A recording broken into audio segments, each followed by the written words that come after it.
Hello everyone, welcome to part 1 of SQL for Beginners series. In this video session, I am going to explain different database concepts that are required for understanding SQL.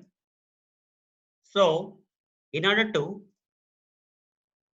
understand what exactly is SQL, we have to first have some basic idea or understanding of different database concepts like what is a database,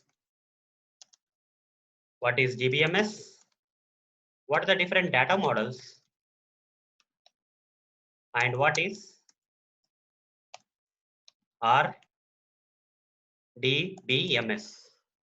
So these are the different database concepts that are required for understanding SQL, guys. So let's get started. First, let's understand what exactly is a database. Database looks something like this, guys. The representation for database, the software will be like this. Okay, this is nothing but a generally database representation in the terms of symbol will be like this. This is a database. And this is a place where we can store the data and read the data from. We can store the data and read the data from. Who will store the data and who will read the data is the question. So in order to understand that, let's go into practical mode now. So let's go to this application, guys. So this tutorialsninja.com/demo, we are in the address book. Now, if I click on this new address, it is asking me to provide a lot of data here. I need to enter a lot of data into this application page. I need to enter my first name, last name, okay? First name, last name, like that, many details I have to provide. And then after providing the details, I need to click on the continue button, like this. So now, when I do so, this particular data will be stored in the database, okay? Here, front end application is there. This is a front end, guys. This is a front end. Front end from where you are providing the data. So here you are providing some address entry you are providing. These details, whatever you provided from the front end, from this particular page, whatever the data you provided, this data, when you click on the continue button, after providing valid data, if you click on the continue button, that data will get stored in the database, like first name, last name, address, all those things, okay? Email, everything, okay? Whatever that is being asked here, first name, last name, company address, all those things, city, etc., will be stored in the database. Now, after a while, there somewhere on the application. Now, you after you add the address, now if you go to this my account page, let's say, and click on this address book, now you are able to see this data from where this particular application is getting the data from. This application data is being retrieved from the database. Okay, based on the functionality, guys. While you are creating an address, this data is getting stored into the database, and while you are checking the different address book entries in your application, this data is being retrieved from the database. Here we are creating and storing data into the DB. Here, existing data we are reading and displaying on the web page. This data is being retrieved from the database, reading from DB and displaying. So like this, guys, this is the purpose of the database. What is the purpose of the database? The purpose of the database is to store and later retrieve the data. The place where we can store the related data and later retrieve the data is known as a database. Another example, let's say you have some related data like employee ID. Here, this is also a related data, guys. All this data is related to the address book. When you say new address, whatever the data you are giving, that is first name, last name, company, address, address to city, postal code, country, region, state, default address or not, all these are related data. Information is all related only, related to the address. This related data is going to be stored into the database, and whenever needed, to be displayed on the web page, we can read from the database. So another example here we have is, for example, if you want to store the related data like employee details like employee ID, employee name, employee salary and department. All this data is nothing but a related data because every employee will have some employee ID. Every employee will have some employee name. Then employee will have some salary. Then some department he will be working on. So this kind of related data can be stored into the database. And whenever required, we can read or retrieve the data from the database based on some conditions. So this is nothing but a database. So what is a database? Database is nothing but the place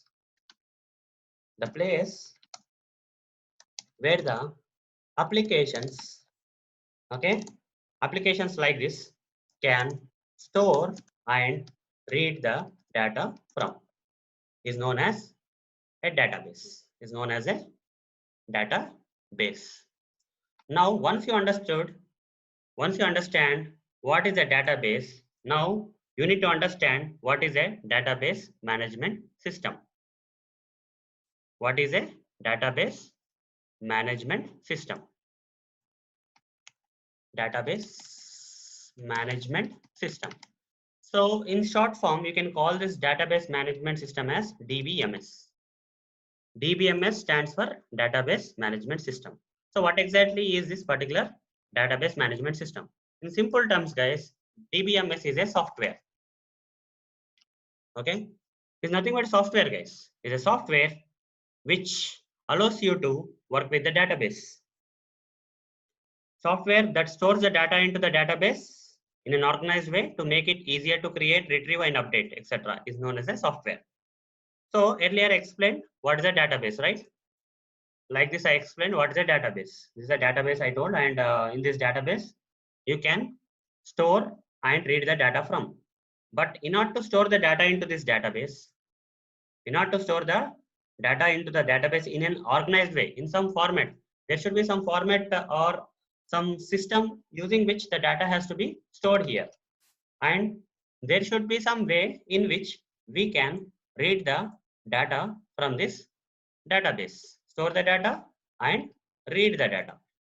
To accommodate this storage, reading, insertions, updations, modifications, deletions, whatever it is, all the operations that we can perform on the database, in order to make them possible, we have to use some software, guys.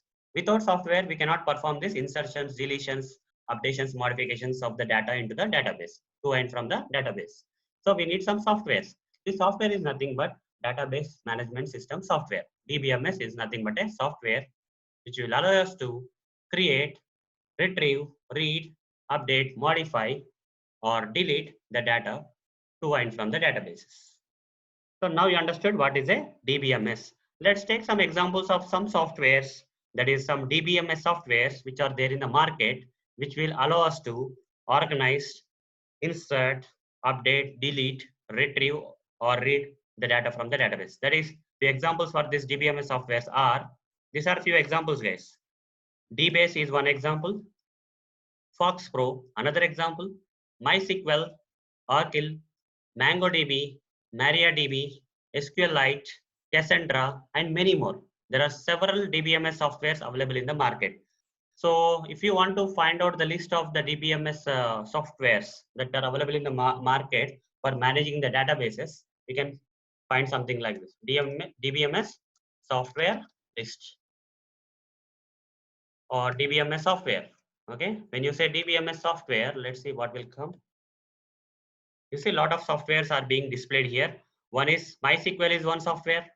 You can go to images. You want to see some logos of the software. You see there are many softwares. You can see here there are many software. Cassandra is one DBMS software. MariaDB is another DBMS software. These are different softwares being provided by different companies. There are a lot of different companies behind this. So MySQL is an open source DBMS software. It's free, guys. MySQL is free. And PostgreSQL, SQLite, CoachDB, MariaDB, Cassandra, OrientDB, like the many DBMS softwares are available in the market. Oracle is there, IBM DB2 is there, Microsoft SQL Server.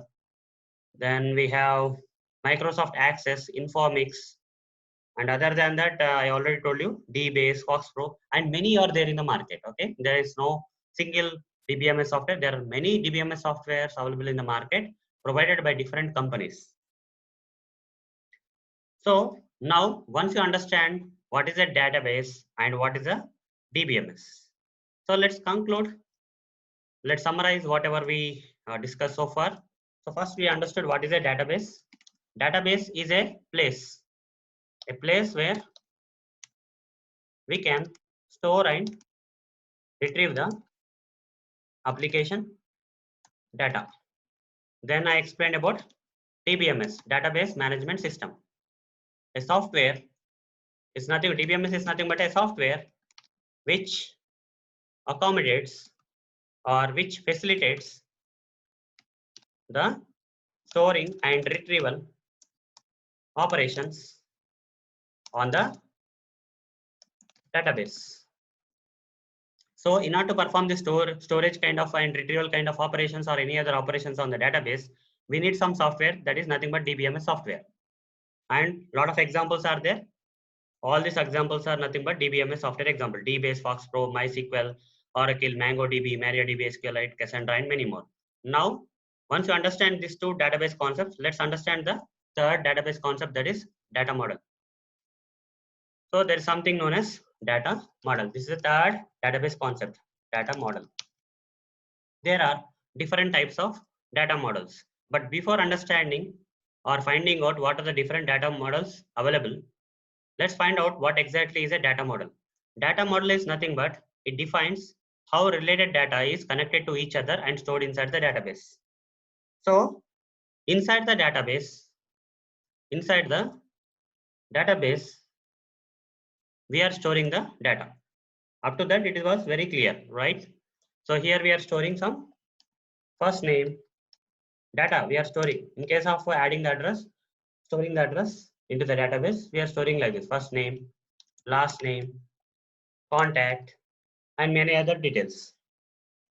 So when you are trying to store this kind of data into the database, in what way? Okay, in what way the data is getting stored? How related data is connected to each other and stored inside the database? How exactly is the data stored in the database?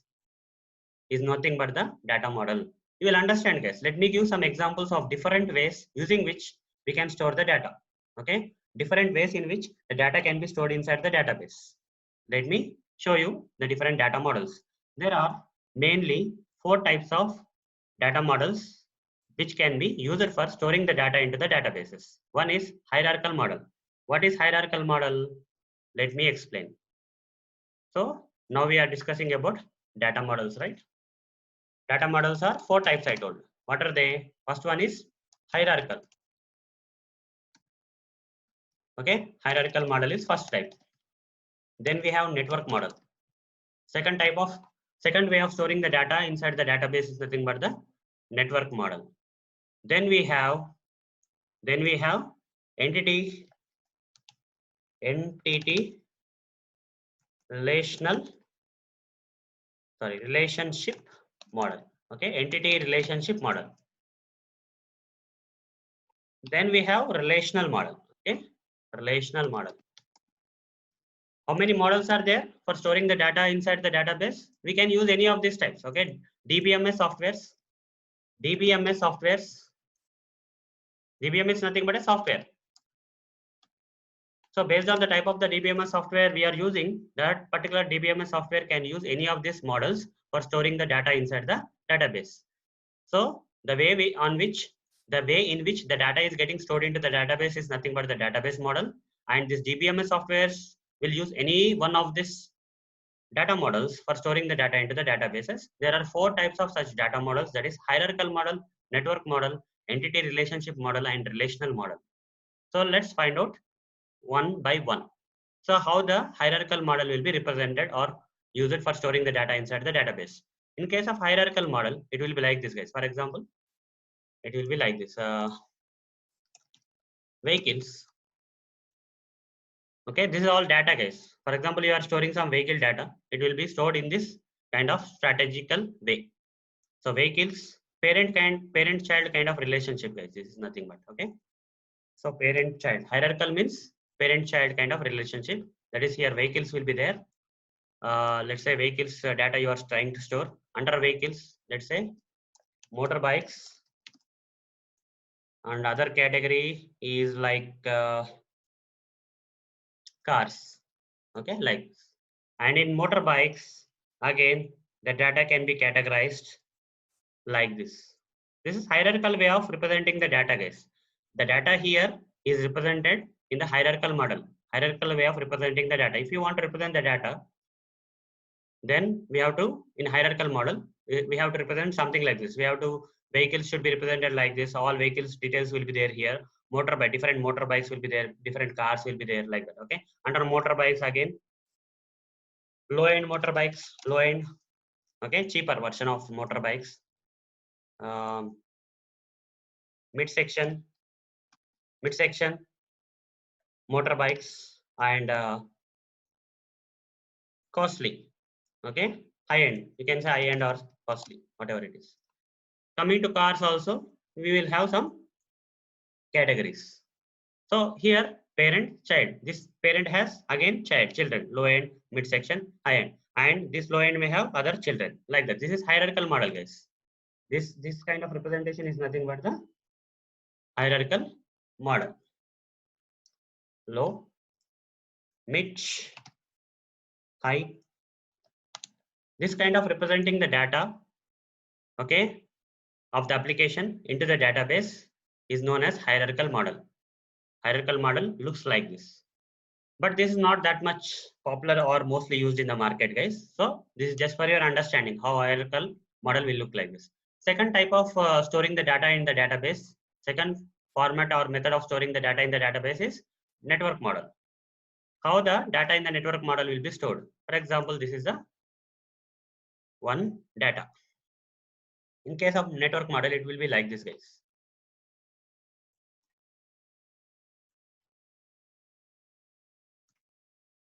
So this is something, it will look like this, guys. Network model will look like this. It looks bit similar to hierarchical model, but there is a difference here. You see, here there are two parents for a single child, right? Like this. This is one parent, this is another parent, like that. So this is kind of network model, guys. For example, you are storing some data, some sample data I am giving. Okay, some sample data I am giving. This kind of model is known as network. If you are storing the data in this kind of format, this is called as network data model. It's called as network data model. There are different data models. I explained already hierarchical data model and network data model so far. Now, even this one is not that much popular in the market. So when I say when I talk about popularity, that means that there are different DBMS softwares available in the market. They may opt for any type of the model, right? But most of the DBMS software are not using either hierarchical or network. Now let me explain the third data model, that is entity relationship model. It will look something like this, guys. So employee and whose relationship is like this. Okay, entity is employee, relationship is this relationship. So one of the relationship is employee ID. Another relationship is employee name. Another relationship is employee salary. Another relationship is employee department. Okay, like this entity relationship model. If you are storing the data in this kind of entity relationship model, okay, DBMS softwares can use this entity relationship model, data model, for storing the data in the database. How the data is organized and stored by the DBMS software inside the database is something like this. Okay, different models are there. Entity relationship model is one of them, and this also is not that much used in the market. Not that much used in the market. The final one is relational model. This is one thing that we have to focus more, guys. Okay, this is very popular in the market. Almost all DBMS softwares are opting for this or using this relational data model for storing the data in the database. How the data in the database will be stored in case of this relational data model? The answer for this is in the form of tables.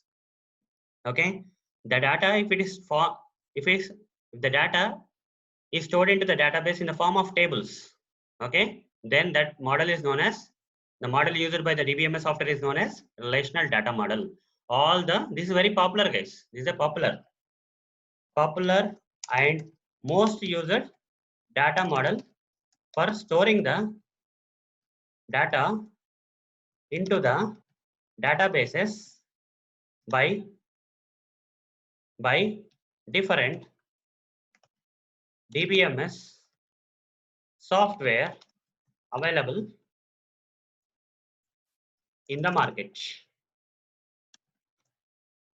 So it is a popular and most used data model for storing the data, for storing and retrieving the data to and from the databases by different DBMS softwares which are available in the market.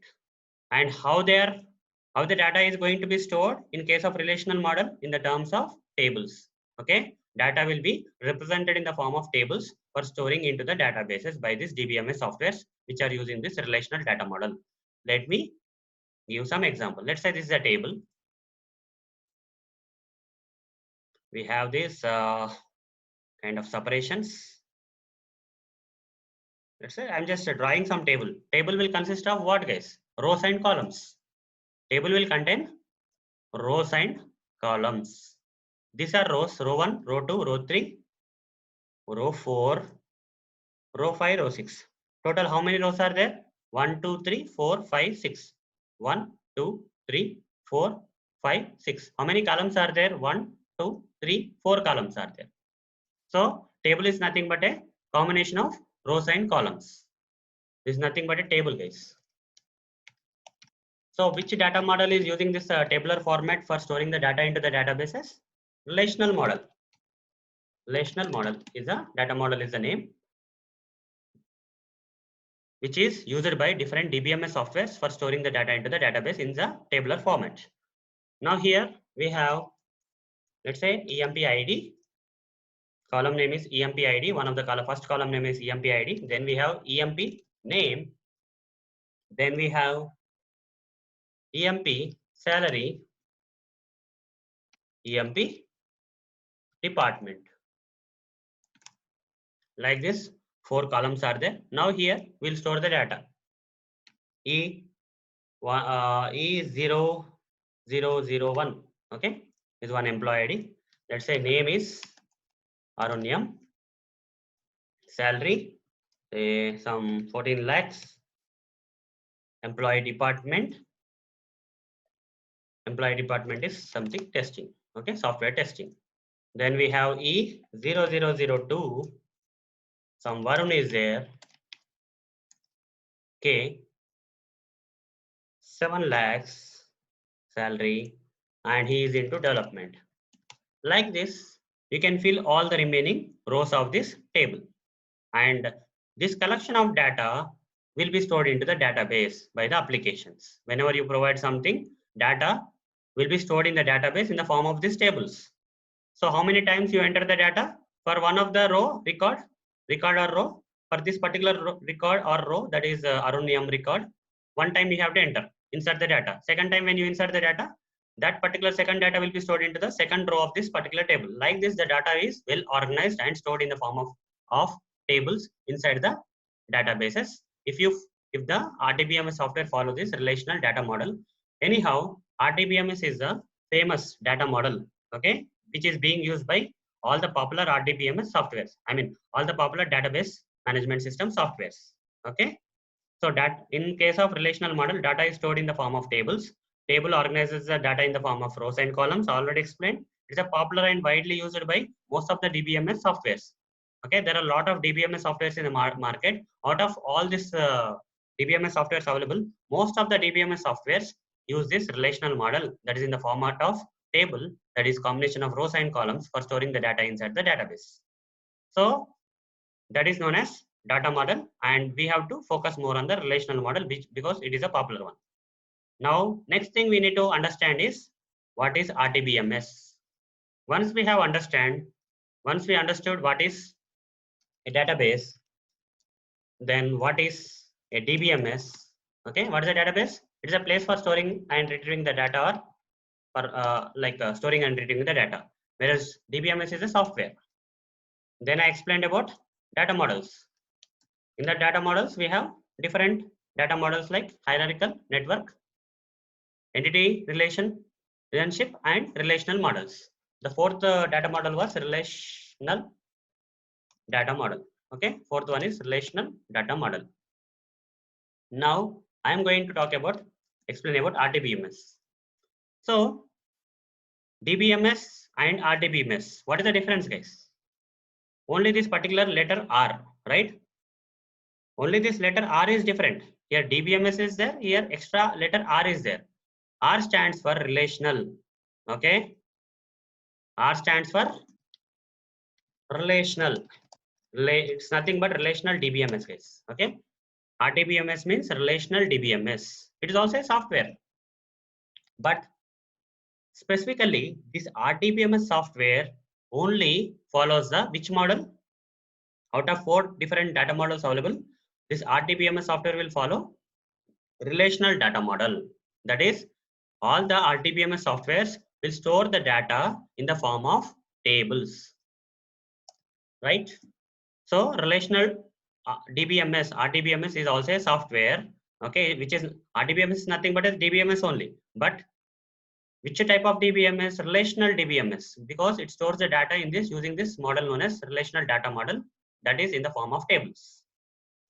So out of these 4 data models, relational data model is a popular one.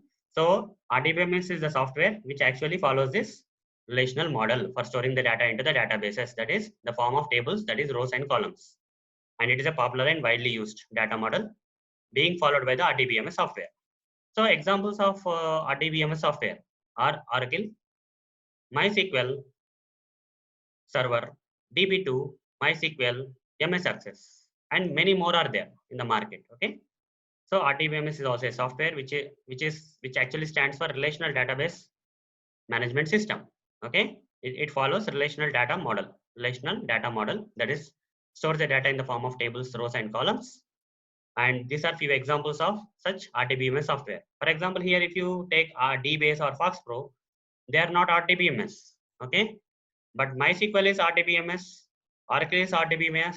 That's why I'm calling them as DBMS. It can follow any data model here, but DBase and FoxPro are not following the relational model.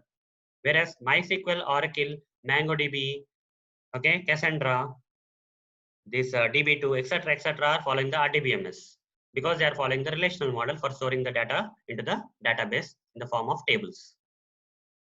So guys, now you got some idea of different database concepts like what is a database, DBMS, data models, and RDBMS. 4 concepts you understood. Now, once you understand this, now you can easily understand SQL. So what is SQL now? What is SQL?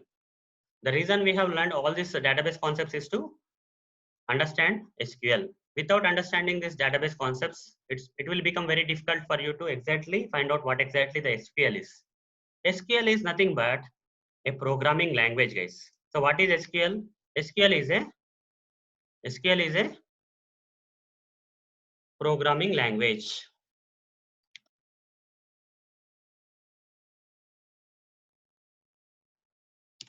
SQL is a programming language. What kind of programming language? What is the purpose of that programming language? Okay, I'll explain. SQL, first of all, SQL is a programming language for RDBMS, relational databases. Okay, programming language for RDBMS softwares.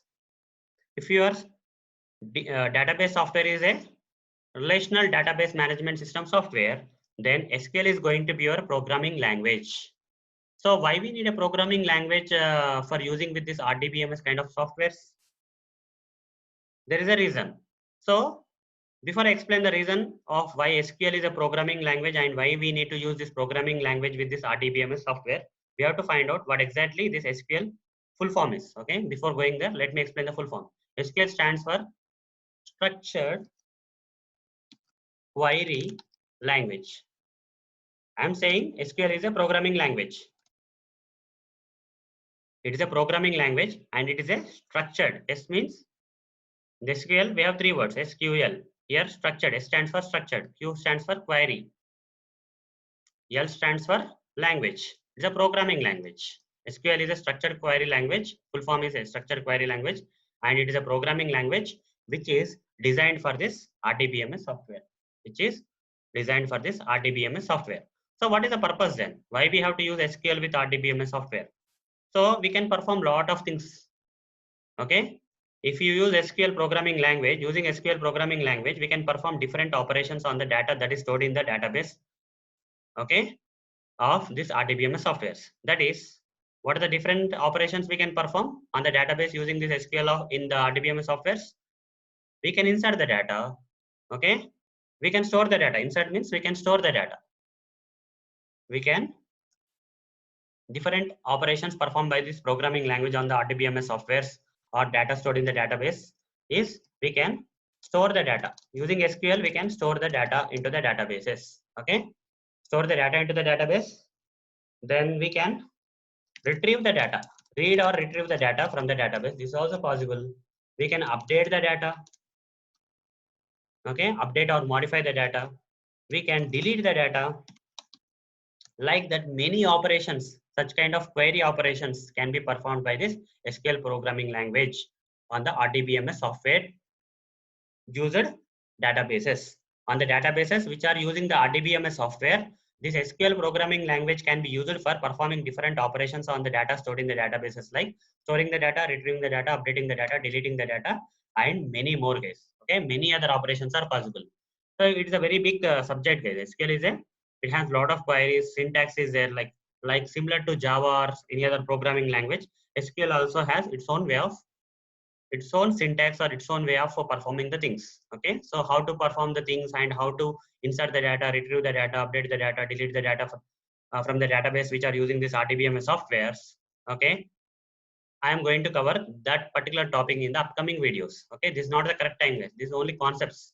I'm just going to explain only the concepts in this video.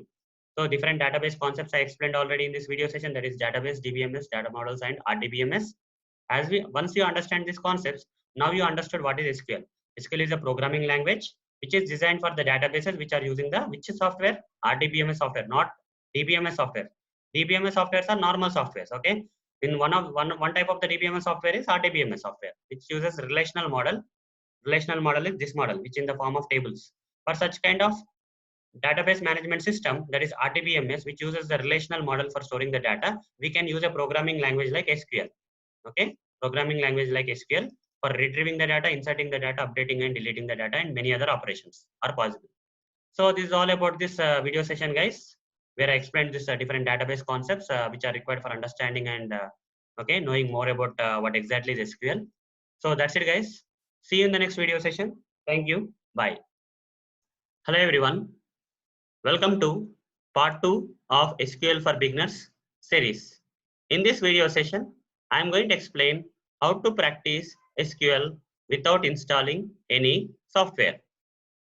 So, if you want to practice SQL in our machine, we have to install RDBMS software. Any RDBMS software, we have to install any RDBMS software. One example for this RDBMS software is MySQL, which is kind of open source and free to use.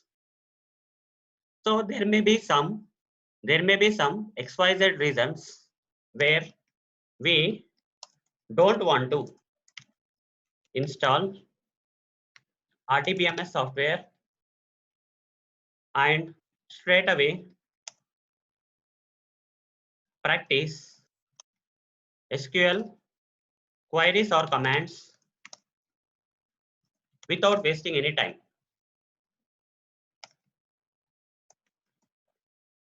So in order to practice SQL, we have to install any RDBMS softwares like MySQL, which is a kind of open source out of all the other remaining RDBMS softwares available in the market.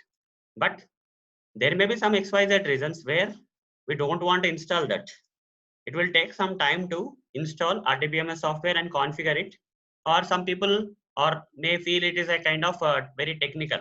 Whatever it is, if you instantly or initially don't want to install RDBMS software, or if you don't have any time to install RDBMS software and configuring it, there is a way, guys. Without installing the RDBMS software also, we can practice SQL. So in this session, I'm going to explain that. So let's get started. Just Google search for W3 schools try SQL. Open any Chrome browser, say Chrome, and Google search for SQL W3 schools try SQL. Like this, Google search, and you will get some results. You need to click on a link of w3schools.com, which has try SQL and some kind of thing. Here, many things have come. Just select something, guys. Okay, you can select the first one. Try it SQL try editor v1.6. You can click on that. Okay. So once you get this page, as you can see, you don't have to create any database. Already w3schools.com guys have already created a database. You cannot see the database name here though, but they have already created. And other thing here is, apart from the database, which is already created by w3schools.com, this particular database is holding several tables. That means you don't have to create the tables.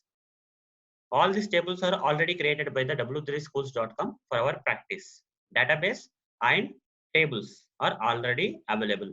Customers is a table, categories is a table, employees, order details, orders, products, shippers, suppliers, all these are tables which are created in one of the database by this w3schools.com for our practice.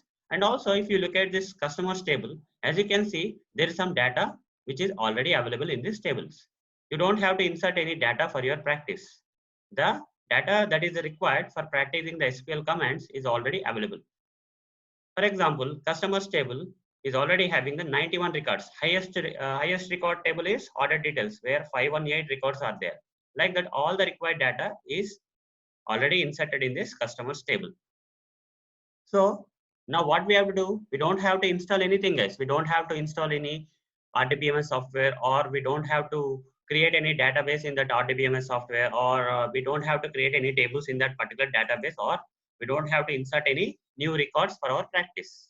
Only what we have to do is just clear this particular statement which is by default there. So this is the editor, guys. Here we are going to write some SQL queries which we want to practice, and once we have written them, we just are going to run this run SQL button. So you will see the results. It's very simple, guys. So for example, I will show you one command, guys, related to, let's try this customers table. Let's try to retrieve all these 91 records. There are 91 records of customers. 91 customer data is there in this customers table. So I want to see all these 91 records which are there in this customers table by writing a SQL query. I'm going to take a sample SQL query for this. In SQL, we have this query like select. Select is a command of SQL, guys, using which we can retrieve all the data from the specified tables. Here from table name, customers is the table name. Select from table name, and here asterisk symbol stands for all columns. This customer table will look something like this, guys. Customer table will be like this. So some column name will be there like this, column 1,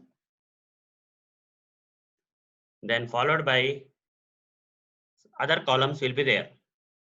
All these columns will have the customer details anyhow. Okay, like this, different columns will be there in the table. Column 1, this is column 2, this is second column, column 3, column 4, column 5, column 6.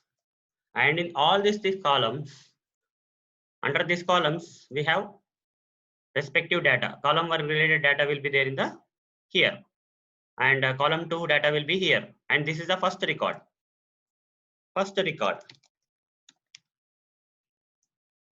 Again, this is going to be the second record, second data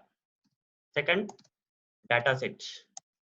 First record, second record, like that many sets of data. As you can see here in the customers table, 91 records are there.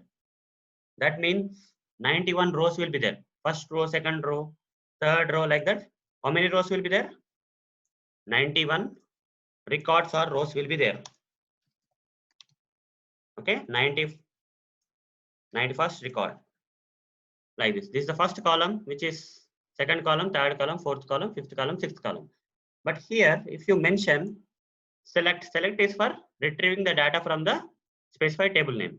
So using the select command, we are going to retrieve the data, table data from this specified table name. Customers is the table name. Retrieving the data from the customers table, from customer table. This is a syntax case. Select something from customers. Okay. So we are going to retrieve data from customers table. Here asterisk stands for all columns. So all the columns in the table, from all the columns in the table, we want to retrieve the data. Okay, we don't want to choose any particular column. In that case, we have to provide asterisk symbol here. If you provide select star from customers, all the column data from this customer data will be retrieved. So let's try this command, guys. Select is a command in SQL for retrieving the data from the databases. Star means all columns in the customers table. No matter how many columns are there, from all the columns in the customer table, we are going to retrieve the data. Which table? From table name. We have to specify. This is the syntax. Select star from. The syntax from which table name? Customers table name. Now, if you run this query, all the data that is there in the customers table will be displayed here, retrieved and displayed here. Click on the run SQL. As you can see, these are the several columns that are there in the customers table, like customer ID, customer name, customer contact name, address, city, postal code, country. These are all the several columns available. Under all these columns, there are 91 records in total. You see, 91 records are there. So when you say select star from customers, select stars from customers, all the data from these tables will be displayed. So if you want to get only data from customers table only from this customer name column, so instead of asterisk, just provide the column name like customer name and run it. You see, this time 91 records have been displayed, but only the data related to the customer name has been displayed. So if you mention asterisk here, all the column data will be displayed. All the columns in the table data under that particular column data will be displayed. You see, all the data under the different columns got displayed from the customers table. So this is how, guys, we can practice SQL without installing any software. And one more feature I want to let you know before I conclude or before I am done with this session. That is, because of running different queries here, like select star from customers or whatever it is, this is only for retrieving the data. In some cases, we are going to insert the data, we are going to update the data, modify the data, delete the data. No matter what, our DB, data inside the DB will get changed. That is, the original data provided by the w3schools.com in form of database and customers or any other table names will be changed. So in order to reset the data, okay, while practicing we'll perform lot of operations like modification, deletions, lot of things we'll do. But if you want to go back to the original data provided by the w3schools.com after doing such modification, we have a button here, guys, restore data button. Click on that button and say okay. If you have lost any data because of your operations performed on the DB using different SQL commands, then you can simply restore the data by clicking on the restore database button and getting the original data back. Same time, sometimes when you go to this particular URL, you may not be able to see this tables displayed by default. Some cases, very rare cases, guys. Even most of the cases, when you go to this URL, all the tables with all the required data, everything will be displayed.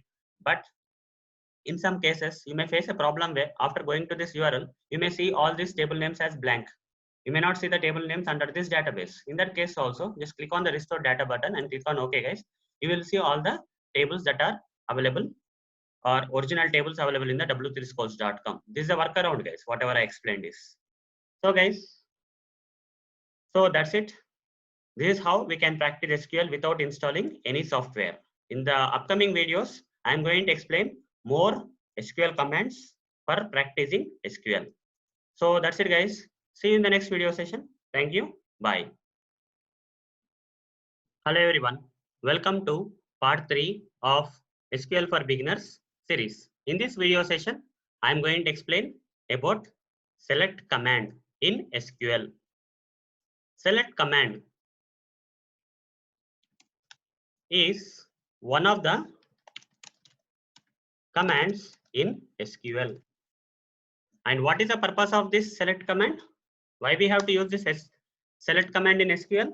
The purpose of using this select command is to retrieve the data from the given tables. Whatever the table name you provide from the table, this select command will retrieve all the required data. Now let's find out the syntax. The syntax for using this select command in SQL statements. So we have to write something like this. Select star from, here we have to give table name. Select star from table name. This is the syntax of the select command, guys. Here, select is a command which can be used for retrieving the data from the given table. Whatever the table name you give here after from, this is a table name section where you provide the table name. Select will retrieve the data from the table name. Here, asterisk means all the data from all the columns. Asterisk means all columns. What does asterisk mean? It means all columns. All columns of which table? Here, whatever the table name you give, that table. All the columns from the table name, all the data which is there under all the columns of the table name will be retrieved by this select command. Let me practically show you. Here, as we already know, there are different tables here, customers to suppliers. Now, I want to retrieve all the data from the customers table. This table I want to retrieve. In customers table, there are 7 columns. So if you write a query like this, select star from customers. Instead of table name, we are going to provide customers. Star means all columns. Retrieve the data from all columns of the customers table. If you have to write such kind of query, we have to write like this. Select is a command for retrieving the data from the tables. Star means all columns of the table. Retrieve the data from all columns of the table. From, we have to provide, from is a keyword here in the SQL statements. And from which table? Here many variations are there, customers to suppliers. Let's say I want to retrieve the data from the customers table. I will say customers. What is semicolon here? So retrieve data from all columns of the customers table. Click on run SQL, guys. You see 7 columns, 3, 4, 5, 6, 7 columns. The data from all the 7 columns of this customers table is being displayed here. This is how we have to use a select command in SQL. Now, I don't want to retrieve the data from all columns. I don't want to, here asterisk means all columns, but I don't want to retrieve the data from all columns of this table. Instead, I want to retrieve the data only from some specific columns. Let's say I want to retrieve only from the 7 columns of this customers table. I want to retrieve the data from customer name column, country column, city column, and postal code. Only 4 columns of data I want to retrieve from this customers table. In that case, I have to write something like this. Select, instead of, if I provide asterisk symbol, that means all 7 columns. Whatever the number of columns that are there in this customers table, from all those columns, the data will be displayed. But I don't want to specify all the columns, right? I don't want to retrieve the data from all the columns. I want to retrieve the data only from some specific columns like customer name. This is one thing, guys, customer name. Okay, customer name, first column, comma, then this country, comma, then city, comma, postal code. So you have to separate whatever the columns you need. Okay, those columns, whatever the columns from which you need the data to be retrieved by the select command, you need to separate those columns with the comma symbol. After that, the same syntax guys, from table name. Which table? Customers. The table name is customers. Put a semicolon here. Select customer name, comma, country, comma, city, comma, postal code from customers. Now run this. You see earlier the data was retrieved from the table, that is from customers table, by select command from 7 columns earlier. But now only 4 columns. Whatever the column names we provided here, only from those column names we got the data. So that is, first one is customer name. So we got the data for the customer name here. Country column. Data from the country column is displayed from the customers table. City column. Data from the city column is displayed here. And finally postal code data got displayed. Now, is it possible to only display the data from only one column from the table? That is, for example, I only want to retrieve the customer name. I don't want to retrieve the remaining things. Simple, remove these guys. Only provide one column name. That is, select customer name, the column name from customers. If you have multiple columns, you have to separate by comma. If you have only single column, select customer name, that's column name from customers. This will retrieve the data from the specified single column. If you want to retrieve the data from all the columns, you have to again change it to asterisk symbol. Asterisk means all the columns in the customers table. This is 7 columns the data got retrieved from. So this is how guys we have to use select command in SQL. So that's it guys. See you in the next video session. Thank you. Bye. Hello everyone. Welcome to part 4 of SQL for Beginners series. In this video session, I am going to explain the usage of distinct keyword in SQL statements. Distinct keyword need to be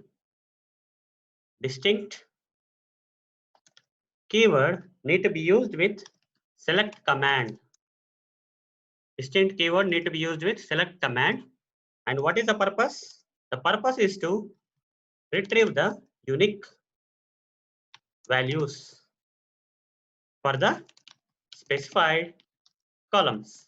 So whatever the columns you are specifying in the select statement, if you use this distinct statement, we will be able to retrieve the unique values for those specified columns. Let me practically demonstrate on how to use distinct keyword in the select SQL statements for retrieving the unique values. Let's move to the practical mode. Okay. So first of all, I will show you without using distinct keyword in the select statements what type of values we'll get.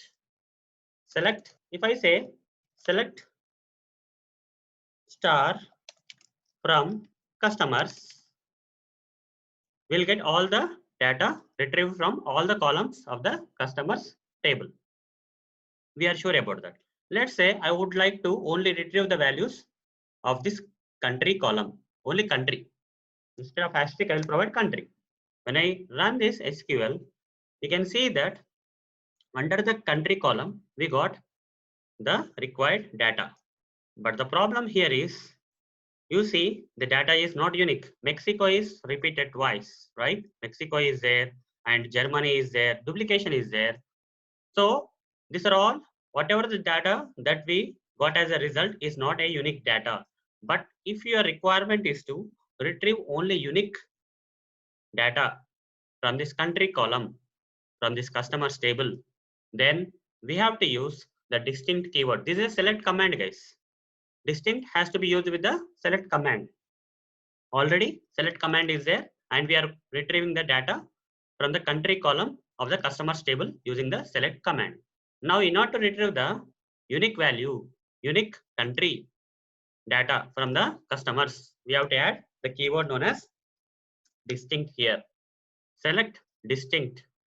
Before the column name, we have to provide this distinct keyword from customers. So when I run this, before running this, you see Mexico is there, Germany is there, France is there, like that. Lot of non-unique data is displayed before actually I add this distinct keyword to the select statement. But when after adding this distinct keyword, the select statement, if I run this, as you can see, Mexico is only displayed once. Germany also displayed once. Even France is only displayed once. So all the data that we got from this country column of this customers table is now unique. Only the unique data is getting displayed without any repetition. So that's the purpose of distinct. The purpose of distinct is to retrieve the unique values for the specified columns. So one more thing. Here only one column I specified, right? Only one column I specified. What if I provide country, comma, postal code? Country, comma, postal code. When I click on run, do you think the unique data will be displayed? Let's find it out. Here two columns I specified. Distinct is before the country column and postal code is there from customers. Two columns. Since I specified two columns, the data from two columns, that is country and postal code of this customers table, is now displayed. But here it may feel like we got some non-unique data. Mexico is there. But how is this distinct keyword working in this particular scenario? If you add distinct keyword before multiple columns, you specify the distinct keyword before the multiple columns, what will happen is Mexico 05021 is different from Mexico 05023. That's the difference, guys. So uniqueness is maintained at combination of these two column values. Earlier, when only one column was there, uniqueness was limited to only one column. That is, it will make sure that you don't get Mexico again or France again or Germany again. All the unique values will be displayed. But once you add this postal code, okay, if you specify distinct and provide two columns here, that means the combination of the country and postal code should be unique. So here when I run, I got Mexico twice because Mexico plus 05021 is different from Mexico 05023. This is unique. The combination of these two values is unique from the combination of these two values. So here we got Mexico. What's the number? Postal number is 05021. Okay, Mexico 05021 is different from Mexico 05023, right? 21 is different from 23. And these two values, the combination of two values is treated as unique. When you put multiple columns and you put distinct keyword before multiple columns, the combination will be treated as unique value. Okay, the retrieved value will be unique as per the combination. You will not see some other value saying Mexico 05021. Only this combination will be coming only once. Mexico 05021 will be only once. You will not see anywhere the Mexico 05021. Since 05023 is different, Mexico plus 05023 is different, this is treated as separate as from this one. Still, these are unique values. So this is how, guys, we have to use distinct keyword with select statements for retrieving the unique values of the specified columns. So that's it, guys. See you in the next video session. Thank you. Bye. Hello everyone.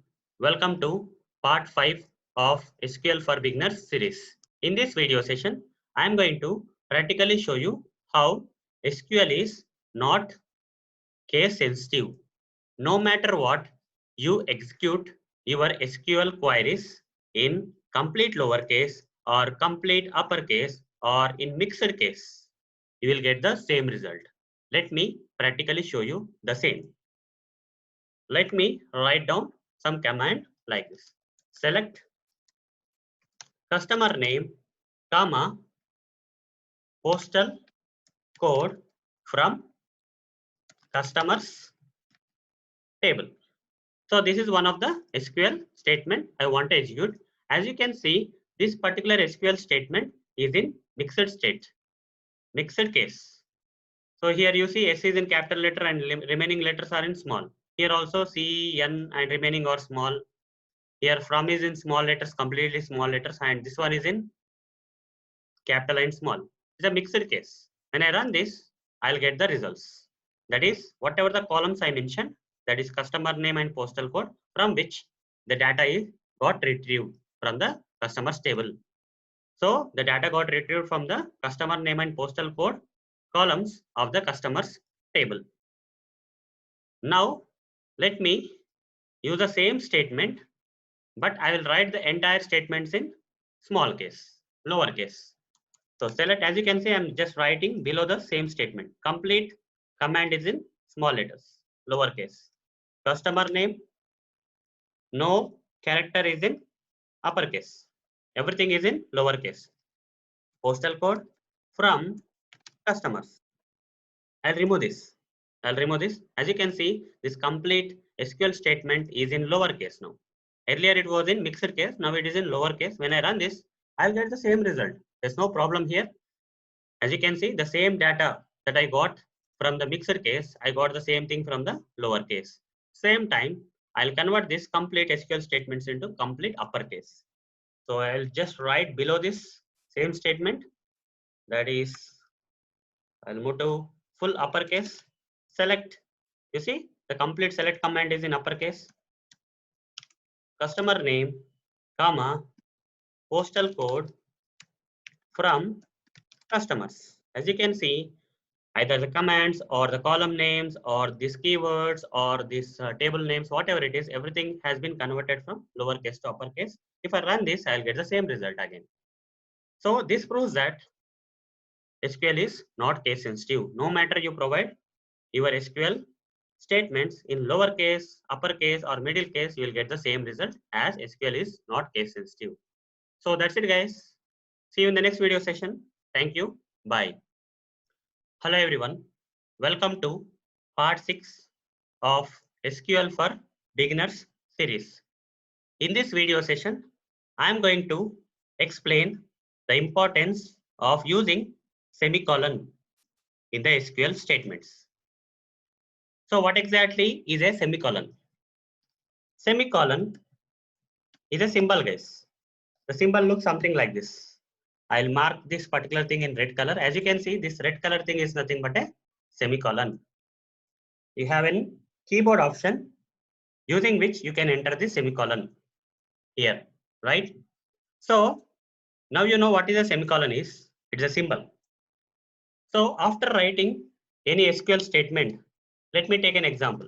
Select star from customers is a SQL statement. The select star from customers is an SQL statement. So after writing this SQL statement, we can end this SQL statement with semicolon symbol. We can end this SQL statement with semicolon symbol like this. But is it mandatory? Is it mandatory to end the SQL statements with semicolon symbol every time? What's the answer, guys? The answer is only in some RDBMS software it is mandatory. It's not mandatory everywhere. Semicolon, ending the SQL statements with semicolon is not mandatory everywhere. It is optional. In some RDBMS, it's mandatory in some RDBMS. Let me take some examples of optional. For example, if I go to this page, here I can write some SQL statements. So that is nothing but in W3 schools, there is a kind of client kind of interface is provided to make your learning easy or to make your SQL practice easy. So if I write some SQL statement here, do I have to end this SQL statement with semicolon? If I provide semicolon and try to run it, it will work. What if I remove it? Will it work or not? Select star from customers without semicolon will work or not? So it's working. That means it's optional. In W3 schools, this kind of tool, whatever the tool that w3schools.com is using, whatever the RTBMS software in the background, this particular w3schools.com is using, this semicolon is optional. You don't, it's not mandatory. But there are several RDBMS softwares available in the market.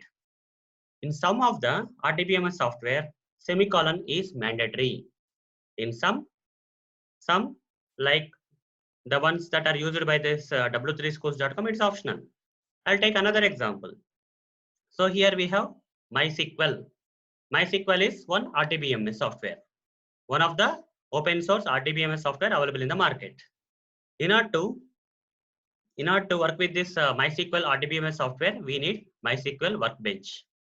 So how to configure this MySQL RDBMS software and how to use this MySQL Workbench, all those things I'll explain in the upcoming videos, guys.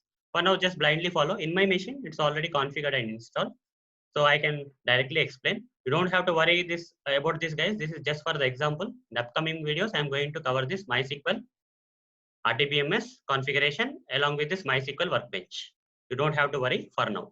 Just blindly follow whatever I am explaining. So here also we have some statement, guys. Select star from vehicle. It has a semicolon. So if I have to run it, I'll select this. This is MySQL RDBMS, guys. In MySQL RDBMS, let's find out whether the semicolon is mandatory or optional. So with semicolon I'm trying to run, it is working. I'm getting some result. What if I remove the semicolon and try to run again? Still I'm getting. That means here also in the RDBMS, MySQL open source RDBMS software also, the semicolon is optional. But there are some other RDBMS softwares in the market in which the semicolon has to be mandatorily provided. We should mandatorily provide the semicolon in those kind of RDBMS where it is mandatory. But whatever the things I am going to use for explaining this execution of the SQL statements or practicing the SQL statements, in all these tools it is optional, but better to keep, guys. Okay, in some RDBMS it is mandatory, in some RDBMS it's optional. Better to make practice of providing semicolon at the end of the SQL statements. Then we don't have to worry whether it is optional or mandatory. At any cost we are going to provide. It's going to work everywhere, right? So that's one thing. Now, so semicolon is optional in some RDBMS software and it's mandatory in some RDBMS software. So why semicolon? What is the purpose? Why we have to use semicolon? Why few RDBMS softwares are making this semicolon mandatory? What's the reason behind that? The reason is here I cannot execute multiple statements at a time. Okay, for example, here select start for customers is there. If I say select customer name from customers, how many SQL statements are there? 2 are there. Can I run these two things together? That is at the same time in this w3schools.com tool? It's not possible. I will get an error. Okay, not an error. Error is coming. Only one statement I can execute. Either this one or that one. Here only one thing is required. But I need a kind of platform where I can execute more than one statements. For example, if I go to this MySQL Workbench, from this tool I can execute multiple statements at the same time. Here we have select star from vehicle. I'll write one more thing like select type from vehicle. Okay, so 2 statements are there. Here you see the statement is correct, but I am getting an error. This particular tool, MySQL Workbench, is giving error when I am typing the statement. The reason here is you have not provided a semicolon here. If you provide a semicolon, the error is gone. The reason here is if you have multiple SQL statements, as a part of separation, you need semicolon. You want to separate this statement from this statement. Then at the end of this SQL statement, you have to provide the semicolon. And if you want to separate this statement, SQL statement from this SQL statement, at the end of this second SQL statement, we have to provide the semicolon. So semicolon can be used as a separation between multiple SQL statements. This MySQL Workbench tool is allowing you to write down multiple SQL statements in the same dialog. So you can even execute at the same time, guys. For example, if I put all these semicolons with proper separation, if I run this, you see at the same time, two SQL statements got run. This functionality is only available in the MySQL Workbench. So in such kind of case, where we have to provide multiple SQL queries at the same place, as part of the separation, we need to add the semicolon at the end of the statements. If you remove the semicolon, immediately you are going to get an error.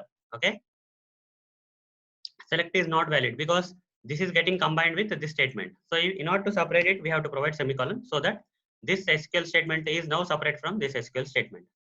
So semicolon acts as a separator between multiple SQL statements. That's the purpose of semicolon, guys. It's mandatory in some RDBMS software and it is not mandatory or it is optional in some other RDBMS software, and the purpose is to separate the multiple SQL statements. So in order to separate your SQL statements from the remaining other SQL statements, you have to use semicolon. That's the purpose, guys. So hope you understood what exactly is semicolon and where it is mandatory and optional and what's the purpose. So that's it, guys. See you in the next video session. Thank you. Bye. Hello everyone. Welcome to part 7 of SQL for Beginner series.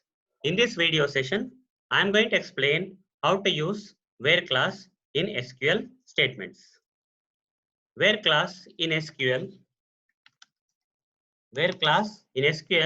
is mainly used in select statements. The purpose of the select statements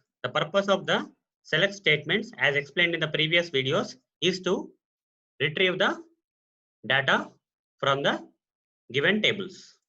The purpose of the select statements in SQL is to retrieve the data from the given tables.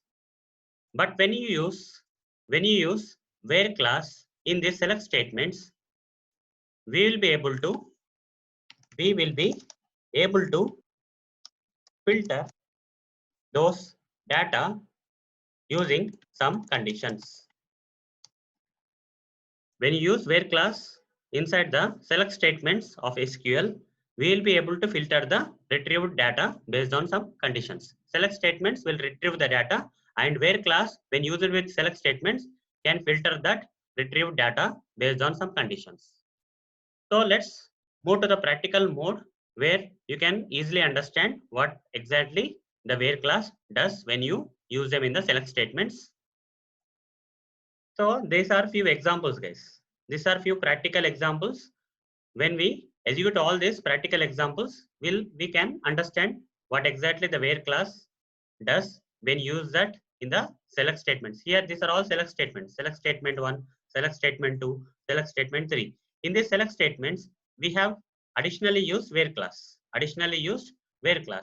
When you use where class, all the data that is retrieved from this customers table will be filtered based on this condition. This is the condition.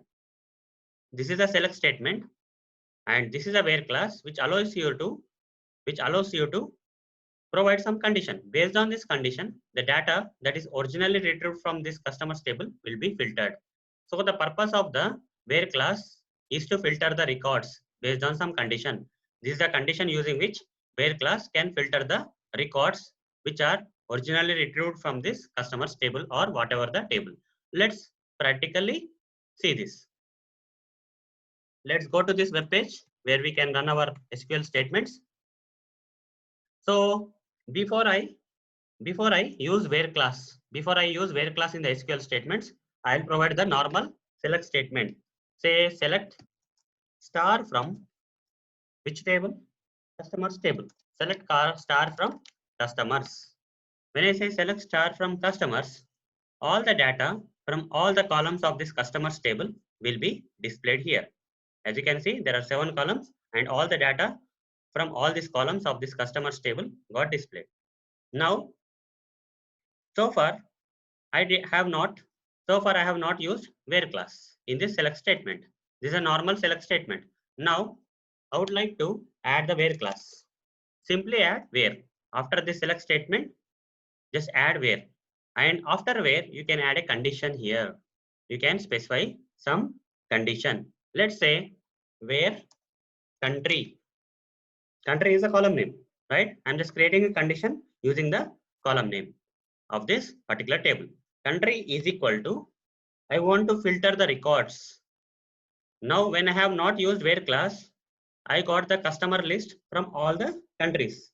There are different countries coming here: Germany, Mexico, UK, Sweden, France. Like that, many countries are coming. Let's say I would like to filter the records only from Germany. Okay, where country is equal to, I have to say Germany. So Germany, I have to put inside the single quotes. I have to cover this Germany text. Since this since this particular Germany is a text, we have to provide the Germany inside the single quotes.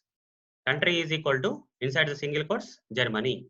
So before I ran this select statement with where class, I got the records of all the customers from different countries. But after I add the where class and after I add some condition here like country is called Germany, let's run this. Now I didn't get all the 91 records. There are total 91 records. Out of them, only 11 records got displayed. That means there is some filtration happened where class has filtered the data, original data that is being received from the customers table. So what kind of data got filtered? Whose country is Germany? Only that customers details got displayed now, filtered and displayed now. So here you see this guy's country is Germany. This customer having this details is also from Germany. Only the customers who are from Germany. That is how many people are there from Germany? How many customers are there from Germany? Only 11. So when I say where country is called Germany, only the records of those customers who are from Germany country got filtered and displayed here. And since Germany is a text, we have to surround it with single quotes. Now next thing. So again, I am removing this where class and all those stuff. I'm going back to the normal select statement again. That is select star from customers and run. Again, all the records, all the 91 records, irrespective of the different countries got displayed. Now, I want to take the second example. I'm done with the first example, guys. Here city is equal to London, or you can even add city is equal to London also. Okay, where city is equal to London. Here we have different cities. Based on the city also, city column also we can filter. If you want to get all the details of the customers who are from only London. Okay, there are different cities here. Only London city we want the customers from. We have to add the where class with followed by the condition like city is equal to London. Since London is a text, we have to surround it with single quotes. Run it. How many people, how many customers came? Only 6. All these customers are from London, like this. Now second example. Second example is select star from customers where customer ID is equal to 9. So now let's go back to the same select statement. Here all the 91 records displayed, but I want to get or filter the records from this customers table of the customer who is having the customer ID as 9. Okay, only the customer who is having the customer ID as 9. Only one customer is there, right? So here every customer has a unique ID 1, 2, 3, 4 like that. Okay, I want to filter the record of the customer who is having the customer ID as 9. Select star from customers. I have to add the where class. The condition is you have to give the custom column name customer ID. Okay, you have to give customer ID is equal to 9. Do you have to surround this number 9 with single quotes? You don't have to do that, guys. Only for text. If the condition value has some text, then only you have to surround that text with single quotes. But here customer ID is not text, guys. It's numerical value, right? So when I say 9, you don't have to surround this. This is wrong, guys. You should not be doing like this. Since 9 is a number, numerical value, you should not do this. You have to keep it as it is. Customer ID is equal to 9. Run it. You see, only the customer record having the customer ID as 9 got displayed. So this is the difference between the where class when the where class condition has the value as text and number. So if I give another kind of number here is postal code is also a number, guys. If in case if I let me go back again. So select start from customers so that I can get all the customer data here. There are different postal codes here. Let's say I want to filter something like this. So let me see if I have something here. Yeah. Let's say I want to go with 5022. Okay. So where I want to get the record of the customers whose postal code is 5022. 5022. Since 5022 is a number, numerical value, you don't have to surround this 5022 with single quotes. You can keep as it is and run it. You see, only the record of the customer, single record is there in this particular customers table, who is from the postal code 5022. But what if I say where, I see where customer city is called Berlin. Okay, if I have to filter the records of the customers who are from the city Berlin, where city is equal to Berlin. Can I write like this? Is there any problem with this? Yes, there is a problem, yes. Since this particular value of this condition is in textual format, you have to surround that with single quotes. Otherwise, it will not work. For numbers, no single quotes are required. But for text, you have to provide the single quotes like this and run it. You see, only one customer is there from Berlin city. That customer record got displayed here. So now you have understood what is the purpose of the where class and what happens when you use this where class in the select statements. Instead of retrieving all the records from the customer's table, based on this condition, the where class will filter the records. Okay, will filter the records that are going to be displayed. Now, so far, there are some other things that you have to know, guys. Apart from all these things, you have to know few more details about the where class. So whatever I explained so far, in these examples, I have only used equal to, equal symbol, equal operator. Only one operator is used in these conditions, guys. When I say select star from customers where city is equal to Berlin, what type of operator I have used in this condition? Only equal operator. This is equal operator, guys. Similar to equal operator, there are several operators that we can use in the where class conditions. That is, we can use less than operator, we can use greater than operator, we can use less than or equal to, greater than or equal to, like that many operators are there. And logical operators are there like and operator, or operator, and many other several types of operators we can use in the where class conditions when used to filter the data in the statements like select statements. Fine. All those examples I'm not going to explain in this video session. In this video session, I only covered equal operator. But in the upcoming videos, in the upcoming or next coming videos, I'm going to cover the different operators that we can use in the conditions of the where class. Apart from this equal operator, we can use other operators also in this where class conditions. Those things I'm going to explain in the upcoming videos. Apart from that, here in this session, I've explained how to use where class in the select statements, right? These are nothing but the select statement. Select star from customers is nothing but a select statements. So we have used where class only with the select statements. Apart from select statements, there are other type of statements also available in SQL. Like some examples are like this update and delete statements. Similar to select statements, we have other statements for other performing different operations on the data in the tables. That is update and delete statements. So far, I only explained select statements in these video sessions. In future, I am going to explain how to use update and delete statements also. After explaining them, I am going to explain how to use where class. Okay, how to use where class with this update and delete statements also. All these things will be covered in the upcoming videos, guys. In this video, we have used only equal operator and how to use where class in the select statements. In the upcoming videos, I am going to explain how to use where class with multiple operators. Other than equal operator, there are different operators. I will explain how to use different operators inside the where class. At same time, in this video, where class is being explained only with the mainly used select statements. But there are other statements like update and delete in SQL. We can also use where class in this update and delete statements. How to use update and delete statements and how to use where class in this update and delete statements will be explained in the upcoming videos. So let's wait for those videos to arrive. So that's it, guys. See you in the next video session. Thank you. Bye. Hello, everyone. Welcome to part 8 of SQL for Beginners series. In this video session, I am going to explain how to use relational operators in where class condition. So using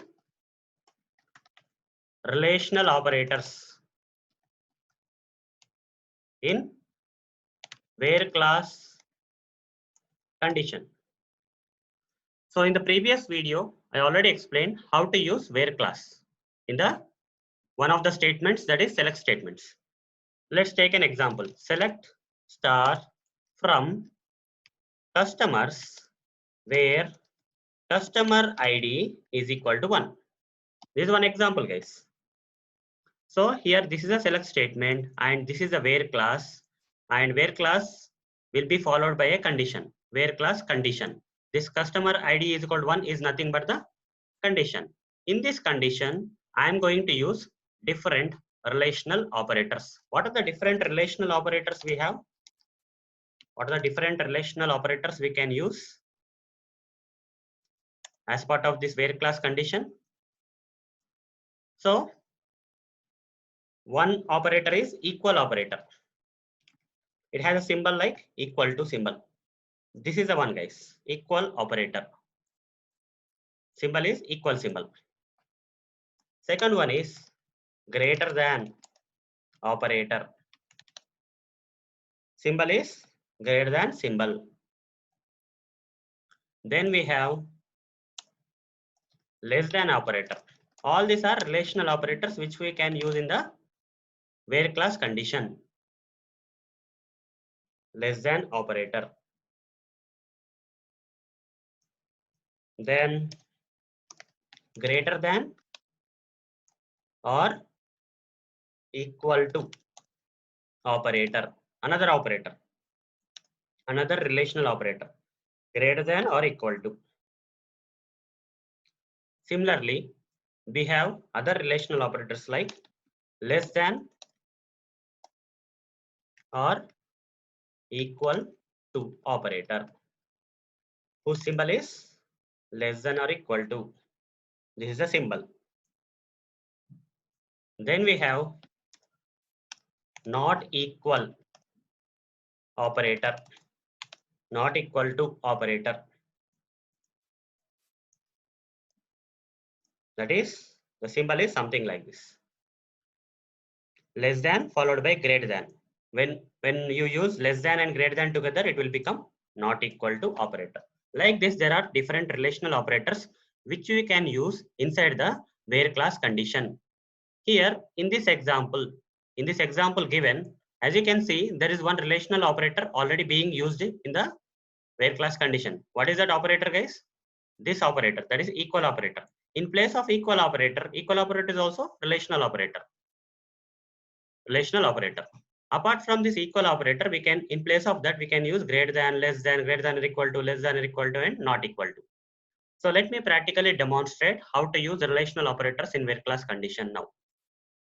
So this time I'm going to choose a table known as products table.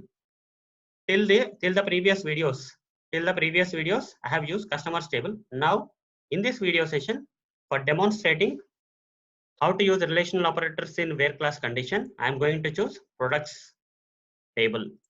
First of all, before using any operators in the where class condition, I will retrieve all the data that is there in the products table. I will find out what data is there in the products table. Select star. Star means all columns from products. When I say select star from products, all the data from all the columns of the products will be displayed here. You see how many columns are there? 1, 2, 3, 4, 5, 6. So all the data which is there under all these columns of the products table got displayed here. There are a good number of records. That's fine. Now let me add the where class. Select star from products where price. I would like to select the price column for creating a condition inside this where class. Price equal to is the first relational operator. Equal to is the first relational operator. Price equal to, let's take some price like 40.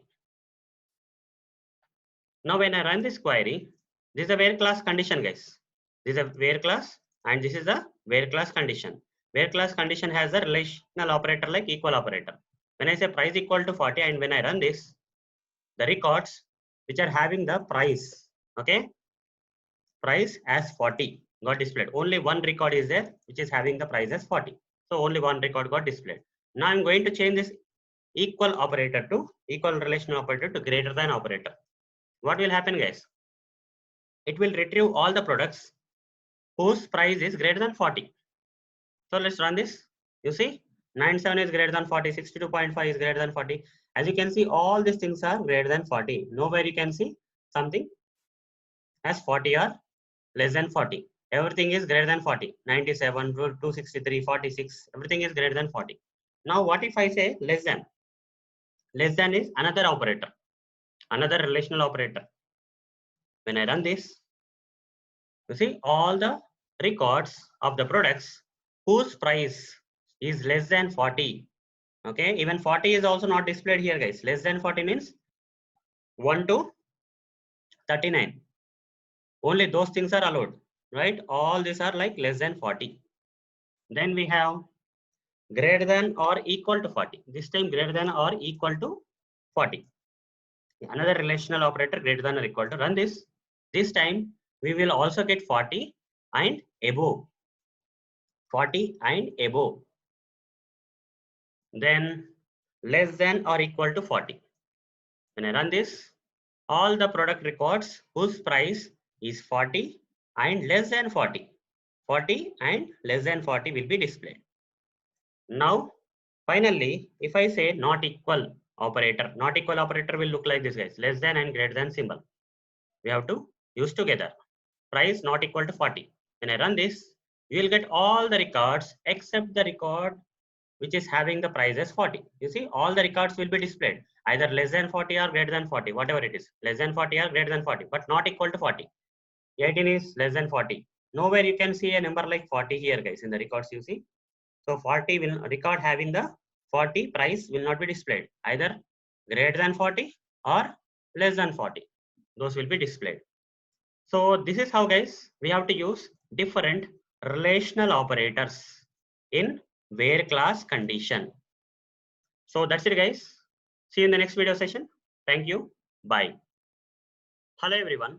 Welcome to part 9 of SQL for Beginner series. In this video session, I am going to explain how to use logical operators, that is AND operator, OR operator, NOT operator in where class conditions. So let me explain. So I am explaining logical operators. Where we have to use the logical operators? With where class. We have to use the logical operators with the where class conditions. So let me explain the exact thing about this logical operators. In order to understand the exact thing about these logical operators and how they are going to work inside the where class, you have to understand this difference, guys. That is, without logical operators. If you don't use logical operators, what will happen? And if you use logical operators, that is with logical operators, what will happen?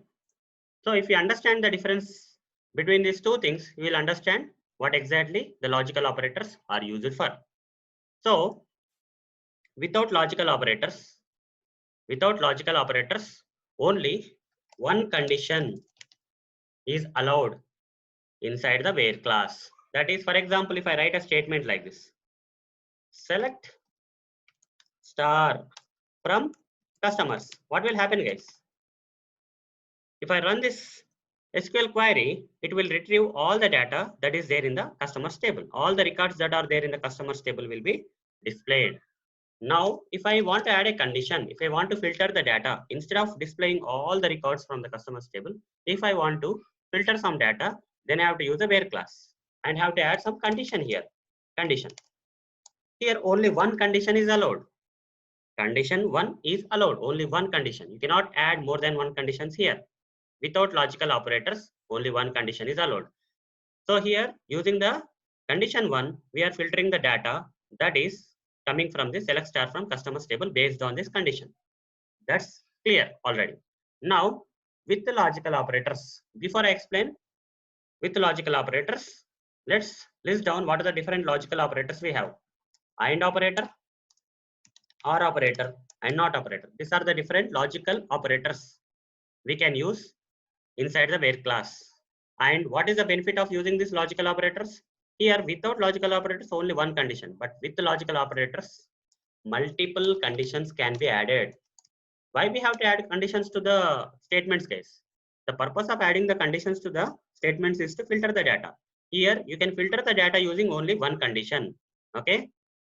So, without logical operators, we can filter the data using only one condition. Only one condition is possible. But here, we can filter the data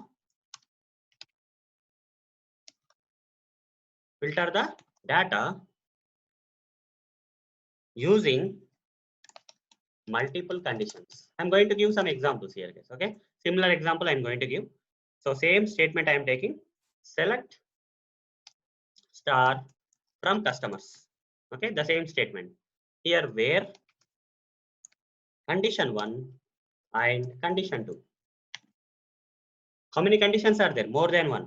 You can add more conditions, guys. Or condition 3 and condition 4 and so on, guys. You can add as many number of conditions you want to add inside this where class section for filtering the data.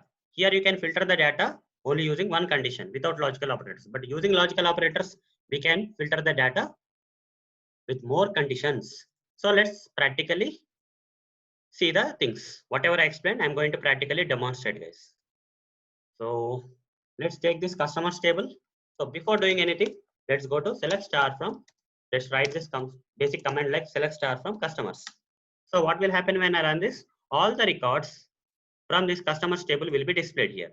You see, customer ID, customer name, customer, all these columns are there, and total 91 records got displayed. Now I'm going to add some conditions. Where single condition I'm going to add. Where country. Okay, I want to only filter the records. Okay, I want to only retrieve the records of the customers who are from this Mexico country. Okay, Mexico country is equal to Mexico. If I write something like this, what will happen, guys? Instead of this 91 records, only the records of the customers who are from this country called Mexico will be displayed. You see, all the records got filtered and displayed. All the records of the customers who are from Mexico got filtered and displayed. How many records came? Out of 91, only 5 came. Now, but I want to add multiple conditions. This is only single condition here. How to add the multiple conditions? By default, it is not possible. So you have to use the logical operators. Let's use one of the logical operator, that is AND operator. AND is one of the logical operator. Country is equal to Mexico, and I will say and customer ID is greater than 3. What will happen, guys?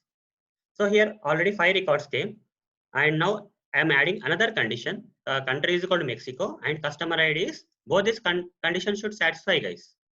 When you say country is called Mexico, 5 records came, and in this country is called Mexico, few records have the customer ID as 2, 3, 13, 58, 80. Out of these 5 records, what are the records having the customer ID greater than 3? Only these 3 records, right? These 2 conditions should be satisfied. That means when I run this, these 2 conditions will be applied together. So only these 3 records which satisfy these 2 conditions, that is, these 3 records are belong to the customers who are from which country? Mexico country. Mexico, and whose customer ID is greater than 3. 13 is greater than 3, 58 is greater than 3, 80 is greater than 3.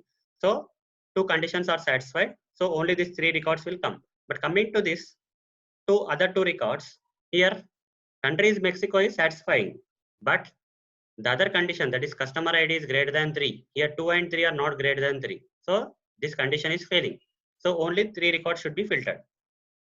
You see 13, 58, 80, which are greater than 3, and at the same time country is Mexico. Fine. So like this, guys, we can add. Let's add one more condition. And okay, and so what the other thing? Let's add and. So here we have different contact names. where we have different contact names. Let me use another example. Contact name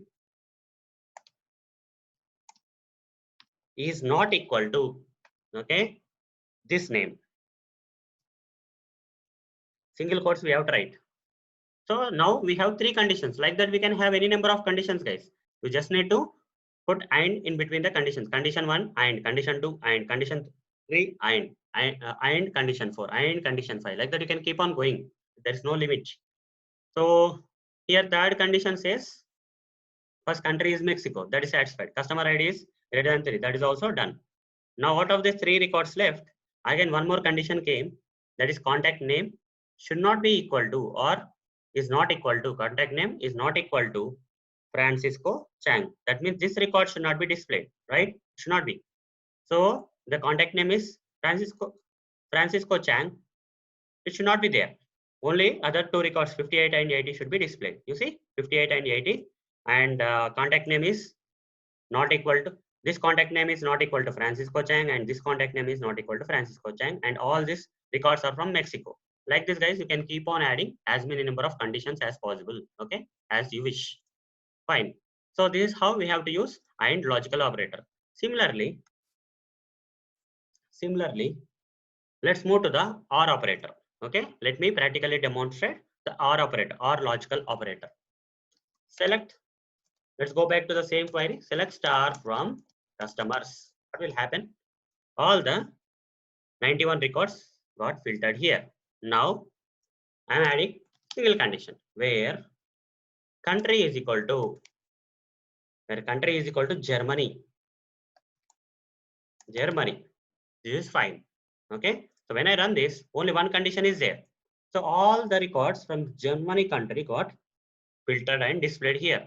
So out of 91, only 11 customers are from Germany. So all those German customers got displayed here. Now I'll add OR operator, OR logical operator. OR city is equal to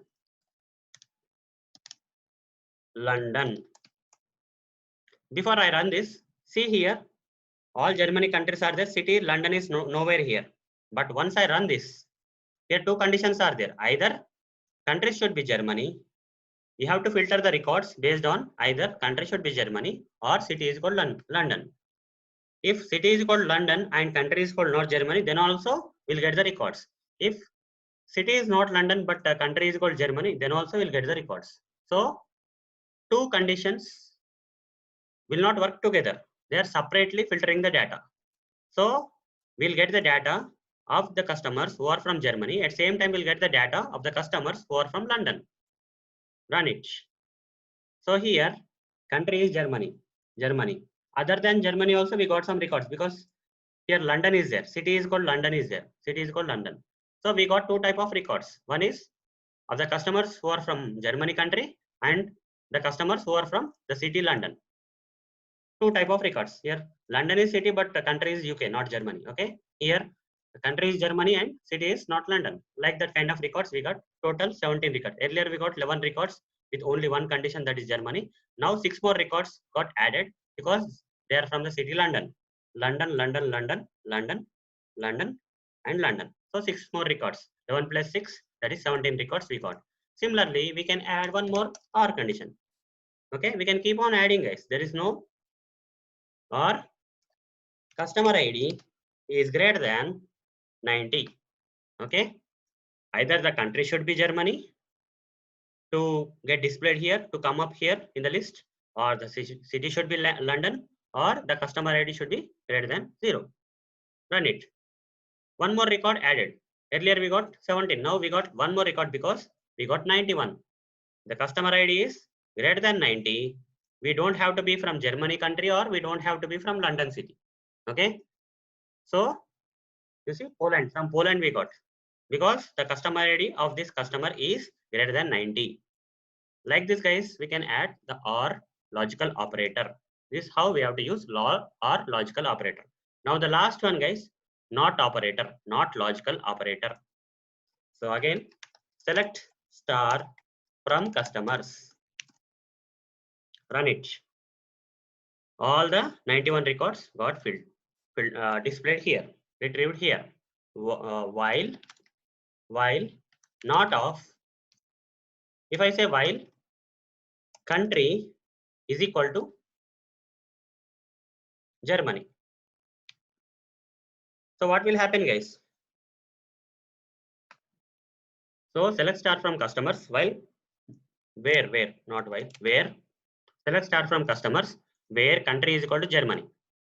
If I run this, all the customer records, okay, out of this 91, who are the customers who are from Germany will be filtered and displayed. That is total 11 records.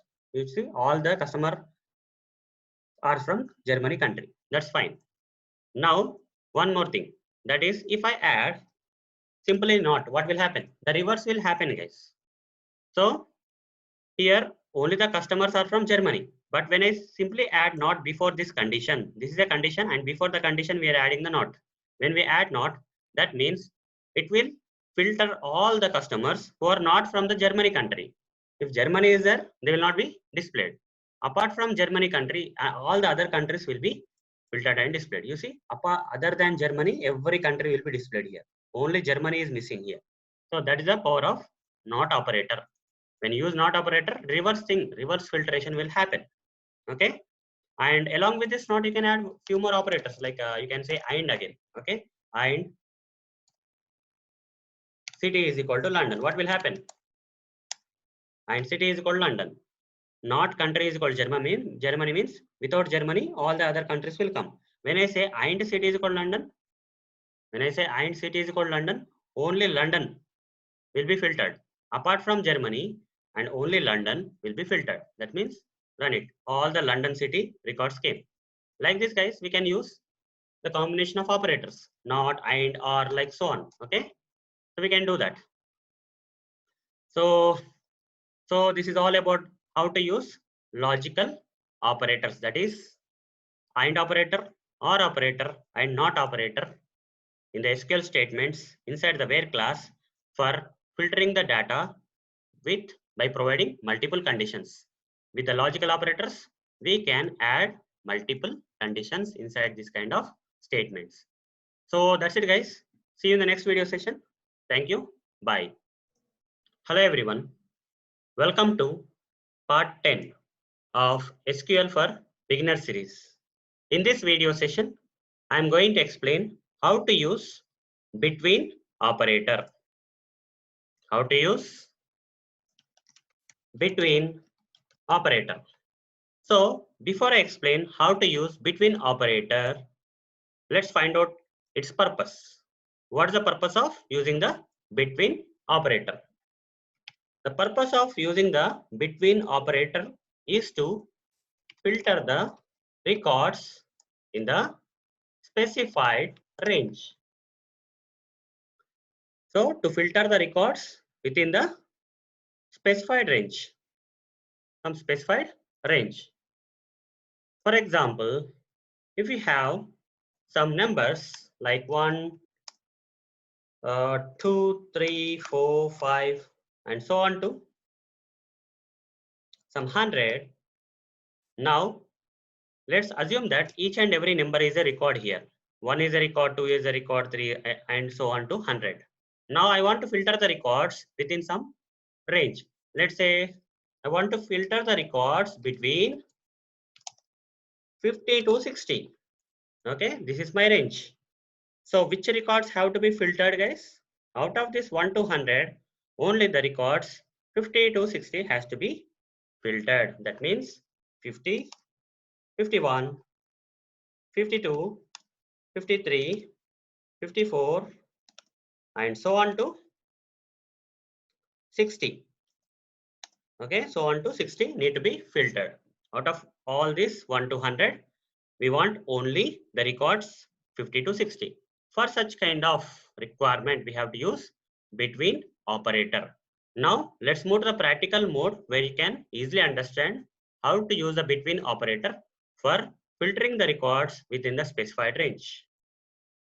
So here, before I filter anything, let me retrieve all the records that are there in the products table. How many records are there already? 77 records.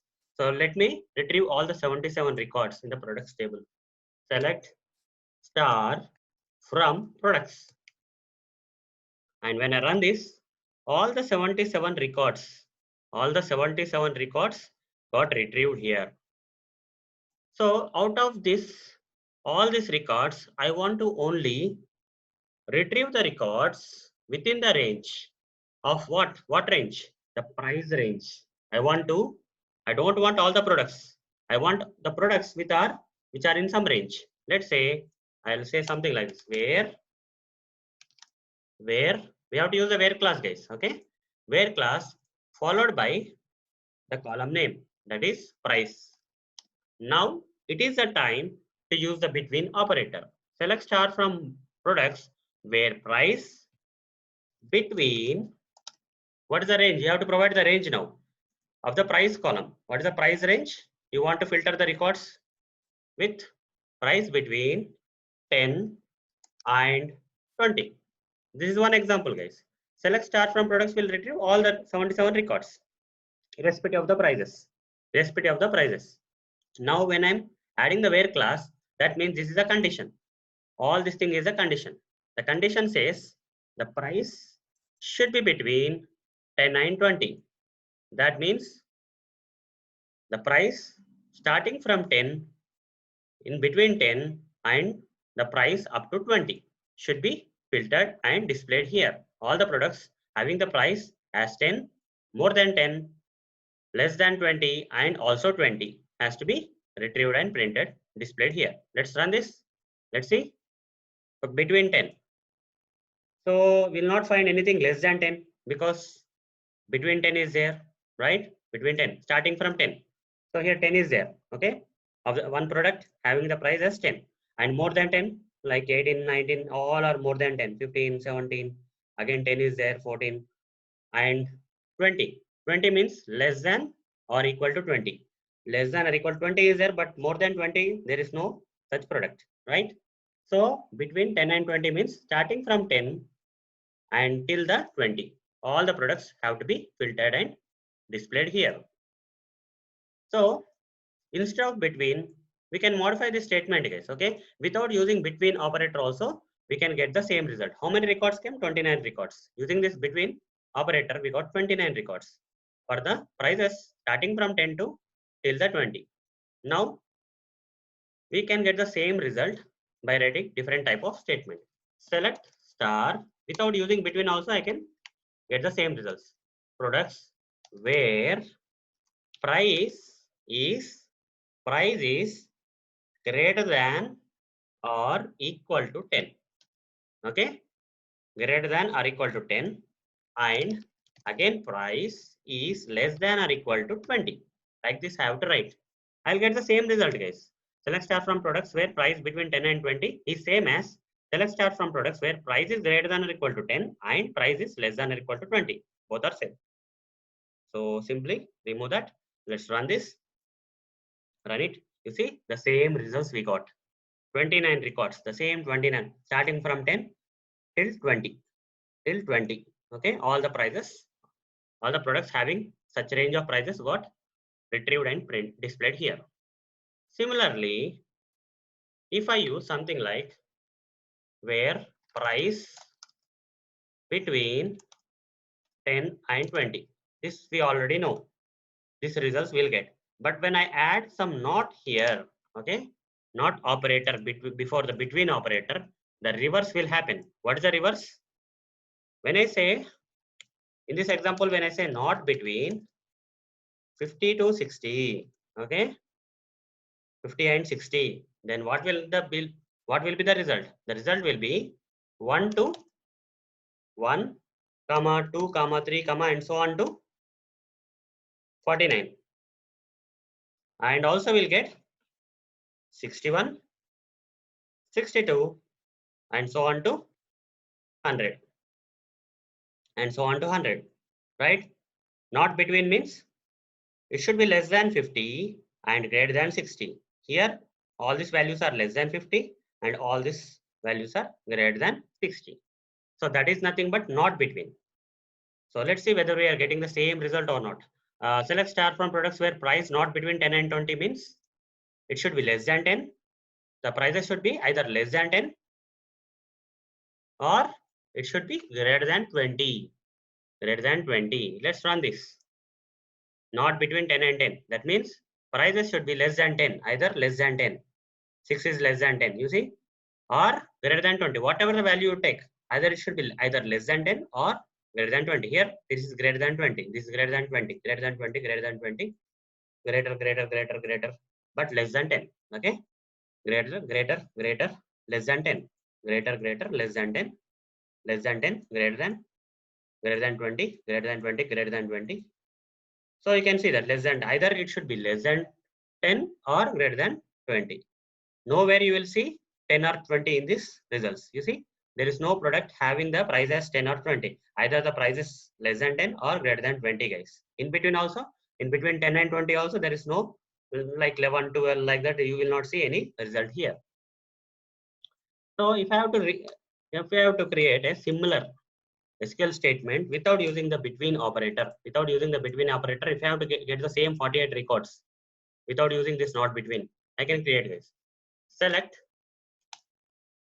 star from products where price is less than 10, or here we should not use and, guys, or we have to use, or price is, we'll get the same result, greater than 20.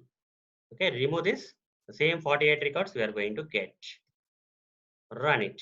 This is known as not between. This is not between, guys. Same records. Okay, same records we got. So this is how we have to use between operator or not between operator in the SQL statements for filtering the records which are in some range or out of some range. So that's it, guys. See you in the next video session. Thank you. Bye. Hello everyone.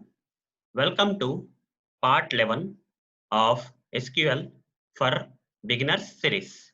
In this video session, I am going to explain how to use order by class in SQL statements. So, how to use order by? It is a class. Order by class in SQL statements. So, what is the purpose of using order by in SQL statements? The purpose of using order by in SQL statements is to order the retrieved records. Okay, to order the retrieved records in ascending or descending order of the provided column data. To order the retrieved records in ascending or descending order of the specified or provided column data. So, in order to order the retrieved records in ascending and descending order, we have to use order by class. But there are two more keywords, guys, that we have to use with order by class. Those are nothing but ASC keyword, DESC keyword. When we have to use ASC keyword with order by class, when we want to order the retrieved records in ascending order, then we have to use ASC. And when we want to order the retrieved records by the SQL statements in the descending order, then we have to use DESC keyword. These are the two keywords we have to use with the order by class. Now let's move to the practical mode where I'm going to practically demonstrate how to use order by class along with ASC and DESC keywords. Let's get started. So here I am going to choose the customers table. So without using order by class, I'm going to use a normal statement. Select star from customers. If I say select star from customers and click on run, all the data from all the columns of the customers table got displayed here, got retrieved and displayed here. If you see the one of the column, any of this column, let's take this country column, guys. If you see the country column, under that there is a lot of data. The first record has Germany, second record has Mexico. Is there any particular order in which the data under this country column is displayed? Is there any order? somewhere A is there. If it is in ascending order, A will come first. If it is in descending order, the B or something will come first, right? It's in a mixed order. There is no particular ascending or descending order for the data that is displayed under the country column. But if I want all these records, all these 91 records to be displayed in ascending order based on the country.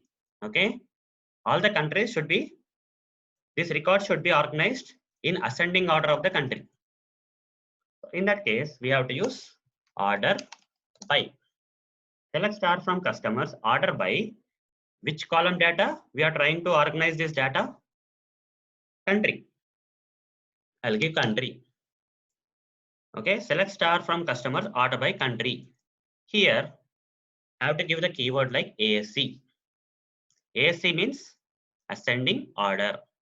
So I'm going to order these records, that complete 91 records in the ascending order based on the country. So when I run this, all the records got organized in ascending order of the country. That is, under country, first Argentina, A letter started, then B letters, then C. Keep on going. Everything got organized in the ascending order. Based on this ascending order, all these records will be shuffled, right? Argentina means 12 came, some random data came. So here, based on the country, we have ordered the customer records in ascending order. Now, is this ascending ASC keyword mandatory? It's not mandatory, guys. Remove this and click on run. This is still ascending order only. If you simply say order by country, then also it is ascending. It is optional, guys. Whether to give after order by country, whether you want to give ASC or not is optional. If you give, that's for good. But if you don't give, also the same result you will get. By default, that's the order in which the records will be retrieved using the order by column name will be in ascending order only. But if you want to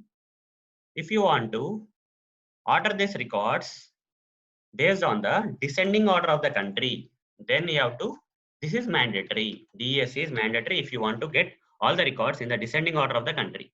Without DESC, it will come as ascending. Run it. You see, all the countries are now displayed in descending order, starting from B to towards the A. A to Z is ascending order. Z to A is descending order in case of alphabets. Okay, so this is how it works. And one more thing here is, I'll remove this part. Now again, go back. Select star from customers. Here only one column I organize, right? If I write something like order by country ASC, only based on the country we are ordering the records in ascending order, right? Based on the country's ascending order, we are ordering the records. But is there any possibility where I can specify more columns? Yes, it's possible. So after country ASC, you can say comma. Now here, let's run this first. Okay, country ASC. Let's run this query first.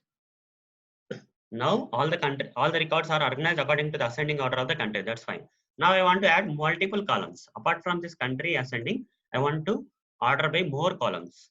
That is comma. You have to say comma, comma.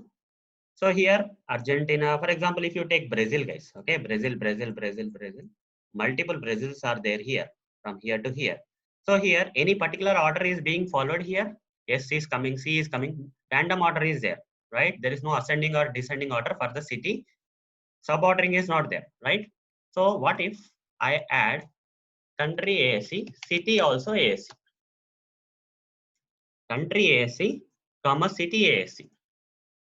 First order the country according to ascending order. After ordering the country according to ascending order, then subsections, that is cities of these countries, will be ordered in ascending order.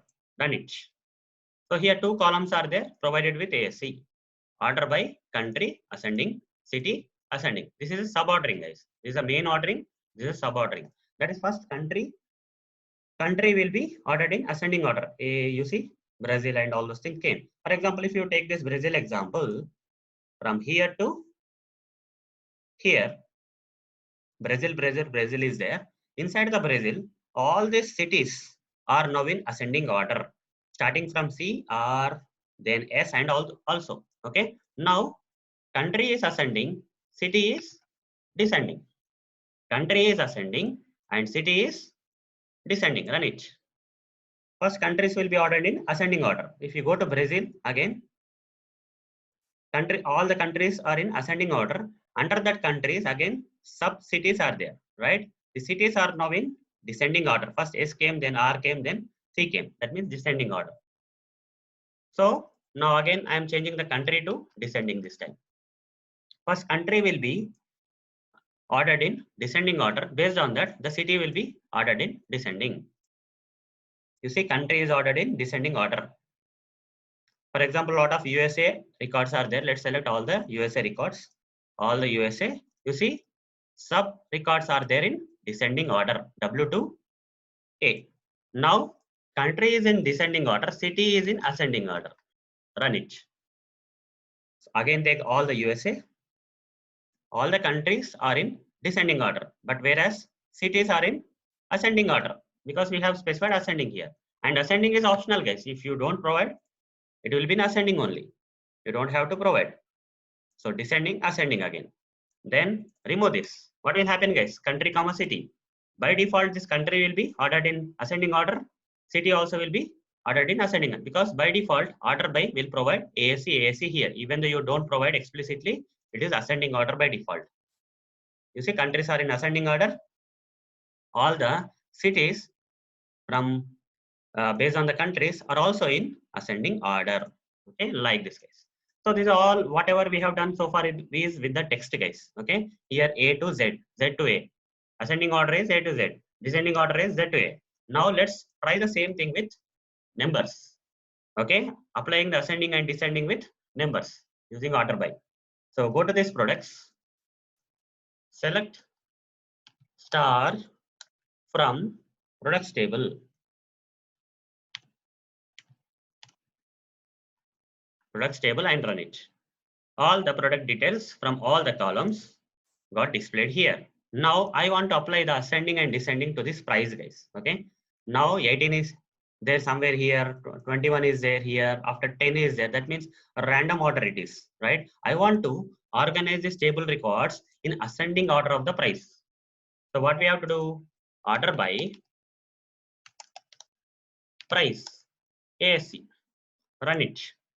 You see, the least number, least price will come first. 2.5, 4.5, 6, 7. The price keeps on increasing till we reach the end. You see, the highest price will be at the end. So this is ascending order. Lowest number to the highest number is the ascending order. What if I give DESC here? Run it. The highest price will come first and it will keep on going to the lowest price. And here also the same thing, guys. If you don't want to provide ASC, by default, the price will be of ascending order only. Okay. So ascending ASC keyword is not mandatory. So DESC is mandatory if you want to get this price details or whatever the column details in descending order. But for ascending, if you don't provide, by default it is ascending. So guys, these are the different practical examples for understanding the order by class in SQL along with the ASC and DESC keywords. So that's it, guys. See you in the next video session. Thank you. Bye. Hello everyone. Welcome to part 12 of SQL for Beginner series. In this video session, I am going to explain how to use between operator. How to use between operator with the text. With the text. Using between operator with the text. In one of the previous videos, I explained how to use between operator with numbers.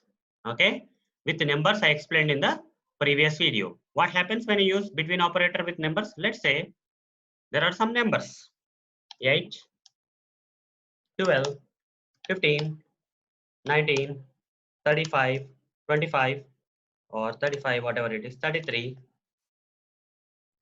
49 and so on. Okay, like this some numbers are there. If I choose between operator, let's say between 15 and 33. What numbers will be retrieved, guys?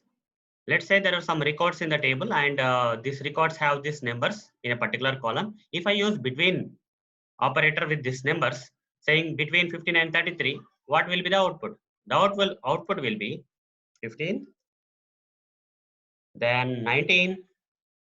You see, after 15 only 19 is there, right? So here 8, 12 comes up, comes before 15. So starting from 15, including 15, 15 after 15, 16 is not there, 17 is not there, 18 is not there anywhere. So 19 is there. So 19. Then 20, 21, 22, 23, 24 are not there, any of these numbers. So 25. And after 25, 26 to 32. No other numbers are there here. So next number is 33 or 33. So including 15 and 33, what are the numbers that will come in between? All those numbers will be retrieved. This is how between operator works with numbers. Now what if I use the same between operator with the text? Let's say there is some text. My name is Arun, right? Arun, Kishore, Ravi, okay, Ravi, Sam, Balakrishna. We can take another like Varun. Okay, like this, different numbers are there. So, so, so different names are there. Like a few numbers are starting with A and some with K, R, S, B, V.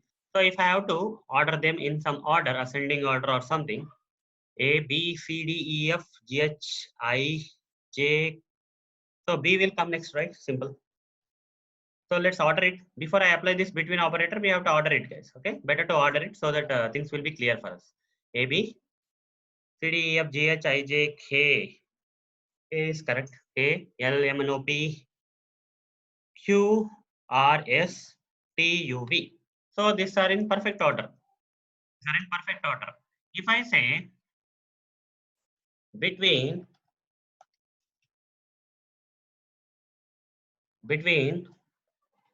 Kishore or between Bala, Krishna and Sam, what will be the result, guys? The result will be nothing but all this will be retrieved. Balakrishna, Kishore, Ravi, Sam. So before Balakrishna, Arun has come. In alphabetical order, if you take, Arun comes before. So starting from including Balakrishna, Kishore, Ravi, Sam. Sam is the last thing. After Sam, Varun will come. So this is the range. Balakrishna to Sam is the range. Only these four values will be displayed or retrieved. So this is how it works, guys.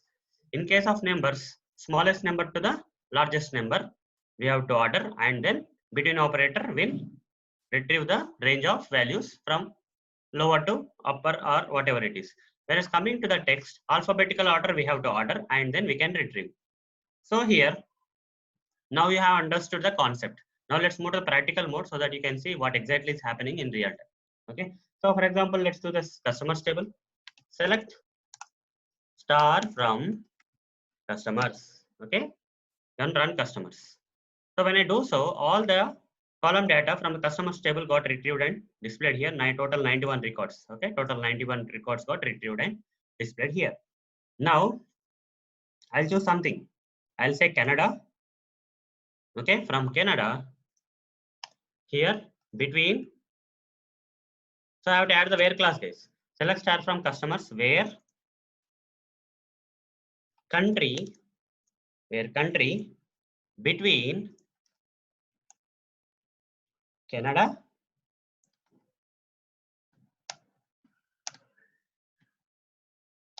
and I have to put Canada in single quotes because this is a text. Canada and let's say I'll select some country.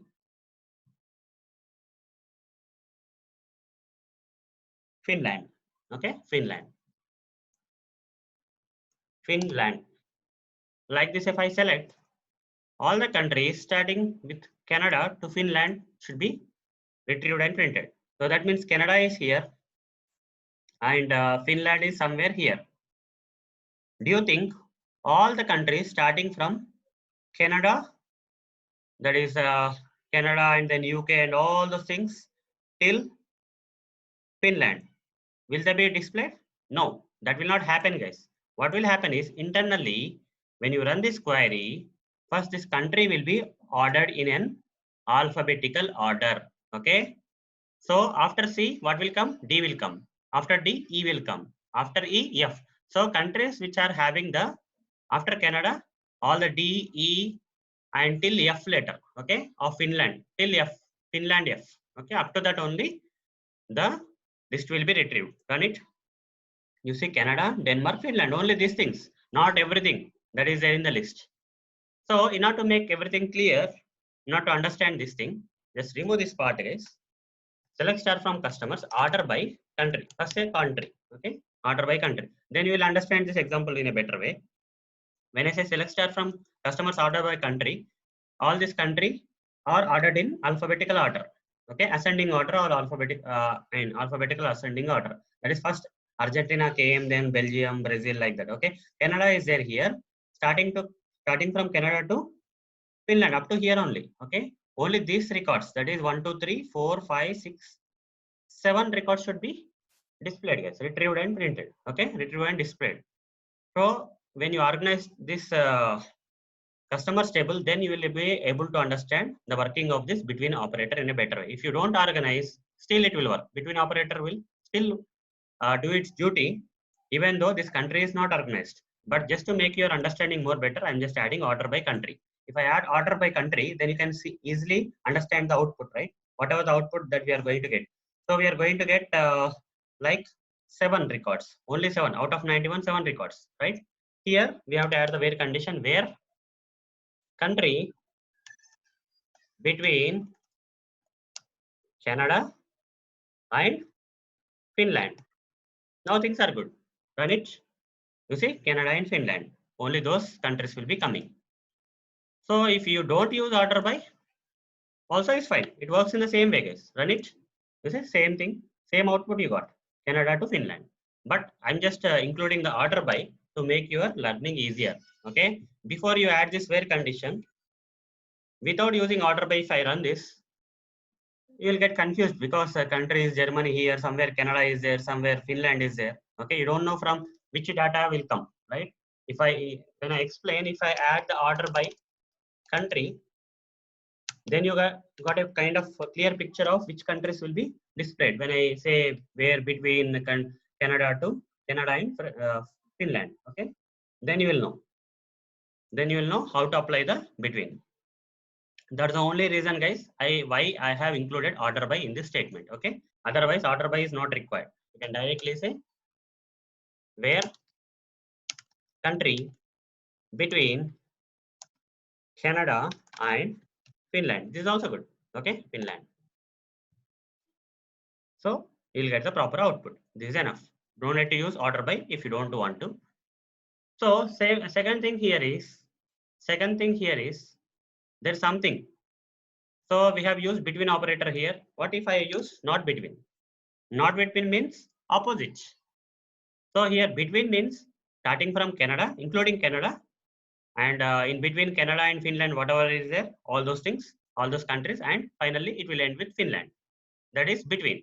But if I say not between, excluding this Canada and Finland, okay, excluding the countries that are Canada, Finland, and in between countries, excluding, okay, whatever the remaining countries are there, those will come opposite.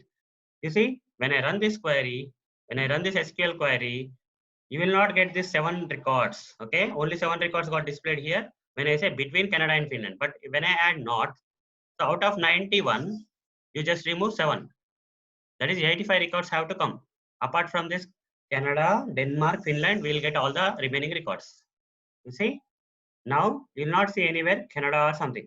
It's very difficult, guys, because you see, it's difficult to find whether Canada is there or what you call Finland is there or any other between countries are there, Denmark is there or not. So how to make it easy for you to go through the results?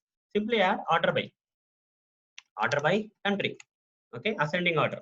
When I do so, A, B, C is not there. You see, Canada is not there, Denmark is not there, Finland is not there. Again, it started from France. So that's the advantage of order by when you use with the between operator or not between operator. Okay, it will make your understanding better. So guys, this is all about using between operator with text. So that's it guys. See you in the next video session. Thank you. Bye. Hello everyone. Welcome to part 13 of SQL for beginner series. In this video session, I'm going to explain how to use in operator in operator in SQL statements. So I'm going to explain how to use an operator known as in operator So before I explain in a practical way, let's find out what is the purpose of using this in operator in SQL statements. The purpose of in operator is to simplify,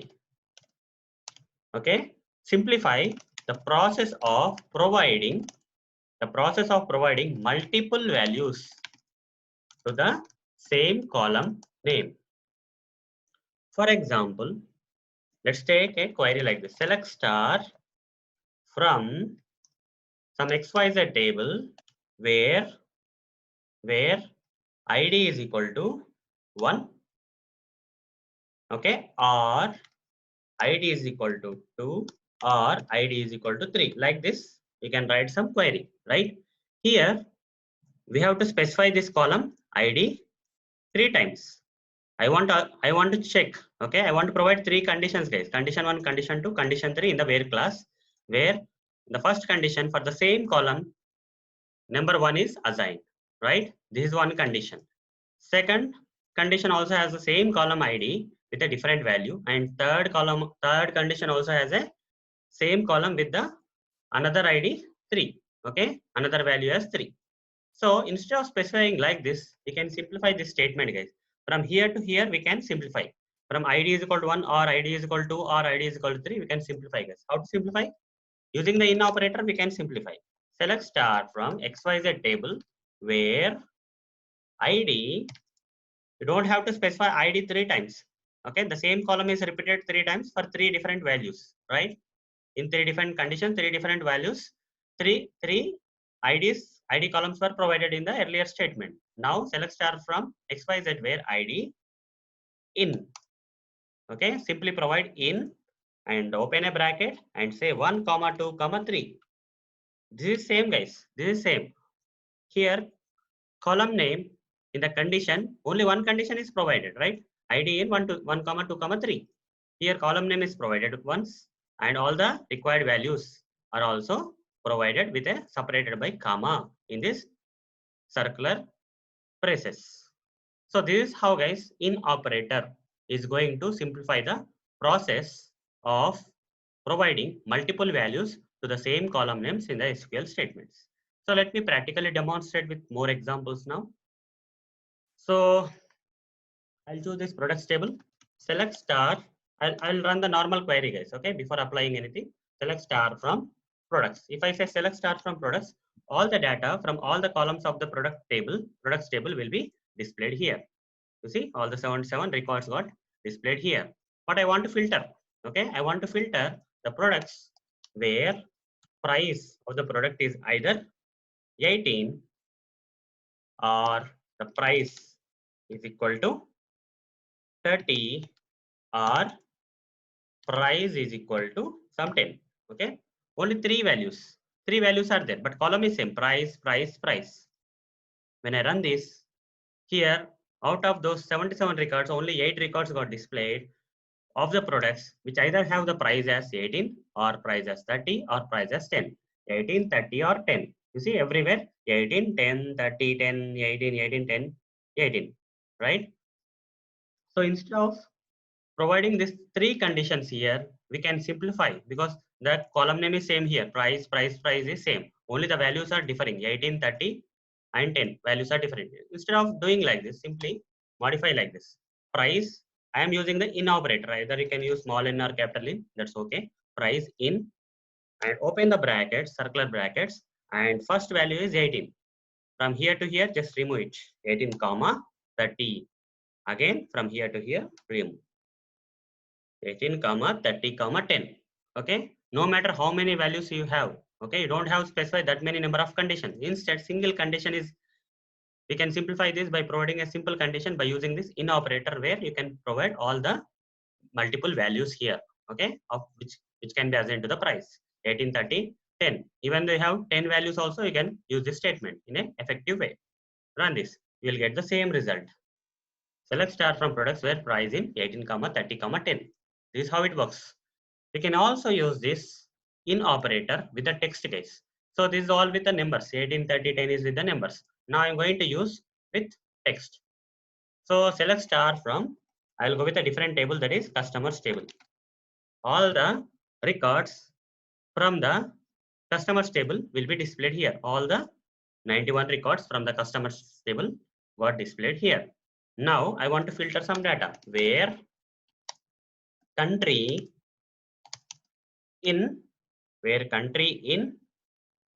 I'll only provide few countries, guys. If you have to provide the text values, you have to surround them by single quotes, guys. So I am providing the single quotes here, either USA or Canada or UK. Like this, multiple values you can provide to the same column just by using the in operator. This will simplify the process. So here, instead of the numbers, this time I provided the text. Only difference is that for numbers, you don't have to surround with the single quotes, but for text, you have to surround with single quotes like this. So out of all these countries here, different country records are getting displayed. But here, when I specify USA, Canada, UK, only the records of the customers who are from only these three countries, USA or Canada or UK, will be displayed after when I run the query. You see, out of 91 records, 23 records came, either UK or USA or Canada. UK, Canada, USA, Canada, Canada, USA, USA.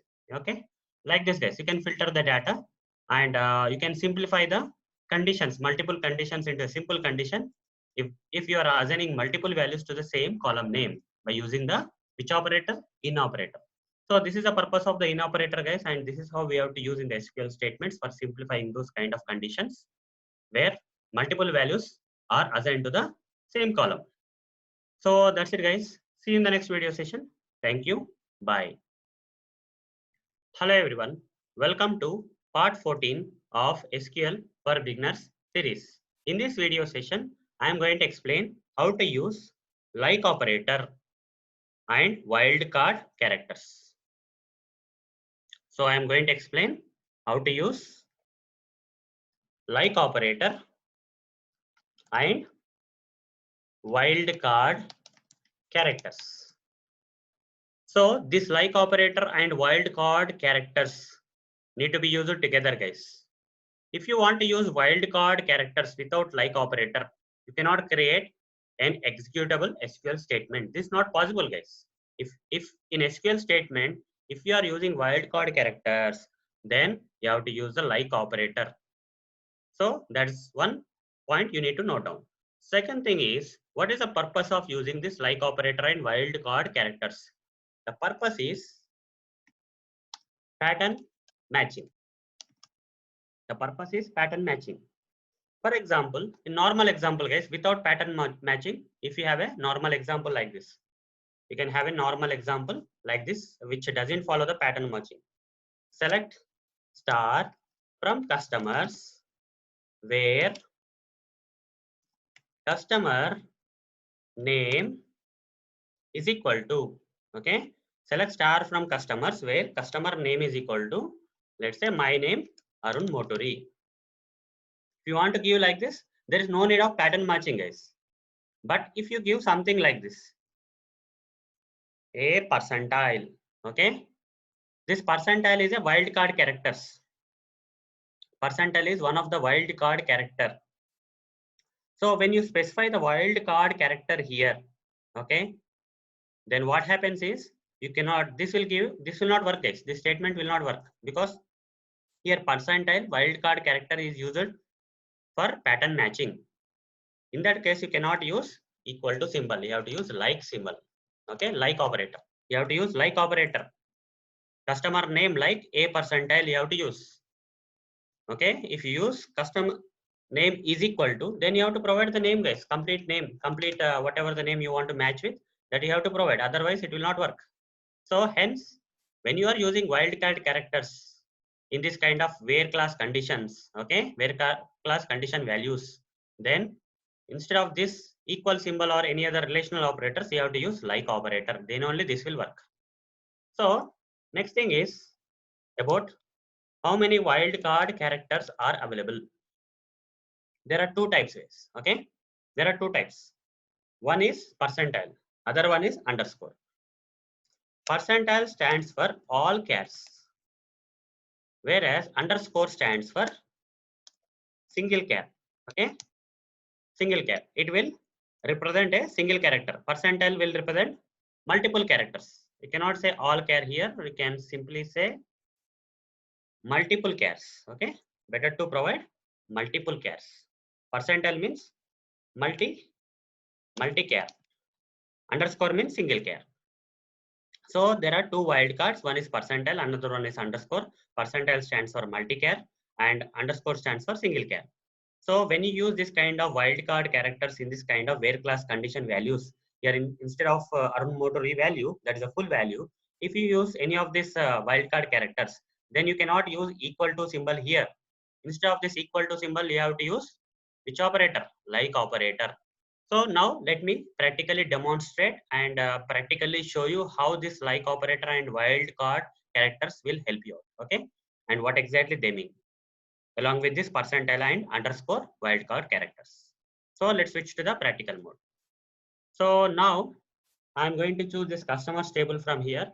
Select star from customers. I'm not using any pattern matching so far. Okay, this is a normal query. I'm not using any wild characters or like operator in this particular statement.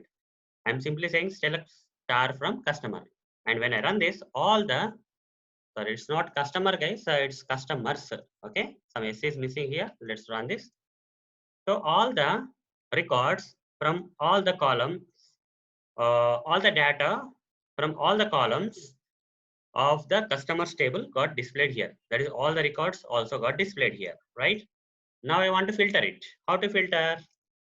Generally, we'll filter something like this, where country is equal to Germany. Okay, where country is equal to Germany. When I run this, all the customer records of the customers, all the records of the customers who are from the country Germany only Germany got filtered and displayed here, right? Here, am I using any wildcard characters? No. The answer is no. I am not using any wildcard characters. So this kind of operators will work. Equal operator will work. There's no need of using any like operator.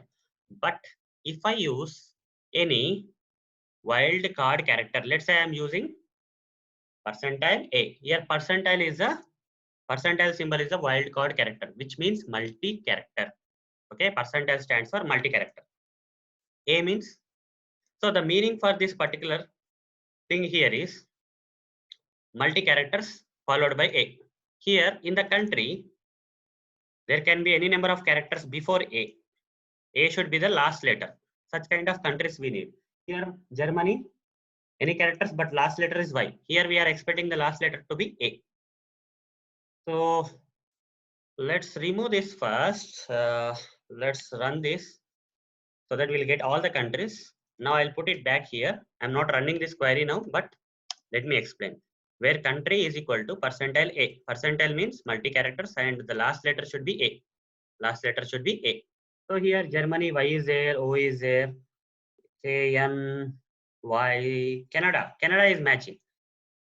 Multi-characters followed by A, single letter A at the end.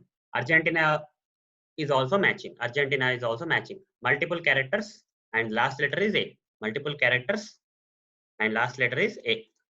You don't have to provide the complete name, guys. Percentile means multiple characters followed by A. Canada is matching, Argentina is matching, any other countries matching here, guys. Austria is matching. AUSTRIA. Last letter is and this is percentile. Okay, all this is percentile, multi-characters. It can be any character or any multiple characters can be matching there. Now, any other things left? We'll see. Venezuela. Here also A is there, and many characters are there which will go into the percentile. Same thing. Here USA is also matching. US is percentile, and whereas last letter is A. And any other things, Canada already covered, USA covered. All these things are covered, and Canada, Argentina, same things are repeating, guys. Austria, and Argentina, USA. Any other things? I'm just checking at a high level to see whether I am missing anything. Yeah, this looks good. But do you think this particular statement will work, even though we gave the uh, wild card here as percentile and A, but this thing will work or not? This will not work, guys, because you are still using the equal symbol. When you are using wildcard in the values of the where class condition value, then equal to should not be used. You see, you will get no result. It's not working at all. Okay. Instead of equal, we have to use like operator.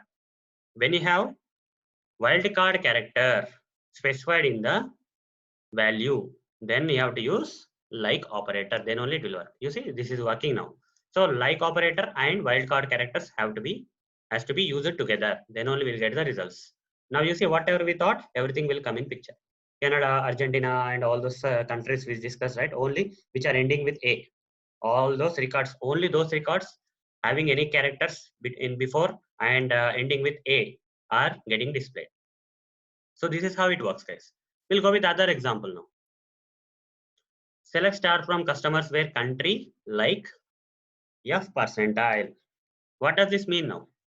The first letter should be F. The country's name should start with F and it can end with anything. Any number of characters is possible. Okay. So here CA. So all these countries are with the different numbers. Yeah. Before executing this, we have to try our previous query, right? So that we can know the results beforehand. So I'll run this query afterwards. Now, you see, when I say country like F percentile, so this France will match F and any multiple characters. France should start with F, guys. That's the first rule. France, many places France is there, and here also France. Other one is Finland. France and Finland. Only two type of countries. Only the records of the customers who are from France and Finland will match this kind of situation. Run it. You see, France and Finland. How many are there? Total 13 records came like this. So the next example is we can use, till now we have used this percentile wildcard character either at the beginning, like this we have used in the first example, right? Any characters ending with country name ending with A. Other place we have used F percentile, where the first letter should be F and the remaining characters percentile should be there, right? Then G percentile Y. This time I'm using in between, guys. Okay. Earlier I used percentile before and at the end. Either before and as the starting I used, or as the end of the text I have used. But now I am using this percentile in between. So first letter should be G and last letter should be Y, and in between any number of characters can be there. So here, when I run this, only Germany is coming because %G, this country Germany is starting with G, and this country Germany is ending with Y, and in between any number of characters can be there. Okay, this is percentile. G percentile Y, like this. Next one is I will add multiple characters manually, okay, without using wildcard. MEX percentile. I don't have to add like this, guys. M percentile means what will happen? First letter should be M and percentile. But if I add MEX, okay, MEX percentile. So it means MEX first three letters should be MEX followed by any number of letters. It can be anything. Okay, the remaining characters can be anything, but the first three characters should be MEX. The first three characters should be MEX, and remaining characters can be any MEX percentile. Next one is percentile NEZ percentile. Okay, percentile NEZ percentile. Here I am using multiple wildcards. Till now, I have only used single wildcard, right? Percentile. I can use wildcard any number of times. In the beginning, in the middle, in the end, I can use 3 times or also. Okay, any number of times this percentile can be used. So here I'm using the beginning and end percentile, and in between n is z. That means the countries which have n is z anywhere in the word, okay, in the name. N is z any there in the name. So here n is z is here. Before n is z, this is percentile. Percentile n is z and remaining also percentile, like that. Okay, this is how the pattern matching is being done. The next one is percentile can percentile. If I'm giving something like this, okay. So do you think, let's run this. What's happening? Canada is coming because here percentile means there may not be any character also, guys. You see, can is, it may not be middle, guys. Can be at the beginning also.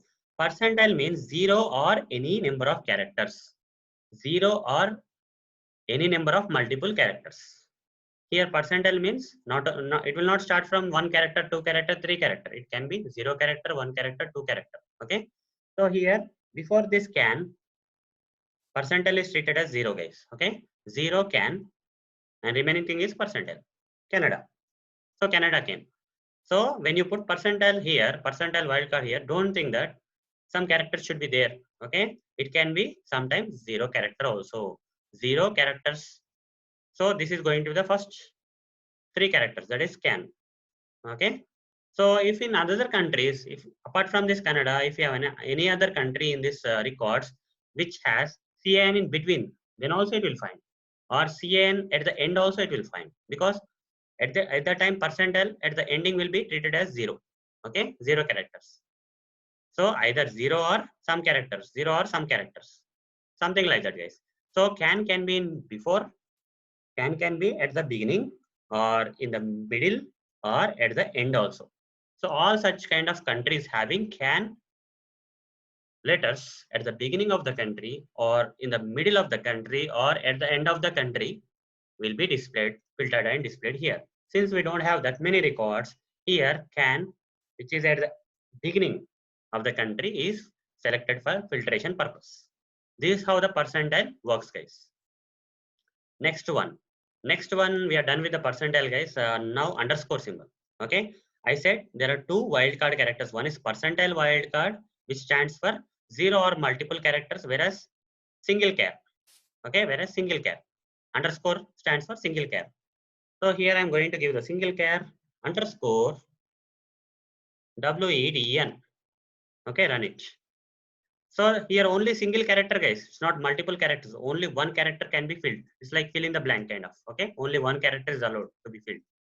So here we got Sweden because WEDN is already there here. One single character that is missing is underscore, that is S. It can be any letter. Any character can be there here. Sweden. So since this country is matching this kind of pattern, Sweden has come into picture. Next one. Next one is U underscore. Okay. U underscore. After U, only one letter should be there. After U, only single letter should be there. Single character should be there. When I run this, only UK is coming. U followed by single character. So if I give another underscore, that means 2 underscore. U underscore underscore. 2 underscores here. Here I have given 2 underscores. U underscore underscore. So in this place, when you run this, so here U followed by 2 characters should be there. That is S and A. UK is not coming this time. UK is not coming because UK only has 2 characters. But here after U, there should be 2 characters. So USA has come into picture. Like that. Then we can give this underscore in the beginning, at the end, whatever you feel. So if I give something like this, 2 underscores followed by A. Here 2 letters can be there. Same thing you got because last letter is A, first 2 letters can be anything, that is US. Okay. Next one. Next one is M underscore X underscore I underscore. No. So like this, m underscore x underscore c underscore. Okay, so these are single characters that are missing. When you run this, Mexico country is coming, m in this underscore e got filled, after that x is there, x is matching, then next underscore I is filled, then c is matching with c, then last underscore o is coming. Okay, it can be any character, so o. Like that also we can write the patterns using the underscore. Now last one is combination of underscore and percentile. Both characters also, both wildcard characters also you can use together. fin country like fin underscore a percentile. What does this mean, guys? First three letters of the country should be fin. After that any letter can be there, then a should be there, and after that any letters can be there. Run this. Finland is coming. First three letters are fin. First three letters are fin. Then underscore is, it can be filled with any character. That is, here L is there, so L will go here. Then after that a character should be there. Yes, a character is there. It's also matching. Remaining characters can be any characters. Here and is coming. Like that also we can use the combination of two wildcard characters, underscore and percentile. And the final thing here is, no matter how many wildcard characters or single or multiple or any number of wildcard characters you use, when you use wildcard characters in the values, then you have to use which operator? Like operator. You should not use equal to. If you use equal to, it will not work, guys. Only when you use wildcard characters in the values, then you have to use like operator, then only it will work. So this is all about the like operator and wildcard characters and how we can use them together for pattern matching needs. So that's it, guys. See you in the next video session. Thank you. Bye. Hello everyone. Welcome to part 15 of SQL for Beginner series. In this video session, I am going to explain how to use aliases in place of table column names. So I am going to explain how to use aliases in place of table column names. Now, in order to understand this particular thing, that is what are aliases and why we have to use in place of the table column names, you have to understand something here. That is, let's say there is a table. Let's say there is a table, guys. An existing table, it has some records. There are several data records here. That's fine. Now, this table has some columns. This table has, let's say some 3 columns are there. This is a table, guys. This is a table. Say, let's say this table name is customer table, customers table. Okay, this customers table has 3 columns. So in this 3 columns, some names are there.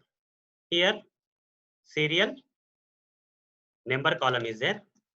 Here customer name is there, and here we have customer address. Like this we have 3 columns and some data is there. That's fine. Now in order to retrieve the records from this particular table, customers table, what you will do? You will write a SQL query statement like this. In order to display the records from this customers table, you will write a SQL query like this. Select star from customers.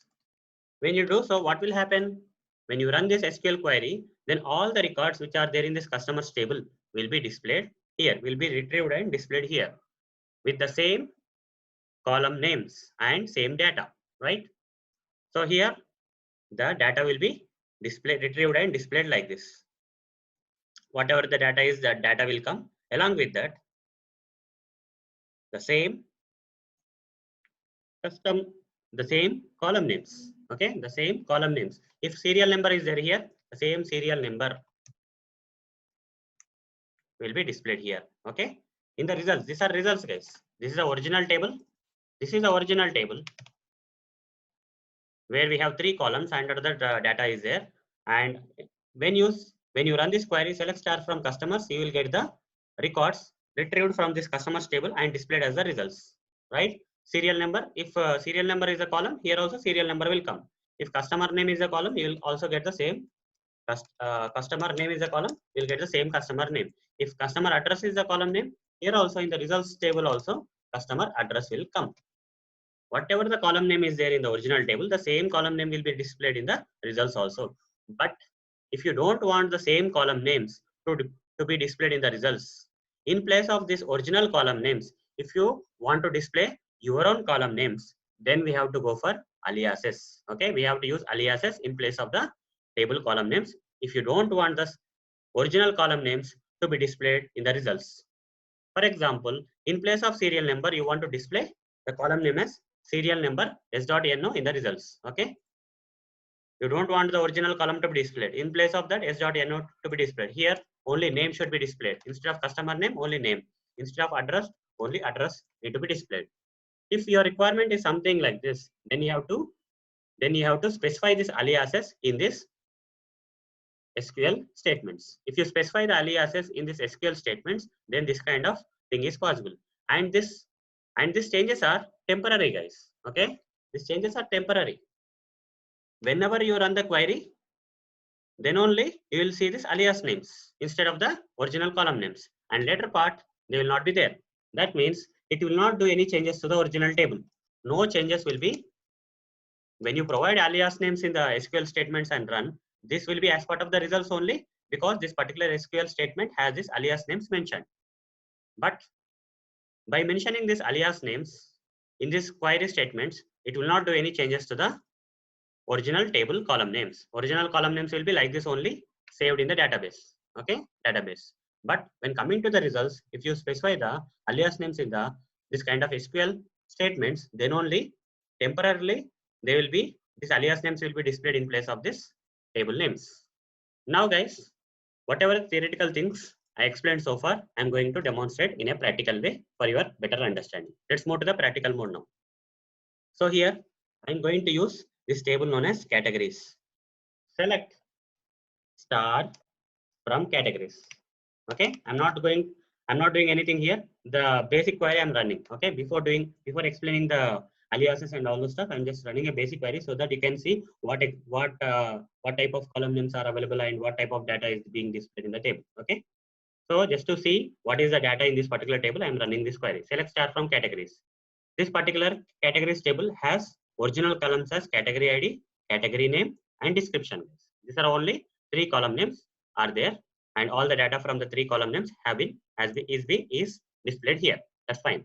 Now, here I can, instead of displaying the data from these 3 columns, I want to display only from this category ID and category name. Okay, in that case, I should not be using asterisk, right? Instead, I have to use the original column names, category ID, comma, other column name is category name. What happens if I run this kind of query? Only the data of these records from this specified tables, that is specified columns, that is category ID and category name, will be displayed in the results like this, category ID and category name. Other column data is not displayed because you specified in the SQL statement like this. You specified the column names for which the data has to be displayed for the available records. That's fine. Now, as I was explaining, if you want to, this is the original table, guys. In the original table, this kind of column names are there. But in the results also, the same column names are being displayed. Category ID means category ID. Category name means category name. But even though the original names, column names are category ID and category name, if you don't want to display the same original names in the results, these are the results, guys. Okay, where the records are retrieved and displayed. So in this kind of results table, if you want to display some temporary alias names, then what is the commands? Okay, we have to use as.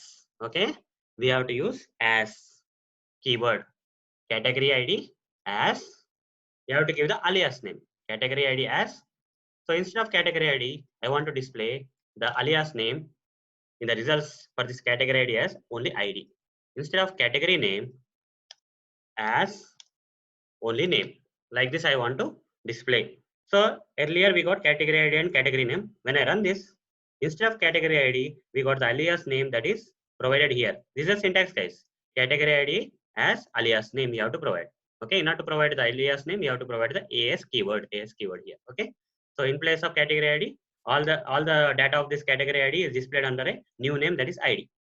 Okay, and category name as name under the new name that is name. This change is temporary, guys. This is not going to do any. This ID and name is going to be stick to this particular current result because this query is being run, but it will not do any changes to the original table. Original table, there is no change. This category ID will be same category ID in the table that is stored in the database, and category name will be the same category name column in the database. This is just for your display purpose only, and it is a temporary thing. Whenever you run this kind of queries, then only this kind of things will exist. Otherwise, it will not do any changes to the original table in the database. Fine. So now we know how to create the aliases, right? How to provide the alias names for the different column names. That's fine. But is as keyword is compulsory, is mandatory, or is it optional? It's optional, guys. So you provide or not provide. Just provide space also, it works. Okay, category ID, space ID. You don't have to provide the AS keyword. Okay, AS keyword. Here also, just provide space, category name, space name. You don't have to provide the as keyword. As keyword is not mandatory, it's optional. You can either provide or not provide, up to you only. The result will be same, guys. The result will be same. Okay, you will get the same result. With and without also, you will get the same result. So as keyword is optional. And one more thing, guys. Let's use as keyword because it's better to use as keyword because it makes easy for us to understand that this ID is a readable wise. It's very good, right? If you provide as keyword and you provide the alias names for this column names, it looks very good for me. Okay, without using, rather than without using, if you use it, it's good. Even though it's optional, let's use it. That's fine. Now, guys, one more thing here is I want to display in a different way. I want to display the category ID as category space ID. The results, instead of normal ID, I want to use I want to display the data of this particular column under this name as category space ID. Instead of category ID together, I want to display that data under the category space ID. Here category name as category space name. I want to do this kind of thing. Will this kind of query will work or not? It will not work, guys. When you run it, you see error is coming. There's some error coming. How to overcome this? The problem here is the alias names are in 2 words, right? Here you have to provide only single words, but you are providing 2 words. Word 1 because there is space between these 2 names. So that's the problem. Here category name is 2 words, not single word. How to overcome this problem? Is it possible or not? Yes, it is possible, guys. If you mention square brackets like this, okay? Category ID as inside the square brackets, you have to provide the multiple words. If you have single words, these square brackets are not required. But if you have multiple words for alias names, you have to provide the square brackets like this. Here also for category name, just provide the square brackets like this and run it. You see, it's possible, right? So instead of category ID, category space ID is getting displayed as alias name, and instead of category name, category space name is displayed as the alias name in the results. So this is all about the using aliases in place of table column names, guys. So that's it, guys. See you in the next video session. Thank you. Bye. Hello, everyone. Welcome to part 16 of SQL for Beginner series. In this video session, I am going to explain how to use limit keyword in SQL statements. So I am going to explain how to use limit keyword in SQL statements. Before I practically demonstrate how to use limit keyword, let me first explain the purpose of using the limit keyword. So what is the purpose of using the limit keyword? So the main purpose of using the limit keyword is to improve the performance. Okay? To improve the performance while retrieving. Okay? To improve the performance while retrieving the records from the table having huge number of records. At a high level, this is the purpose, guys. To improve the performance while trying to retrieve the records from the table having huge number of records. For example, there is a table. And this particular table has some huge number of records. Any example, let's say some number, any example number like 5,000 plus records are there. What does it mean by 5,000 plus records in the table? So let's say this is a heading That is the column names and all those things will be there here. After that is the first record, second record, and so on. There are 5,000 plus records. Okay. Let's assume that as an example, 5,000 plus records are there in this table. In that kind of case, where the table is having huge number of records and you are trying to retrieve, okay, you are trying to retrieve this all these records and display on a page. You want to access this table and retrieve using the select statement, right? We will be using select statement, select star from, let's say select star from table name. If you give something like this, in this case, all the 5,000 plus records will be retrieved from here and will be displayed on this page. They will be displayed for sure. The 5,000 plus records will be displayed on this page for sure. Okay, let's say this is an application page on which you are trying to retrieve all the 5,000 records from the table and display on this particular page. So all the records will be displayed, but it will impact the application's performance. How it will impact the application performance? The page will slow down, because since there are huge number of records, that are there in the table, the page that is trying to retrieve all these records and display the details of the different records that are retrieved on this page, that process will slow down the page. That is nothing but it will impact the performance. In order to avoid this kind of situation, the limit keyword will come to our rescue, guys. The limit keyword will come to our rescue. Using limit keyword, how can we improve the performance in this kind of scenario? Using limit keyword, we can choose out of this 5,000 plus records, okay, we can choose how many records needs to be displayed on the page at a time. Okay. That means at a time, you don't want to display all the 5,000 plus records. You only want to display only 10 records. Okay. After watching this 10 records, then another 10 records you want to display. Okay. So after this 10 records, you want to display another 10 records, like that. At a time, only 10 records you want to display. That will definitely improve the performance. So the purpose of the limit keyword is to improve the performance by limiting the number of records that need to be displayed on the page from a table which has more number of records. Okay, this is the purpose of the limit keyword, guys. Next thing is, now you have understood the theoretical concept of how limit keyword is going to help us in improving the performance when a particular table has more number of records or huge number of records. Now let's move to the practical mode where you can understand the how to use the limit keyword in a better way. So let's go here, clear this, run it. Okay, let's choose this customers table. Let's choose this customers table.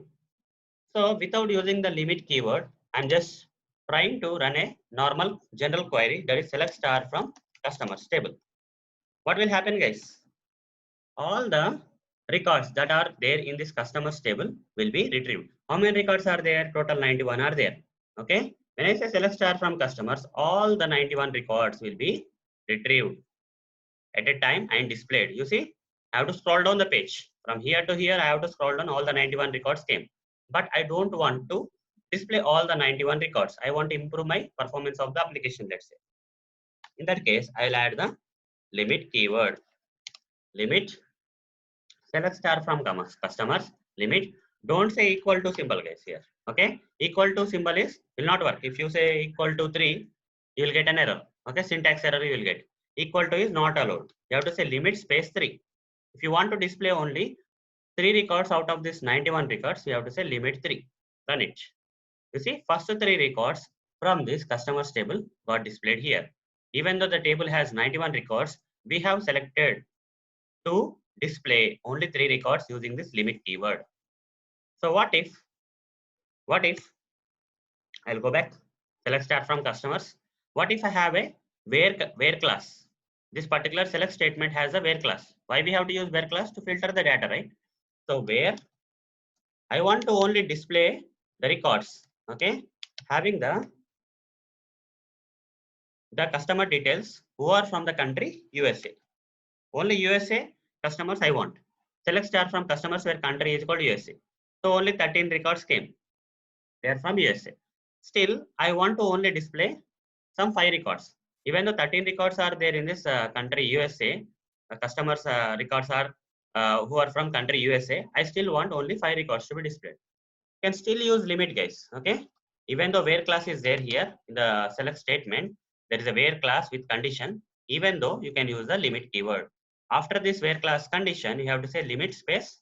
How many records you want to display? Let's say 5 records. Limit 5. So you are limiting the number of records to 5. Out of 13, only 5 records will be, first 5 records of that 13 records will be displayed.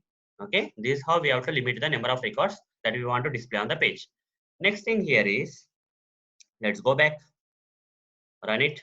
All the 91 records came again. Next thing, I'm going to use limit in a different way. Okay, so far I have given only single number, right? Select star from customers, limit, how many records you want, that many records number you gave. For example, you gave 3, only 3 records will come. If you give 5, 5 records will come. What if I give 2 comma 2 comma 6? 2 comma 6. That means after second record, display 6 records. Okay. After second record, display 6 number of records. That means here, this is the first record, right? There are 91 records in this customers table. In that, this is the first record. Then this is the second record. After second record, here you are saying after second record, after this 1 and 2, you display how many number of records? 6 records. That is starting from 3, third record, 1, 2, 3, 4, 5, 6. That means 3 to 8 should come. Okay, only these records I want to retrieve and display from all the 91 records. Run it. You see 3, 4, 5, 6, 7, 8. Total 6 records are there. They are starting after second record. That is starting from third record. Like this, guys, we can also use limit in this manner. So guys, these are the different ways we can use limit keyword for retrieving the limited number of records with an intention of improving the performance of the application page, where the records from the table having huge number of records are getting displayed. So this is all about the limit keyword, guys. So that's it, guys. See you in the next video session. Thank you. Bye. Hello everyone. Welcome to part 17 of SQL for Beginner series. In this video session, I am going to explain how to break a single SQL statement into multiple lines. So I am going to explain breaking a single SQL statement into multiple lines. Now we need to understand why we need to break a single SQL statement into multiple lines. What is the reason behind breaking a single SQL statement into multiple lines? The reason here is when the SQL statement is lengthy, when the length of the SQL statement is more, then understanding or reading such SQL statements will become hard. Okay, the understanding or reading of such lengthy SQL statements will not be easy. Okay, will not be easy. If you write the lengthy SQL statement in a single line, then the reading or understanding of that SQL statement will not be easy. In order to overcome this problem, we can break the SQL that is lengthy. Okay, lengthy SQL statement into multiple lines so that we can easily understand and read it. Okay, so that we can easily understand and read it. If you break a single lengthy SQL statement into multiple lines, the advantage that you are going to get is you can easily understand and read it.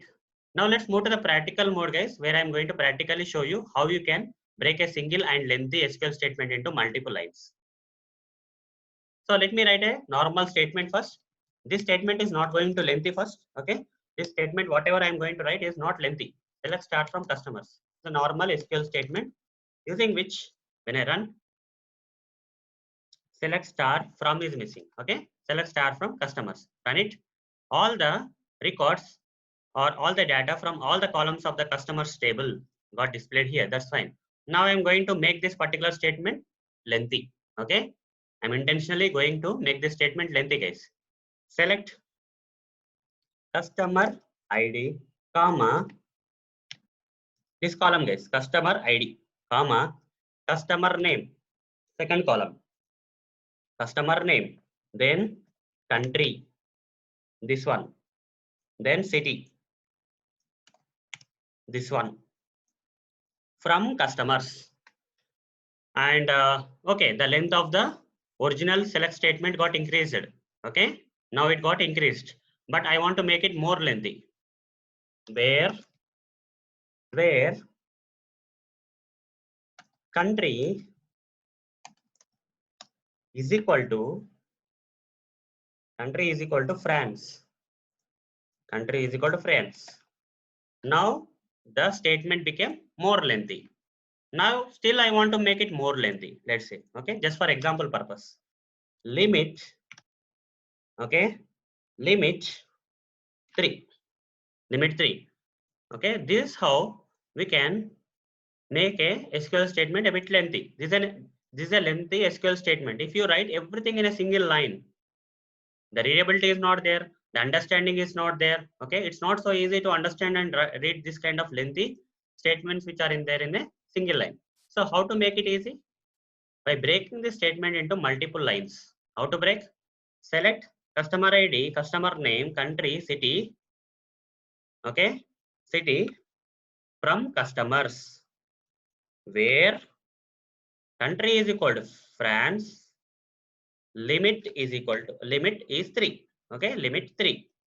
Like this, when you break the single lengthy SQL statement into multiple lines, here I have broken the lengthy SQL statement into 4 lines, 1, 2, 3, 4. Now you can see we can easily read and understand this SQL statement without any problem. Whether this SQL statement will work or not. After you breaking this SQL statement from single line to multiple lines, whether this SQL statement will work or not. It will work, guys. Run it. You see, you got the result. Okay, whatever this query has to do, that it has done. Okay, so it is still working. That means you can break a single and lengthy SQL statement into multiple lines for your easy understanding and easy reading purposes. So this is all about breaking the SQL statement into multiple lines, guys. So that's it, guys. See you in the next video session. Thank you. Bye. Hello everyone. Welcome to part 18 of SQL for Beginner series. In this video session, I am going to walk you through the different MySQL built-in functions and their categories. So what are the different built-in functions and their categories? In SQL, we can use several built-in functions. In SQL, we can use several built-in functions. Here, when I talk about the built-in functions that we can use in the SQL statements, we have to talk about the different RDBMS software. Different RDBMS software. Why we have to look into the different RDBMS software? There is a reason, guys. There is a relation between the several built-in functions that we can use in SQL and the RDBMS software. For example, MySQL. MySQL is one of the RDBMS software. There are several RDBMS softwares, right? There are several RDBMS software. And few examples for this, few famous RDBMS softwares are, one is MySQL RDBMS software, and another one is Oracle, and there are many other. Okay, there are many other RDBMS software available in the market. Let's take another one, Oracle. Okay, Oracle RDBMS software. Like that, several RDBMS softwares are there. For example, if you are using this open source and free MySQL RDBMS software, then the built-in, this MySQL has different built-in functions that we can use in the different built-in functions that we can use in the SQL statements. Similarly, if you take Oracle RDBMS software has its own built-in functions. Okay, so there are several RDBMS softwares like MySQL, Oracle, and many more. And if you take it, the built-in functions are not same across different RDBMS softwares. MySQL has its own list of the built-in functions. Oracle RDBMS software has its own list of built-in functions that we can use in the SQL.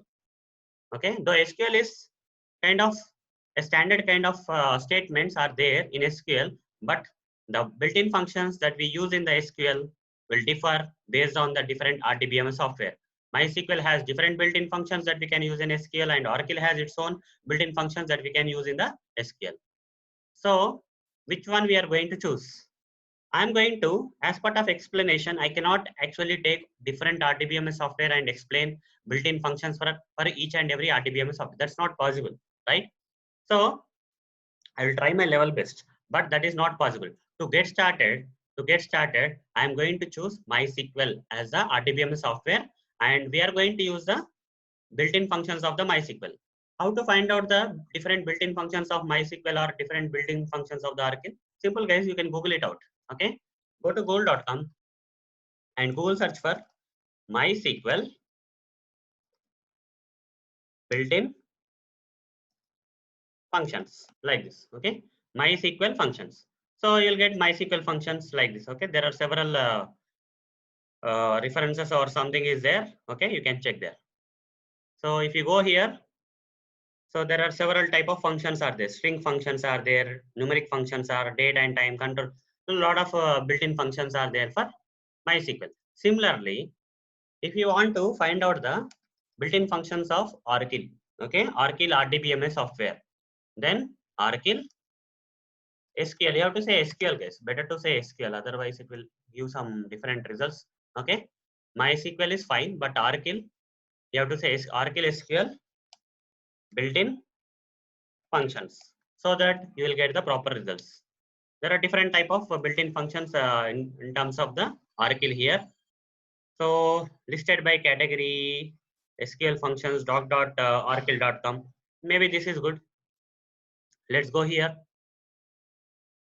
You can see here, guys. Okay, if MySQL also has different type of functions, right? Different built-in functions are there. Let's select string functions in MySQL. Okay, so these are the string functions that are available in the MySQL RDBMS, and these built-in functions of MySQL we can use in the SQL. Similarly, Oracle also has its own functions. For example, if you scroll down here, there are different functions. ABS, all these are functions related to built-in functions in Oracle RDBMS software, which you can use in the SQL statements. Like that, guys, different RDBMS software has different built-in functions that we can use in the SQL statements. Okay, that's the thing.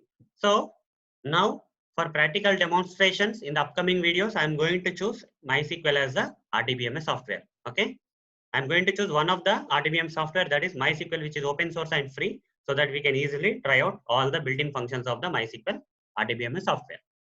So before actually I practically demonstrate in the upcoming videos, in this video session, we are going to look in the different categories of these built-in functions that are available in the MySQL RDBMS in a structural way.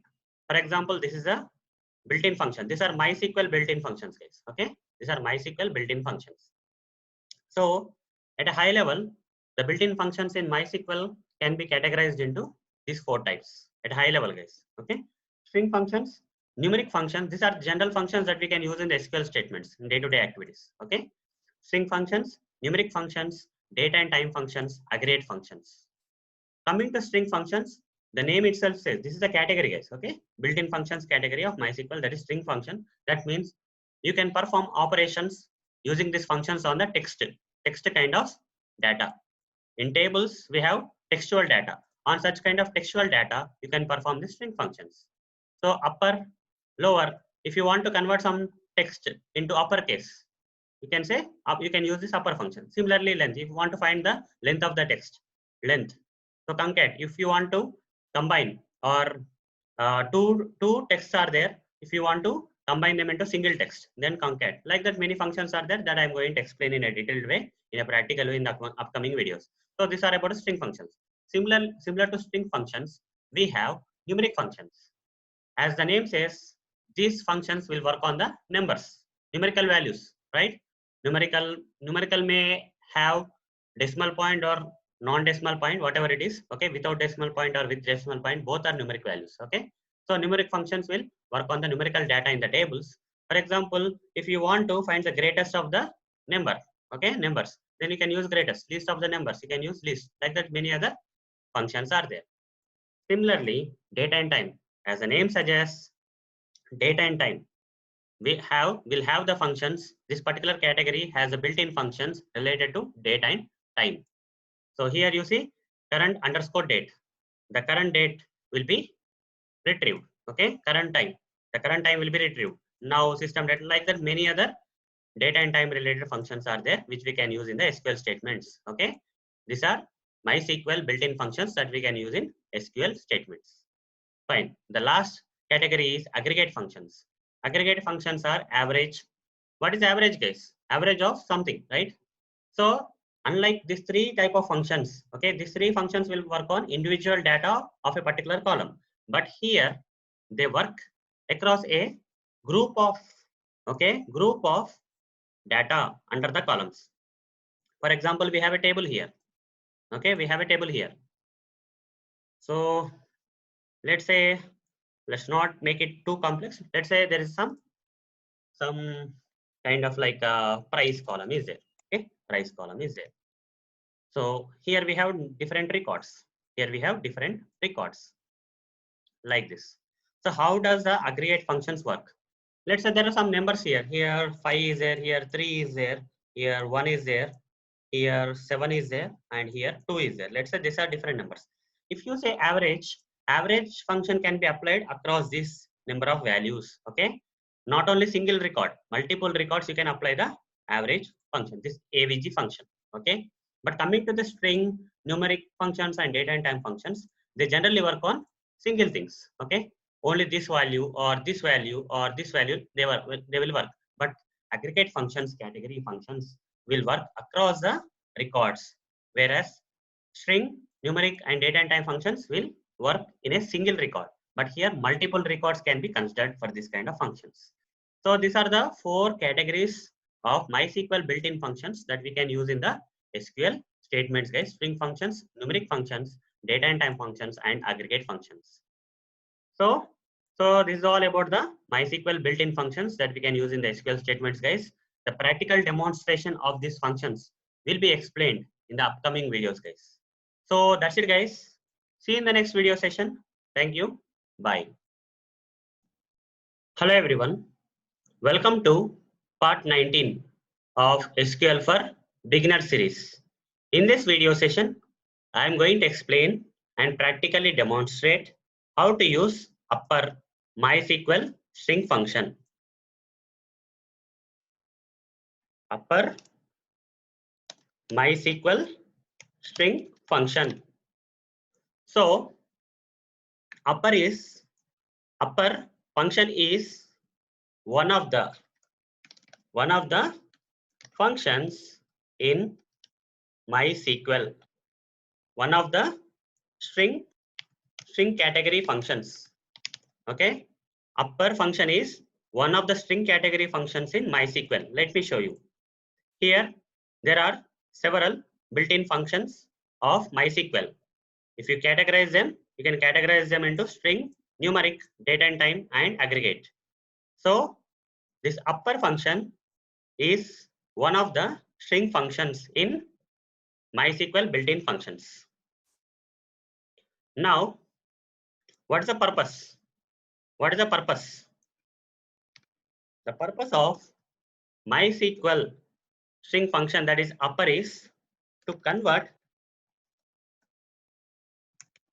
text, to convert the text under the table columns to uppercase. For example, there is a table. There is a table like this. In this table, there are several columns. In this table, there are several columns. Let's say some serial number,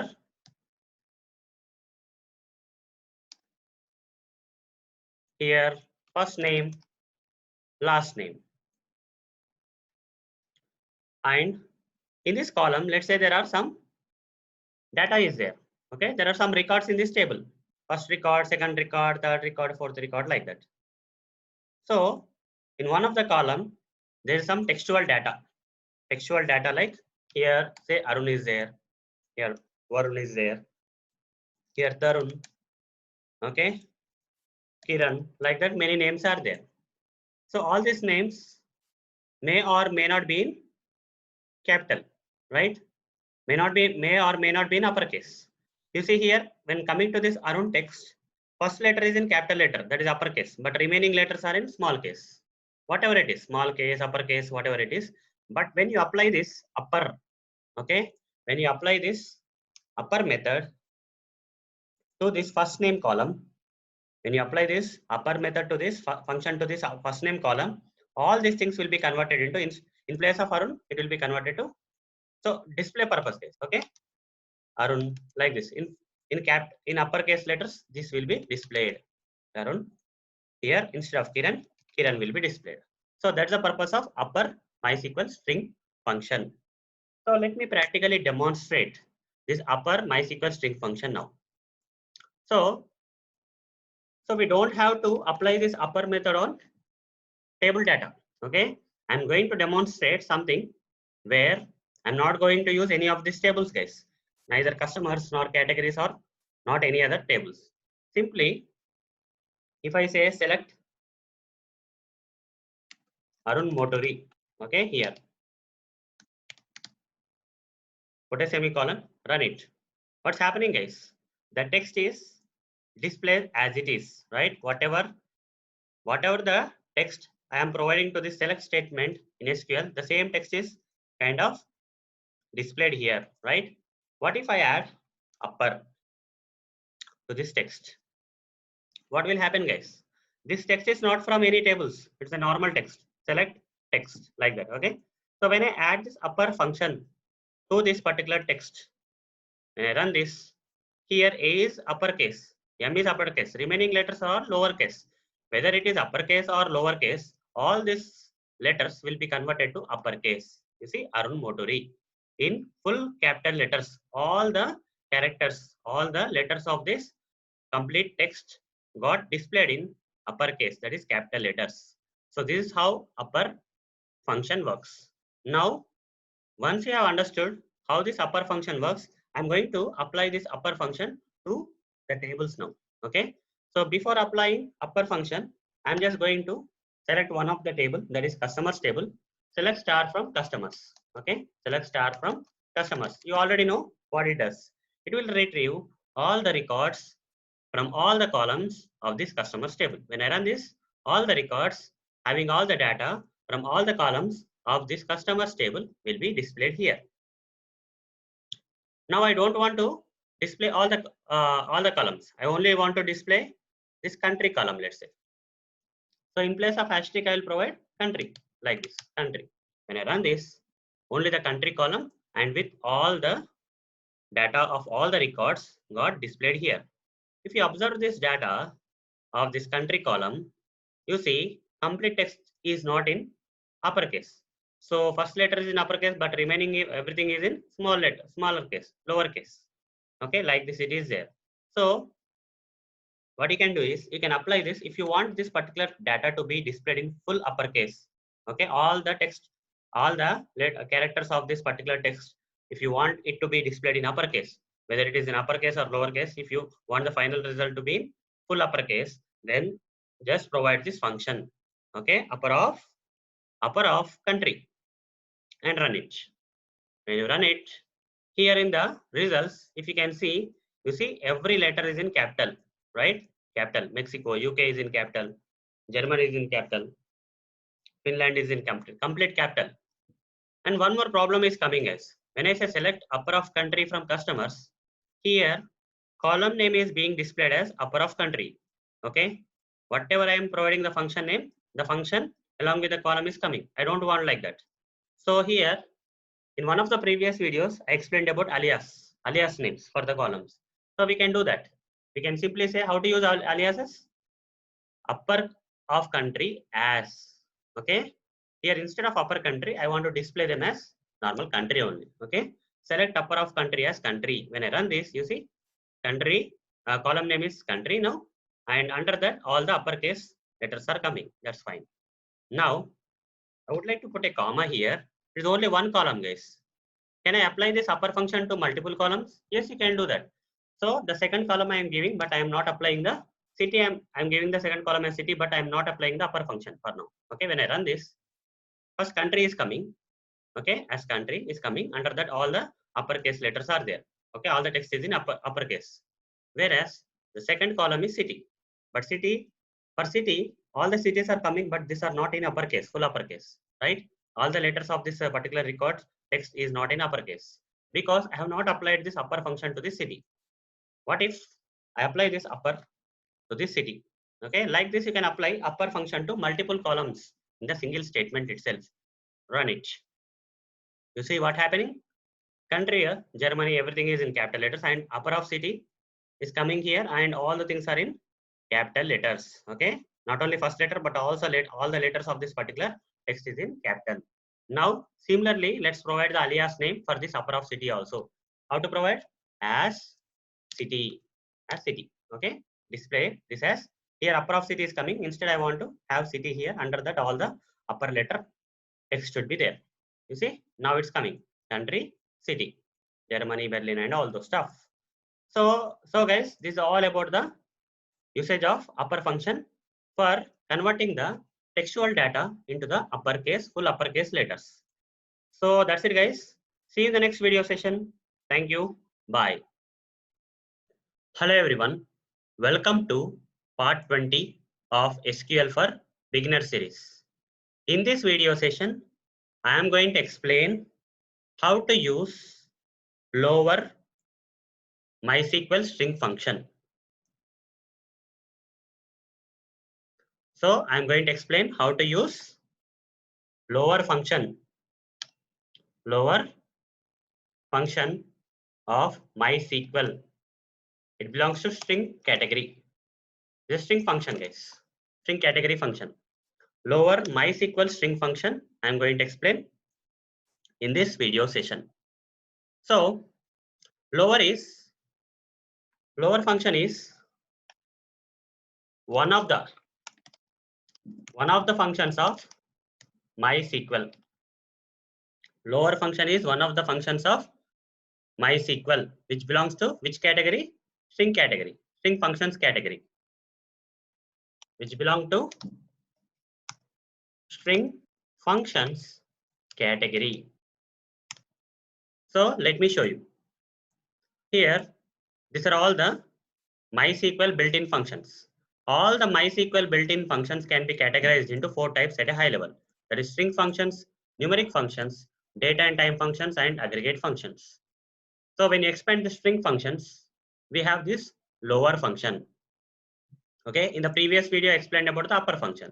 In the current video, this video I am going to explain about the lower function, which is one of the string functions of MySQL built-in functions. Fine. So what is the purpose? What is the purpose of this lower function?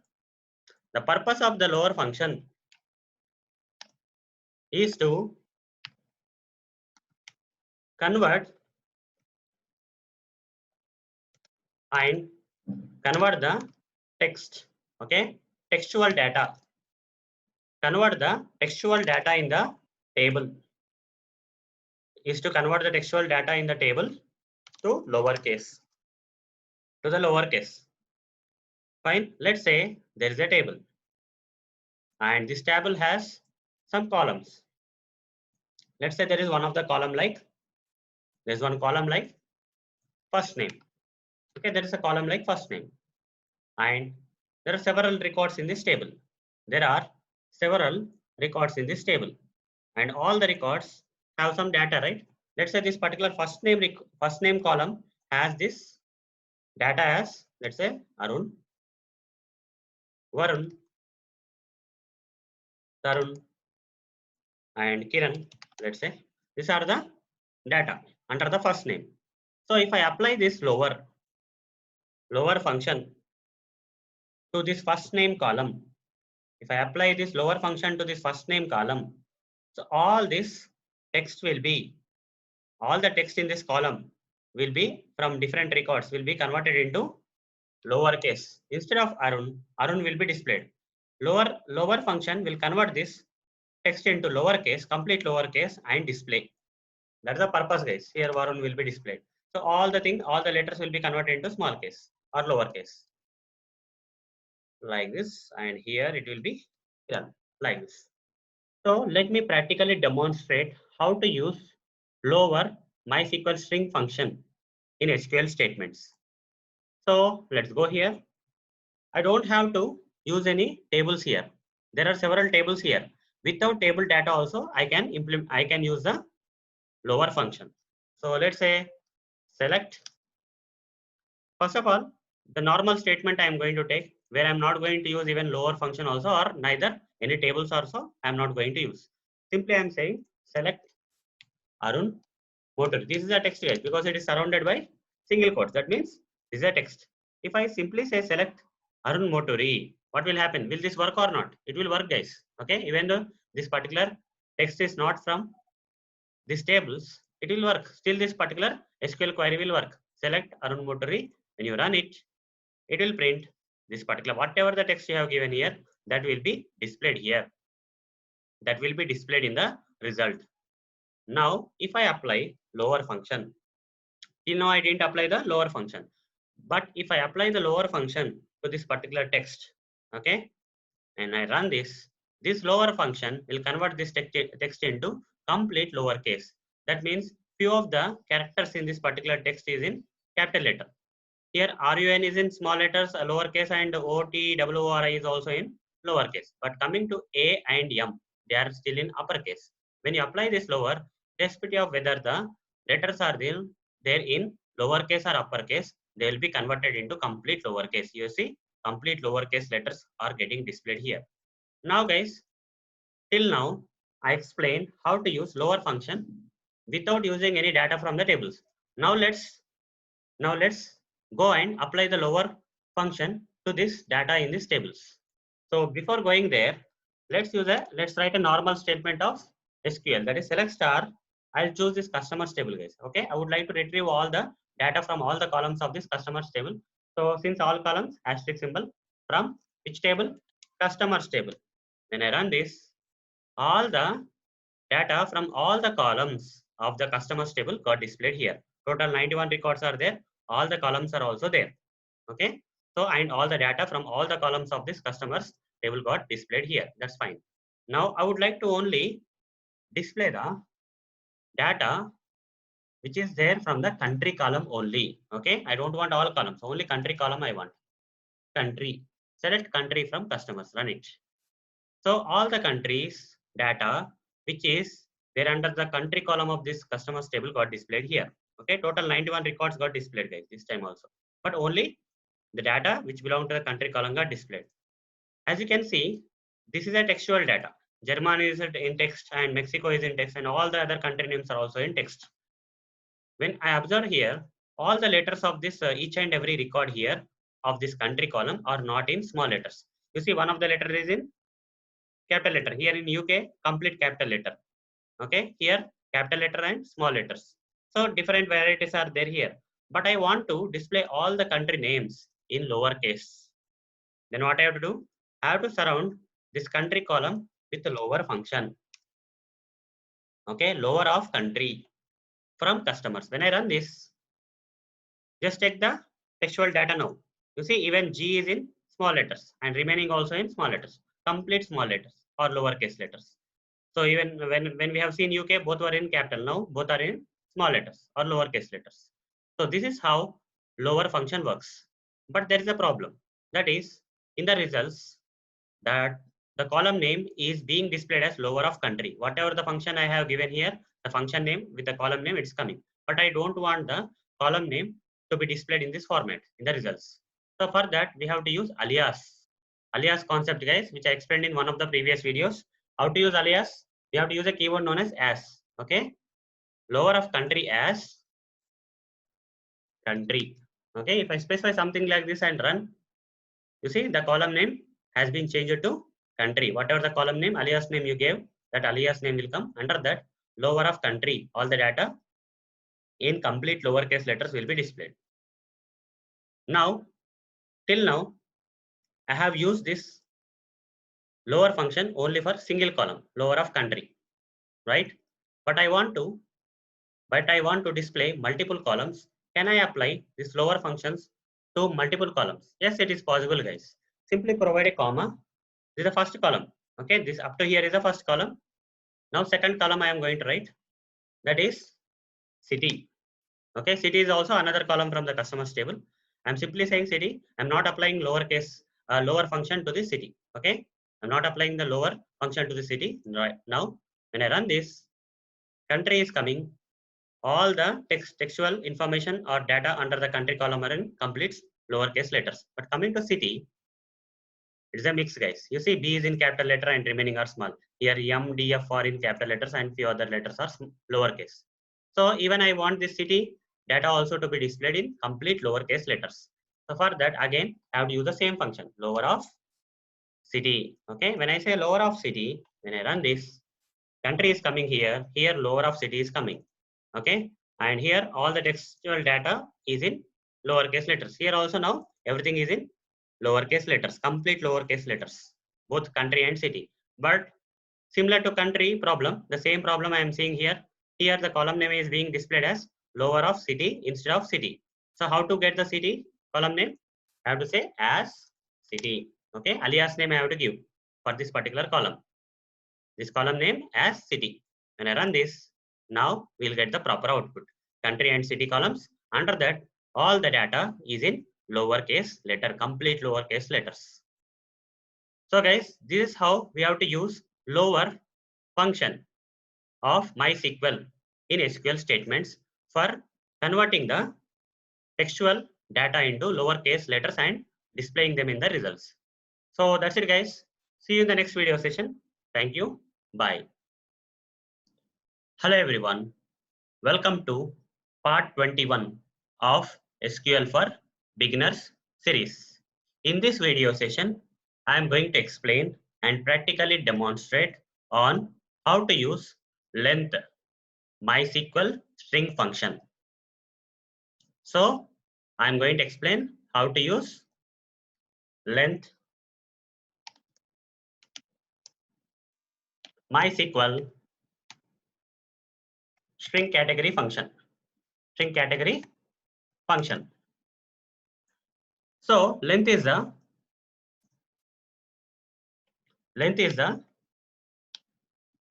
one of the string category function in MySQL. Length is one of the string category functions in MySQL. Let me show you.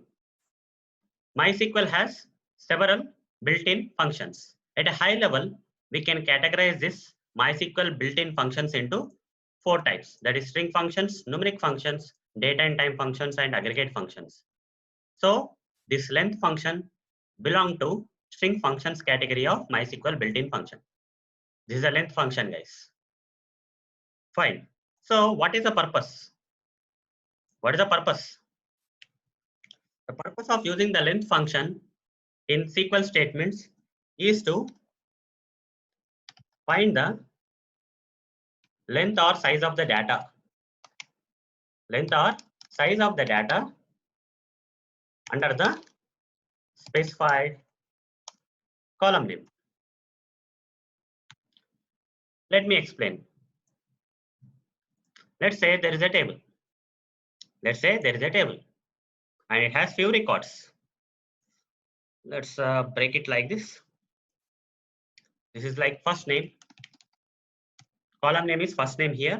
Under this column name, so there are several records in this table, guys. Let's say there are 3 records here. So here we have Arun, then Varun, then Tarun.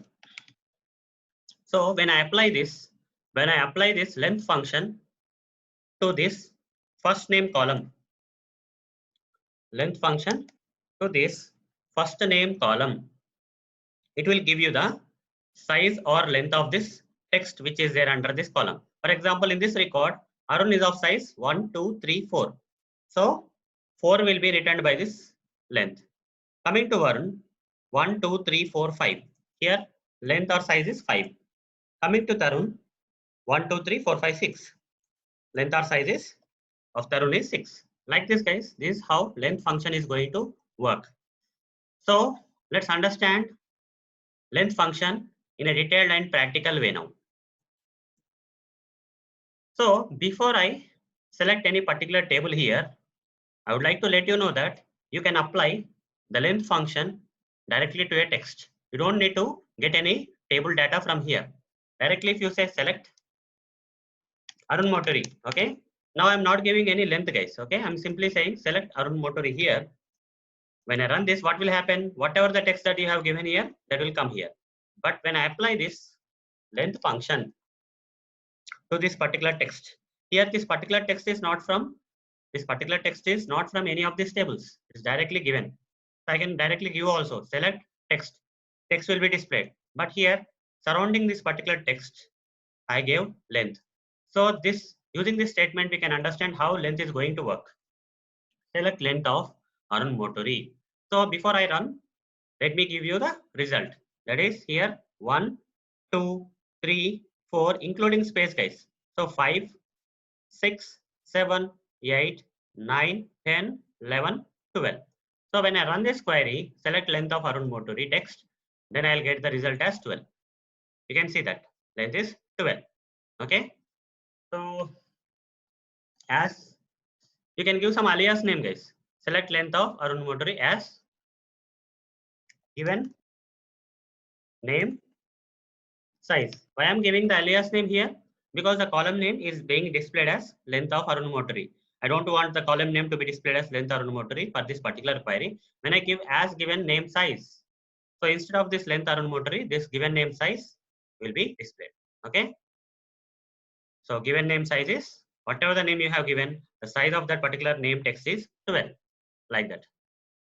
Now, so far I have used length without any data from the tables. Directly I have given the text and I showed you how the length function is going to work.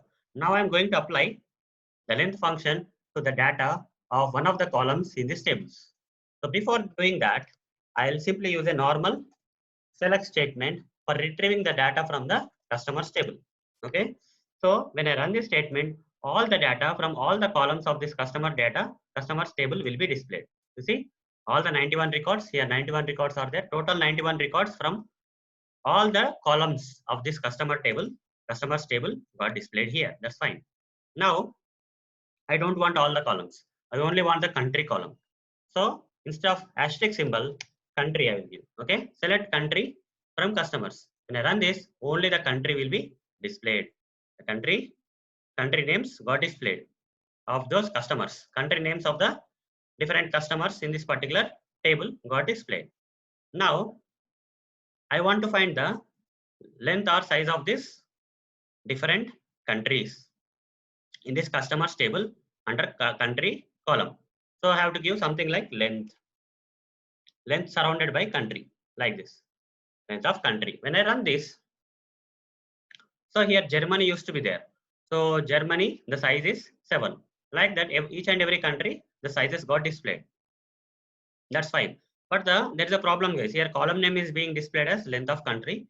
I would like to give an alias name here. Instead of instead of getting this length of country displayed in here as part of the column name in the results, I would like to give the alias name. How to give alias name? You have to specify as keyword. As, give the alias name. So country length, run it. Now country length column came 7, 6. Okay, all these things are good. Now I have one more requirement, guys. That is, I just want to display the countries on the side. On the other side, I want to display this country length. So here I will add country column again. Country comma length of country as country length. Run it. Now here on the left side, we have the country column Germany, whose size is 1, 2, 3, 4, 5, 6, 7. So 7 is correct. Coming to Mexico country, 1, 2, 3, 4, 5, 6.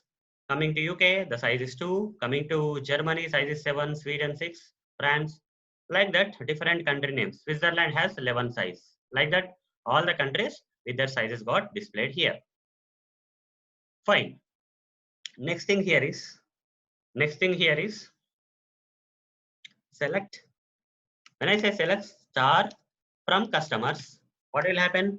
All the records, all the 91 records and all the data from all the columns of this customer table along with that 91 records will be displayed, right? All the columns got displayed, and under that all the columns 91 records, all the 91 available records got displayed.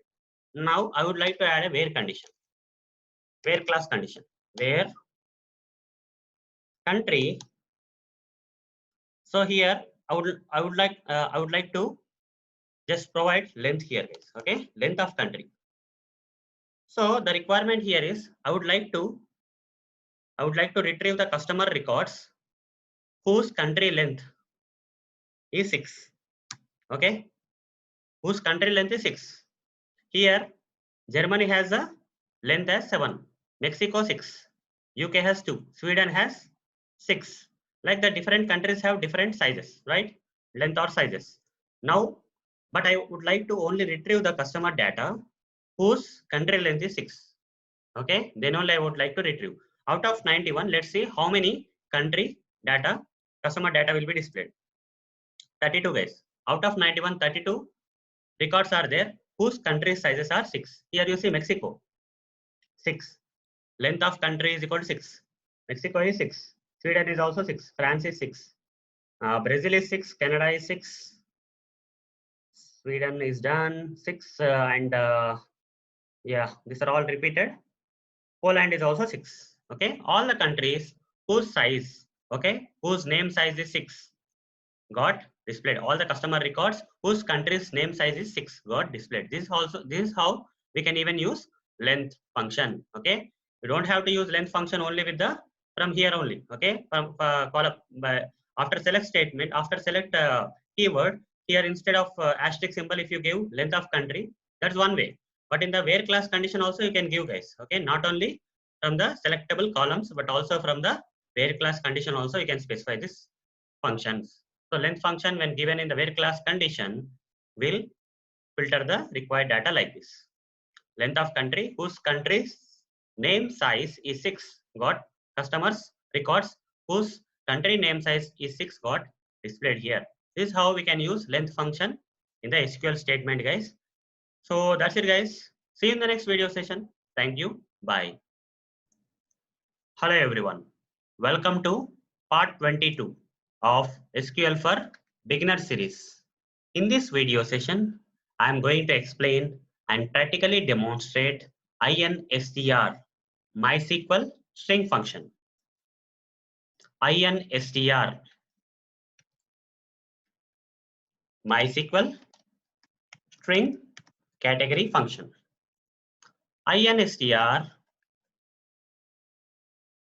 is one of the MySQL functions from string functions category. String functions category. Let me show you. So there are several MySQL built-in functions. When you categorize them at a high level, we can categorize them into string functions, numeric functions, data and time functions, and aggregate functions. When you expand the string functions category of MySQL built-in functions, you will find INSTR function. So INSTR is one of the MySQL functions from string functions category. So what is the purpose? What is the purpose? The purpose of the INSTR function is to find the position. Okay, find the position of the given text in the data of the specified column. To find the position of the given text in the data of the specified column. Let me explain the purpose in a better way. Let's say there is a table. This table has some columns, right? This table has, let's say, there is a column. There are few columns. And at the same time, this table has some records also. There are some records. Let's say there are 3 records. And here, let's say one of the column name is first name. Under this column name, there is some data, that is raw data, record data is there under the column name Arun, Varun, and another data is Tarun. Let's say these are the example data. Now when you apply instr here, instr function, when you apply to this first name column name, it will be applied to the all the data that is there under this first name column name. So how to apply? What is the syntax?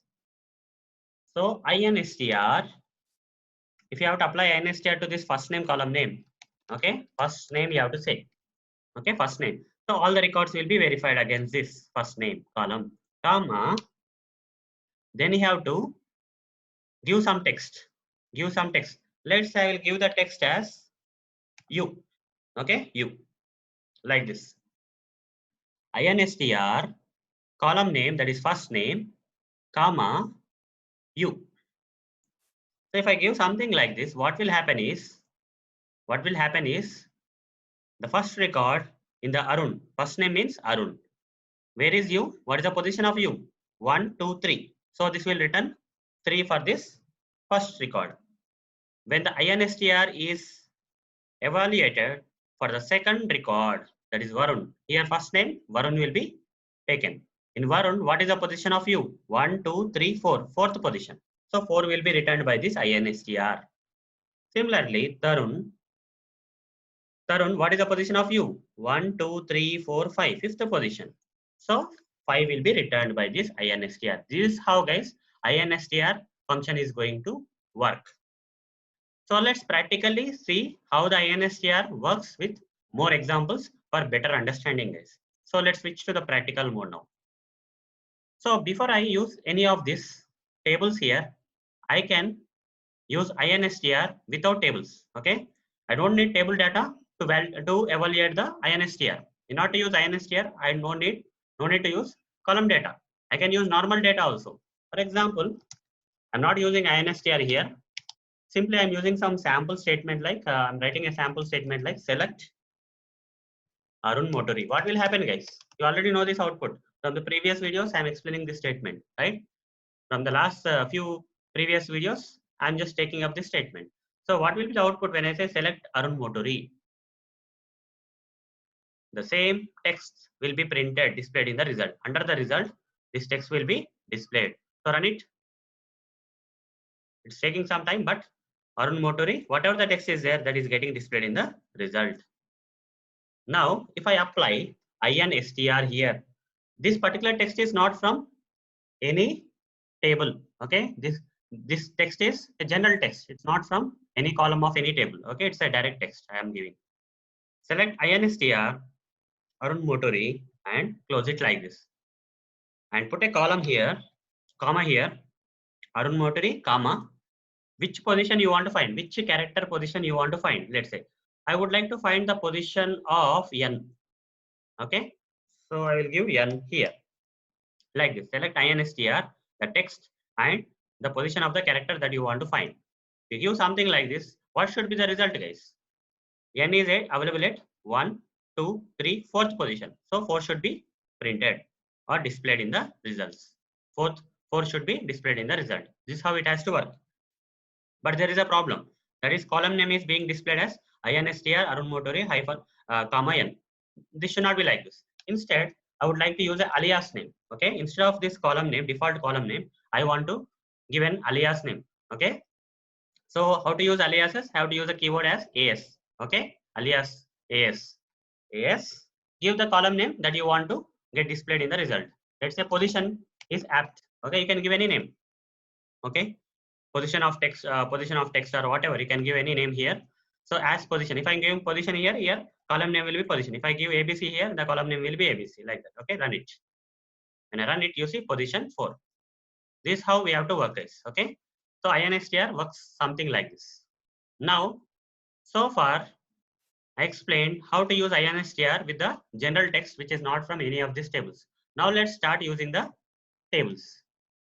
So before I use instr with these tables, let me run some sample query like select star from customers.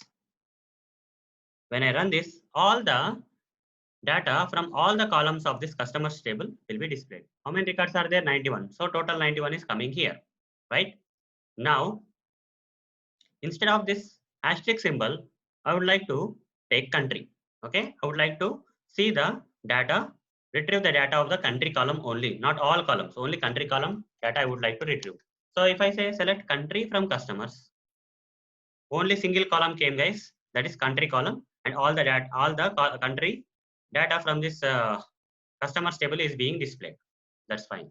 Now, guys, I can apply instr. Instr of country. Okay, is this correct? No, we have to provide more things. Comma, which text position you want to find out. Okay, let's say I want to find out the text position of E. Okay, E. Select instr country single quotes E. So what is the position of E in this country? Like that. For example, if you take Germany, what is the position of E? 1, 2. 2 is the position. Coming to Mexico, here also 2. In UK, 0, guys. There is no E here. So instr will return 0. If there is a position, if the character, given character or string is there, then it will give the position of. Otherwise, if the given character or string is not available, then it will give 0. In Sweden, 1, 2, 3.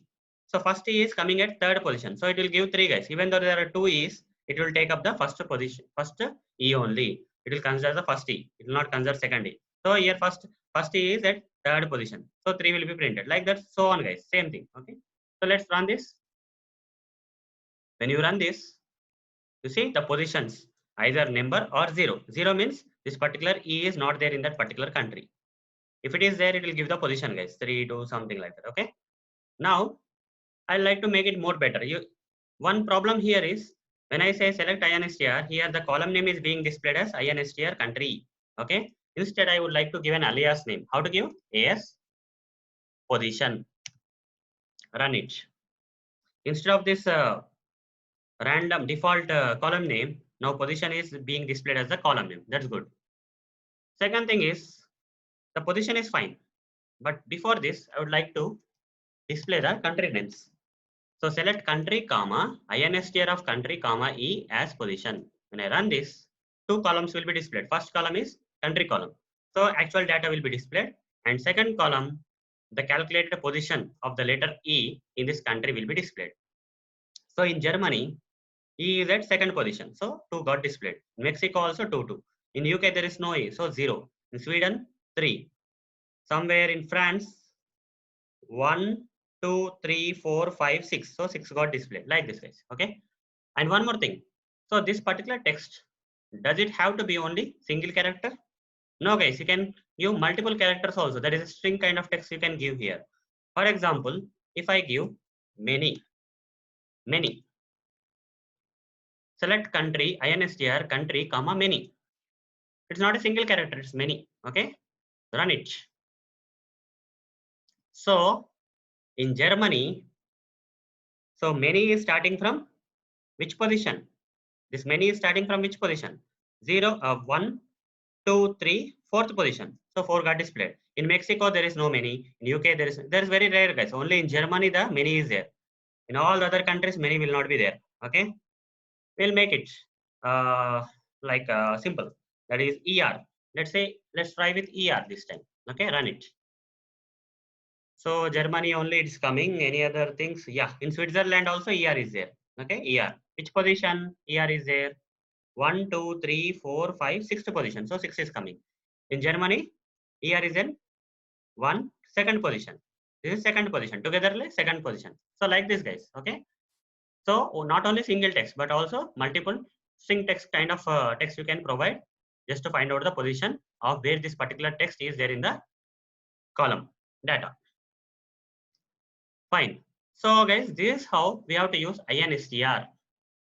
Okay, instr function of MySQL in the SQL statements. So that's it, guys. See you in the next video session. Thank you. Bye. Hello everyone.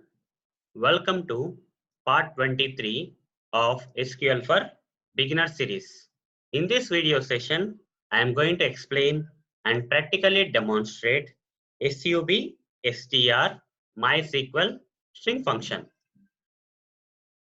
So, how to use substr SUB str MySQL string category function. SUB str is one of the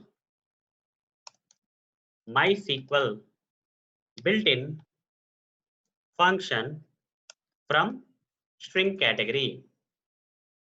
String functions category. Let me show you. MySQL has several built-in functions which can be categorized at a high level into string functions, numeric functions, data and time functions, and aggregate functions. And the function that is SUBstr is falls into the string functions category of MySQL built-in functions. Now, what is the purpose? What is the purpose of using this? Purpose of using SUBstr function. The purpose of using this function is to find the portion of, okay, to find the portion of text from the data of the specified column. To find the portion of text from the data of the specified column. Let me explain in a detailed way. Let's say there is a table. Let's say there is a table like this.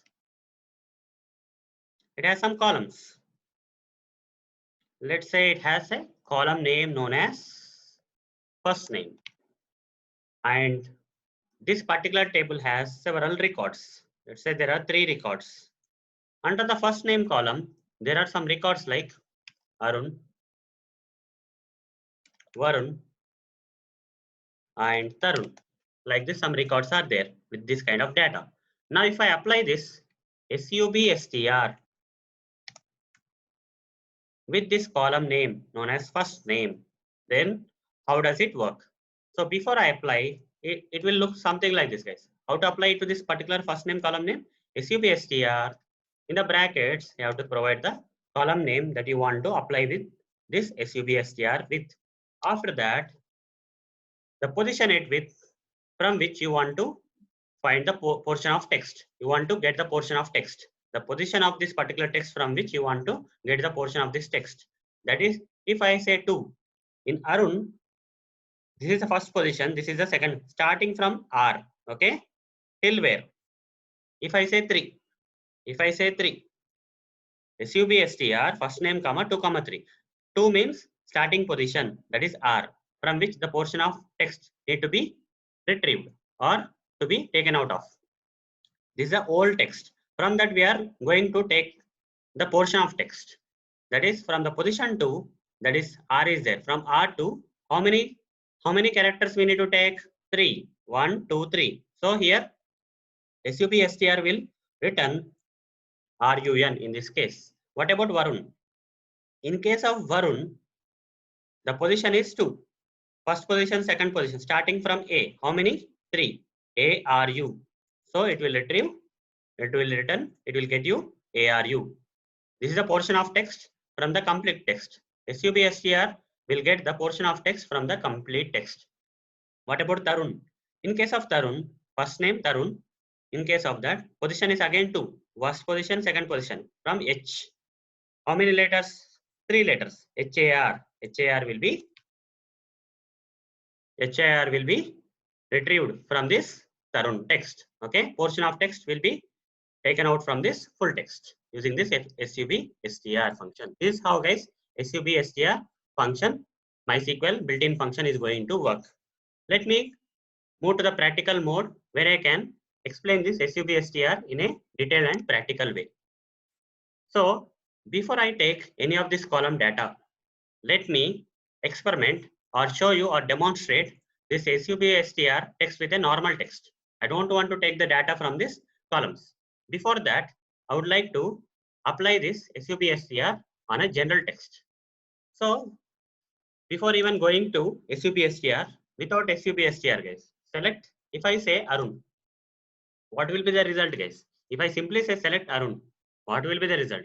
The same Arun text will be displayed here. Run it. You see, only Arun will be printed. Now, if I surround this Arun with SUB-str inside the brackets, now we have to provide a comma here, and we have to take a portion of text from this full text. Arun is the full text. From this, I have to take out the portion of the text. If I have to take RUN substring out of this full string, then I have to provide the position as R is at second position, first position, second position. So I have to give 2 here. So how many letters after R? From R? From R, I want to take 3 letters. 1, 2, 3 letters. So I have to give 3 here. So starting from position 2, take 3 characters. So substring, which is taking from this full string, should start from the second position of this full string, and it should contain 3 characters or 3 size of 3. Okay, starting with position 2 and size of 3. That is RUN. When I run this, RUN will be displayed here. Okay, so there is still one problem here, guys. That is, when I say SUB-str Arun 2, 3, in the result, the column name is being displayed as SUB-str Arun 2, 3. This should not be coming like this, right? In the results, we should not get this kind of thing. Whatever the code we have written, that should not be, whatever the statement we have written, that should not be displayed in the results. How to overcome this? We have to provide alias name. How to provide alias name? We have to use AS keyword in SQL. When you use AS keyword and followed by the some name, let's say portion, some portion of text. So short form I am giving portion. When I run this, instead of this column name as default column name as SUB-str Arun 2, 3, you'll get this name as portion. Under that, whatever the substring we wanted to get from the full string, we got it, RUN, right? So one more example, guys. This is all good. Now what if I provide -3, comma 2. How does this work? -3, 2. How does this work, guys? And if I am giving some more text, Arun space Motori I am giving, and I am giving -3, 2. How does this work? This works in a different way, guys. If I am giving positive number, this position will be counted from the beginning of the text. For example, if I give 3 here, instead of -3, if I give 3 here, this is 1, this is 2, this is 3. But if I give -3 here, the count should start from the ending. That is 1, -1, -2, -3. So from -3 position, I have to take two characters. That is OR. So OR will be printed. You see, OR will be printed. This is how, guys, when you give minus, this substring will retrieve the position, will consider the position in a different way. When you give positive number, the position will be counted from the beginning of the text. When you give negative number, the position will be tracked from the ending of the text. Fine.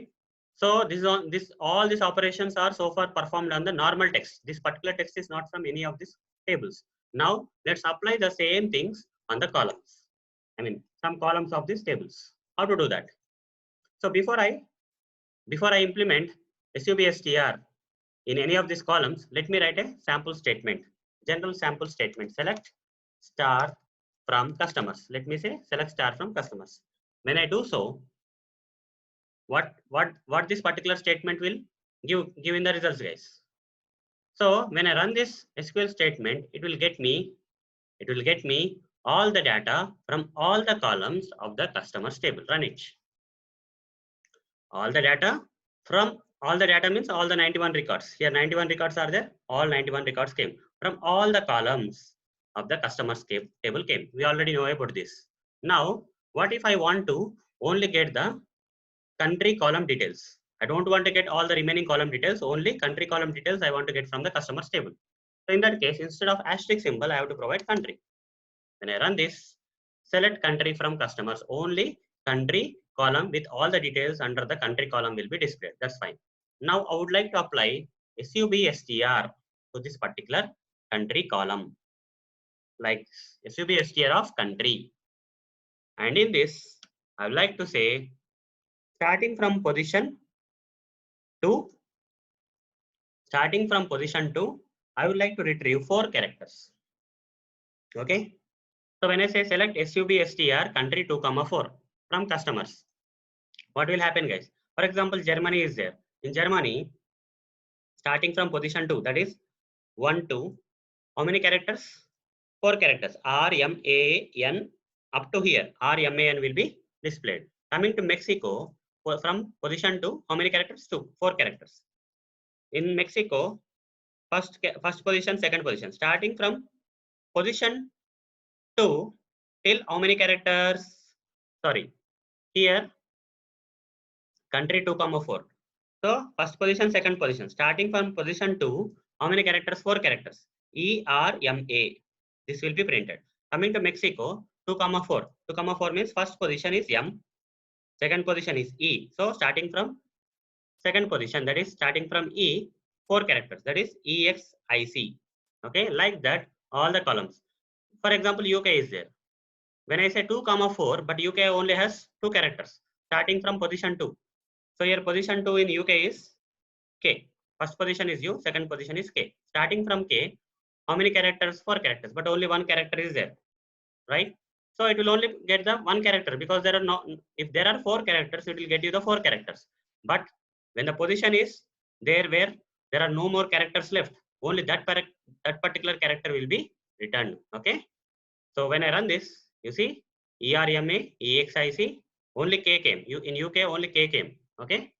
So and the same problem is repeating, guys. When I say select SUV country 2, 4, in the results also the same column name is coming. I would like to provide a alias name. AS, using the AS keyword, I will say position. I mean portion. When I run this, under the portion column, all these details will be coming. Now, here, to make your understanding more better, I am adding the country column. Select country, SUBSTR, country, 2, 4 as portion. Okay, when I run this, first country column will come. All the data, that is Germany and all those countries will be coming here. Second thing is operation. Using SUBSTR. Portion of text from this, subtext from this full text will be displayed here. Based on this position and number of characters. Here in Germany, position is 2 from E, starting from E. So starting from E, how many characters? 4 characters. ERMA is coming. Let's say Austria. In Austria, position 2 is U. Starting from U, how many characters? 4 characters. USTR. In Brazil, starting from second position, how many characters? 4 characters. RAZA, Razi. Okay, like that, we can get the substring from the full string. Okay, so anything left here? Country is there, portion is there, and you can give the negative numbers. Okay, you can see the same thing. Like if I say minus 1 here, okay, minus 1 here, what will happen, guys? It will work in a different way. Here Germany is there. Minus 1 means starting from last letter. Only last letter will be printed. You see, when I run this, all last letters of the countries will be displayed here. In Germany, minus 1 is from here. 4 characters. There are no other 4 characters. So only Y. Like this, guys. Okay. Only last characters. If you want to print all, if you want to display all the last characters of the countries, then you can do like this.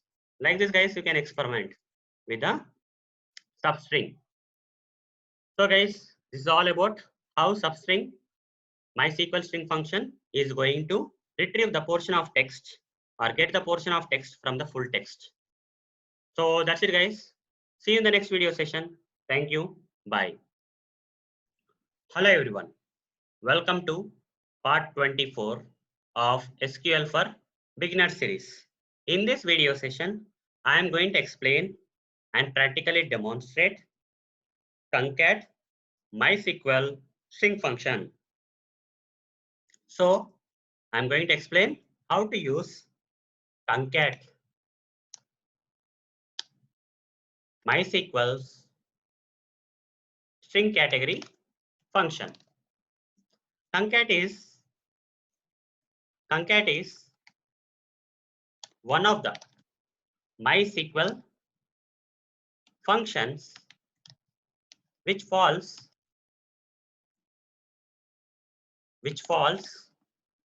under the string category functions. Let me show you what exactly I mean. Here we have the several MySQL built-in functions. At a high level, we have categorized all these built-in functions of MySQLs into different sections or categories like string function, numeric functions, date and time functions, and aggregate functions.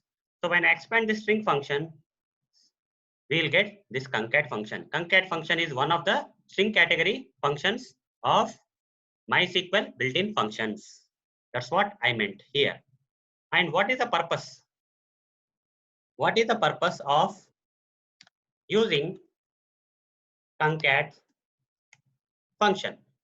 The purpose of using the concat function is to add two or more column data together. Okay, to add two or more column data together. Let's say there is a table. Let's say there is a table like this. This table has two columns. This example table has two columns. Here, first column name is first name, and the second column is name is last name. Now, let's say there are three records. Like this, there are three records. Under the first name, let's give some data. That is Arun. Here I am giving Motori. Okay. Similarly, we have other names. Varun, Tarun. Okay. Then here some last names are there. Like this, some last names. Okay. First names and last names are there. Now, if I apply this concat function like this, concat function to this column names, first name and last name. Using concat function, we can add two or more column data together. If I add a statement like this, concat of first name, comma, I will add some space, guys. After first name, I would like to add some space. Like this is a space, guys. Comma, space covered by the single quotes. Then last name. Then I'll get a result as this concat function will be applied on the first names and last names. And as a result, we'll get Arun space Motori. First name is Arun space Motori. Okay. So the full name will be displayed. When you use this function, the full name will be displayed. These two column data will be clubbed together. The column data from the first name, that is Arun, and column data from the last name, that is Motori. In between, space is there. Arun space Motori. The second record, it will be like this. Varun space last name. Then Tarun space like this case. Sarojini. Okay, whatever it is. So this is how, guys, concat function can be used to add two or more column data together. Here only two columns are specified. In reality or in practical needs, you can add more columns also. Okay. If you want to add more columns other than first name, last name, if a table has multiple columns, you can even add concat first name, comma, last name, comma, some other column name, or comma, some other column name. Like that, you can add any number of columns you want to the concat function. It will work. Its duty is to add two or more column data together. Two or more. Now let's move to the practical mode, guys. So before I demonstrate the concat function on the tables and their data, let me use the concat function on the direct data itself. I don't want to take the data from these tables. Rather, I would like to directly provide the data and demonstrate how the concat function is going to work. Before actually I use the concat function, let me use a sample statement like this. Select, in single quotes, if I say Arun, what will be the result, guys? select Arun. When I run this, I'll get the Arun as result, right? Now, if I surround this Arun with concat function like this, okay? Then if I provide comma here and in between that I just add a single space, again comma, then again I'll give some text like this. If you want to add more, you can add, okay, space, okay? So space is, then space, again space you have to give, then a, again space, then tester, okay? Like this you can give as many number of text you want to give, you can give guys. Arun space, Motori space, E space, A space, tester, okay? When I run this, what will be the result guys? The result will be like this. Arun Motori is a tester, okay? Let's remove this, all these things. Run this. Now here, Arun space motor will be displayed here. That's fine. Now, what is the column name that is getting displayed in the result? Under the result, concat Arun Motori, right? This should not be there. This should not be the result, right? In the under the result, though we are getting the Arun space Motori as the result, that's fine. But column name is not correct, guys. Okay. Let's use some alias name. How to use alias name? We have to give a keyword known as AS, and instead of displaying this default column name, let's give some appropriate column name. Let's say full name. Let's say full name. Instead of this, I would like to display the column name as full name for this operation.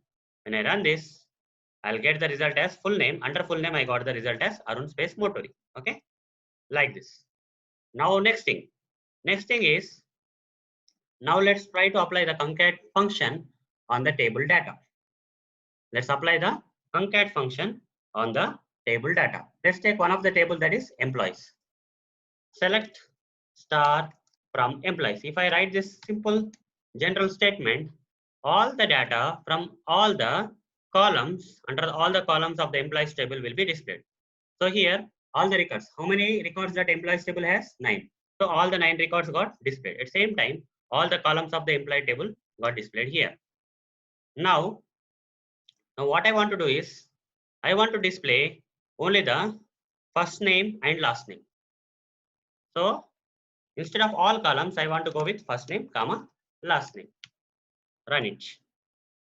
You see, only 2 columns will be displayed now, all the 9 records, but only 2 columns. Under first name, all the first names of this employees, under the last name, all the last names of the employees will be displayed. That's fine. But I don't want to display the first name and last name. Instead, I want to display the full name. How to do that? Here, first name is there, last name is there, but there's no column such as full name under the employees table. This employees table has first name column, last name column, but it doesn't have full name column. But if I want to display a full name column, how is it possible? How can I write a SQL statement? Here, what we can do is we can concat these 2 columns, okay, and give the alias name as full name. That will work out, right? Here, first name is Nancy and last name is Davolio, Andrew Fuller, Janet Livering, which are displayed separately under first name and last name. But if I say concat of first name comma last name, when I do so, I'll get something like this. Concat of first name comma last name, Nancy. You see, there is no space, guys. First name is kind of continuous with the last name. This should not be the case. I have to add a space here. Okay, first name space last name. When I run this, now I got a proper output here. Nancy space Devolio, Andrew Fuller. These are all full names, guys. Okay, these are all full names. But column name is not specified properly. Whatever we are providing in the SQL statement, that is being displayed as the column name. Instead, we can provide a alias name. As AS is a keyword which stands for alias. Alias gives some name, that is full name. When I run this, now full name Nancy Davolia Ilio is the full name. Andrew Fuller is the full name, like that. Now, one more thing. We can add more things, guys. Okay, we can add more things. That is, so here I would like to display just for our understanding purpose, guys. Okay, first name comma last name comma concat of this as full name. Run it. Now first name Nancy is there, last name Devolia is there. Under full name Nancy Devolio is there. Under first name, Andrew is there. Last name, Fuller is there. Operation on first name and last name using concat function, we got Andrew Fuller. Okay, with space, along with space, guys, along with space. Now the next thing is, I would like to write a statement like this. Okay, select concat first name space last name as full name. That is all. That's all fine. But before this, I would like to add some text. So select concat of my full name is, comma, give some space, then give first name, comma, again give space, then give last name, then close it. Concat of, this is a text, guys. I have given the text. Okay, and this will be concatenated with the space. You can even give space here. If you don't want to give this, you can give space in the my full name space. Okay, my full name is space first name space last name. From which table? From employees table. If I run something like this, and also I would like to give the alias name also as full name. Okay, full name. The column name I would like to display here as full name. Run it. So it will be displayed as under full name. My full name is Nancy space Devolio. Like this also we can get the results. This how, guys, this how we have to use concat function of MySQL for concatenating two or more column data or string text, including spaces or text, whatever it is. You can concatenate the column data along with some external text also, multiple column data and multiple text to get the required result. So that's it, guys. See you in the next video session. Thank you. Bye. Hello, everyone. Welcome to part 25 of SQL for Beginner series. In this video session, I am going to explain and practically demonstrate trim MySQL function. So, how to use trim MySQL string category function. Trim is one of the MySQL functions. There are several MySQL inbuilt functions are there, and trim function is one of them. And it falls under the string category functions. Let me show you what exactly this means. There are several built-in functions in MySQL, which can be categorized at a high level into string functions, numeric functions, date and time functions, and aggregate functions. When I expand the string functions, there are several string category functions here, and trim function is one of these string category functions type. This is what I meant there. Now, what is the purpose? What is the purpose of using trim function? What is the purpose of using trim function? The purpose of using trim function is to remove the leading and trailing spaces in the column data. What does this mean? To remove the leading and trailing spaces in the column data.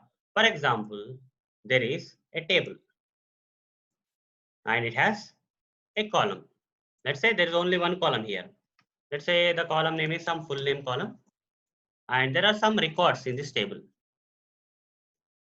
Like this, let's say there are two records, and the record data is something like this. Here, Arun Motori is there. That's fine. Okay. The second data, some spaces are there. Space 1, space 2, space 3, and then some Varun, space, okay, and last name, space, space, say, space. Like this, some spaces are there. Here, there are some 3 spaces before this Varun, and there are some 3 spaces after last name. So this, in case of Arun Motori, before there are no spaces, and after also there are no spaces. But coming to the second text, under this second record text under the full name, it has some spaces before and after. If I use trim function here, if I use trim function with this kind of full name, okay, if I use string function with full name, trim of full name, if I use trim of full name, then for the first record, there is no difference there because there is no space before Arun and there is no space after Arun Motori, right? There are no leading and trailing spaces in case of first record. So as it is, Arun Motori will come. But when the second record is processed, it has some spaces before Varun and after Kovala, right? Before and after, this is leading space and this is trailing space. So when you apply the stream function, this will remove the spaces, blank spaces before the text and after the text. So the result will be without spaces, it will return you the text under the full name. Okay, the spaces before and after will be removed by this trim function. That is the purpose of trim function, guys. So let me practically demonstrate how to use trim function in with an example, with the different examples. So fine. Now, if I say select Arun, okay. If I say select Arun, what will be displayed, guys? Arun will be displayed. That's fine. Now, if I say length of Arun, what will be displayed? If I say select length of Arun, what will be displayed? Instead of Arun, the length of Arun will be displayed. What is the length? 1, 2, 3, 4. 4 will be displayed. What if I add some spaces here? 1, 2, 3 spaces before Arun and 1, 2, 3 spaces after Arun. You see the length got increased from 4 to 4 plus 3 plus 3. 4 plus 3 plus 3 is 10. So with spaces it is calculating, right? Now what if I remove this length and use trim here, okay? Select trim off with spaces Arun and on the top of this if I use length, okay, like this. So it has two functions here. We are using two functions here. First, trim of Arun will happen. So what does trim will do? It will remove the spaces before Arun and after Arun. There are three spaces before Arun. Those will be removed by the trim function. And there are some three spaces after Arun. Those also will be removed by the trim function. So remaining is Arun. What will be the length of Arun? Only 4. Okay. Without using trim, you will get 10. But when I use trim and then calculate the length, you will get only 4. Done it? You see only 4. That means the spaces before Arun and after Arun got removed. This is how the trim function works, guys. Okay.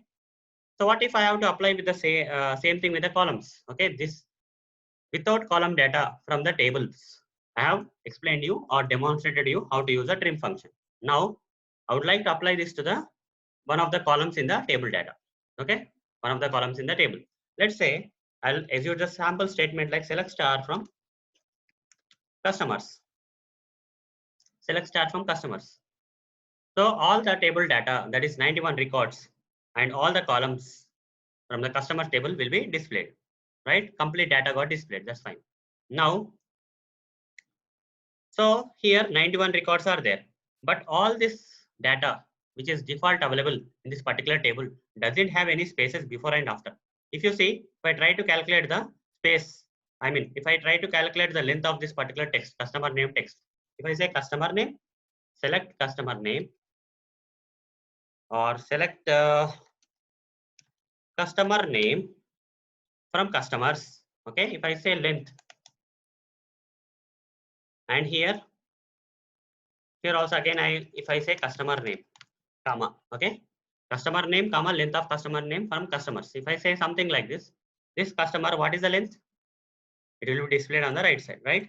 1, 2, 3, 4, 5, 6, 7, 8, 9, 10, 11, 12, 13, 14, 15, 16, 17, 18, 19. So 19.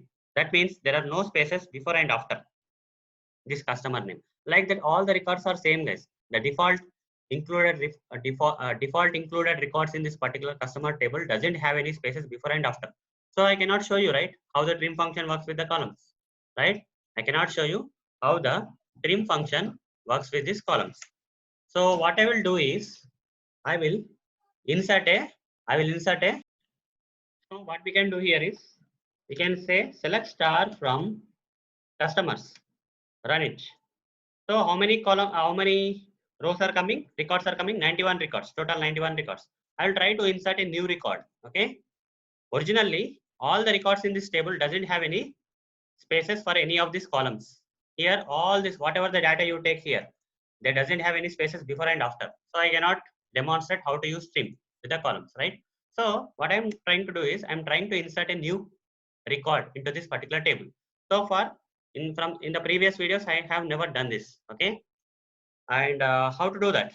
There is a statement like in SQL, if you have to insert some data into the or some records, new records into this table, existing table, we have to use insert command. Insert into. Okay, insert into. Don't worry, guys. This statement I will explain in detail in the upcoming videos. But since there is a need for us where I have to manually create a record because default records doesn't have any spaces for any of their column data. So what I'm trying to do is I'm trying to insert the data myself. Okay, instead of default records, I'm trying to insert some extra record. That is 90-second record I want to insert. How to insert all those things? What are the things that are required for inserting? Everything I will be explaining in the upcoming videos, guys. Okay, for now, blindly follow this. Insert into is a statement. Which table name we have to give? Table name is customers. Okay, this is a customers table. Insert into table name values. Okay, you have to say values. Insert into table name values. Then you have to give all the values. So let's say this is a 90-second record. Okay, first name is customer ID is 92, comma customer name is, let's say, Arun Moturi. Here I'm trying to add spaces, guys. 1, 2, 3. 1, 2, 3. This is what I need. This is what I need. Now third thing is contact name. I'll say C name. Just giving some dummy data, guys, because I only will work on this particular column. Okay. C name, C address, C city. Here 1, 2, 3, 4, 5 I'm giving as a dummy postal code and C country.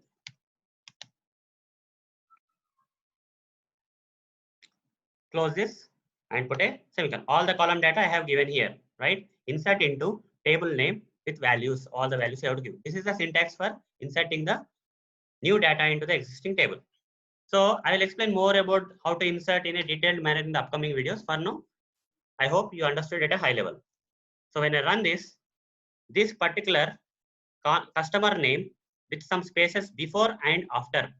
So originally, what is the length? 1, 2, 3, 4, 5, 6, 7, 8, 9, 10, 11, 12 is the length. But here I am adding 3 spaces before and after.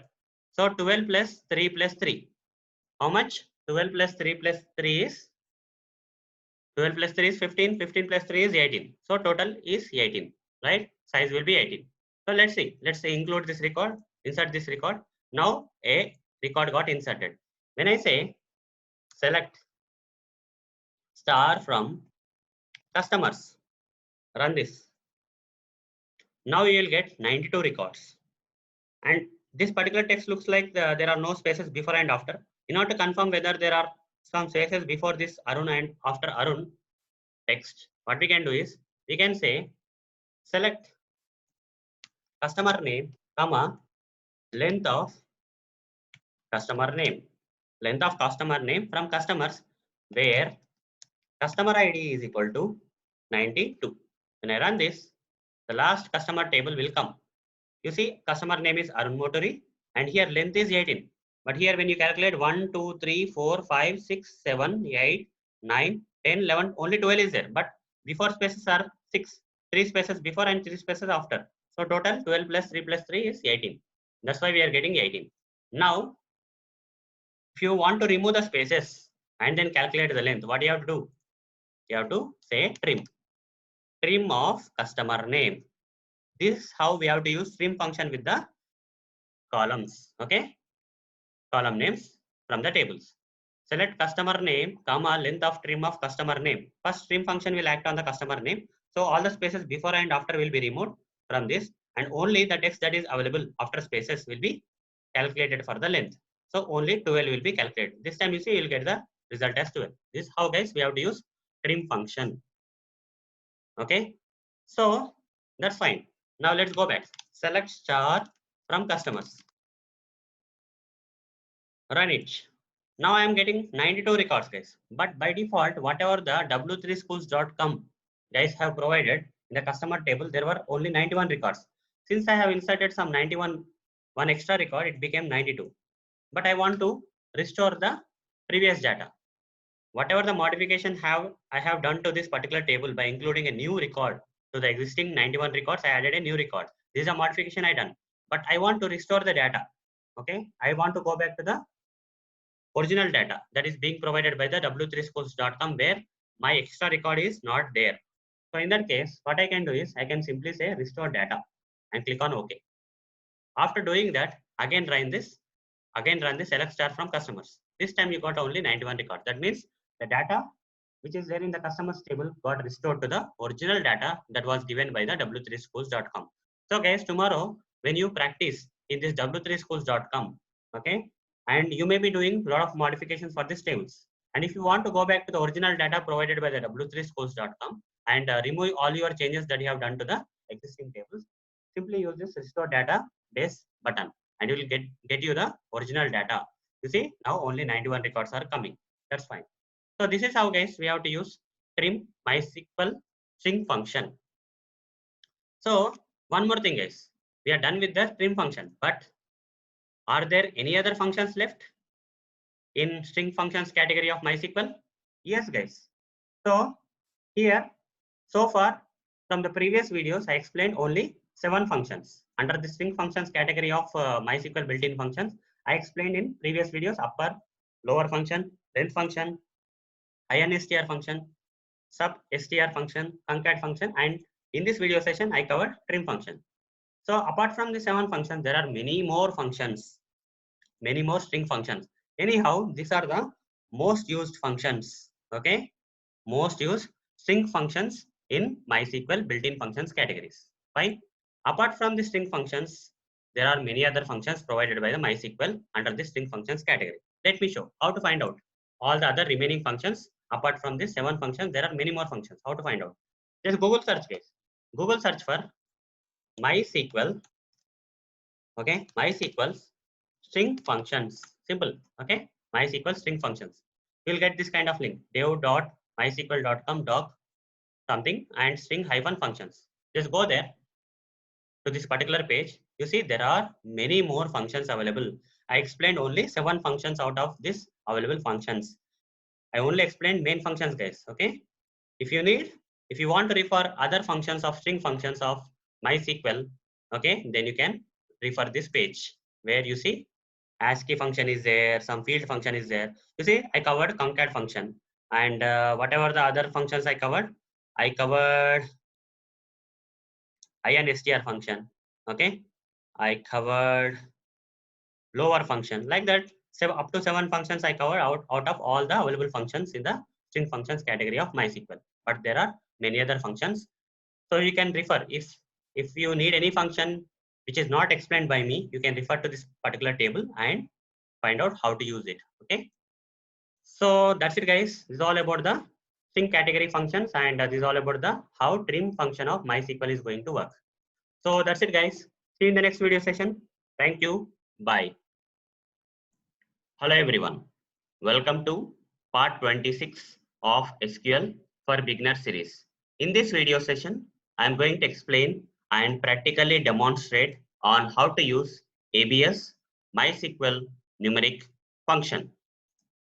So how to use ABS MySQL numeric category function. ABS is one of the MySQL functions. There are several MySQL built-in functions and ABS is one of them. And it falls under the numeric functions category. Let me show you. There are several MySQL built-in functions categorized at a high level into string functions, numeric functions, date and time functions, and aggregate functions. When you expand this numeric functions category, we'll be finding the ABS. ABS is one of the functions of MySQL which falls into the numeric functions category. Now, what is the purpose? What is the purpose of using ABS? The purpose of using ABS is to return, okay, the ABS function. The ABS function will return absolute value. Absolute value means positive value, okay. So absolute value, that is positive value, irrespective of whether the given number is either positive number or negative number. So this is the purpose, guys. So whatever you provide, okay, to this ABS function, if you provide to this ABS function, if you provide positive value, this ABS function will return you the positive value only. And to this same ABS function, if you provide a negative value, then also ABS function will convert that negative value and return you the positive value. So small example, if I say ABS of 9, it will return you the number 9, okay, positive number it will return, even though positive, still positive number will be written. If I give something like ABS of -9, is -9 a positive or negative number? It is a negative number. When you pass a negative number to this ABS function, still also it will return you the positive number. It will convert the negative number into positive and return you. Whether the given number is positive or negative, the ABS function will return you the positive number of the given number. So let's practically see how this is going to work with the SQL statements. So before I select any table or any column data of any particular table, I will directly use the ABS function. Okay. So before I go to the ABS function, let me write a normal statement like select 9. If I write something like select 9, will this statement work or not? Here I'm not using any ABS function, or I'm not taking any data from the tables. I'm directly giving some data here, some outside data, which is not from any of these tables. This 9 is not from any of the tables, right? Simply I'm saying select 9, just for demonstrating purpose.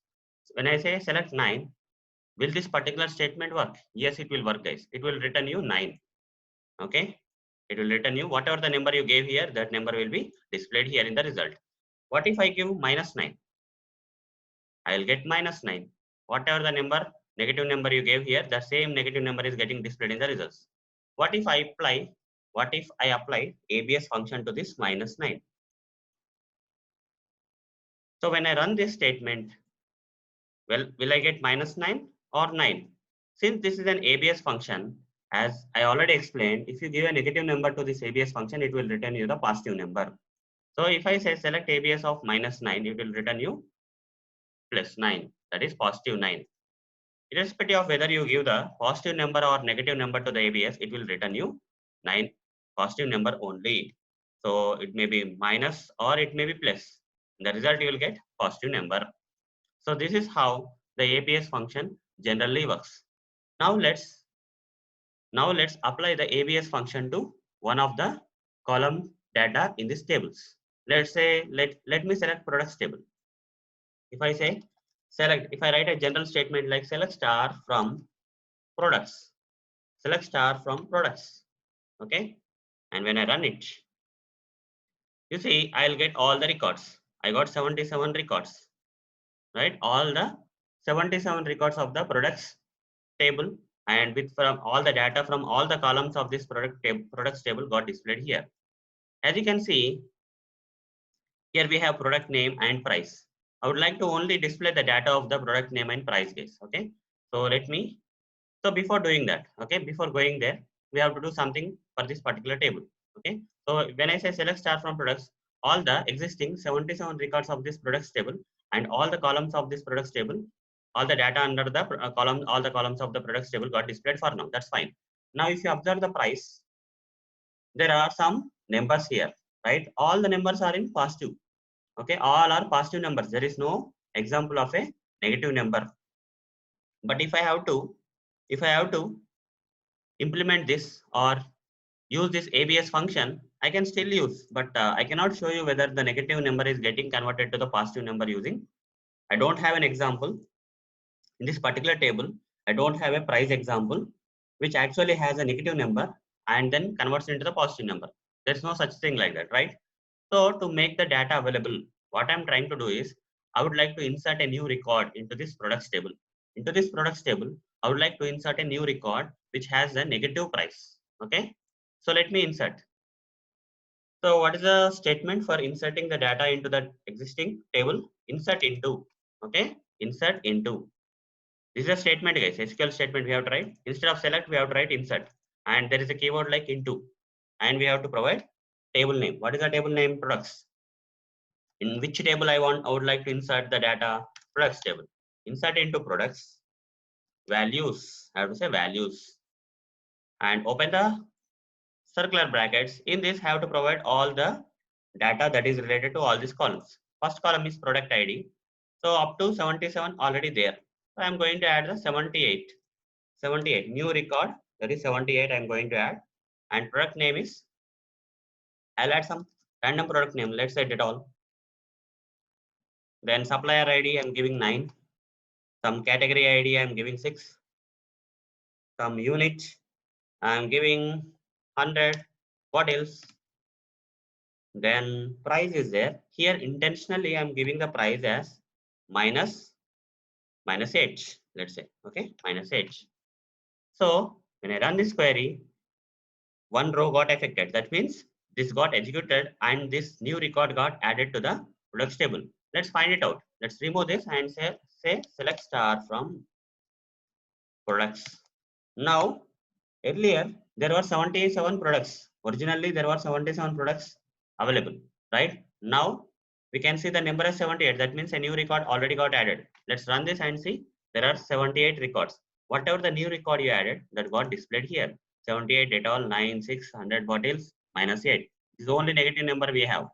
Now I'm going to apply, since we have the test data available, I mean the data available. Okay, since we have the data available, to apply the ABS function on this particular price column, because price column now has positive numbers at same time negative also. So I'm going to apply the price and ABS function.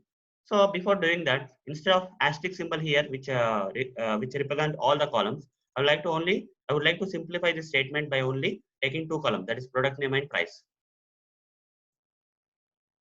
So product name, comma, price. Run. Looks like I did a mistake here. Select asterisk, I'll go back. Select asterisk from products. Product name, I'm just copying the product name here, comma, price. Select product name, comma, price from products. You see, now it got worked properly. We got the product names and we got the price.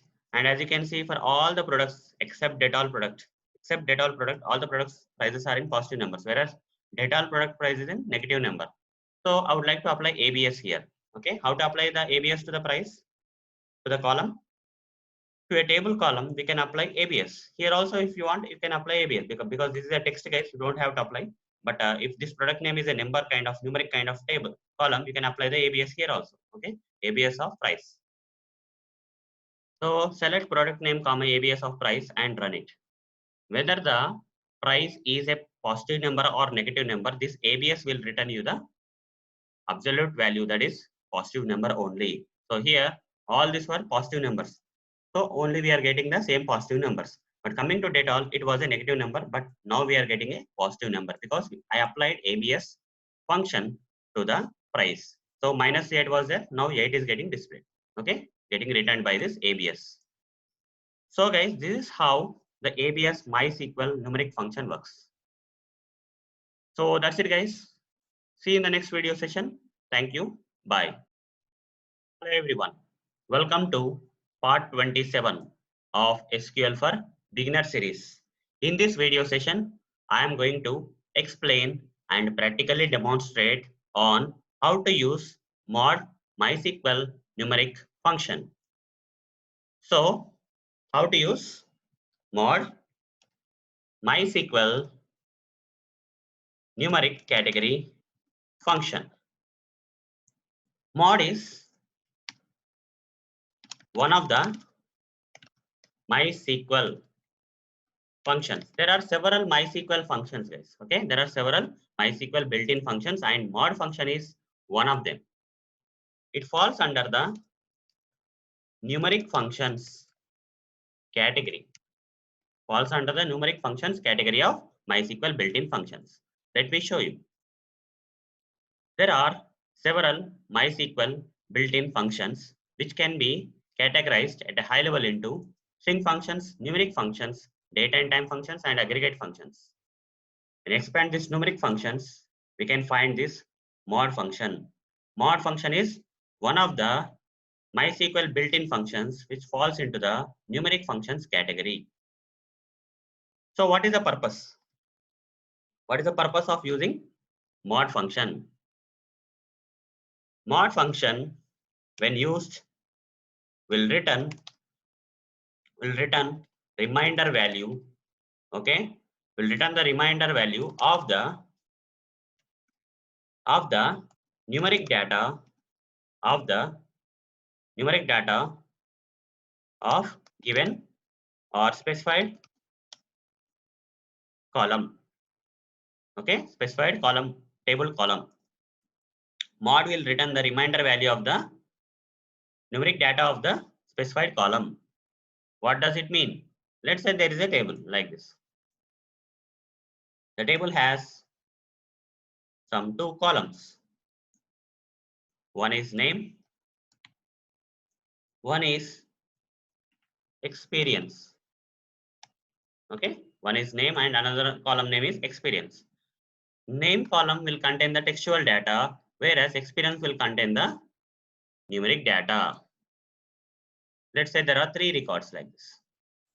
The first record, name is Arun, experience is numerical data, that is 12.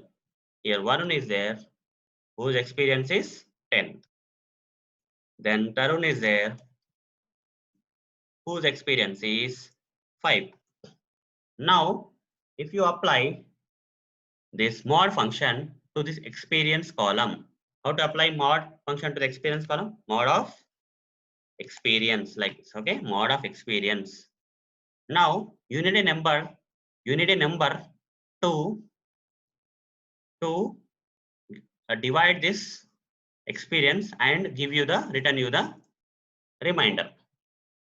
For example, if I give mod experience comma 3, what will happen, guys? So for the first record, experience is 12, mod of 12 comma 3. It will be mod of 12 comma 3. What will be the result? Result will be like this. You will be dividing the 12 value. Okay, you will be dividing the 12 value with 3. 3 4s are 12. What will be the remainder? The remainder is 12 minus 12, that is 0 will be the remainder. So mod will return you 0 here. Okay, mod will return you 0 here because you are dividing the number by 3 and whatever the remainder you are getting is 0. Now coming to Varun, same thing will happen.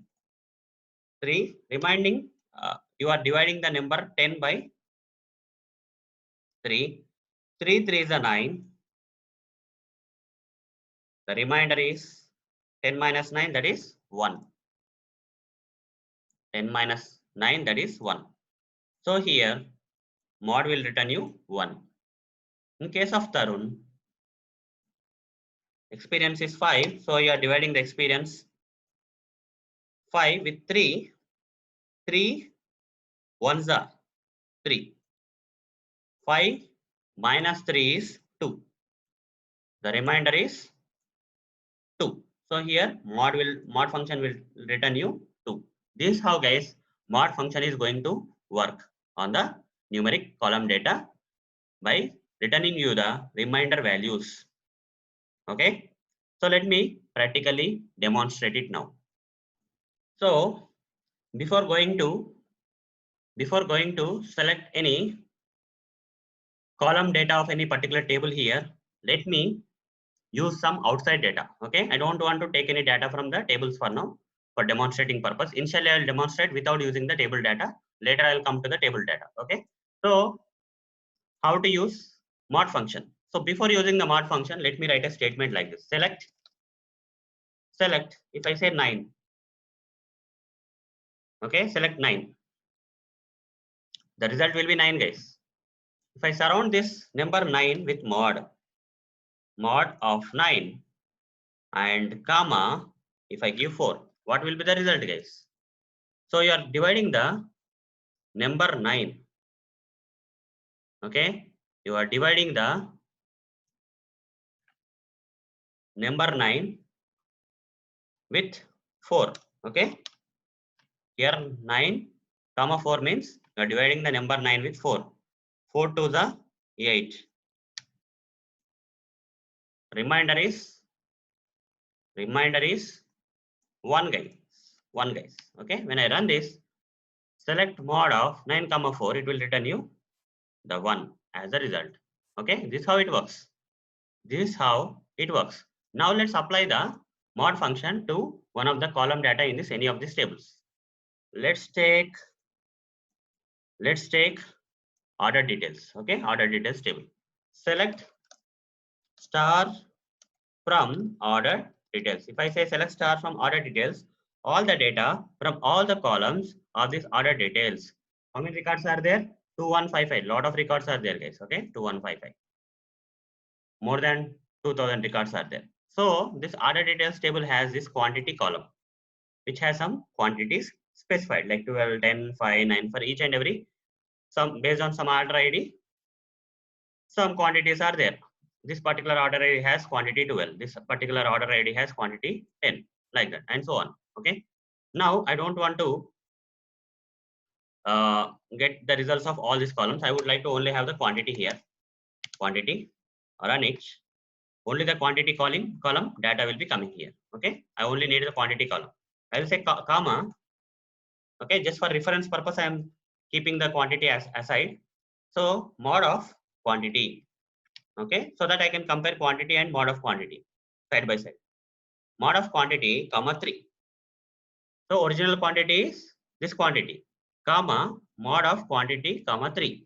Here mod function is applied on quantity, and where you are dividing this quantity by 3, and this mod will return you the remainder, which is a result of this operation. Okay, run it. So there is some error.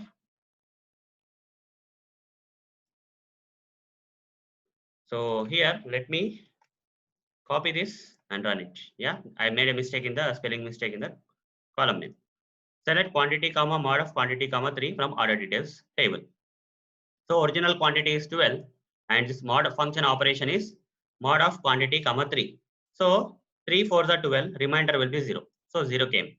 So here also 3 3 is 9, 10 minus 9 is 1. So remainder is 1. So here 1. Like that for each and every column data, numeric data of this particular quantity column, we got the reminders. Okay, here 20 is there. 3 6 is 18. Remainder will be 2. So 2 came. Like this, guys, you can apply mod function to the numeric data of the specified columns. So that's it, guys. See you in the next video session. Thank you. Bye. Hello everyone, welcome to part 28 of SQL for Beginner series. In this video session, I am going to explain and practically demonstrate on how to use greatest and least MySQL numeric functions. So how to use greatest and least. These are two different functions, guys. Greatest and least MySQL numeric category functions. So greatest and least are the MySQL functions. MySQL has several built-in functions. Greatest and least functions are also MySQL functions. They fall under numeric functions category. Let me show you. So there are several MySQL built-in functions which can be categorized at a high level into string functions, numeric functions, data and time functions, and aggregate functions. If you expand these numeric functions, as you can see here, greatest and least are two different functions of MySQL which fall into the numeric functions category. So what is the purpose and how they work? Purpose or how they work. Greatest function when provided with multiple values, multiple numerical values, let's say 88, 64, 87, 123, 100, 4, 567, 8, 3. Give any number of values, guys. Okay, 23, whatever it is.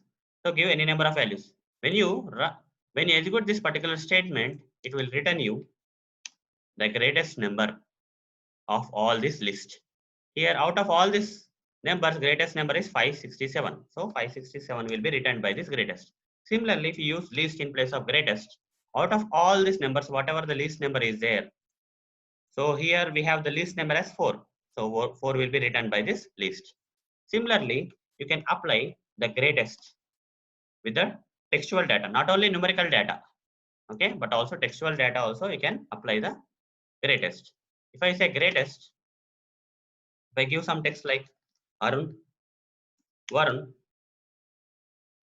Tarun, like this, okay, if I give the data like this, Arun, Varun, Tarun, so greatest of these three words is, so here Arun starts with A, which comes first in the alphabets, right?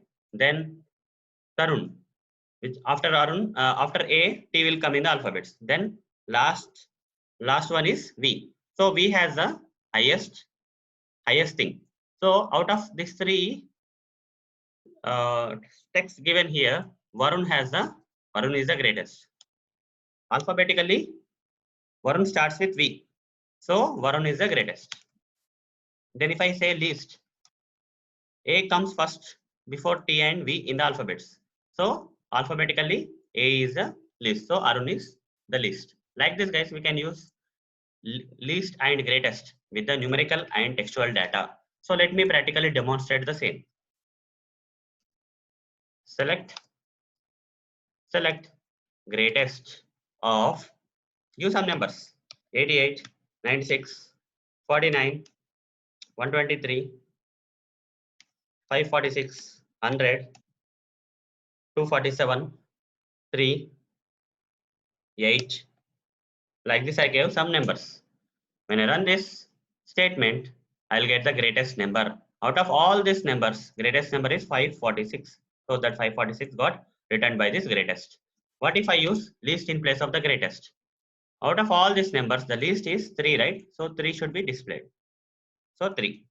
Similarly, you can use greatest with textual data like Arun, Varun, Tarun. In alphabets, V comes last. So V has a greatest value. Okay, A comes first, so it has a least value. Okay, least count. Whereas V comes later, so it has the greatest value. So out of these three, V comes last in the alphabet, so it has the greatest possibility. So run it. So you see Varun. What about if I give least here in place of greatest? So in alphabets, A comes first before T and V. So Arun will be treated as least. Like this, guys. So this is how, guys, we have to use greatest and least MySQL numeric functions. So that's it, guys. See you in the next video session. Thank you. Bye. Hello, everyone. Welcome to part 29 of SQL for Beginner series. In this video session, I am going to explain and practically demonstrate truncate MySQL numeric function. So I am going to explain how to use truncate MySQL numeric category function. Truncate is one of the MySQL functions. There are several MySQL functions and truncate is one of them. It falls under the numeric functions category. Let me show you. There are several built-in functions in MySQL and they can be categorized at a high level into string functions, numeric functions, data and time functions, and aggregate functions. When you expand these numeric functions, we can find the truncate function. Truncate function is a built-in function in MySQL. It belongs to numeric functions category. So what is the purpose? What is the purpose of using the truncate function? Truncate function on used with the numerical values. Truncate function on using when used with the numerical values will return the numerical values with the specified number of digits after the decimal point. Okay. For example, if I use truncate like this, truncate of 123.456 and say comma 1. So here, this is a numerical value on which I am applying the truncate function, and this is the number of digits that are allowed after the decimal point. If I provide 123.456 to this truncate function and specify that the number of digits after the decimal point should be 1, what will be the result, guys? The result will be 123.4. That's it. Okay, only one decimal point. After decimal point, only one digit is allowed. 123.4. Even though 456 is there, only one digit after the decimal point is allowed. What if I say truncate of 123.456 comma 2? In this case, two digits are allowed after the decimal point. So truncate function will return you 123.45 up to 45. Only 2 are allowed after the decimal point. So this is how, guys, we can use truncate function. So let me practically demonstrate how to use truncate function with the tables, SQL tables and general examples. So let's move to the practical mode where you can understand the truncate function in a detailed manner. So before I apply the truncate function on one of the columns of this tables, let me directly demonstrate few examples for you. So if I say select 123.4567, what will be the result, guys? When I run this query, what will be the result? Whatever the number is there, that will be displayed in the results. Run it. You see, 123.4567 got displayed in the results. What if I apply the truncate function? Truncate of 123.4567 comma 2. What will be the result? When I run this query, what will be the result? This number will be truncated in such a way that after decimal point, only 2 digits will be allowed. So instead of 4 digits after the decimal point, only 2 digits. That is 123.45 will be displayed in the result. 123.45 will be displayed in the result. What if I specify 3? 123.456 will be displayed. 3 digits are allowed after the decimal point. What if I say 0? 0 means no digits should be allowed after the decimal point. Only 1 to 3 will be displayed, guys. Run it. You see, only 1 to 3. Now, what if I say 8? Here after decimal points, only 4 digits are there. When I specify 8 digits after the decimal point, here only 4 digits are there. What will be the remaining digits? Here 123.4567. After decimal point, 4 digits are there. So, but I am requesting for 8 digits after the decimal point. So, first 4 digits will be 4567. After that, 4 zeros will be displayed. Like this, guys. 123.4567 and remaining 4 digits will be 0000. Okay, 0000. Now, what if I mention minus 2? If I am mentioning as 0, what is happening? If I am mentioning as 0, no digits are coming after the decimal point. That is only 1 to 3 is displayed. But when I specify minus 2 here, anyhow, this will not be displayed. For 0 only, these things are not coming. If I specify -2, these 2 digits also will be converted to 0, guys. 100. Okay, this will be gone. Okay, by default, these are gone. If you mention 0 only, these are gone. But if you mention -2, that means before the decimal point, okay, if any digits are there, they will be converted into zeros, 100. So now when I say -2, 100 will be displayed. Okay, before the decimal point, two numbers will be converted to zeros, 100. Like this, guys. This is how the truncate function works. Now let's apply this truncate function on the tables. Okay, let's take this products table, guys. So before I apply, let's run a sample query across that products table. Select star from products, so that we can see what is the exact data that is, or what are the table, what are the column names, or whatever that is there in the products table. We can find out when I simply run this statement. Select star from products. All the data, that is all the records with all the columns got displayed here, right? Now here we have price column, which has some number followed by a decimal point, and some values are also there. Okay, some values are also there. So what I will do is, I will only bring the price. Select price from products. Only price column will be displayed here with the all the data that is there under the price column. Comma. Just for reference, I am keeping price as it is, guys. Now I will say truncate of price. Comma. If I say 1, what will be the result? Original price without truncation, and here I am truncating the price with 1. So 1 means after decimal point only 1 digit should be displayed. 18.0 should be displayed, not 18.00. Here 2 digits are there. Here 23.25 is there. When I say truncate of price comma 1, only 23.2 should come.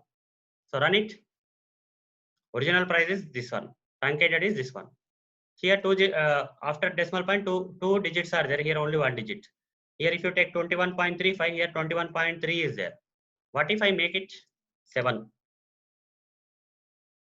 All zeros will be added. After decimal point, if there are no numbers available, after 21.35, you see, only up to 2 is fine. Remaining 5 will be zeros. 1, 2, 3, 4, 5 will be zeros. If I say 0, you already know all these things, guys. You can apply the same thing. Okay. So this after no decimal point will be there here. Directly the number will be. You see, you can convert the decimal point number to the normal number now. Similarly, if I say -1, okay. So this will not, decimal point will not be displayed, and at same time this 8 will be converted to 0. Here 9 will be converted to 0. If it's 0, again 0. 2 will be converted to 0. Okay, let's see. So 18 will become 10. 19 will become 10. 22 will become 20. Like that. Okay. Only 10s, 20s, zeros will be there here. Fine. So guys, this is how we have to use truncate MySQL numeric category function in SQL statements. So that's it, guys. See you in the next video session. Thank you. Bye. Hello everyone. Welcome to part 30 of SQL for Beginner series. In this video session, I am going to explain how to use Power and SQRT MySQL numeric functions. So let's get started. So first I will explain how to use the power function in MySQL as part of SQL statements. When I say select power of 3, 2, what will be the result, guys? Select power of 3, 2. So here the number 3 will be multiplied 2 times like this. 3 into 3. 3 3 is a 9. So 9 will be the result. You see, 9 will be the result. What if I say 4, 3, 4? It will be 3 into 3 into 3 into 3. 3 3 is a 9. 9 3 is a 27. 27 into 3. 27 into 3. 81. 81 should be the result. Okay. Similarly, you can give any numbers, guys. Here instead of 3, if you give 2 and say 4, the result will be 2 into 2 into 2 into 4 times. 2 to the 4, 4 to the 8, 8 to the 16. If I say 5, it will be into 2 again, 5 times. 4 to the 8, 8 to the 16, 16 to the 32. 32 should be the result. So this is how, guys, we have to use power function. The next function we have is square root. The short form for square root is as part of the function name is SQRT. In mathematics, we can find the square root of the numbers, right? So square root of 2. Generally, the square root of 2 is square root of 2. 1.414 something, right? Let's find out whether this using SQL statement we can find the square root of the 2 or not. Run it. You see, the same answer is coming, square root. So there are several mathematical functions like this, power, square root, and many other numerical functions are there in MySQL, which we can use in the SQL statement for performing the operations. So how to find the other, apart from this power and square root mathematical functions, how to find the remaining numeric functions of MySQL? Simple, guys, go to Google. In Google, search for MySQL numeric functions. MySQL numeric functions. You will get this link dev.mysql.com refman numeric functions. Click on this. So this table contains all the functions. Absolute, ABS, already explained. Few functions are already explained, guys. Power, okay, I explained just now power. And truncate I explained. Square root I explained. So far I covered a lot of functions, right? ABS I covered, MOD. In the previous videos I covered ABS, mod, greatest, least, truncate. Now in this current video I covered power and square root. Apart from all this 7 or more, okay, there are other functions also, numeric functions also in MySQL. This is the list, guys. Okay, you can perform different type of mathematical operations on the numerical values using this numeric functions of MySQL. So that's it, guys. See you in the next video session. Thank you. Bye. Hello everyone. Welcome to part 31 of SQL for Beginner series. In this video session, I am going to explain and practically demonstrate different MySQL date and time functions. So there are several MySQL date and time functions. Let me show you. So here this particular map has all the built-in functions of MySQL categorized across string functions, numeric functions, date and time functions, and aggregate functions. In this video session, I am going to explain few of the date and time functions. So expand this. So these are all the functions that I am going to explain in this video session, guys. From here to here, that is current underscore date, CUR date, current underscore time, CUR time, now, and sysdate. These are all the different date and time functions that I am going to explain in this video session. Apart from these functions, we have other functions like month, year, day, and many more, which will be explained in the upcoming videos. So in this video session, what are the different MySQL date and time functions I am going to cover? Current underscore date is one function that I'm going to cover. And then we have CUR time, CUR date, current date. Then current underscore time function, current underscore time function. Then we have CUR time. Then now function and sysdate function. These are all the functions that I'm going to cover in this video session. So coming to the first one, current underscore date will return, it will return the current date. It will return the current date. Coming to CUR date, it will also return the current date in a string format, guys. Okay, these two functions do the same thing. These two functions work in the same way. Current underscore date or CUR date, whatever, you can use any of this to get the current date in a string format. String format like let's say let's take an example. Okay, it will be like this in single quotes. This is a string, guys, so I am putting in single quotes. 2020 hyphen month is 04 and 25 is the date. Like this kind of format, it will return the current date. Okay, the same thing will be done by the current date also. It will return the current date in the same string format like year hyphen month hyphen date. Okay. Now we have other two functions like current time and current time. So both will work in the same way. Both will work in the same way. Okay. So current underscore time will return the current time. Okay. In which format? Hour, minute, second format. Same current time function also will do the same thing. Either you can use current underscore time or current time. Both will give the same results. Same format they will return the current time. At present time it will return. This will also at today's date it will return in a date format. In this kind of date format. Current time it will return in this kind of time, hours, minutes and second format. Now coming to now, it's a combination of these two things, guys. Okay. Now will return both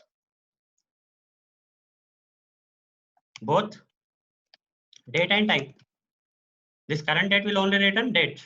Current time will only return time. But now will return both date and time. Here sysdate also does the same thing. Both are same. It will also return the both current date and time. Okay. Current date and time. This is also current date and time. So guys, let me practically demonstrate how to use all these 6 functions. So are the 6 functions, right? Current underscore date, current date. Current underscore time, current time. Now sysdate. All this MySQL date and time functions I am going to practically demonstrate. So here in w3schools.com at this particular page URL, you can try those functions. That is, you have to write a statement like select and you have to provide the function like current underscore date. If I do so and run it, you will get the today's date in this year, month and date format 2020-04-25. Today's date is same 2020-04-25. It's matching today's date, right? In my system also you can see today's date is 25th April. So 25th April is 04 and 2020 is year. That's fine. Now instead of current date, we can use another alternative method like cur date. This also will do the same thing. When you run this, it will also give you the same date format. Okay. Now you'll go to the next function, that is current underscore time. Current underscore time. This will get you the current time. When you run this, it will give you the current time in your system, right? So 080246. But this time is not matching with my time, guys. Okay. I will explain the reason why this time is not matching with my time. Here 08 is there, here 13 is there. That is 1 o'clock. Today, now it is afternoon, 1 o'clock afternoon, in the afternoon. Okay, 02, but here 32 is there. Here 46, here some 40 or 39 is there. Okay, the problem here is w3schools.com has some RTBMS software installed in some machine, and that machine may not be in our time zone. It is in a different time zone.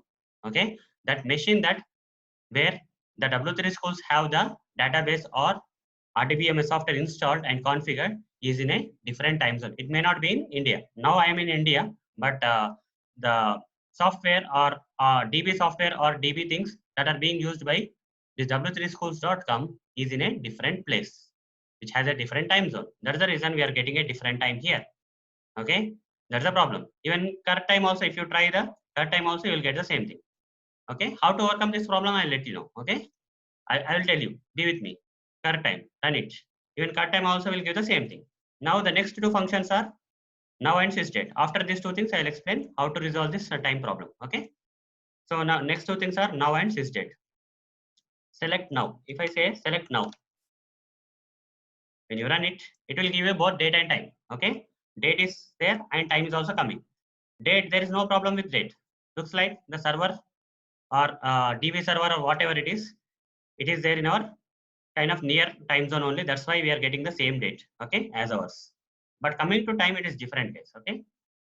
Very less difference is there. Even in time also, there is a very less difference. Here 8 is there. So 1 means 5 hours difference is there, okay. It is late by 5 hours. The time zone is late by 5 hours in India, okay. Fine. The same alternative method for now is sysdate. It also gives the current date and time. Run it, you'll get the same result, okay. But how to overcome this time problem? The problem I told you, right? The w3schools.com has a DB server and DB things configured in a particular machine which is there in a particular different time zone. That's why whatever the system time zone that W3 schools server DB server or machine is having, that is getting displayed here. Okay, but not our time zone. Okay, not our time zone. Fine. So what we can do here is we have to install MySQL. Okay, we have to install any RDBMS software like MySQL in your machine. I already have MySQL RDBMS software installed in my machine. So how to install and configure RDBMS software? I'll explain in the upcoming videos, guys. Okay, don't worry about that. I'm definitely going to cover how to. I'm definitely going to cover how to install and configure MySQL in your machine. Okay, that I'm going to cover. Till then, blindly follow. Since MySQL is there in my machine, I got this MySQL workbench along with the MySQL. From here, I can run the queries. Now you can see. So the MySQL server is there in my machine itself. That means the time zone problem will not come here. Okay, whatever the time that I have, that will be coming. So if I run the same queries here, select current underscore date. Okay, this will give the current date. Because server is there in my machine, client is also there in my machine. So I'm going to get the exact details now. 2020-04-25. Okay. If I say current date, let's not remove that. Select current date. So run it. This will also give the today's date. Now select current underscore time. This time you will get the proper time, guys. Okay. Because the server is DB server, MySQL RDBMS software server is there in my machine. So it will give me the correct time because time zone problems are not there. 13, 36, 30. Almost same. 13, 36, 30. Okay. Then current time. Current time also will do the same thing, right? Not remove. Select current time. Run this. Current time also does the same thing. Okay. So 13, 36, 48. 13, 36, some 48. Now select now. It will give you the current date and time. Run it. Date is today's date and time is 13:37. 13:37 some seconds. Select sysdate. Sysdate also will give the current date and time. So run this. It is also giving the 13:37 something. Okay. Like this, guys. If you have the DB server and all those things in your machine only, there will not be any time zone problems. You'll get the exact results. If you are using some other third-party things like w3schools.com or whatever it is, they are giving their own server related date and time. Okay, their server, DB server, may be there in a different date and time zone. Okay, that's why you may get the improper results. Don't think that this is wrong. This is also correct, but it is according to the time zone of the place where this particular DB server is available. So guys, hope you understood how to use current date, current time, now and sysdate, MySQL date and time functions. We have few more date and time functions of MySQL left, which I will be covering in the next video. So that's it, guys. See you in the next video session. Thank you. Bye. Hello everyone. Welcome to part 32 of SQL for Beginner series. In this video session, I am going to explain and practically demonstrate the next set of MySQL datetime functions, that is year, month, day, month name, and day name. So in the previous video, I covered few MySQL datetime functions like current underscore date function, then current date function, current underscore time function, and current time function, now function, and sysdate function. All these functions were already covered in the previous session. Now in the current session, I am going to cover the remaining set of datetime functions that I have to explain. That is year function, month function, day function, month name, day name. These are the different functions I am going to cover in the current video session. So let's move to the practical mode where I can practically demonstrate all these functions for you. So let's type a sample statement. Before I practically demonstrate all the different functions, I told you. So let's execute a sample statement like this. Let's write a sample statement like select 2020. Today's current year is 2020, right? 2020, and month. Month is 04 April. Then date is 25th. Today is 25th. So select something like the date and put a semicolon here. What will happen if you run this select statement, which has a date? The date will be displayed in the results. You see here, whatever the date you have given here, that got displayed in the results. That's correct. Now, let me apply different date time functions on this particular date. So let's start with year, guys. Okay, surround this with year. If I say year of, select year of 2020-04-25, what will happen? So it has to only return the year. Okay, from this complete date, yeah, it has to get me the year. So here, instead of complete date, when I run this query, only this 2020 should be displayed. 2020. Similarly, if I say month, what will happen, guys? We can easily expect the 4 should be retrieved and displayed here. 4. Month is 4. Then if I say day, so here 25 should be retrieved and displayed here. Now what if I want to get the month name, not month number? Okay, instead of 4, I want to get April. This month is April month. So if I say month name and run it, I'll get the April here. So if you specify only month, it will get you the number like 4. But if you say month name, it will get you the name of the month. Similarly, we have another method like day name. Okay, instead of 25, I want to get the today's day name. Today is Saturday in India. So mostly I'll get Saturday here. Fine. This is how, guys, different the other set of date time functions will work. That is year, month, day, month name, day name. Now let's use few of these functions on the real-time data, like this kind of tables. Okay. Let's say there is something like employees. Okay. Let's run a sample query like select star from employees. If I run this, I'll get all the records from all the columns of this employees table like this. It has a birth date here, right? Not employees, guys. I would like to take orders. Okay. A lot of records are there, 830 records. So better use orders so that we can filter more data. Fine. Select star from orders will get you all the records from the orders table. Okay. All the data under all columns of this orders table got displayed here. Total, how many records are there? 830 records. 830 records. Very huge data, guys. Okay. Select star from orders where I would like to use the functions like this. Okay. Daytime functions here. Select star from orders where month of, okay, month of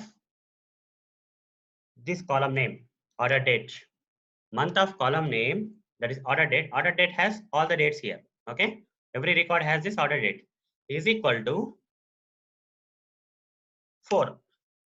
Okay. What does this mean, guys? Get me all the orders which were placed on April. Order date should be in month April, guys. Okay. So here, for example, 07 is there. It's not April, guys. January, February, March, April, May, June, July. This is July month.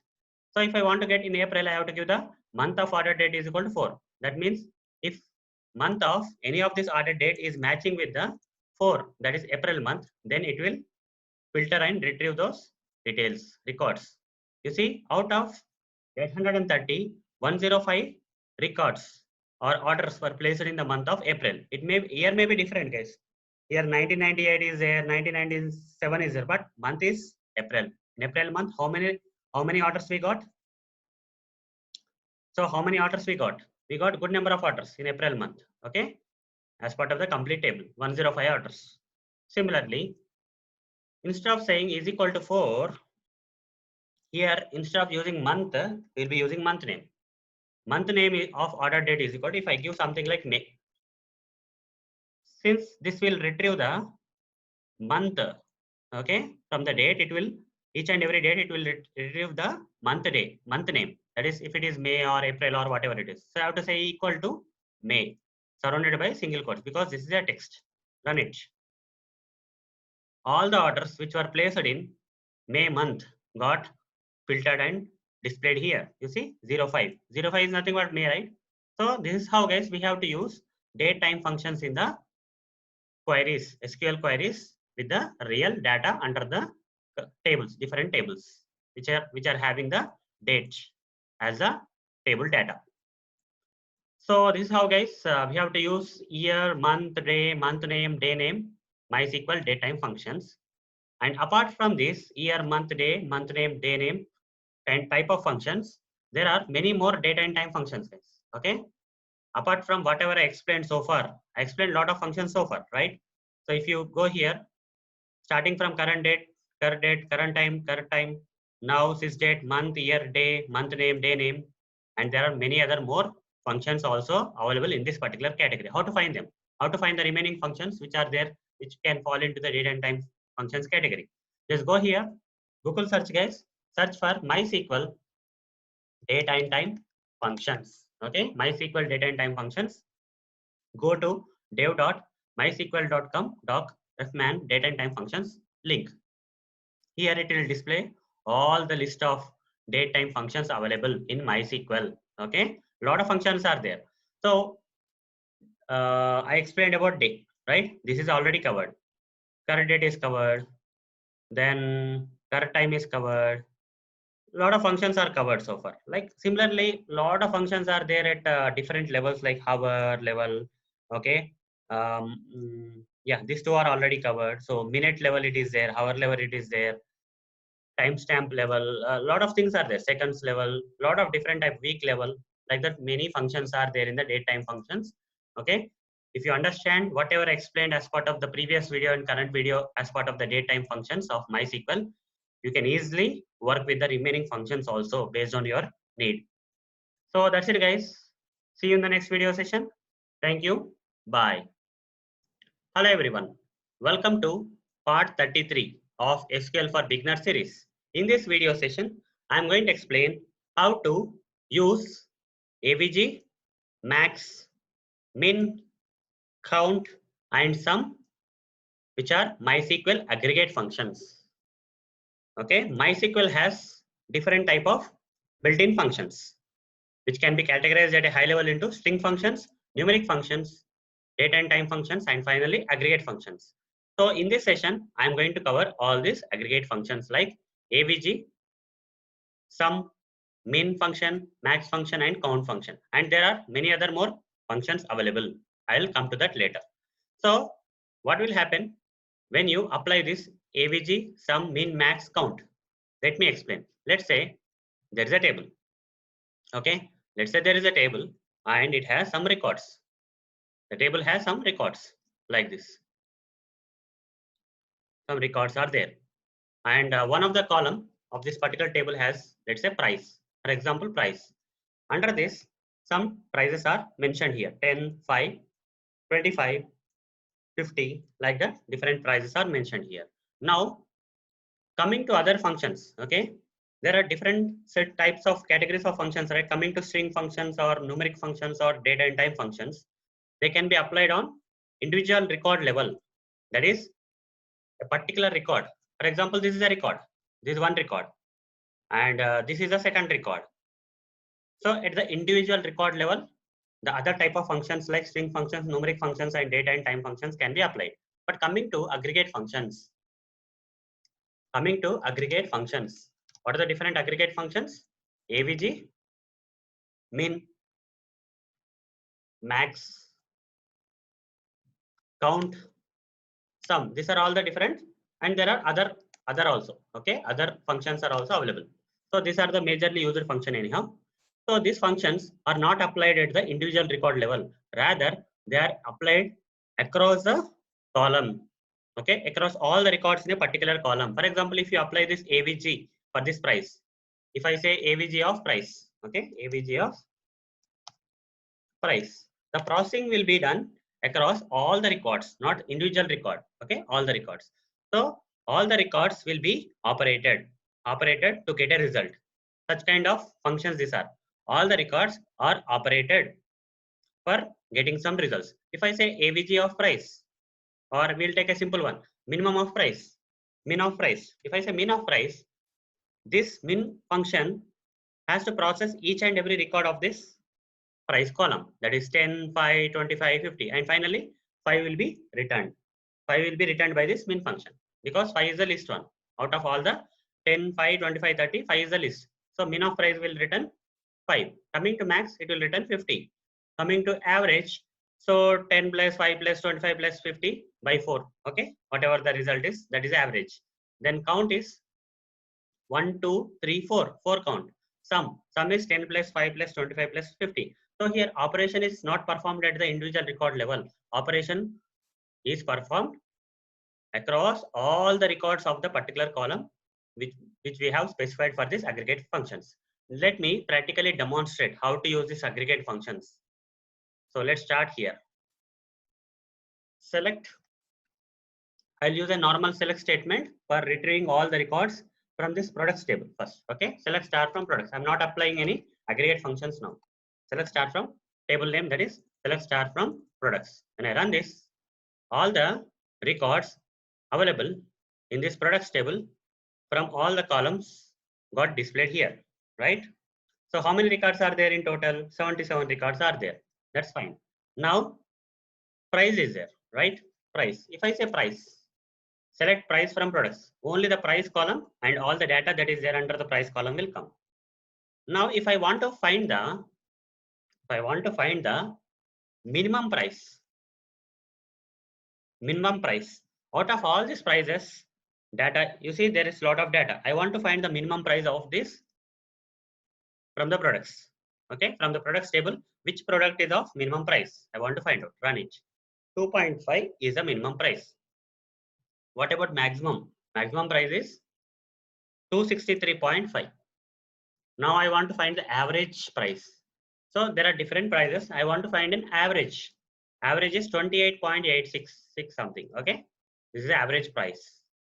Then sum. Sum means all the records, all the 77 record prices will be added together to give the result. So 2222.71 is the sum. Complete. All the prices got added together to display the sum. Then finally, count. You can either say count price from products. It will give you how many records are there. Total 77. So count is 77. You can even give count of asterisk symbol. This is also same guys. It will count all the records. Same 77 you will get. So apart from this aggregate functions that I have demonstrated here, we have many more aggregate functions. How to find them? How to find the remaining aggregate functions? Just Google search for MySQL aggregate functions. When you Google search for aggregate function, MySQL aggregate functions, you'll get this dev.mysql.com doc refman group by functions.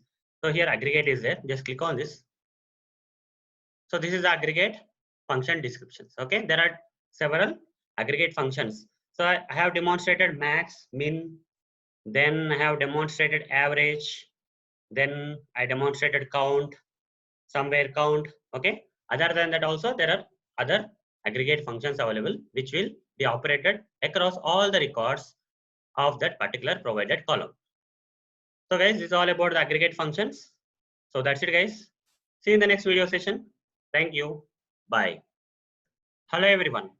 Welcome to part 34 of SQL for Beginner series. In this video session, I'm going to explain and practically demonstrate how to use arithmetic operators in SQL statements. So using arithmetic operators in SQL statements. The below are the different arithmetic operators we can use. For addition, we have to use this plus sign. Then for subtraction, we have to use this minus sign. For multiplication, we have to use this asterisk symbol. Then division, we have to use this slash. For modulus, that is percentile operator. Okay, we have to use percentile. For getting the remainder, we have to use a modulus operator, that is percentile. So these are the different arithmetic operators that we can use in the SQL statements case. Now let me practically demonstrate how to use them. So if I say select 5 plus 4, if I say select 5 plus 4, here plus is a arithmetic operator. So will this particular statement work or not? It will work, guys. Okay. So the result, that is 5 plus 4, that is 9, will be displayed. You see, 9 will be displayed in the result. Now if I say 5 minus 4, the another arithmetic operator, that is minus symbol. So the result 5 minus 4, 1 got displayed here. Then multiplication operator, 5 into 4 will get 20 as a result. Then division operator. So we got 1. 4 ones are 4. Only one time you can divide the 5 by 4. So we got 1. Then percentile. You will get the remainder, guys. You will get the same thing because 4 ones are 4. So 5 minus 4 is equal to 1. So remainder is 1. So we got the 1. So this is how, guys, we can use different arithmetic operators in SQL statements. Now let's move to the tables. Okay. Let's apply the arithmetic operators to data in some columns of these particular tables. So I'll choose the products table, guys. Select star from products. Select star from products. When I run this, all the records from this products table will be displayed under all the columns of that particular table. Now, if you observe this price column, there is a price column. I would like to only display the price here.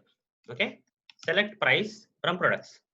Only the prices from this price column will be displayed here. Comma. Select price, comma. Here we have to say price plus 10. I am using the addition operator here. With the column, under the column we have the numbers. So I am trying to add a number 10. If the original price is 18, I would like to make that 28. 18 plus 10 is equal to 28. So here, let me run first. Okay, select price. Original price is 18. After adding the 10, the price got changed from 18 to 28. So to make it more good, the column names are not apt, right? So we will say we'll provide some alias names. Price as original price. Okay, original price. Here as modified price. Okay, modified price. When I run this, under the original price 18 is there. Under the modified price, we have added the 10. So it became 18 plus 10, 28. If it is 19, it will become 29. So 10 became 20. Similarly, we can use minus operator, subtraction operator. Run it. If the original price is 18, it will become 8. Like this. Okay. 10, it will become 0. 22, it will become 12. So multiplication. Price into 10. If it is 18, it will become 180. Okay. If it is 22, it will become 220. Like that. Similarly, division. Price divided by 10. So 18 divide, how many times you can divide 18 by? One time. 10 ones are 10. Okay. So 1 came like that. Division. Then modulus or percentile operator, where you can get the remainder. After dividing by 10, this price by 10, what is the remainder we get? That remainder will be displayed here. 10 ones are 10. 18 minus 10 is equal to 8. So 8 is the remainder. Like that, guys. Okay. All the reminders will be displayed here. So this is how, guys, we can use arithmetic operators in SQL statements. So that's it, guys. See you in the next video session. Thank you. Bye. Hello, everyone. Welcome to part 35 of SQL for Beginner series. In this video session, I am going to explain how to install MySQL Server and MySQL Workbench client for practicing SQL. So in this video session, what I'm going to explain? I'm going to explain how to install MySQL Server and also how to install MySQL Workbench client. Why we have to install? Why we have to install MySQL Server and MySQL Workbench client? In order to practice SQL statements in your local or in your machine, in your computer or in your machine. Okay. If you want to practice SQL statements in your machine, then we have to install MySQL Server and MySQL Workbench client. Now, before I start explaining the steps for installing the MySQL server and MySQL Workbench client, we have to first know one thing. That is, there are something like database components. There are two types of, there are two database components. In general, there are two database components. They are nothing but client component and server component. Client component and server component. Whenever you install any DBMS or RDBMS software, okay, DBMS or RDBMS software, what are the examples for RDBMS or RDBMS software? Examples are Oracle. Oracle is a RDBMS software. Another example is MySQL. And many more are there. Many more RDBMS softwares are there. So when you install this RDBMS software in your machine, it will install both client and server. Okay, both server, client and server database components it will install. So what is server? What is the purpose of server? The purpose of the server is to store the data in the database. This is the purpose of the server, guys. Then what is the purpose of the client? The purpose of the client is to connect to the server and connect to the server. Why the client has to connect to the server? Then only if client connects to the server, then only it can perform operations on the DB data. Okay, on the data, perform operations on the, or to connect to the server, and it can access. You can simply say it can access the data stored in the database. Okay.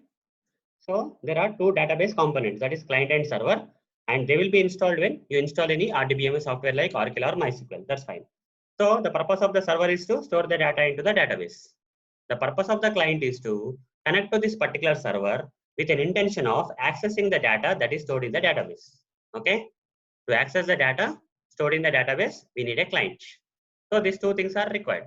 In general, in reality case, okay, real environments where people actually work with this database, right? So what they will do is they will not install server and client in the same machine. Okay, in reality, the server and client server of DB, okay, database components like client server will not be installed in the single machine. Instead, the server, okay, server will be installed in a remote server machine. Okay, in the remote server machine, and all the other people who want to perform, okay, operations on the data that is stored in this database have to connect to this server. Okay, so all the other, like all the employees, let's say all the employees will install only the database client, database component, that is client, but not the server. Server will be installed in a particular remote server machine, and everyone will be installing, whoever want to perform operations on the data that is there in the database, they will connect to the server from there by installing client in their machines. By installing the client, we can connect to the server, okay, database server, and perform operations on the database. So everyone will install client only. Everyone will not install server. But here in our case,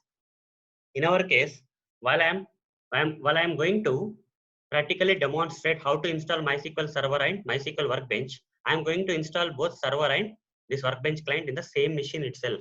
Okay, I'm not going to separately install server in a remote server machine. In real time or in real time case or real time projects, server will be installed in a remote server machine. But in my demonstration, as this is just for our demonstration practice purpose, right? This is not for real time case. This is just to practice SQL statements in your machine. That's the reason I'm going to install both MySQL server and MySQL Workbench client in the same machine. That is my laptop. Okay, I'm not going to separate them. Fine. So next thing is why we have to install MySQL server and MySQL Workbench client for practicing SQL statements. Okay, so to get a realistic feel of how the things work in real time. So far, we have practiced SQL statements from w3schools.com. Okay, w3schools.com has created this web page where you can run any SQL queries like select star from, if I say select star from customers and run this SQL query, I'm getting the results. How this is happening? How the w3schools.com is able to provide this kind of facility? This is because w3schools.com, okay, has already installed a database component, that is database server component, in a separate remote server machine. Okay, somewhere it has hosted the database server component, database server.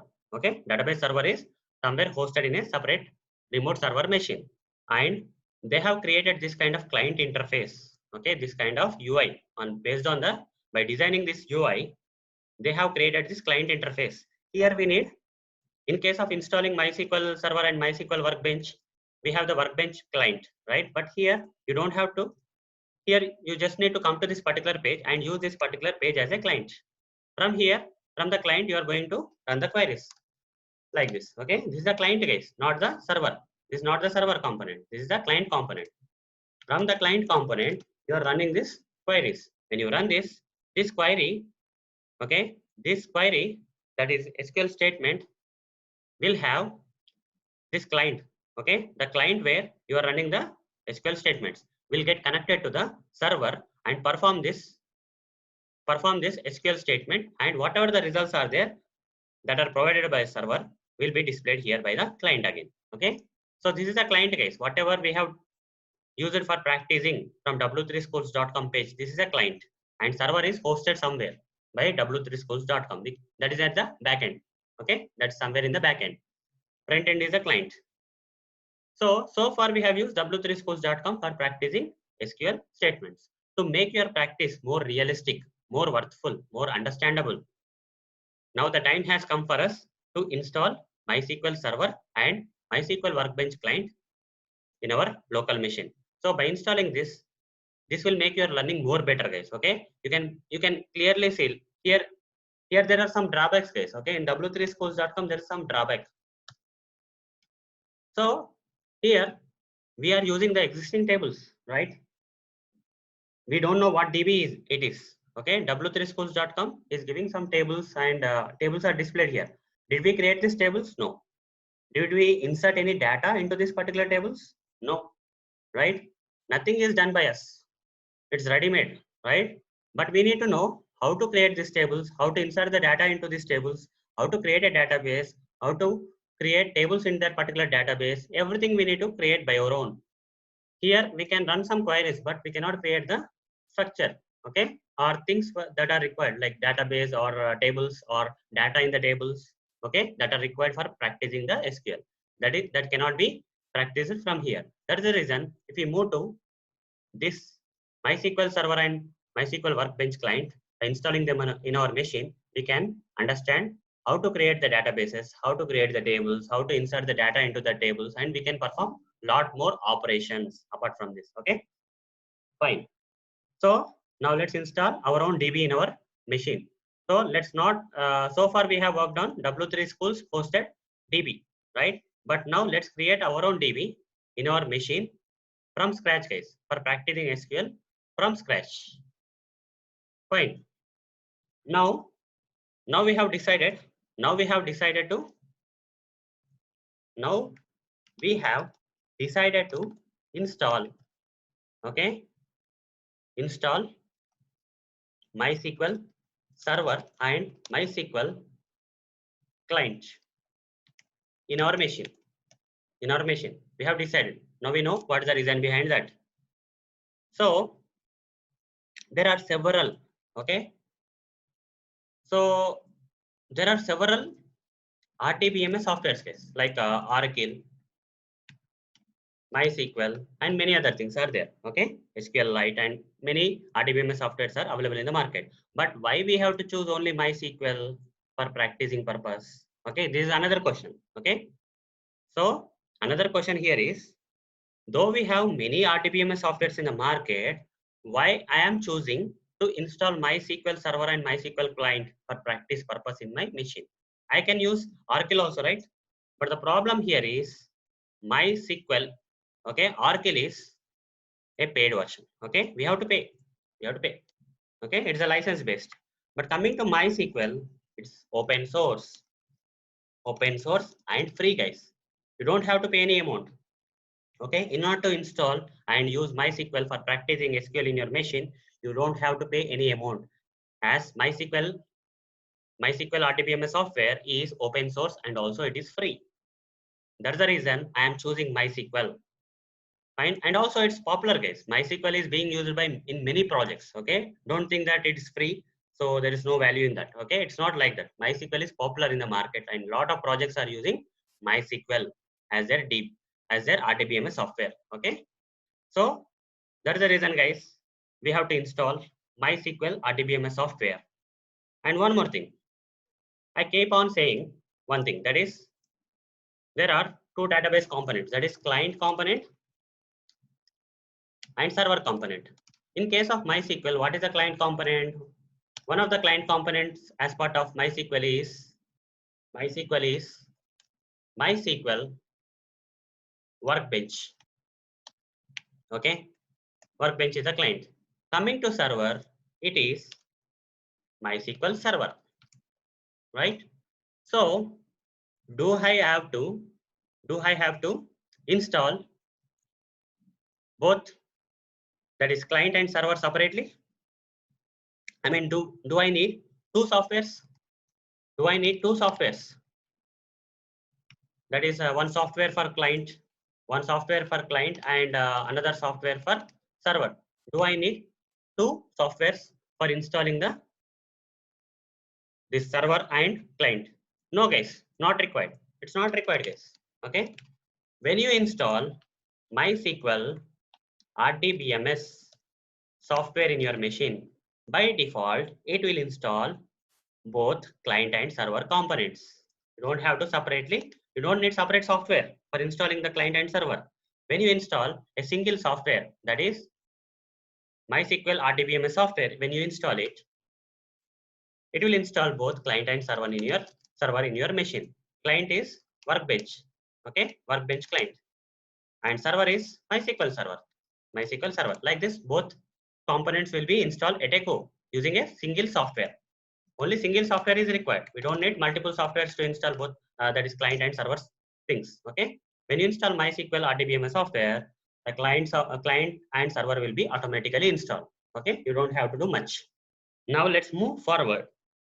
Now the below are the different steps, guys, for starting the installation of MySQL on Windows machine, and thereby after installing this MySQL in your machine, I'll also show you how to use this MySQL Workbench to connect to the server. Okay, MySQL Workbench is a client.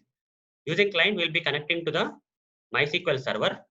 After connecting to the MySQL server, we'll perform SQL operations. We'll execute some statements, guys. Okay, from the MySQL Workbench client, we'll execute some SQL statements. Those will be accessing the server and thereby performing operations on the database. Let's see that in action. Okay, so where to start? Here are the steps, guys. First step is we have to Google search for download MySQL on Windows. Download MySQL on Windows. Just search like this. Then you will get some different links, guys. Just select this link dev.mysql.com downloads MySQL. This is the link you have to select, guys. Okay, dev.mysql.com downloads MySQL. Just select this and select to go to download page, and then you will see these two things. Now select this one, guys. Okay, you don't have to get this one. Get this one, MySQL installer community and some version.msi. This is fine, guys. Okay, just click on download. When you click on download, it will ask you to create an account with the Oracle web account. Okay, Oracle web account is required here. So already have an account, guys. If you don't have an account, just sign up here. Or if you have an account, if you already have an account, just click on the login. Just click on the login. It will take you to the login page where you need to provide the credentials that you have created while creating the Oracle account. So I'm just trying to log in. and download. If you don't have these credentials, create an account, guys. Okay, then you will be able to go forward. So after logging in, I'll get this download now button. I need to click on the download. The download will start now. Okay, the download will start in my machine. You see the download started here. So it will take some time, guys. You see 399 MB is there. Okay, it will take a lot of time. So what I'm going to do is I'm going to cancel because I already downloaded in my machine. Okay, I don't have to download again. I just kept a download version, download copy in my machine. In your case, you have to download fully. You have to wait for it to completely download. But I already kept a copy in my machine so that this can save our time. Just double click on this file and let's wait, guys. Okay, you will get a kind of pop-up. Okay, so you'll get a kind of user access allowed or not. You have to click on yes. It will take a while. Let's wait for a while. It's still loading. So let's wait for the pop-up, the user control access pop-up, which need to be displayed by the Windows system. So it will be hoping that it will be displayed soon. Yeah, it's loading. Let's wait for some more time.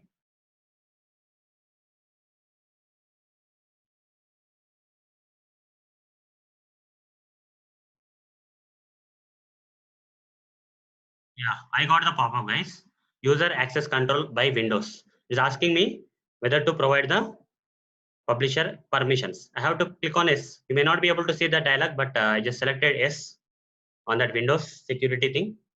Then now the installation started, as you can see on the screen.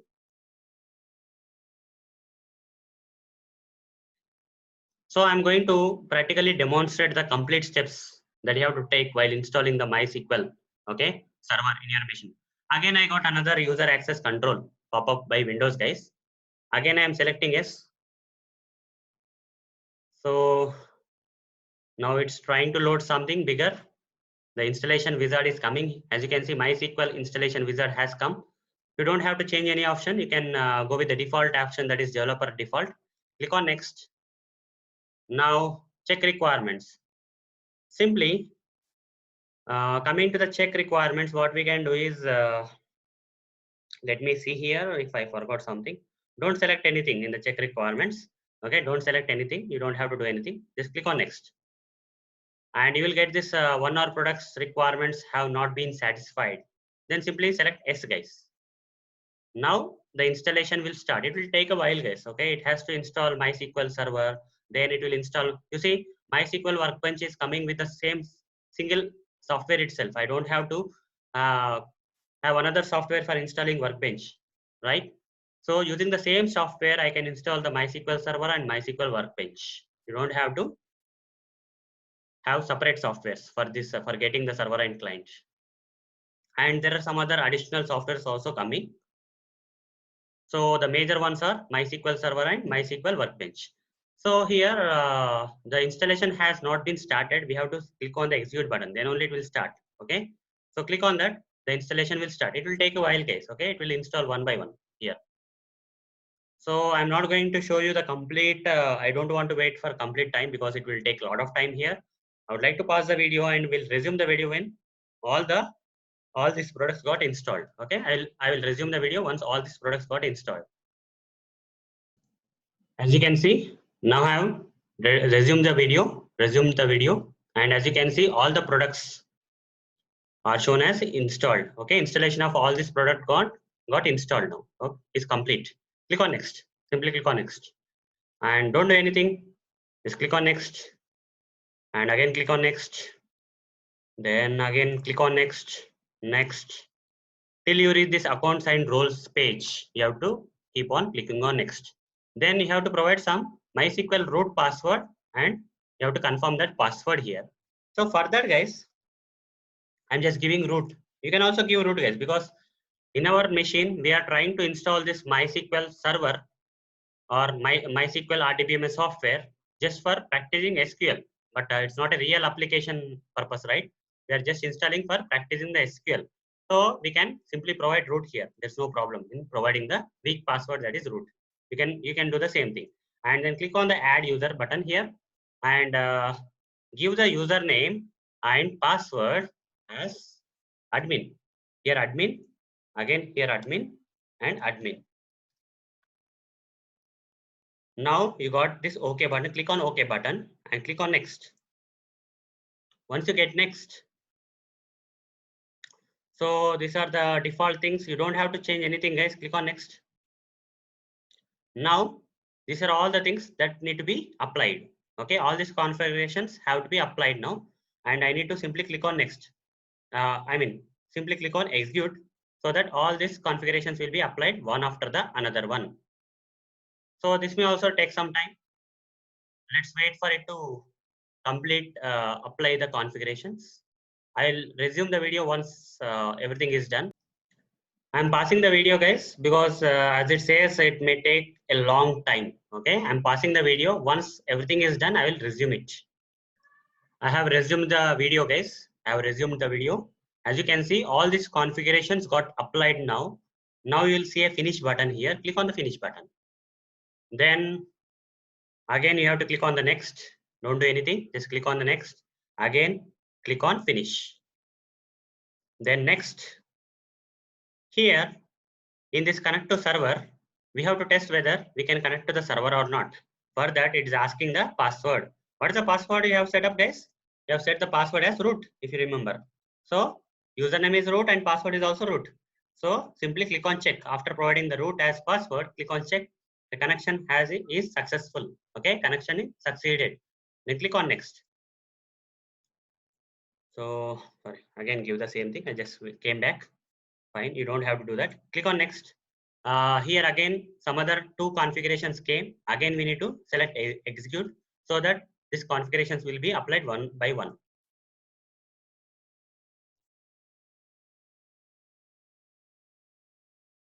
So the configurations are getting applied. So first configuration is already applied. The second configuration is yet to be applied.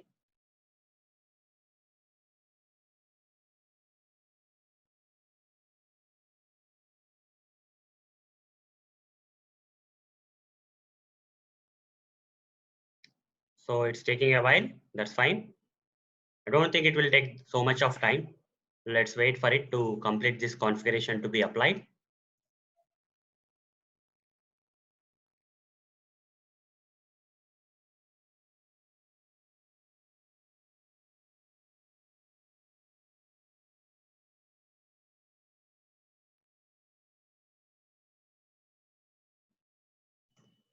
Yes, the configuration has been applied now. That is running scripts got applied. So now we see a finish button here. Click on the finish button. Again, click on next. As you can see, installation is completed. Now there are two checkbox options. Once you click on finish, as per these two checkbox options, it will start MySQL Workbench automatically and MySQL Shell automatically. I don't need MySQL Shell for now. After click on finish, if MySQL Workbench is launched, that's fine. Okay. I would like to launch only MySQL Workbench after I click on the finish. So I only keep this checkbox option as selected and click on finish. So it will take a while. Let's wait for the MySQL Workbench to be launched here. So it's still loading. Yeah, you see, we got this MySQL Workbench. It's a client, guys. It's not the server. Okay, server is also installed in our laptop or machine. At the same time, the client is also installed. MySQL Workbench is a client using which we can connect to the server. Okay, using which we can connect to the server. I'm just closing it, guys. Okay, anyhow, it got auto launched. I'm just closing it. So if I close it again, if I want to open Workbench, from where I have to open it? Simply in Windows, just search for Workbench. Just search for Workbench, guys. You will get this MySQL Workbench option. Okay, just click on that. It will again launch. MySQL Workbench will again launch. Now, after doing that, go to Database, select Manage Connections. Okay, select Manage Connections, and here just select this option. Okay, just select. Basically, here you have to get local instance. Okay, generally you will get local instance, guys. here some wrong option is coming.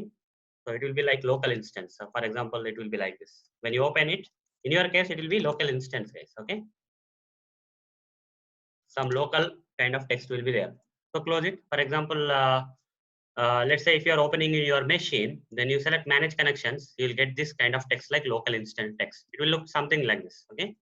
Select this local instance, and then all these details will be displayed here. Okay. When you select local instance, it will display all these details automatically. Just change the connection name like MySQL underscore server. Anything, you can give any name, guys. It's not compulsory that you have to give the same name. I'm just giving a random name like MySQL underscore server underscore QFox or something. Okay. So now I'm going to say test connection. Okay. I'm just going to say test connection. I'm going to test the connection. When I'm trying to connect to the, what I'm trying to connect, I'm trying to connect to the MySQL server from this MySQL Workbench client. So it's asking for the password. What is the password? Root is the password, if you remember, right? Click on OK. Successfully made the MySQL connection. That means MySQL Workbench client has made a successful connection to the MySQL server. Click on OK and close it. So now you got this kind of pane here. Just click on this. Okay. After making connection, you'll get this kind of thing, and it will make the connection. And if you close this again, okay, let's say if you have closed it again, if when you are opening for the next time, you select this. You don't have to go to this database and again select manage. This is not required. The shortcut is displayed here. Okay, from the next time you will see this kind of shortcut. You have to select this, and it will ask for the password. Simply give the password of the MySQL server and root as a root password as a for that MySQL server password, and it will take you to the MySQL Workbench client. And here by default you see some query tab, right? Some query tab. By default you will see this kind of things like navigator with the administration tabs selected, and you will see this query tab and some output and all those stuff. Okay. If you want to, like turn off and on this kind of things, you can actually do like this. Okay. If you want to turn off this navigator, you can select this option. It will turn off.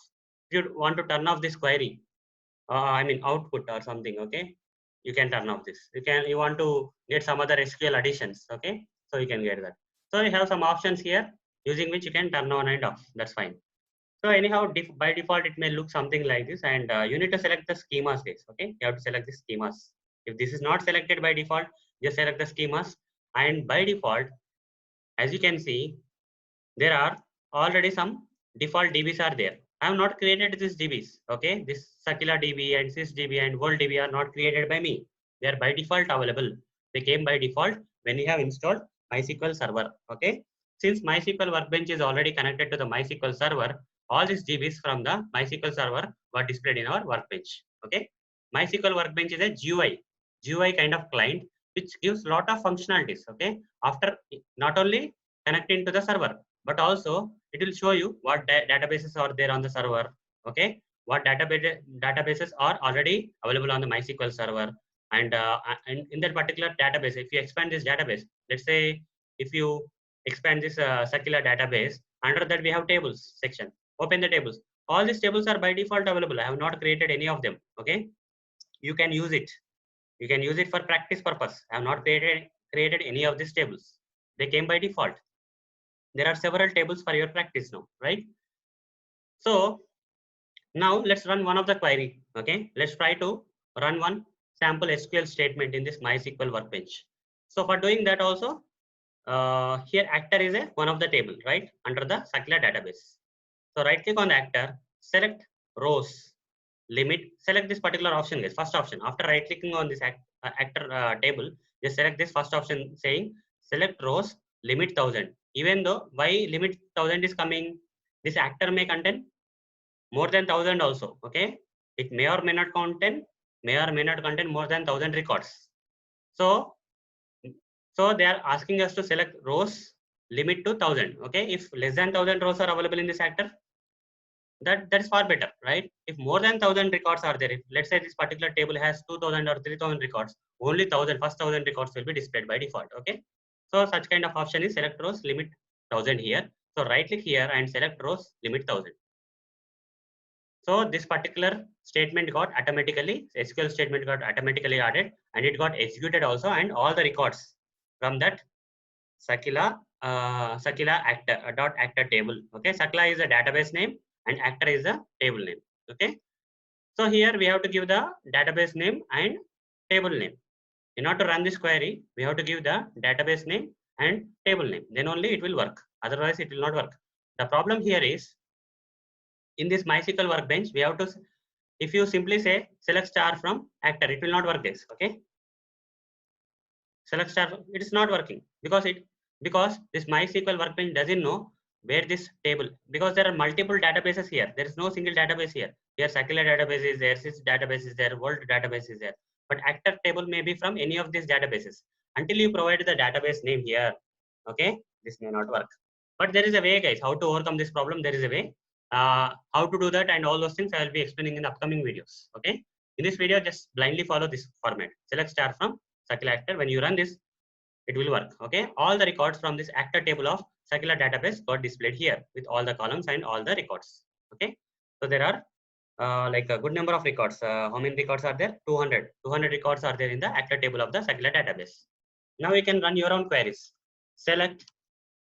Okay, select. I don't want to I don't want to display all the columns. I want to only display the first name and last name. Okay, first name. How to do that? First underscore name. Here column name is first underscore name, comma, here last name is last underscore name. From which table? Actor table. Will this work? No, it will not work, because my MySQL workbench client doesn't know from where this particular table is. Okay, which database this particular table. Let me try. It will give an error, guys. Okay, you got an error already. Okay, so how to overcome this problem? You have to specify the database name also. Okay, you have to specify the database name also. That is Sakila. Okay, Sakila is the database name. Under that table is actor. So from this table, which is from Sakila database, get these details. Let's run this. This is the first query we are running on the MySQL workbench.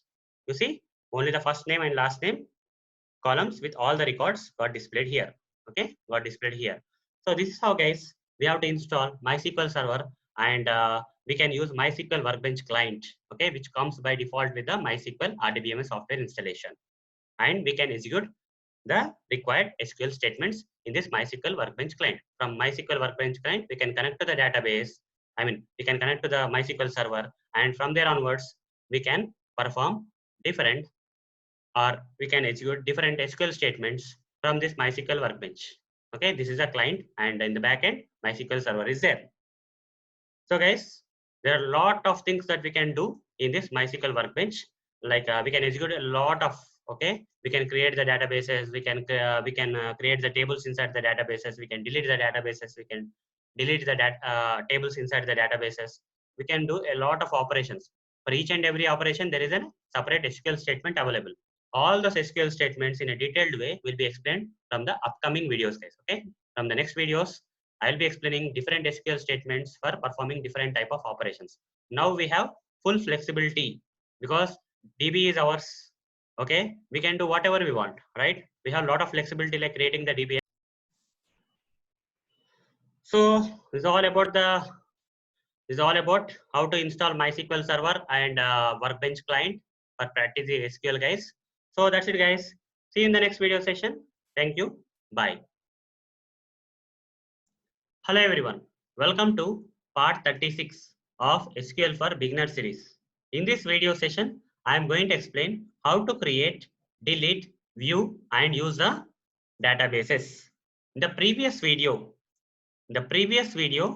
I covered how to install or set up MySQL server and MySQL client, right? MySQL server and MySQL client. In this video session, I am going to start creating the databases. Then after creating, we can delete the databases.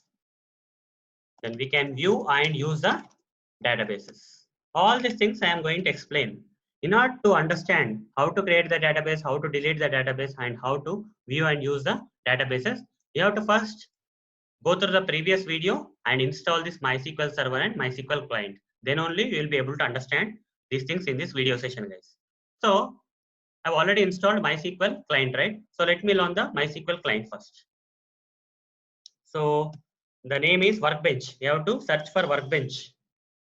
You have to search for Workbench, guys. This is installed along with the MySQL. In the previous video, I explained all these things. So when you search for my Workbench, you'll get this. Just open it. We are opening the MySQL Workbench in this video. So let it launch. Yeah, it's launching. So welcome to MySQL Workbench. Yesterday or in the previous video, we did some connections and all those stuff. Okay, so now you simply have to select this option. Okay, the last for the password. Password, as explained in the previous video, is root, and say OK.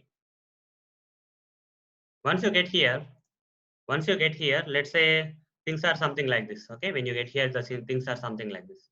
First thing you have to do is select the schemas, guys. When you select the schemas, you will find what are the existing databases that are available already. Okay, in the MySQL server, what are the existing databases? You will find out. Here, MySQL Workbench is a client. Using this client, we are connecting to the MySQL server. The server name that we have given while creating in the previous video is MySQL Server QFox. Okay, so we have connected to this MySQL Server QFox via this MySQL Workbench. And this Workbench is now, after connecting to this server, is showing all the databases which are available in this server. This is the concept, guys, at a high level. So there are, by default, there are 3 databases. I have not created these databases. They came by default. Okay, they came by default.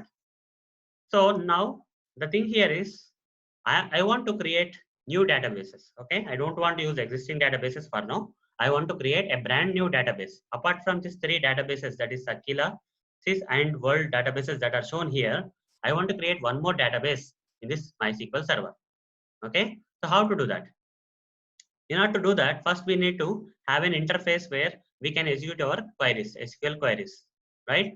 So this particular thing is in disabled mode now. You see, nothing is there here. The gray out area is there. Grayed out area is there. So for that, you need to first select this option, guys. So create a new SQL tab for executing the queries. First option, SQL plus icon is there. Just click on this. You will get this kind of window. Okay, here you can write your queries, guys. Okay, whatever the queries you want to write, you can write your queries here. Now the thing here is, before I run any queries, I would like to explain one thing here. That is, here heading is named as schemas, but here I am saying these are databases, right? Here the heading is schemas, but here I am saying these 3 are the default databases that came by default with the MySQL server, right? So in MySQL, there is no difference between the schemas and databases. Both schemas and databases are called same. You can either call them database or you can call them schema. Sakila schema or Sakila database. Sys schema or Sys database. World schema or world database. Whatever it is. Okay. So here what's happening is, by default, MySQL Workbench is making our job easy, guys. Okay. When you connect to the SQL server, MySQL server, via this MySQL Workbench, this is a GUI client. It's not a command line client. It's a GUI client. So it has some functionalities here. It has a lot of options here. We can select this option and write our queries here like that. A lot of functionalities are there. GUI functionalities are there, right? As part of that, it's by default displaying all the DBs that are there in the server. But if you want to write a query and find out what are the different databases available in this MySQL server, instead of depending on the Workbench, if you want to write a query here and view the different databases that are already available in this MySQL server. So what we have to do? We have to run a query, guys. The query name is show databases. Show databases. Okay. When you run this query, all the databases that are there in this particular MySQL server will be displayed here. Okay. Where I am running this query, I am running this query in the MySQL Workbench. The responsibility of the MySQL Workbench client is to connect to the database and perform these operations. Here, the query will be sent to the server by this Workbench client for processing purpose. So when I run this, how to run this? This is a SQL query, guys, show databases, which will give you the list of the databases available in the server. So in order to run this, I have to first select it like this. Okay. I have to select the query that I want to run, show databases. And here this option, okay, this option, execute the selected portion of the script or everything. If there is no selection, just click on that. It will execute, guys, okay? And it has given us the different databases that are there in this MySQL server. You see, MySQL Workbench client is by default giving only 3 databases, but this particular database, this particular command is giving more than 3. That is total 6 databases. These are something related to my internal databases, guys. Okay, we don't have to worry. But generally, default created databases are Sakila, Sys, and Word. These are the 3 databases kind uh, that are kind of databases that we can use, guys. Okay, these are not related to us. Okay, these are also databases, but we cannot use them, guys. Okay, like more technical. These are more technical related to MySQL, something internal to MySQL. But coming to Sakila, Sys, and Word, these 3 are the databases that we can use. Okay, so when you expand this, there are a lot of tables, okay, views and stored project. A lot of things are there. We can use everything. But coming to the information schema, MySQL performance schema, all this we cannot use actually. Okay, so let's ignore these 3 things. So these are the different databases, guys, that are there in this particular MySQL server. So what is the SQL statement for that? Show databases is the SQL statement, which will get us the details of all the databases that are there in the that are already existing in the MySQL server. Fine. Now next thing is, now we know how to find the existing databases in the MySQL server. After that, the next command is, I want to create a new database. Here only 3 are there. Okay, here 3 are there, but I want to create one more. For that, the statement is, SQL statement is create database, and you have to provide the database name. What is the database name you want to create? Let's say testDB. Here testDB is the database name, the new database name, database's name that I want to create. When I run this, how to run this? I have to select this and select this, execute the selected portion of the script or everything. When I run this, what happened? Here, some output came saying that create database testDB is successfully ran. If you get this tick mark, that means this particular statement has successfully executed. But how to find out whether the database has been really created or not? Here on the left side, you see only 3 databases are there, whether the testDB has been created or not. For that, you have to click on this refresh icon. Okay. So by default, it will not refresh. You have to manually refresh. When you refresh, whatever the new database you created, that will fall into this list. So earlier, there were 3 databases that we can use, like Sequila, this and World. Now, whatever the new database name you gave here, that particular database got created here. And when you expand this, guys, you will not see anything. You see tables are empty, views are empty, stored procedures, functions, everything is empty. This is an empty database. Coming to Secular, there are under tables there are many tables, right? But in coming to testDB, it's a just now born new table, new database. Okay, it doesn't have any tables, views, or any other things. These are all objects, guys. Okay, tables, views, stored procedures, functions are the objects of the database. Every database has some objects, that is tables, views, stored procedures, and functions. These are the objects. So that are objects, guys. Under testDB, there are no objects. Okay, there are no objects by default. After creating a database, you will not see any objects. We have to create them. I'll show you how to create the different objects under the database in the upcoming videos. Okay, for now, this is a brand new database and doesn't have any data or objects under it. Fine. Now, after creating the database, and it got reflected under this, the next thing is I want to delete it, guys. Okay, I want to delete from the list. I don't want this testDB. I just want to delete it. How to delete it? Delete, simple, guys. Delete database testDB. Okay, so this is the command. Okay, sorry, this is not the command, guys. Small mistake here. I have to say drop. Okay, for deleting we have to use a drop command. Drop database testDB. Okay, this is the command. Drop is a command for deleting the database. So drop database testDB, the database name that you want to delete. So when I run this, select this and then execute this. Okay, execute the selected portion. Run this. When I do so, you see the database got deleted. You can refresh and find it out. Okay, if you want, you can refresh. For creating the database, we have to say create database like this, database name. For deleting the database, you have to say drop database, the database name. Okay. So if I run the show database, so what are they? So only Sakilasis and world are there. Now after I create this, so and refresh here, the database came here. Again, if you say show databases, you will get an extra database that is testdb. Okay, out here 6 were there earlier, now 7 came, right? Now if you say drop database testdb, select this, only this particular statement will run. All the statements will not run. If you don't select anything, everything will run, guys. Okay, if you don't select this and then run, then everything will run. If you select and run, then only this particular statement will run. Anyhow, we have already executed this, and you see the database got deleted already. When you say show database again, this time again you see in this results also the testdb is not available. This is how, guys, we have to create a database. We can delete a database. For creating, we have to use create statement. For deleting, we have to use drop statement. Fine. next thing is next thing is anyhow we need to create a new database, guys, so that we can practice from scratch. Here testdb has been created and also deleted, but I want to delete a brand new database, and I don't want to delete it. Okay, I want to create a new database and I don't want to delete it, and I want to use the database for my future videos. Okay, the future videos also I'm going to create a lot of stuff. All the stuff that I want to create or explain in the future videos, I want to do that under the new database. Okay, that I'm going to create. So for that, I'm again executing the same statement, create database. I'm giving the database name as QFox. Okay, username, guys, create database QFox. When I run this,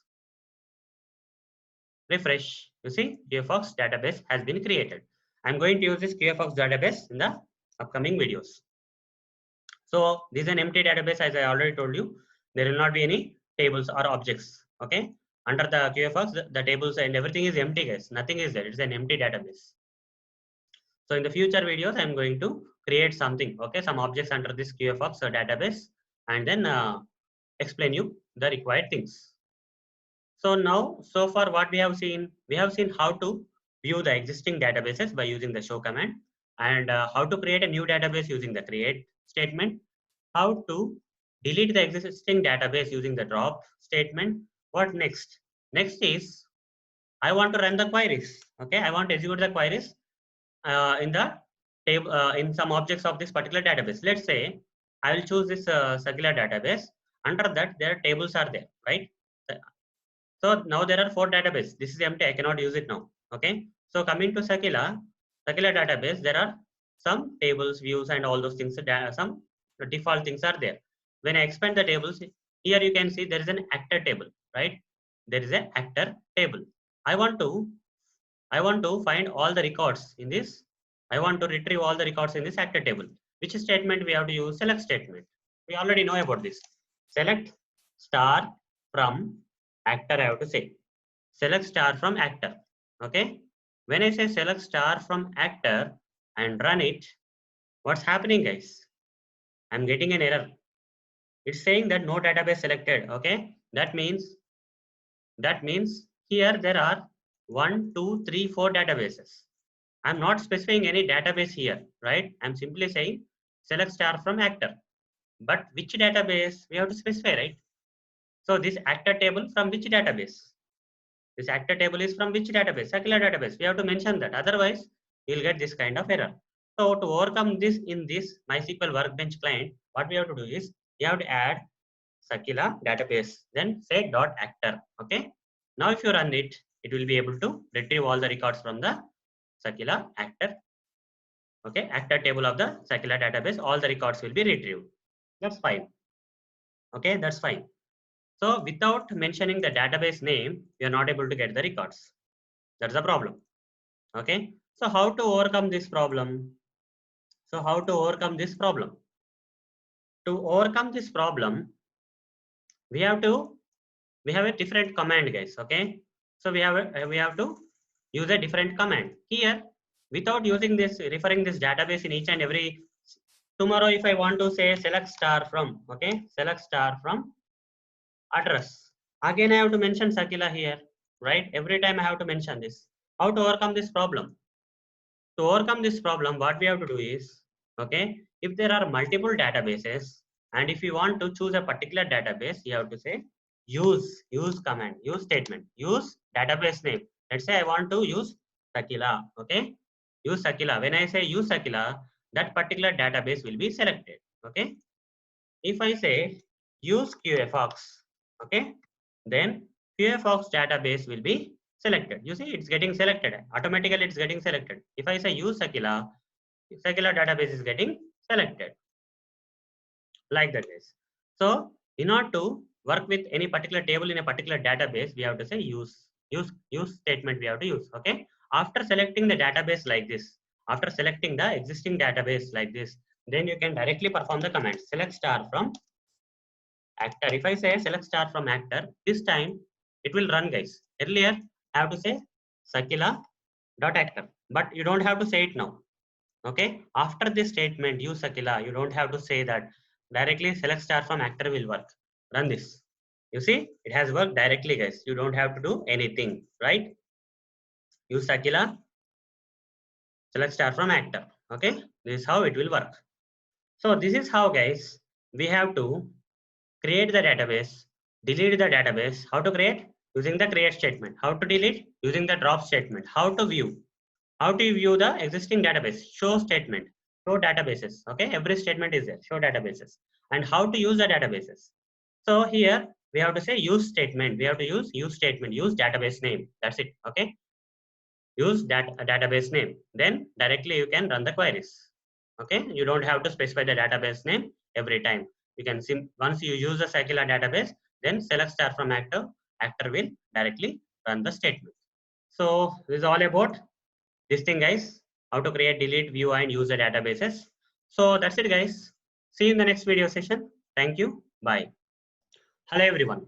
Welcome to part 37 of SQL for Beginner series. In this video session, I am going to explain how to create the tables, how to view the existing tables, how to find out the description of the tables, and then how to delete the tables. So, how to in this video, what I'm going to explain, I'm going to explain how to create the tables. Okay, how can we create the tables? How to view the existing tables in the database in DB. In a particular DB, we can select particular DB and see the existing tables inside that. Okay, that using the SQL statements only, guys. Okay. Next thing is how to how to view the description of the table. What exactly the table what are the different fields or columns of the table, and what data type that particular columns are, like that kind of description, guys. Okay, so how to view the description of the tables, another thing. Then how to finally how to delete the tables. All these things I am going to explain in this video session. Before going there, what exactly is a table, guys? Table actually looks something like this. In this video session, I am going to create this kind of table. So I'm going to create a table having 3 columns like this. Okay, I'm going to create a table having 3 columns like this. First column should have the column name as ID. The table name is employees table.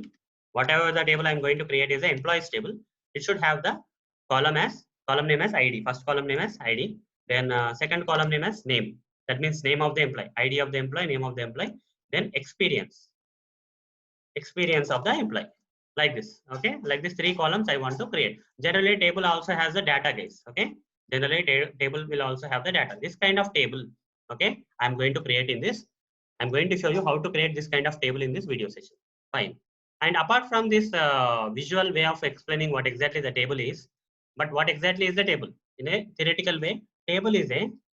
Table is one of the object, guys. Okay, table is one of the objects of a database. Take any database. It has several type of objects like tables, views, procedures, okay, functions, and so on. Okay, I can show you that thing here, guys. Okay, here you can see there are different databases. Select a particular database. Let's say Sakila is one database. It has objects as different objects as tables objects, views objects, stored procedures objects, and functions objects. Like that, a database will have different type of objects. In this video session, we are going to see about the tables guys. Okay, coming to views, stored procedures, and other things, I'm going to explain in the future videos. For now, let's focus on this tables. Table is one of the type of the objects of the database, and table actually looks like this. In this video session, I'm going to create this type of table. Fine. So let's move to the practical mode now. So what I want to do first is I would like to select this. I want to run a particular query on this database. Okay, I want to choose this particular database. How to choose a database? We already explained in the previous video, right? How to select a database. In order to perform operations, SQL statements on this particular database, I have to first select this database. For that, I have to use world. I have to say, okay, use database name. Then this particular database will be selected. Then only you can perform operations on this database. Run this. You see, now the database got selected. Under this database, okay, under this database, I would like to find out what are the different tables available. I don't want to see the tables list from this GUI part. Okay, I want to use a SQL statement, SQL query kind of thing I would like to use, and then find out the different tables that are there under this world database. For that, there is a command known as show tables command. Since I already selected the database, when I say show tables, all the tables that are under the world database will be displayed here in the results. Okay, let's select this and run this. So how many how many tables are there under this world database? 3 tables with the name city, country, and country language.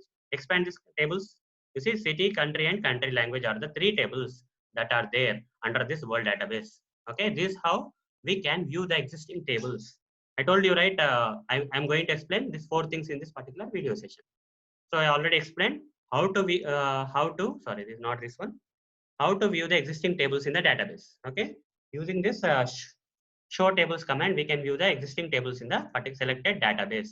This is for selecting the database, and this is for checking how many tables are there. All the table names that are there in the database will be displayed in the results like this. Okay, this is done. Then what's next?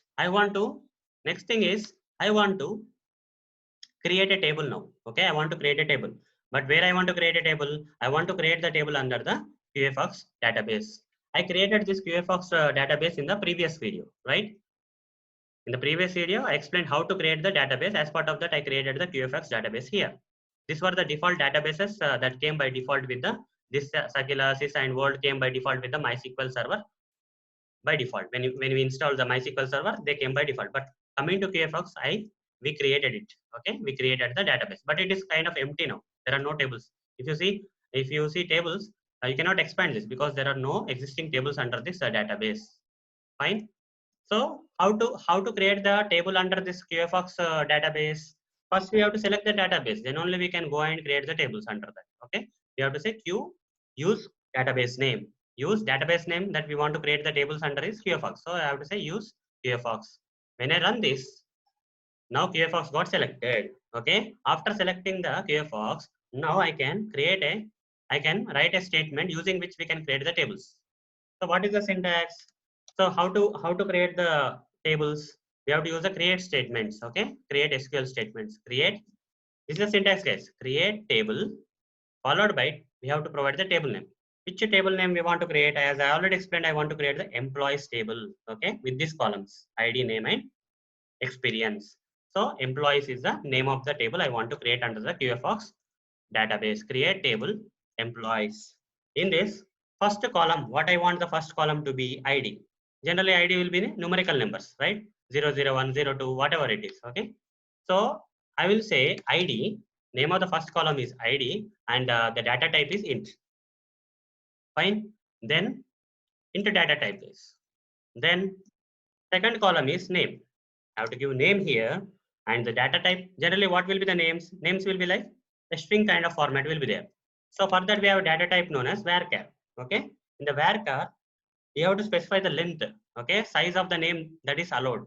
If you say 15 here, up to 15 characters, you can add this length. Okay. So if I try to add something like Arun Motori, my name. Okay, Arun Motori. What is the size? 1, 2, 3, 4, 5, 6, 7, 8, 9, 10, 11, 12. but the size, maximum size is 15. So 12 is allowed, guys. This is allowed. Like that, guys. Okay, this is size. Then third column should be of experience. Experience, and experience generally is also in integer. 5 years experience, 2 years experience, 3 years experience, like that. Integer. Okay, numerical value. So I'll explain more about these data types in the upcoming videos, guys. Okay.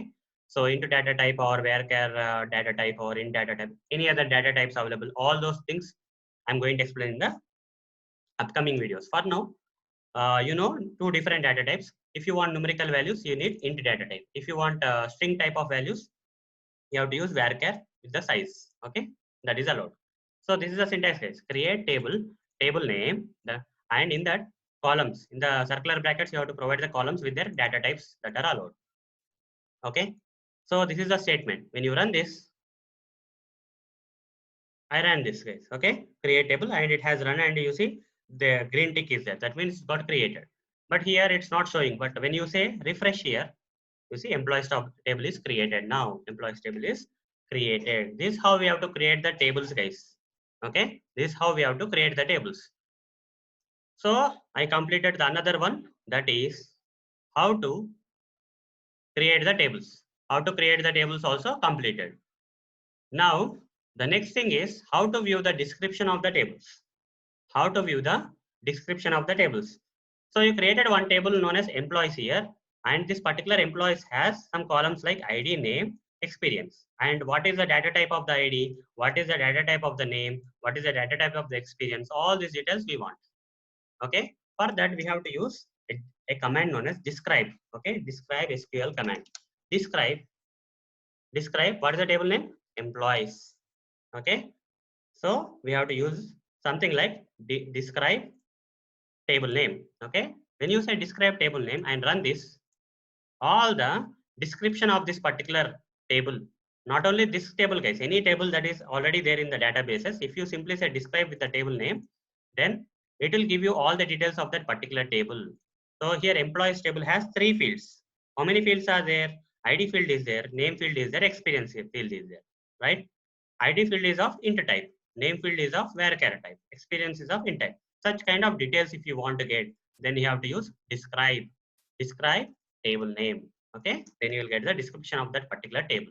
After creating the table, okay, or if you want to find the description of any particular table, you have to use this command known as describe table name. It will give you all the fields of that particular table and field names of that particular table and field types of that particular table, and many more details if required.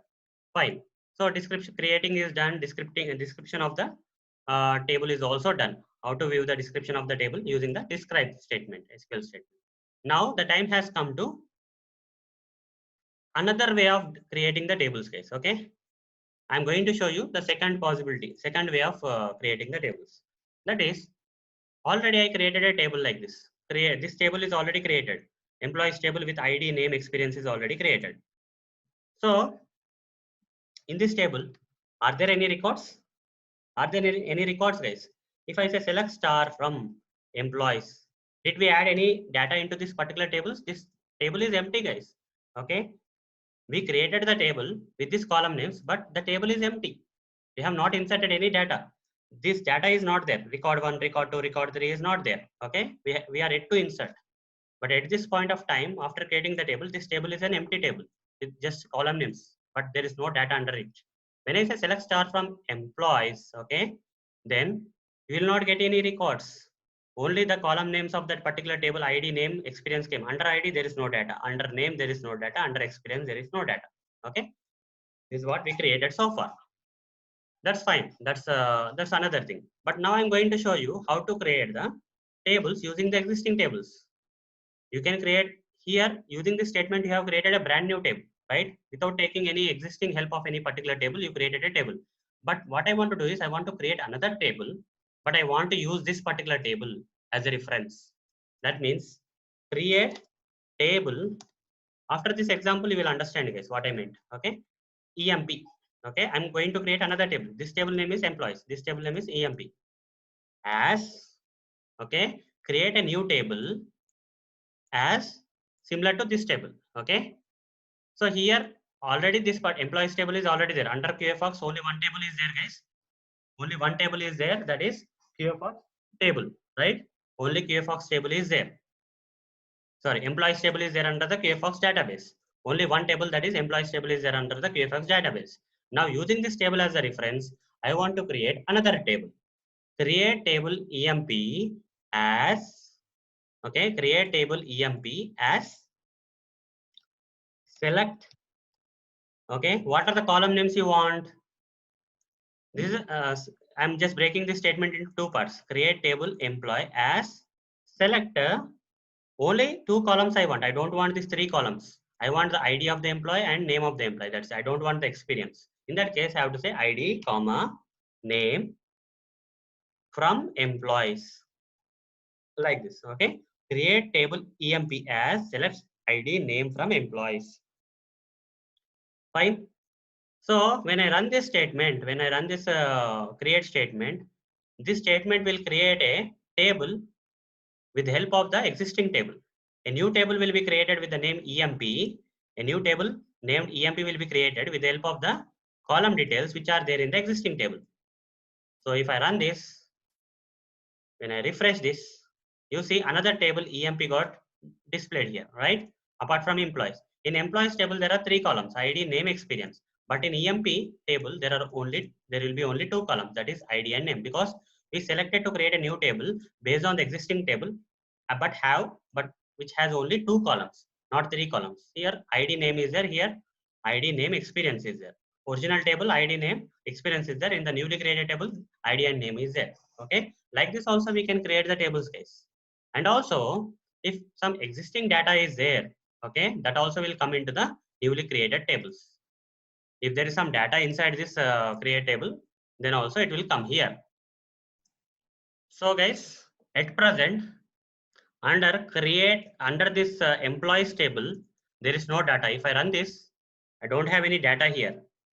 That means this table will also doesn't have any data. But if in case before you create this particular new table with the help of the existing table, if this original table has some data, then also this newly created will get that particular data case. Okay, I can show you. I can show you in a different way. Otherwise, that is I'll show you afterwards. Okay. Before that, before I show you, like when you create a table based on an existing table, the data from the existing table will come to the newly created table based on the only that particular fields only will come. Okay, data under that particular fields only will come. I will show you that in a while. So before that, let me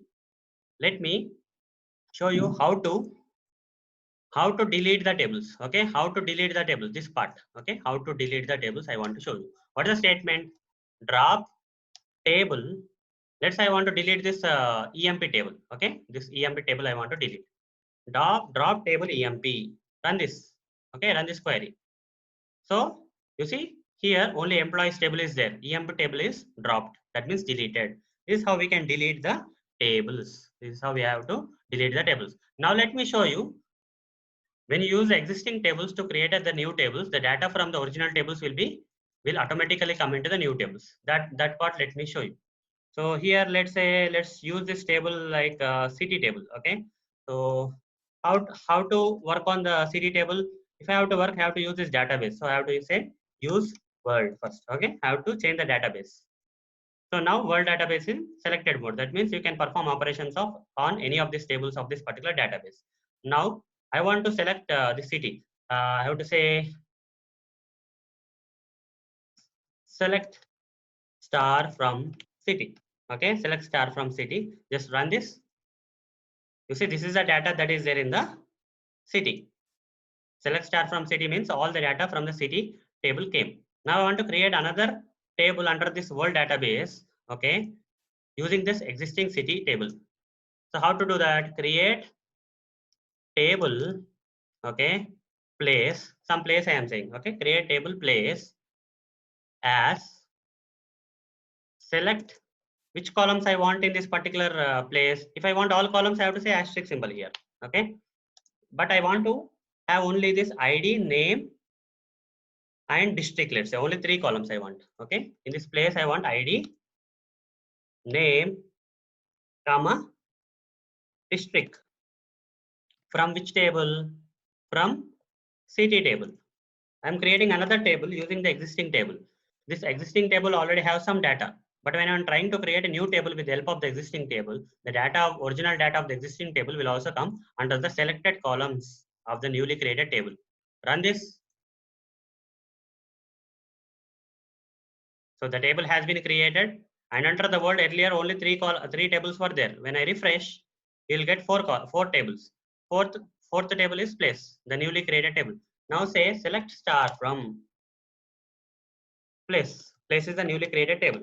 Let's see whether there are any data which is inherited from the original table. You see in the city table there was some data like this. All the data which was there in the city table came to the automatically got copied to the newly created table, that is place table. Okay, but only 3 column data got copied. That is because we selected only to have ID, name, and district. Okay, so this is how we can create the table either using the existing table, or we can newly create a brand new table.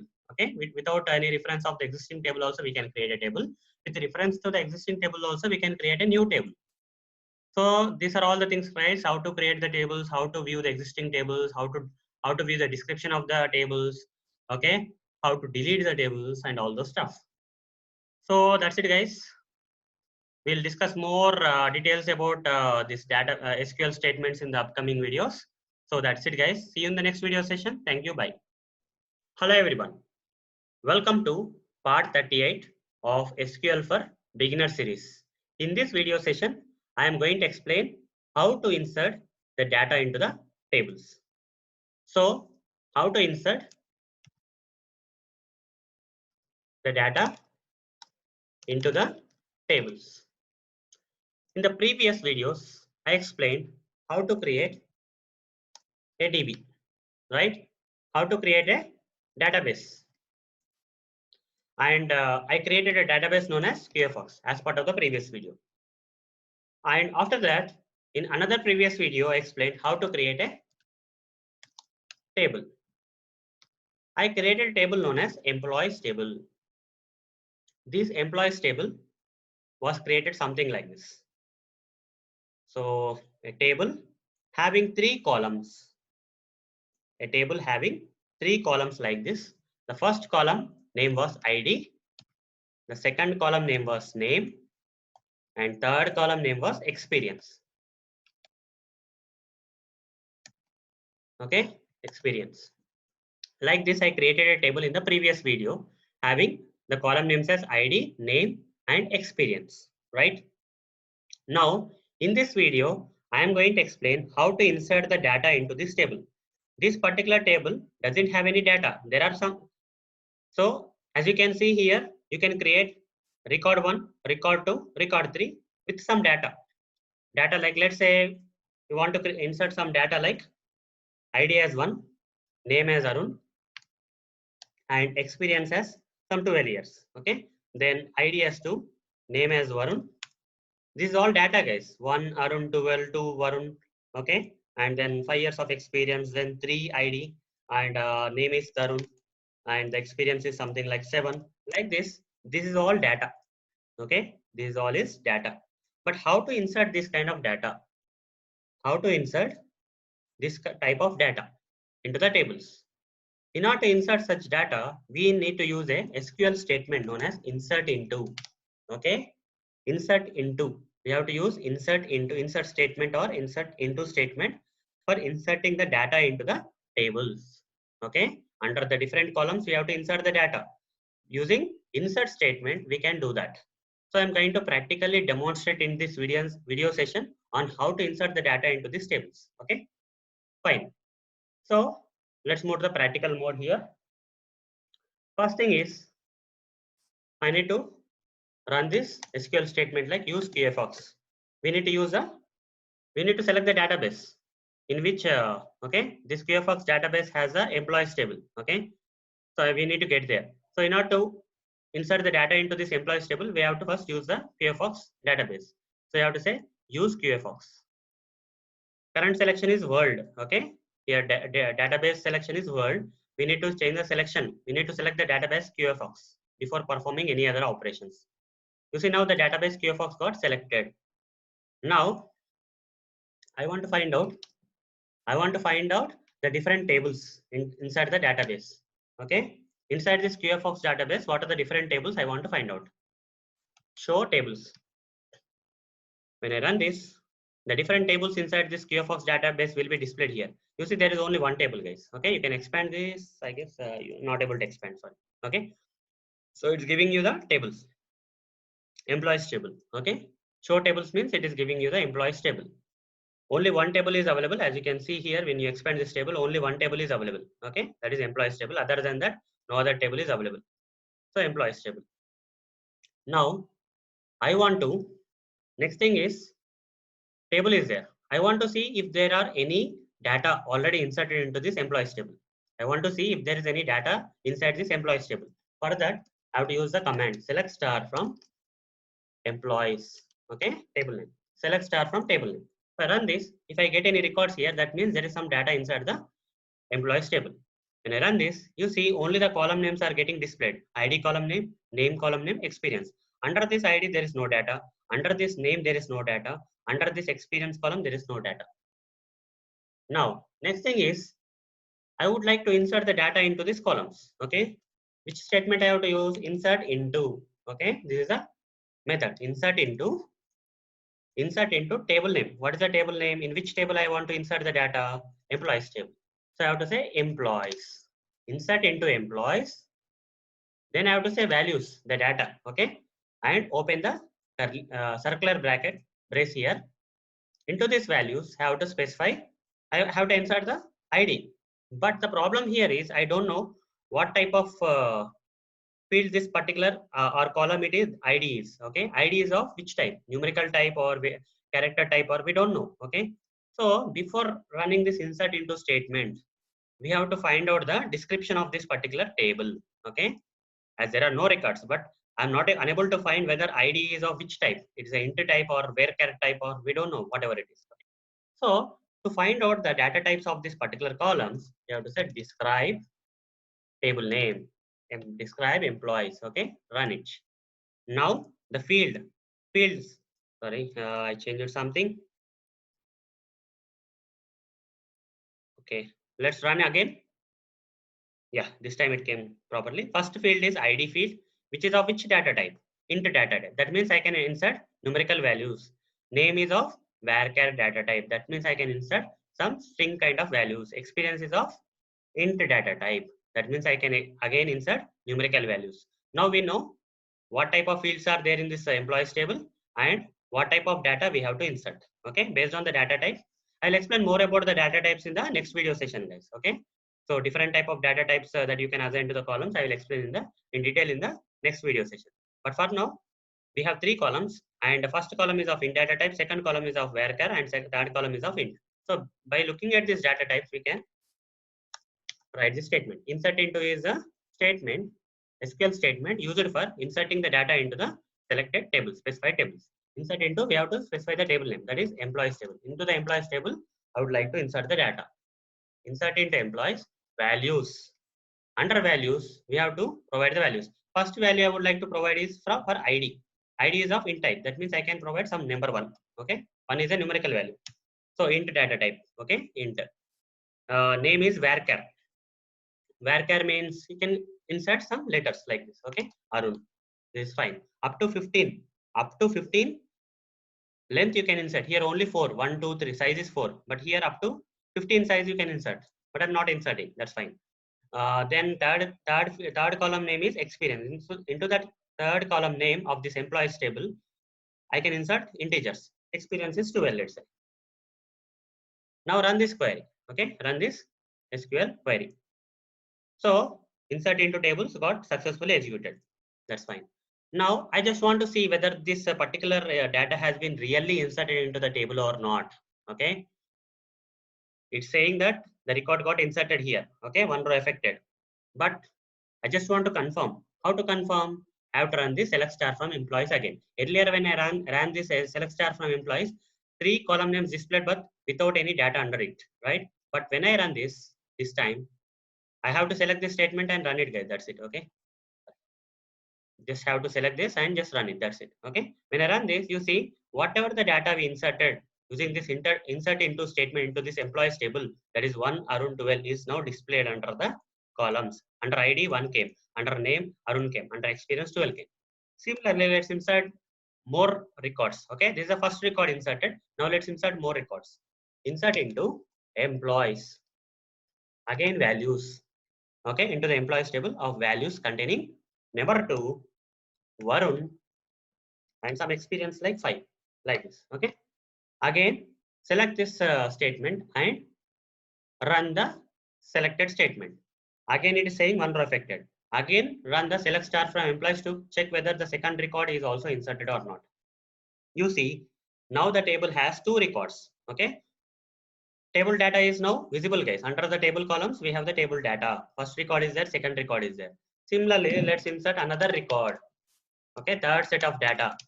Values 3, Tarun, 7 years of experience, like this. Okay, and run this. Again, one row affected, it's passed. Again, select star, again run select star from employees. Now we got 3 records. Like this, we can keep on adding any number of records we want under this table. Fine. This is how we have to insert the data into the tables, guys. There may be, this is the way, guys. This is a general way of inserting the data into the tables. It's a very straightforward way. But there is another way, guys. There is another way of inserting the data with more flexibility. So before going there, let me execute this kind of statement again. For example, if I say insert into employees, values, I'm saying 4, and I'm saying Alice. Okay, some name Alice I am giving, and closing here itself. Is this possible? Can I run this insert into statement? Here, table has how many columns? ID column, name column, experience column. But how many values I am providing? Only 2 values. For ID, under ID, only 4. 4 is there, fine. Under name, Alice will go. But another column, experience is there. I am not specifying any values here. Only 2 values I am specifying, even though the table has 3 columns. That's the problem, guys. So will this particular statement will execute or not? No, guys, it will not execute. Okay, when I run this, you are going to get an error. You see, the error here is, you see red color cross mark. That means this particular statement has not been executed properly. Okay, and the error code is 1136, and column count doesn't match the value counted row 1. There are 3 columns, but you are inserting only 2 values. That's the problem.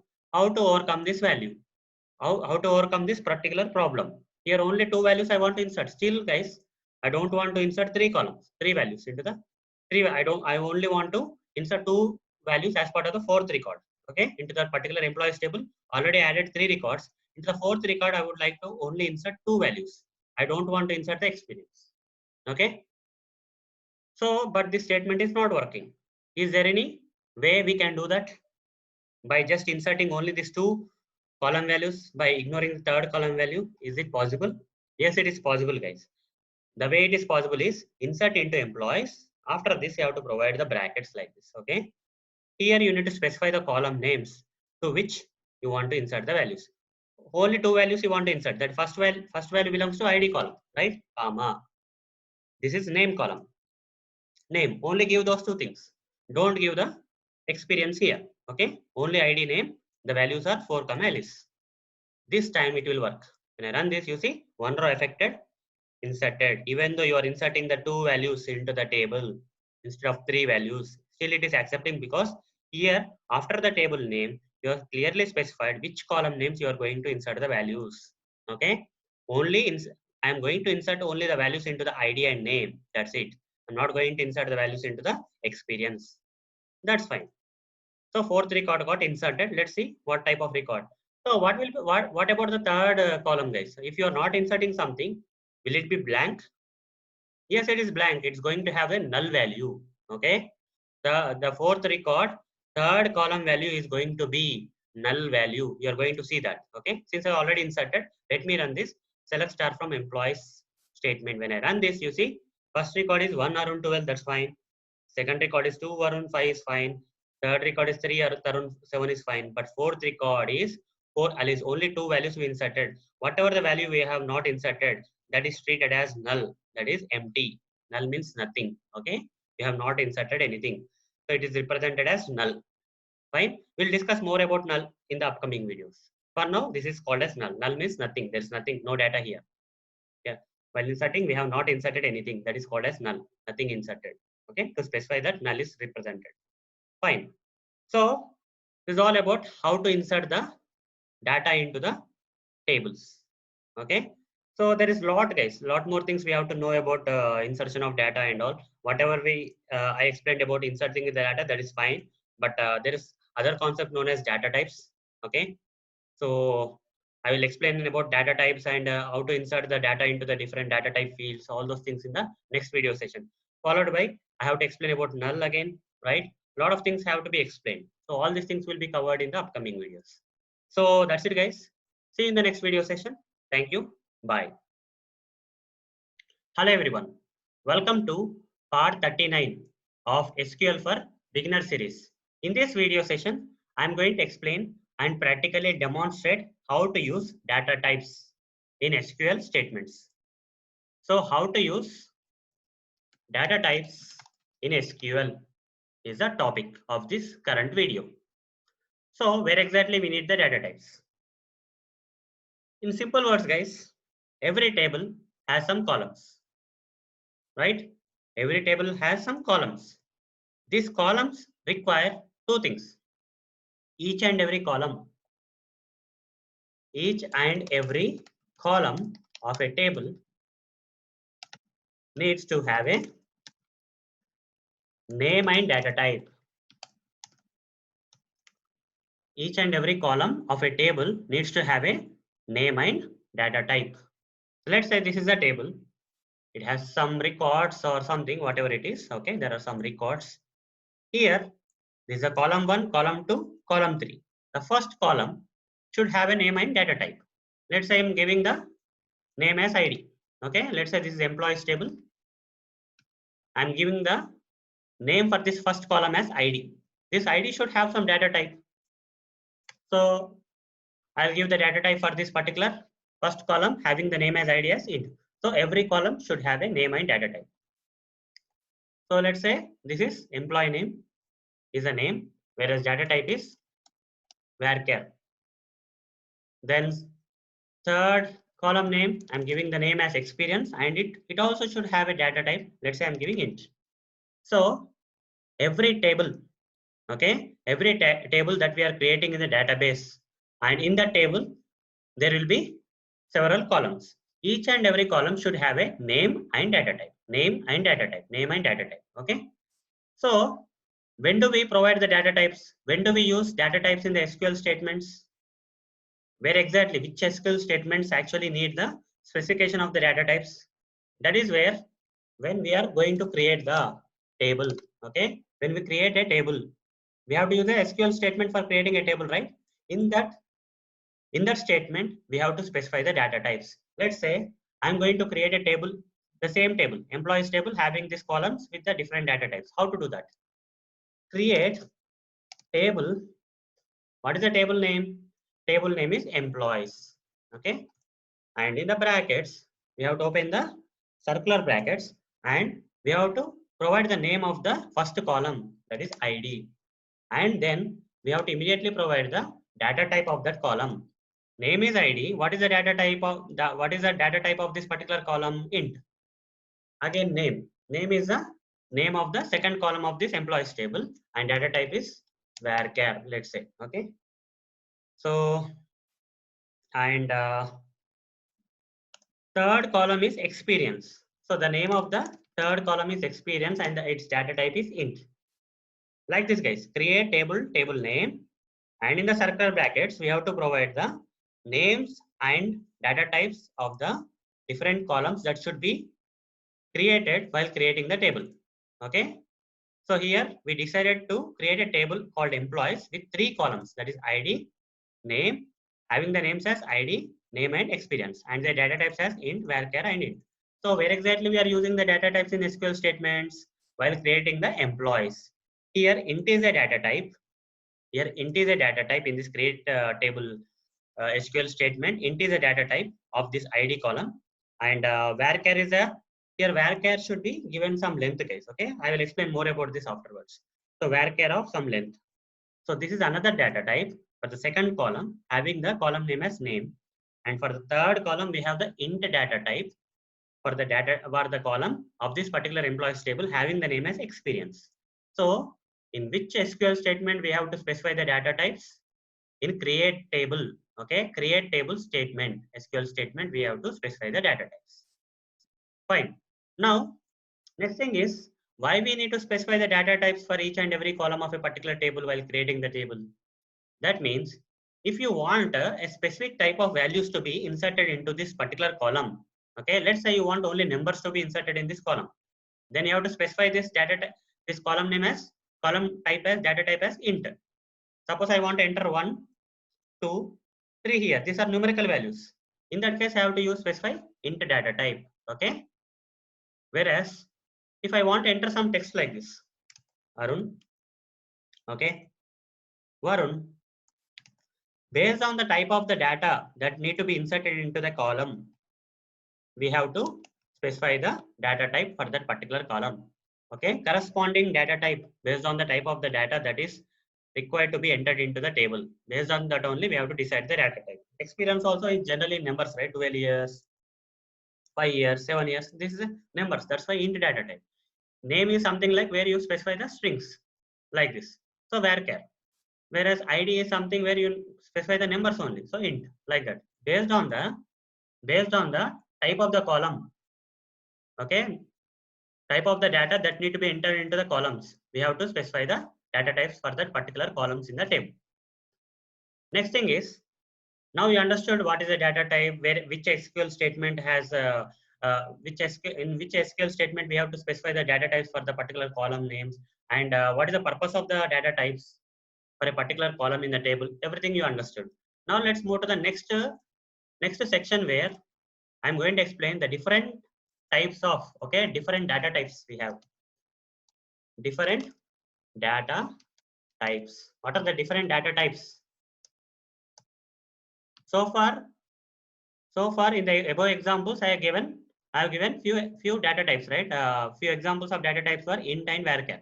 Like that, there are different data types available that we can use in the SQL statements. What are they? At a high level, different data types in SQL can be categorized into three types. Okay, string format. First one is string data types. Second one is numeric data types. Numeric type of data types. Third one is date and time. Date and time type data types. Like this, there are three categories of data types in SQL state that we can use in the SQL state. First one is string, second one is numeric, third one is date and type. So coming to string, how many are there? There are many, guys. Okay. Let me show you a URL here. Like let's go to a particular page where all the information related to the data types are available. So this particular page has different SQL data types that we can use in the SQL statements. Data types that we can use in the SQL statements. But in the market, there are different RDBMS softwares. What are the different RDBMS softwares we have? In market, we have different RDBMS softwares like MySQL, Oracle, like that many other RDBMS softwares are available in the market. Now, as we already have configured and installed MySQL in our machine for practicing SQL, which data types we need to focus? The data types which actually are specific to MySQL, right? In the previous videos, I explained how to install MySQL and practice SQL commands on this MySQL RDBMS software, right? So I created a video on that, how to install it and how to run the SQL statements inside that MySQL. In the last few videos also, I kept on explaining all the SQL statements from scratch in the MySQL RDBMS software. Now here, the situation has come where data types are different for different RDBMS softwares. Okay, different RDBMS softwares support different type of data types. In this particular page, as you can see, SQL data types for MySQL RDBMS software or SQL Server RDBMS software, MS Access RDBMS software. So there are different types of data types for different RDBMS softwares. Since in this video sessions we are using the MySQL RDBMS as an example because it's open source and free, right? So we installed the MySQL and we started learning SQL on it. That's why in this particular page where we have to focus on the data types which are specific to the MySQL. Okay, not the SQL server or my MS Access. If you come down, you see MySQL data types are there. These are all MySQL data types. After you scroll down somewhere, SQL server data types are coming. This is another RDBMS. Okay, I'm not going to explain how to use different data types in SQL server in this video session. Okay, and after going somewhat down, Microsoft Access data types are there. There are different data types for different RDBMS softwares, guys. Okay, so SQL is same, but data types that you can use in the SQL statements is different for different RDBMS softwares. Now, in this video session, we have to focus on MySQL data types only. Don't worry about other RDBMS data types. Only MySQL data types we need to focus. So, first category I told you. What is the first category of data types? And that too for MySQL. That is string data types. Okay, string data types. That's the first type. String data types. In string data types, there are many data types like char, varchar, binary, and all. Do you need all these data types for learning? No, guys. Only this is enough. For string data types, mostly or like in almost all SQL statements, we are going to use varchar only. Okay, varchar of size is something we need. So under string, we have to learn only varchar. Though there are many data types under string data types category, we have to focus on varchar of size data type only. Only one is enough. Okay. Coming to numeric data types. Scroll down, another set of data types are there for this MySQL. Second category of data types for MySQL RDBMS, that is numeric data types. Under numeric also there are many other data types available. You see bit, boolean, lot of things are there. Okay, based on the type of the data you want to store. For example, if you want to store boolean values, which data type you have to use? Boolean. Okay, like that. So coming to int, there will be many integer type of that, small int, medium int, int. So we have to use int, guys. Okay, for integers, numbers, we have to use int. This is the famous one. For other data types, we have other type of data. For example, if you want to store decimal values, like some decimal numerical values, then you can use double, guys. Okay, double is something we can use. So any other type of data types we may require here. These are decimal. Everything is like decimal values only. Integers are there. Most of the things are integers and decimal values. And apart from this, one different type we have here is the boolean. Okay, boolean data type where you can store true or false kind of things. Okay, so boolean. So this may be enough, guys. Boolean, int and double may be enough for numerical data types. You don't need more than this. Most of the cases you will be using int and double. Boolean is very rarely used, right? Int double will be enough, but boolean will check out. So coming to the third data type is date and time. Okay, so under date and time also other section of data types, date and time data types of MySQL are there here. There is a table here. In this also up to 5 are there. You don't need timestamp, but coming to date, time, year, this will be enough. Okay. So what are the data types that may be required for you to learn as part of date and time? Date, time, and finally year. This 4 will be enough, guys. Okay. So total, how many data types you have to learn in order to get a good understanding of data types in SQL as part of the MySQL or the BMS software? 1, 2, 3, 4, 5, 6, 7, 8. Here 4 are there, here 4 there. 4. Like total 8 data types. Okay. If you learn this 8 different data types, which are categorized across string data types, numeric data types, and date and time data types, that will be enough, guys. So in this video session, I'm going to practically demonstrate each and every data type that I mentioned here. So let's start with the int data type. Okay. Let's start with the int data types. So let's go here. So in order to practice data types, I would like to use we have created this QFox database in the previous video. One of the previous videos, I created this QFox database. So under this database, already employees table is there. I don't want to use employees table in this example. I would like to create another table for demonstration of the different data types. But I'm going to use QFox database, which was created in one of the previous videos. Okay. So you need to launch workbench, and then you have to use this database and then run your queries for experimenting all the different type of data types that you can use in the SQL statements. Fine. So current selection of data type is on, current selection of DB is world. There are four databases here, four databases already here. QFox is something we created, and these three databases came by default with the MySQL software, okay, RDBMS software. So now this is one we have created, and under this only I'm going to create a table. Okay, under this only QFox I'm going to create a table. But before I start creating a table under this QFox, I have to use this. Okay, current usage database here is which is highlighted world. World is the database which is currently highlighted. In order to use the QFox, I have to use the statement like this. Use QFox. Okay, and run it. When I run this, the current selection got changed from world to QFox. Whatever the queries I run now, those will be run under the QFox database only. Okay, this is the first step. Already employees table is there, but I want to create my own table. Second thing is I'm going to create a table, guys. Create table. How to create a table? In one of the previous videos, I explained how to create the table. Which a statement, SQL statement you have to use for creating the tables, I already explained. So create table, table name, I'm just giving some sample table name like XYZ, guys. This is just for demonstration of different data types. So I'm going to create a table XYZ with single column. With single column, let's say I'm giving the column name as A. The column name is A and its data type is int, like this. Okay, create table name having the column name as A and data type of that particular column is int. So when I run this, the table will be created. Okay, refresh here, you'll see the XYZ table here.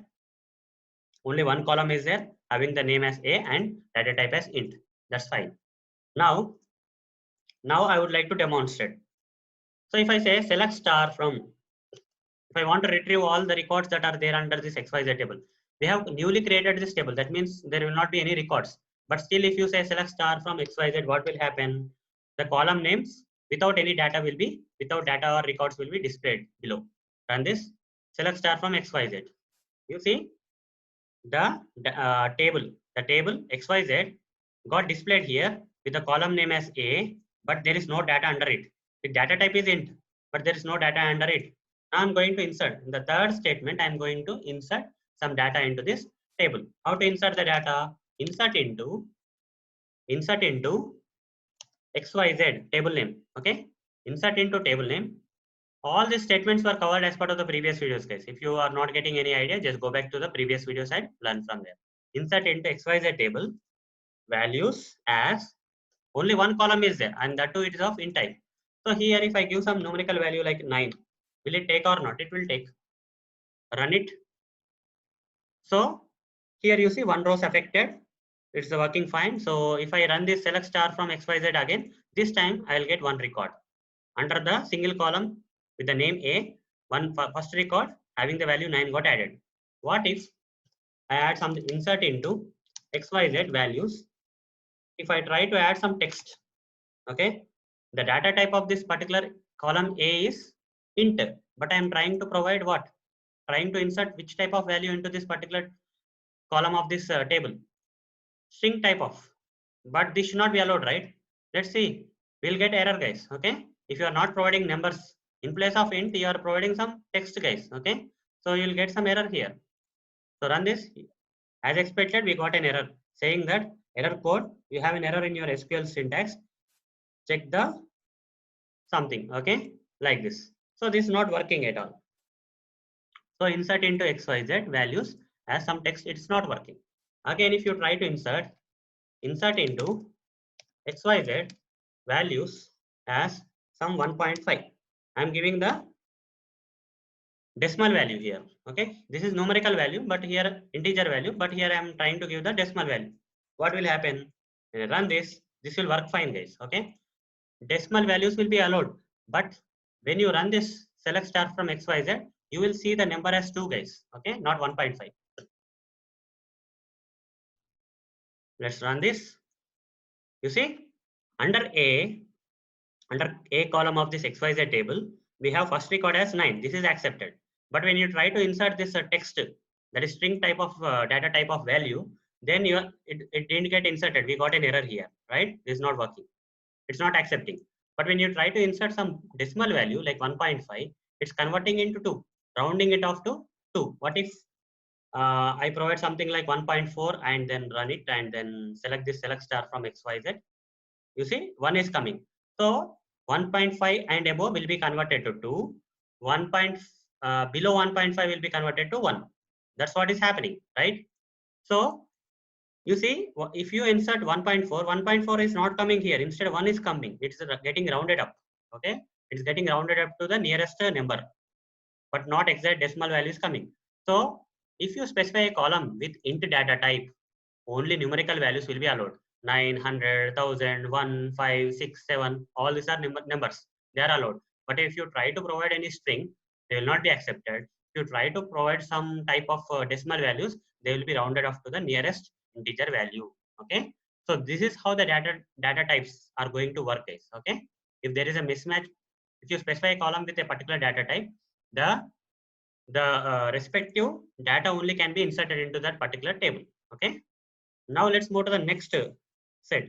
That is, let's drop this first. Okay, let's drop this table, guys. I am done with the demonstration of the int data type. I'll go with the next data type now. Drop table XYZ table. Okay, I'm going to delete this table now. This table will get deleted from this QFox database now. You see, it got deleted. Remove all this stuff. Now, again create the XYZ table. Okay, create table XYZ. This time, the same column name is A, but the data type I am going to give is double. Okay, that's the difference. Earlier, when I created the XYZ table with the column A, the data type was int. Now this time it is double, guys. Okay, run this. Data type will be created. Refresh here, it will be appeared here. Okay, now in select star from XYZ table. So you'll not get any results. Okay, when you do so, you'll not get any results. Only empty column will be displayed. Here, no data under the column. Now let's insert some data. Insert into insert into table name, that is XYZ. Values of. Here in place of this, I am giving some 9. Will it accept or not? It will accept, guys. Okay. So 9 will be accepted here. There's no problem. Run it. Again, say select star from XYZ. You'll get the 9. Okay. 9 can be converted into the double. That's fine. If you insert into XYZ values of, if I give something like 1.5, this is the difference between the int and double, guys. If you are giving 1.5 in case of int, it will get converted into 2. But if you give 1.5 in case of double, it will be 1.5 only here. It will be displayed as 1.5 as it is. That is the difference between the int data type and double data type. It allows you to, apart from the numerical values, it allows you to insert the decimal values also. Okay, run this. You see, 9 as it is 9 and 1.5 as it is as 1.5. Okay. Now this is how the double data type works. That's the difference between the double and int. Again, drop the table XYZ so that we can experiment the other data type using the same table. Run this. So the table has been gone, deleted. Now the next thing. Next one is we are done with the two things, that is int and double. Let's try with boolean, guys. Okay, let's try boolean. Create table name is XYZ. Okay, create table name XYZ. So here I have to provide the circular brackets and I have to say I'm giving the column name as A and data type as boolean. Fine. Select star from XYZ. No records will be there. Okay, so only the column name will be displayed like this. What happens? Create. I didn't run this, I guess. Okay, let me run this first. Table will be created first, then run this select star from XYZ. So column name A is there. Under that, no records were there. Fine. Now we have to insert the records. Insert into XYZ. Let's try to insert some values, guys. Okay. Insert some values. Insert into table name XYZ. Values as some 9. Will this be accepted? No, it should not be accepted, guys. Only true or false should be accepted. Boolean will take only true or false. Either true or false. But this 9 is a numerical value, which will not be accepted. Looks like it got accepted somehow. So let's say select star from 9. So let's see what exactly is boolean here. So come down. I never tried. Equal to bool, it's saying bool. 0 is considered as false, non-zero values are considered as true. That's why it is accepting, guys. Okay. So here, not true or false. So equal to boolean equal to bool, that is nothing but 0 is considered as false. You can either insert 0 or some numbers. Okay, non-zero is true, 0 is false. That's why it's accepting the numbers. Can I give something like, let's try this guys. I never tried boolean values because I never used it. Okay, so true. What will happen? Let's see. Run this. It got inserted also. Let's see what will be the result. You see, 1 is coming. Okay, insert into XYZ values as false. Let's see what will be the case in case of false. Also inserted select star from again 1. I am just 0 is coming. Okay, here 0 is considered as false and non-zero values as considered as true. By default, if you directly provide true or false, true is being considered as 1. Okay, and false is considered as non-zero is 1. That is true. 0 is false. So like that. But if you try to give any non-zero values, that are true only, right? If you give 9, that is true. But if you try to insert 0, insert into XYZ values as 0. So either numerical values or Boolean values are allowed here. So run this. Select star from XYZ. 0 is coming. 0 means false. Non-zero means true. Here true is converted to non-zero, that is 1. False is converted to 0, which is false. If you try to insert any other data types, values, like any other value types, let's say I'm trying to insert my name. Let's see what will happen this time. It's giving error this time. Okay, so only the numerical values, that is 0 and non-zero values along with true, false are allowed. Other than that, nothing is allowed. Fine. This is how Boolean is designed. Then drop table XYZ. Okay, we are done with the Boolean guys. It's not that much used. Okay, you don't have to worry that much. Fine, we have dropped it. The table has been deleted from here. Now the next data type. So the next data type we have here is, apart from int double boolean, we have the varchar. Okay, varchar. So it is designed for entering the text guys. So create table XYZ, column name is A, and varchar of 15. If I give 15, that means size is 15. You can enter a text of size 15. More than 15, it will not be allowed. Okay, I'll show you what exactly it means. So here a column is of type varchar. That means you can enter the string text or any other text. Fine. So here let me run this SQL query first, so that the table will be created. Here table got created. Then insert into XYZ values as, here varchar means string text I have to enter. I'm giving Arun. What is the size of Arun? Size of Arun is 1, 2, 3, 4. 4 is less than 15. That means it will be allowed guys. Okay, if I run this, it will be allowed. Now if I say select star from XYZ, it will display the Arun text under the A column of that particular table. You see Arun text under the A column. Now if I try to insert into XYZ values as Arun Motori, will this be accepted or not? This also will be accepted because the size of this particular text is still less than 15. That is 1, 2, 3, 4, including space 5, 6, 7, 8, 9, 10, 11, 12. 12 is less than 15, so it will be accepted. So run this. Select star from XYZ, still it will work. Okay. Again, another statement. Insert into XYZ values as, okay, Arun Kumar Motori. Okay. So here more than 15 will come. 1, 2, 3, 4, 5, 6, 7, 8, 9, 10, 11, 12, 13, 14, 15, 16, 17, 18. Should this be accepted? It should not be. You got an error. Data too long for a column A at row 1. So up to 15 only allowed. That is the size guys. Okay. Here size is more than 15. That's why it's not getting allowed. This is how we have to specify the data type as varchar for the columns under which you want to specify the text, and you have to specify the size up to which that particular column should allow the string text length size or length of that particular string size should be. Okay, fine. Now this is done. We'll drop it. Okay, drop the table. I mean delete the table. Drop table XYZ.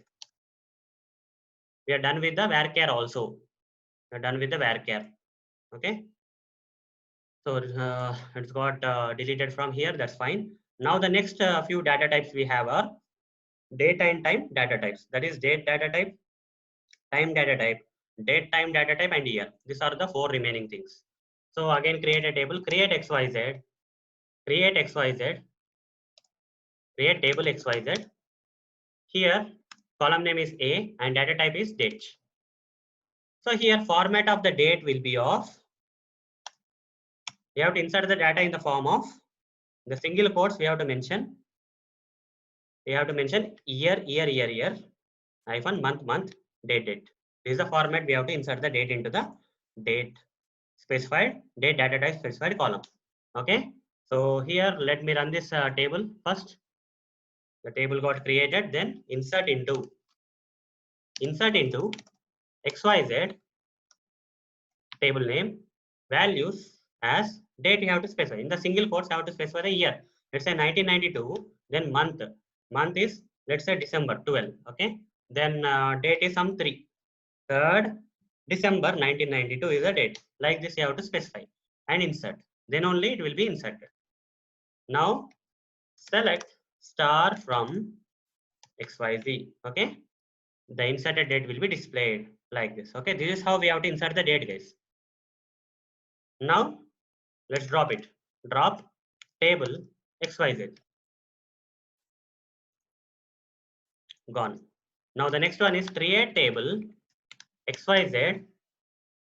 Column name is A and data type is time. Okay. What is the format of the time? I will explain. Run this. This time data type is time. So now the table got created with the column. Insert into table name, that is XYZ, values as time format. What is the time format? Time format will be in the single quotes hour colon minute colon second. This is the format. Okay. This is the format we have to give. So I am giving that hour 12 hours. Okay. 11 minutes and 10 seconds. This is one example. Fine. Insert it. Insert into the table. It will get inserted. Select star from XYZ table. Run this. You see, time under this column has been displayed. Is being displayed. Now drop the table. Drop table XYZ. We are done with the time data type also. Table got been deleted. Now the next one is create table. Table name is XYZ. Column is A and data type is, the next data type is date time. Date time will be in the format of year, 4 years, 2 times, DD, space, followed by time, guys. Okay. Hour, minute, colon, second, like this. Okay. The continuous text like this. Year, month, date, hour, colon, month, SS. Okay. Only 2 times this one. Okay. SS 2 times. This is a date time format. So let me show you how to do that. Here, data type is date type. So run this to create the table. Table got created. Okay. Now insert into XYZ table name values as the single quotes I have to provide first year, right? That is 1992. Then month. That is December. Date 03. Space. I have to give her hours. 12 hours. 11 minutes. 10 seconds. Put a semicolon. This is how we have to insert the date time. Run this. It will be inserted. Select star from XYZ. Run this. The column with the date and time both will be displayed. Now drop this table again. Drop table XYZ. Run this. Done. Table got deleted. Now the last and final one is year, guys. How to use year. Okay. Create table XYZ. Column name is A and data type is year. So year will be YYYY format. Year means YYYY. Only 4 digits. Okay. 4 digits format. Let's create this table first. Select this and run this. Then only the table will be created. Then insert into XYZ table name values as 1992. Okay, like this. I have to insert. 1992. Then run this. It will be inserted. Okay. Now if I say select star from XYZ table, the year will be there. Okay. Only year, guys. Year means Y 1992. What if I try to insert something like it will not be accepted, guys. Okay. Insert into XYZ values as only 4 digits are allowed. But if I give some higher digits like 19923, okay, 5 digits are there. What will happen? It will give you an error, guys. Run this. You'll get an error saying out of range. Only 4 digit values are allowed. Similarly, if you try to insert something like 3 digits, then also you'll get an error. Only 193 I'm giving. Okay. Not 4 digits, only 3 digits. Less than 4 digits. Only 4 digits are allowed. But less than or greater than 4 digits will be not allowed. You here out of range. Like this. Only here should have the 4 digit number. Then only they will be inserted. Inside the single quotes, we have to give the 4 digit number and insert. Now again drop the table. Drop table XYZ. We have dropped the table. Table got dropped. Fine. So this is all about the different data types, guys. I have practically demonstrated all the different data types that are generally used in the SQL statements. Okay. Total 8 data types starting from varchar, int, double, boolean, date, time, year. All these data types I practically demonstrated for you. So guys, this is all about the data types. So that's it, guys. See you in the next video session. Thank you. Bye. Hello everyone. Welcome to part 40 of SQL for Beginner series. In this video session, I am going to explain and practically demonstrate about null value, is null operator, is not null operator. So in this video session, I am going to explain about 3 things, that is null value. Second thing is null operator. This is an operator, guys. Is null is an operator. The third thing is not null operator. So null value and these 2 things are the operators. Is null operator and is not null operators. Let's start with the first thing, that is null value. What is a null value? Let's take an example of a table, guys. Let's take an example of a table. This particular table has, let's say, 3 columns. This table has 3 columns. The first column name is ID. Okay, the first column name is ID. The second column name is name. And third column name is, let's say, experience. Fine, like this we have 3 columns. And in this table we can add the data, right? We can add the data into the first record of this particular table. Under ID, let's say I'm adding the data as 1, name as Arun, and experience as some 12. Similarly, I'm adding another record. That is, ID is 2, name is Varun, and experience is 5. That's fine. Now another record I'm adding. ID is 3. This is Tarun, name is Tarun, and experience is 7. Here, all these 3 records that I have inserted into this particular table. Let's say this table name is employees table. In the employees table, I added 3 records. First record has all the values filled, right? ID has 1, name has Arun, and experience has 12. Similarly, second record also has all the data, and third record also has all the data. Now, when I'm trying to insert the fourth record, I'm only inserting the ID and name. Okay, ID as 4 and name as something like Alice. Now, under experience, while inserting this fourth record data, I am not inserting the experience. Okay, I am only inserting the ID and name, but not experience. When you are not inserting anything into any of the column value, okay, then this will be treated as null, guys. This is known as null value. Okay, in a table, if you insert some data and if you intentionally don't insert any particular data into any of the column value, okay, that column value will be treated as a null value. Here, the fourth record, only the ID and name got inserted, but not the experience. In that case, experience column value will be null value. Fine, guys. Fine. So let me practically demonstrate how to insert the null value. Okay. If you don't insert anything into a particular column value, that is treated as a null value. Okay. So let's switch to some practical mode now. So here, by default, the world database is kind of selected. I want to perform operations on the QFX database. How to do that? I have to say use QFX. Then only I can perform operations on QFX. I have to select the database by using this use QFX statement, SQL statement. Now QFX got selected and we can perform operations. Now I want to find out what are the different tables that are available in this QFX database.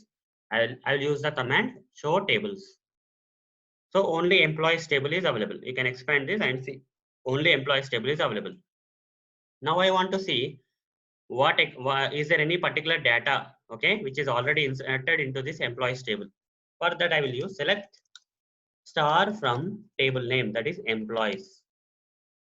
Okay, select star from employees. Then I will get to know what is the data that what are the data or what are the records that are already inserted into this employees table. Run it. You see, this is all the data. So 4 records of data already got inserted into this employees table. And if you observe one of the record here, that is fourth record, it has already some data inserted, that is ID as 4, name as Alice, and experience is null. Null means you have not inserted any value.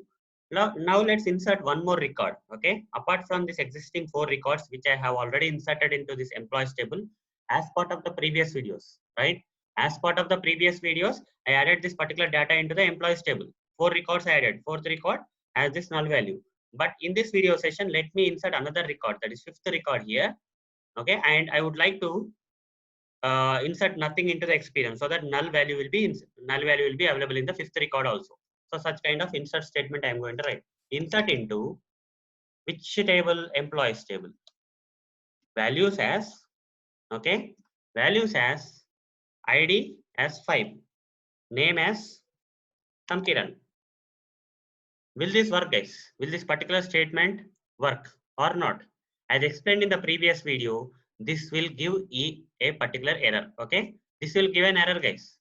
Here there are 3 columns, that is ID, name, experience, but I am only providing the values for 2 columns, that is ID and name only I am providing, but not for experience. Then I am going to get a error. And this, you see, column count doesn't match value count at row 1. Okay, the value count is 2, column count is employees, column count is 3. So that's the problem. So how to overcome this? After employees, I have to add the circular brackets and close it, and then in this I have to specify the columns that I want to insert the data. Okay, only ID and name I would like to insert. I don't want to insert the data into the experience column. So insert into employees. Okay, only insert the data into ID and name, but not into the experience column. So value should be fine. This time this particular statement will work. You see, the one row got affected. That means it got inserted. The data, new record got inserted. Now let's run the same select star from employees to see whether this particular data got really inserted. When I executed this select star from employees, now I got under this table I got 5 records. Fifth record has ID and name, but not experience. If you have not inserted any value using the insert into statement, then that value is going to be the null value. Okay, null value. Fine, that's good. Next thing is this is all about the null value, guys. Okay, what is a null value? If a particular column value doesn't have any value inserted, that value is known as a null value. So how to insert? Using the insert into statements. Okay, like this we can insert the I mean, if you don't insert anything in a particular column value, that will become a null value. Okay, this kind of situation will come. Next things are, so I explained about the null value. This is done. Remaining things are is null operator and is not null operator. So what is the purpose of the is null operator? Let's say here one more record added, right? In our example, one more record added. That is fifth record having the ID as 5, and here Kiran is there. Okay, and here again we have not inserted any value into this experience column value, so it became the null value. Now I want to filter the records. Okay, I want to, out of all these records that this particular employees table has, okay, there are total 5 records. Out of this, I would like to filter the records having the null value under the experience column. Okay, only the records having the null experience I would like to filter. So how to do that? Using is null operator we can do that. Let me practically demonstrate. If I say select star from employees, what will happen? All the records in the employees table will be displayed here like this. Now, if I extend something like this, where, okay, where experience, can I say is equal to null? Is this possible? Is equal to null? Where experience is equal to null, so that I can filter all the records having the experience as null. Is it possible? This will not. This is not correct, guys. Experience is equal to null is not correct. Okay, we should not be using like this. You see, you got nothing here. It's getting executed, but the problem is whatever you are expecting is not happening. When experience is null, still experience is null, even though you are not getting any records here. Okay, the records having the null value are not coming. How to overcome this? Here, when you say where experience, you should not say is equal to null. This is not correct. Instead, you have to use is null operator. Okay, where experience is null, you have to say. When you run this, you see out of 5 records, fourth record and fifth record has this experience as null. So now it is working. How to use is null operator? Like this, you have to use where experience is null. Similarly, okay, now remove this. Again, go back to all the 5 records. So out of 5 records, if I say where experience is equal to null, only this fourth and fifth record came. Now I want to retrieve all the records which doesn't have the null value in the experience. Okay. So only 3 records, 1, 2, 3 has experience values filled properly. Okay. These are not null values. So in that case, how to filter them? Okay. Without null experience records, I would like to filter where experience, the same thing, where experience, instead of is null, we have to use is not null. If I say where experience is not null, all the records which are having some experience data available, okay, those will be retrieved. Run this. You see, first, second, third record having the experience data available, okay, will be retrieved. So guys, this is how, okay, this is how we have to use is null operator and is not null operator for filtering the records. And I have also explained in this video session about what exactly is a null value. So that's it, guys. See you in the next video session. Thank you. Bye. Hello everyone. Welcome to part 41 of SQL for Beginner series. In this video session, I am going to explain and practically demonstrate using delete statement for deleting the records from the table. So, how to use delete statements, okay, in SQL for what is the purpose? For deleting the table records. Table records. So let's move to the practical mode where I practically demonstrate using the delete statement in SQL for deleting the table records. Fine. So I would like to use this employees table inside this QFX.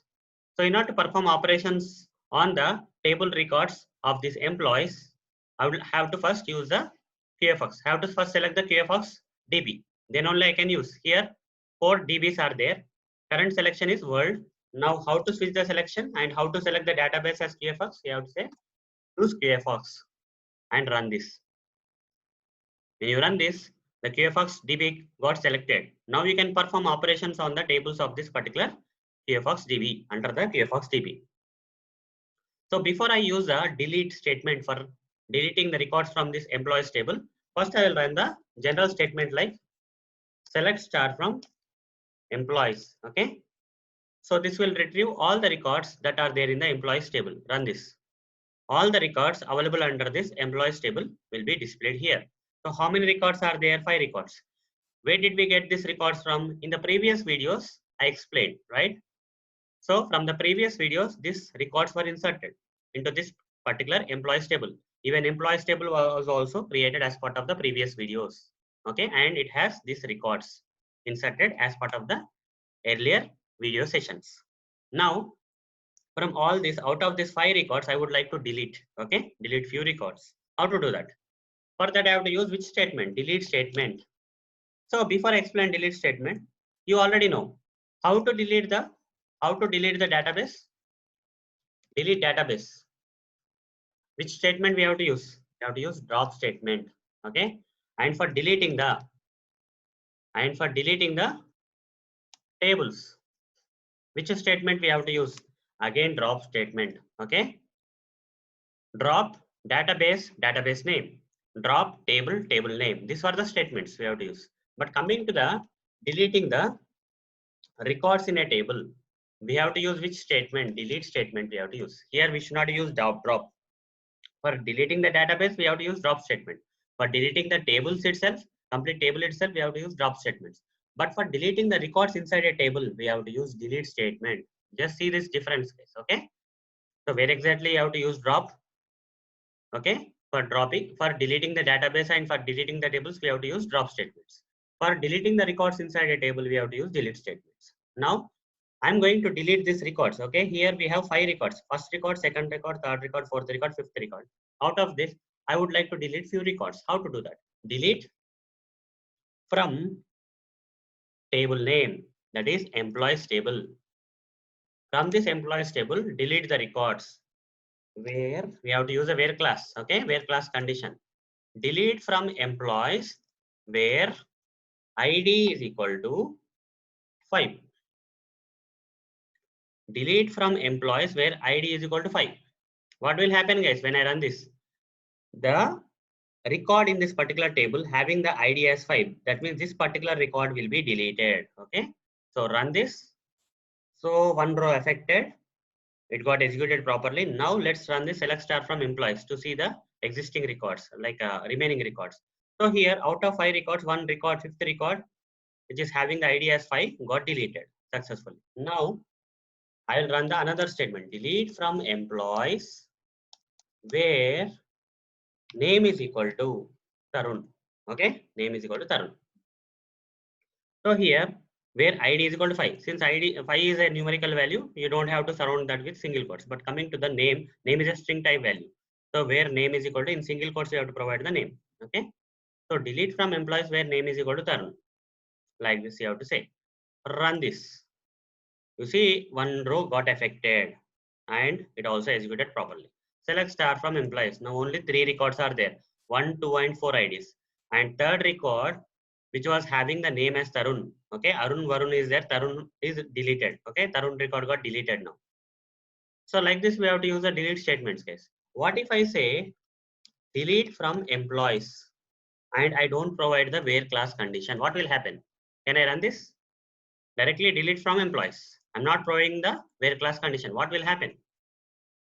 All the records that are there in this employees table will be deleted, guys. Since you have not specified any condition here for filtering the records and then deleting those filtered records. Okay, here the records are getting filtered first using the where class, and the filtered record is getting deleted. Okay, filtered record or records are getting deleted. But coming to deletes from employees, we are not providing any where class condition for filtering the records. That means all the records in this particular employees table will be deleted. Run this and select star from employees. You see, no record is available now. That means when you directly say delete from employees without providing the where class condition, all the records that are available in that given table will be deleted. Fine. So this is how it works, guys. Okay, this is how we have to use the delete statement for deleting the records from the table. When you provide the where class, it will delete according to the where class condition. It will filter and delete those only specific records. It will delete based on the filtration. But when you directly say delete from employees, irrespective of any record, like all the records from that particular table will be deleted. Okay, your table will become empty. Your table will become empty. Your table is not getting deleted here. Table will still be there. You see here, the table is still there, but there are no records in the table because delete from employees has deleted all the records from the table.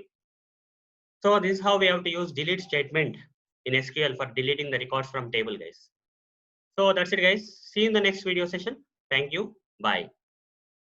Hello everyone. Welcome to part 42 of SQL for beginner series. In this video session, I am going to explain and practically demonstrate on how to use update statement and set keyword for updating the table records. So in this video session, I am going to explain how to use update statement along with set keyword. What is the purpose for updating the table records? For updating the table records. Let's say there is a table like this. Let's say there is a table. It has three columns. It has three columns. So the first column name is like ID. Second column name is name. And third column name is experience. And the table name is employees table. So under this table, in this table, there are three records. Let's say there are some three records. So the first record has ID as 1, second record has ID as 2, and third record has ID as 3. And here the name is Arun, here Varun, and here Tarun. And experience is like 12 years, then here some 5 years, here 7 years. Like this, the experience are there. Now, this is a table, guys. This is an existing table, and I want to update this particular name from Tarun to some other name. Okay, I want to update the name here from Tarun to some other name like Kiran. Okay, here in place of Tarun, I want to update the name to Kiran. How to do this? In SQL, for this kind of requirements, we have to use update statements. Okay, when you use update statements, in that we have to use set keyword. In the update SQL statements, we have to use set keyword for updating the data, existing data to some other data. Let me practically demonstrate all these things so that it will be more clear for you. So I would like to work on this employees table of QFox database. Now current selection of the database out of all these 4 databases, world database, but I want to use which database? QFox database. So I will say use QFox. When I run this, the QFox database has been selected. Now you can perform operations directly on the employees table, which belongs to the QFox database. Since the QFox database is in selection, you can perform operations on the employees table. Next thing is I'll first find out what are the records that are already there in this employees table. So let's start from employees table name, that is employees. So this will retrieve all the records that are available currently in the employees table. Run this. You see there are no records. In the previous videos, these records got deleted. In the previous video, I explained about the delete statement where I have deleted all the records. So how to get the records back? Let's do some insert statements, guys. Let's insert some records here, okay? So let's insert some records. After inserting the records, let's apply the update statement. How to insert the records? Insert into table name, okay? Insert into table name values. First value should be of ID, that is 1, let's say. And the second value should be of name, that is Arun. And third value should be of experience, that is 12 years experience. Let's done. And run this. Now say select star from employees. We got 1 record. Similarly, let's add 2 more records. Insert into employees values 2 comma Varun and experience is 5. Another statement, insert into employees values 3 comma Tarun. Okay, 3 comma Tarun comma experience is like 7. Now I would like to run these both statements together. Okay, at a time I am running 2 statements. So I ran it.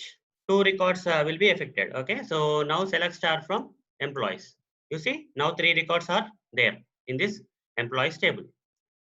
Now we have the table known as employees having some records inside it. Now the requirement is to update this name from Tarun to Kiran. So how to do that? We have to use update statement. Okay, Update table name. What is the table name? Employees. Update employees. Set keyword we have to use. We can write in a single statement if you want. Update employees set. What I have to set? What I have to update? I have to update the name here. Okay. The current name is current name is Tarun. So name is equal to new name. We have to provide the set name is equal to some new name. That is, instead of Tarun, I want Kiran. So I am providing Kiran here. Update employees table. Set the name to Kiran, where ID is equal to 3. So you can move into 3 lines so that you can understand what exactly this statement means. Update the employees table. Okay, which column I have to update? I have to update the name to Kiran. Okay, under name I have to update the name to Kiran. So for which record? For the record having ID as 3. Only for the this ID is equal to 3 record only, this name should be changed to Kiran. So when you run this, so before I run this statement, so we have Tarun here. But after I run this statement, again I select this select star from employees. You see, Tarun got updated to Kiran. Here only one column data I updated. But now I would like to update 2 column data. Okay. I would like to update the ID and name this time. Update employees set. Okay. Set ID is equal to 4. I would like to update the ID is equal to, here ID is equal to 2 guys. I want to update this ID 2 to 4. That's first thing. Then name to from Varun to some other name I would like to update. Let's say I would like to some different name I will give guys. Let's say Dinesh name. Set ID is equal to 4. From 2 to 4 I am changing. ID is equal to 4 and name from Varun to Dinesh I am changing. Where experience is equal to 5, like this. Okay. Update employees. Set ID is equal to 4. Name is equal to Dinesh, where experience is 5. So which record has the experience as 5? Only the second record, right? This record. So where the experience is 5, change the ID to 4. This 2 will be updated to 4 and name Varun will be updated to Dinesh. Run this. So here it got updated. When you say select star from employees, you see here in the second record, ID 2 got updated to 4 and name Varun got updated to Dinesh. Okay. So like this guys, like this, you can either set or update single column value or multiple column values. Okay. Single column value got updated here from Tarun to Kiran we updated. Only single column data got updated. Now here all the that is 2 column data, that is 4 and name. Okay, this ID and name got updated here. So if you have multiple columns to be updated, you have to provide set column 1 is equal to some value with that is a new value, comma column 2 is equal to some other new value, like this. Multiple columns. If you want to update another column, you have to provide again comma, like that. Okay, like this single column you can update or multiple column values also you can update. Now what if I say update employees? Okay, update employees set name is equal to Arun. Okay, update employees set name is equal to Arun. That's it guys. I am not providing the where class condition. What will happen? Will this run or not? Update employees set name to Arun. What will happen? Here I am not specifying a particular record. Okay, if I say where experience is equal to 5, only this particular record will be because experience 5 is only for the one record. But here ID is equal to 3. ID is equal to 3 is only for the one record. But when I say update employee set name is equal to Arun, I am not specifying the where class condition. That means it is applied for, it will be applied for, if I run this particular statement, it will be applied for all the statement, all the rows. Here there are 3 records. First record, second record, third record. First record has Arun. Let's give some other name guys. Okay. Akhilesh. Let's give Akhilesh. Update employee set name Akhilesh. So here first record has a name as Arun, second record has a name as Dinesh, third record has a name as Kiran. After run this statement, okay, if I run this select star from employees, you see all the 3 records will have the name as Arun now. Okay, sorry, Akhilesh now. we update employee, set name is equal new name is to Akhilesh. So all the record names got updated to Akhilesh. If you don't provide the where class condition, what will happen? All the records will be affected. Okay, update employee, set name is equal to, if there are 100 records, all the 100 record names will be changed to Akhilesh here. Okay, like that, guys. So if you provide the where class condition, only for that particular set of conditions satisfied filtered records will be updated with that particular data. But if you don't specify the where class condition, then all the records will be updated with the new details. So guys, this is how we have to use update statement and set keyword for updating the table records. So that's it, guys. See you in the next video session. Thank you. Bye. Hello everyone. Welcome to part 43 of SQL for Beginner series. In this video session, I am going to explain and practically demonstrate on how to use rename statement and to keyword for renaming the table name. So in this video session, I am going to explain how to use rename statement along with to keyword. What is the purpose of using the rename statement and to keyword? For renaming the table name to some other name. For renaming the table name. For example, there is a table. Okay, there is a table, guys. The name of the table is employees table. The name of this particular table is employees table. I would like to rename this particular table name to some other name, say EMP. Okay, from employees to EMP, I would like to rename. For this reason, we have to use, for this purpose of renaming the employees table to EMP, okay, employees name to EMP name for this particular table, we have to use rename statement along with the to keyword. Let me practically demonstrate how we can do this. So here, there are 4 DBs and current selected DB is world. Let me switch back to, let me select QFox so that I can, here under QFox DB, there is employees table. Okay, I would like to rename this employees table to EMP, let's say. Okay, so before doing that, I have to select this DB. So how to select the DB?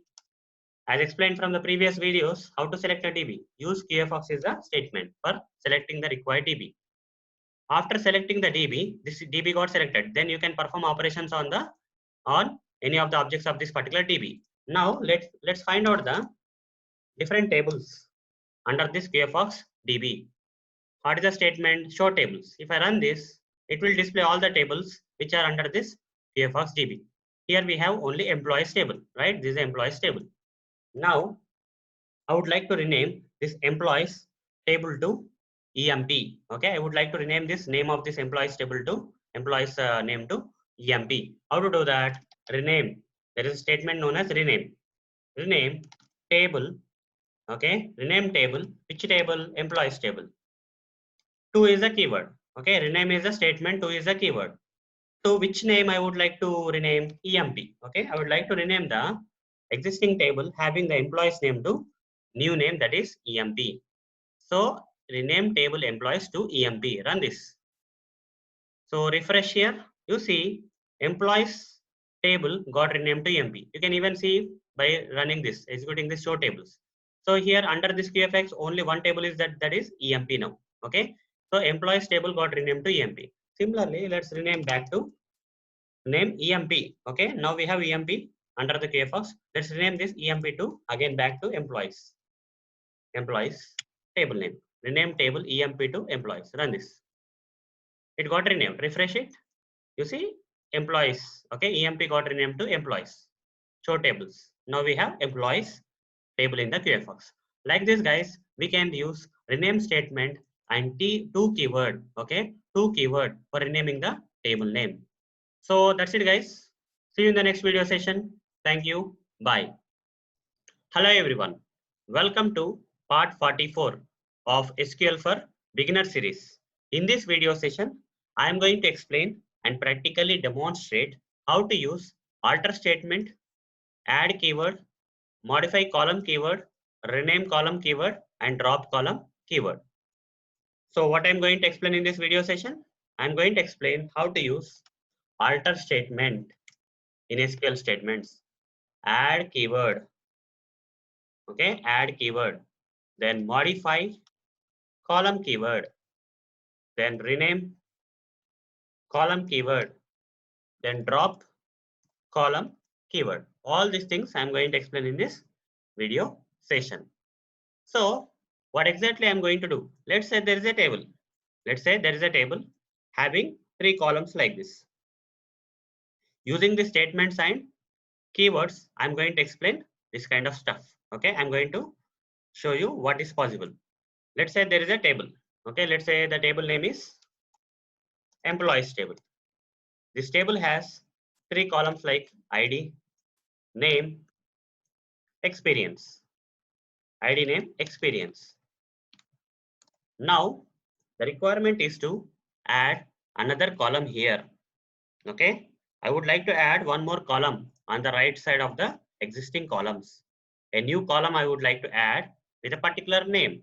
Let's say I would like to add a column having the new column having the name as location.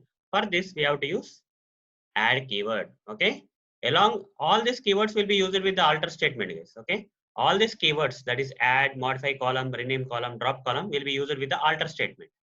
So in order to add a column, new column to the existing table, we have to use add keyword with the alter statement. Once added, if you want to modify, okay, while adding, we'll specify the data type. Let's say you specified the data type for this newly added location column as varchar of 15, size is 15. Now using modify column keyword along with alter statement, you can change the data type. That is, instead of varchar, you can change it to int, or you can change the varchar of 15 to varchar of 20. Everything is possible, guys. Okay. So using modify column keyword with alter statement, you can change the data type from varchar of 15 to either int or varchar of 15 to varchar of 20. Anything is possible. You can modify the data type. Then next one is rename column. Okay. So if you want to rename this location to, let's say, some small short form like LOC. Okay. If you want to rename the name of this column to LOC, you have to use rename column. Then drop column. If you want to delete this column, okay, then you have to use any column, not only this column, any column. If you want to delete, you have to say drop column. Okay, then add the column, add a new column, modify the data type of the column, then rename the name of the column, then drop any existing columns. All these things are possible with the help of the alter statement and these keywords. Different keywords can be used with the alter statement to perform all these things. Now let me move to the practical mode where I am going to showcase you or practically demonstrate how to use the alter statement along with this 4 different keywords for performing different operations. So in order to perform, okay, there is a table here, guys, employees table. I would like to perform all those operations, okay, on this employees table. But before doing that, I have to select this database. How to select the database? I have to say use QFox, okay, and run it. Now the QFox database got selected. After selecting the database, I have to find out how many tables are there under the QFox database. How to do that? I have to say show tables. Now all the tables that are there in this particular QFox database, that is only one table is that is employees table. Now I would like to know what are the different columns, okay, and what are the different columns inside this employees table along with their data types. Okay, for that I have to use describe table name. Table name is employees, right? Describe employees. When I say describe employees, so at present there are 3 columns. First column is ID column having the data type as int. Second column is name column having the data type as varchar of 15. Third column is experience having the data type as int. That's fine. Now using the alter statement, I would like to add one more column. First column, second column, third column. I would like to add fourth column. So for that, alter table, this is a syntax, guys, employees.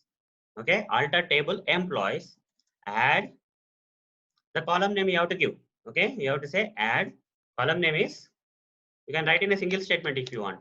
Alter table employees, add column name I would like to give as location, and data type for this is varchar of 15, let's say. Like this you have to specify. So this statement when you execute, okay, you can break into 2 statements, 2 lines of statement if you want to make it more readable. Alter table employees, add location varchar. This will add a new column, that is location, with the name location, and its data type as varchar. So let's run this. You see,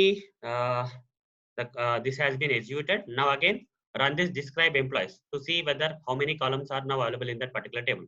After ID name experience, a new column get added, that is location, with the data type as varchar of 15. Okay, this is how we have to use add keyword with the alter statement. Next one is alter table employees. Okay, modify column. Modify column is a keyword I'm using with the alter statement. So what I want to modify? I want to modify this varchar of 15 to int data type. Okay. What is the column name? Location. Location. For location column name, I would like to modify the or change the data type from varchar 15 to int, like this. Okay. So run this. And again, run this describe employees. So once this is executed, once this alter table employees modify column location int is executed, then you can execute describe employees. You see this time the same 4 columns are there, and you see the data type got of this particular location column has been changed from varchar of 15 to int now. Okay. Now another modification we'll do, that is alter table employees modify column. Okay, location. Let's change back to same varchar of 15. Let's change back the database. Data type of this location column to varchar of 15. Again, done. So it's running. Yeah, it got. So describe employees. Again, the location data type got changed to varchar of 15. And if I want to change the data type, I want to increase the size case. This modify column not only changing the database data type from varchar to int, but also varchar of 15 to varchar of 20 also can be done. At present, varchar of 15 is there. I'm going to change the data type size to varchar size to 20, 15 to 20. Okay, like this you can do and run it. Done. Describe employees. You see the current latest size of this location varchar is 20. Okay, done. Next one. Next thing is modification is done. Now I would like to rename this location. I would like to rename the location column name to some other column name. Alter table employees table name. Okay, rename column location to LOC. One more keyword is also there, guys. Okay, I didn't cover there in this list. Another keyword that we have to use is to. Two keyword. Okay, rename and to keyword. Rename to keyword. Rename column location to LOC. Okay, so when I run this and once it got executed, when I say describe employees, you will see the location got changed to LOC. The location name column name got changed to LOC. That is also done. Now I would like to drop. Okay, I would like to drop. Delete the existing column. So alter table employees rename column. Sorry, not rename. Drop column. Which column I want to delete? I would like to delete LOC. You can delete anything. You can delete ID column. You can delete name column. You can delete experience. But I am deleting the LOC column. Okay. Run this. So it's running. It got executed. Now say describe employees. You see only 3 columns are available. 4th column with having the name as LOC got deleted or removed. Okay. Like this. So guys, this is all about how to use alter statement, add keyword, modify column keyword, rename column keyword along with two keyword, and drop column keyword. So that's it, guys. See you in the next video session. Thank you. Bye. Hello everyone. Welcome to part 45 of SQL for Beginner series. In this video session, I'm going to explain and practically demonstrate on how to use set auto commit SQL statement. So in this video session, I am going to explain how to use set auto commit SQL statement. So let's understand in a practical way, guys. So here by default, the word database is being selected, but I would like to perform operations on this QFox database. So I have to use this statement, use QFox. Run this. When I say use QFox, now the current selected database is QFox. And in this, I would like to find out the existing tables. How to find out the existing tables in the QFox database? Show tables. After this particular database is selected, you have to say show tables. Now when you say show tables, all the tables that are there inside this QFox database will be displayed. That is only one table, that is employees table. Now I would like to see what are the existing records. Are there any specific existing records in the employees table? Select star from employees. When I say select star from employees, I'll get all the existing records inside this employees table like this. Okay, fine. Next thing is, now I would like to insert a new record. Okay, so far we came to a place where there is a employees table in this QFox database, and in that employees table we have the data. That is 3 records are there. 3 existing records are there. That's fine. Now we are going to understand how to use set auto commit SQL statement. Before I practically demonstrate this, understand this scenario, guys. Okay. So into this particular employees table, I would like to insert one more record. Using insert into employees table values, the first value I would like to give as 9. Okay, ID I'm going to give as 9. Then I'm going to give a name. Let's say Isha. Then I would like to give the experience as 3 years of experience. I will execute this particular statement. You see here, this particular statement got executed, and now if I say select star from employees, the record is there. The record is successfully inserted. The 4th record 9 Isha 3 is there. Now if I restart this workbench, this is MySQL workbench, guys. If I restart this MySQL workbench,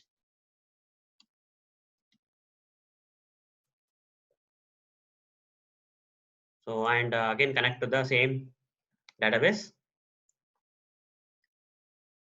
Now no database is currently selected. QFox or no database selected. Again I have to say use QFox. Okay. Now if I say select star from employee, you see all the 4 records are still available, right? The newly inserted record is also available here. 9 Isha 3 is there.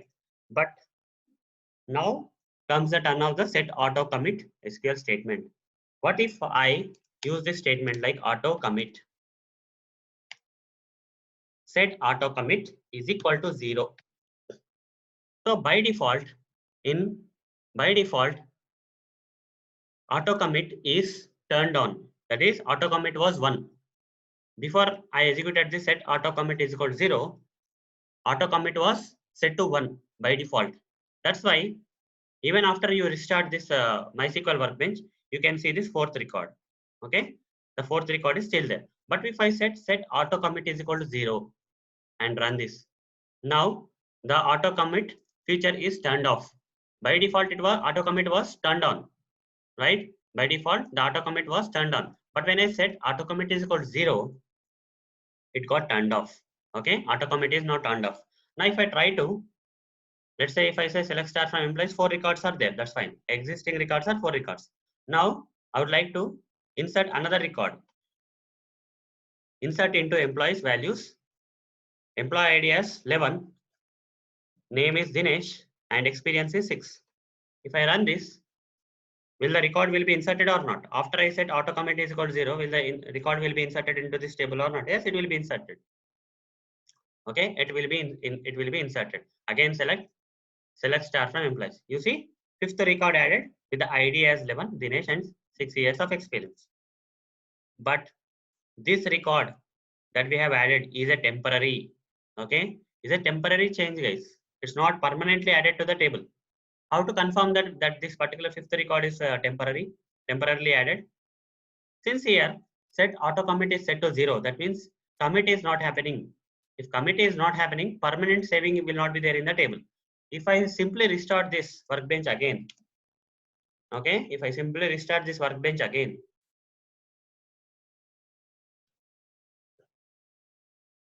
now again use QFox. Now say select star from employees. Do you think this record will be there? It will not be there, guys. Only 4 records are there. What happened to the 5th record with the employee ID as 11 and ID as 11 and name as Dinesh and 6 as experience? It was added previously, right? It was inserted previously, but when I restarted the MySQL workbench, it got lost because auto commit feature is not available. Okay, it's turned off.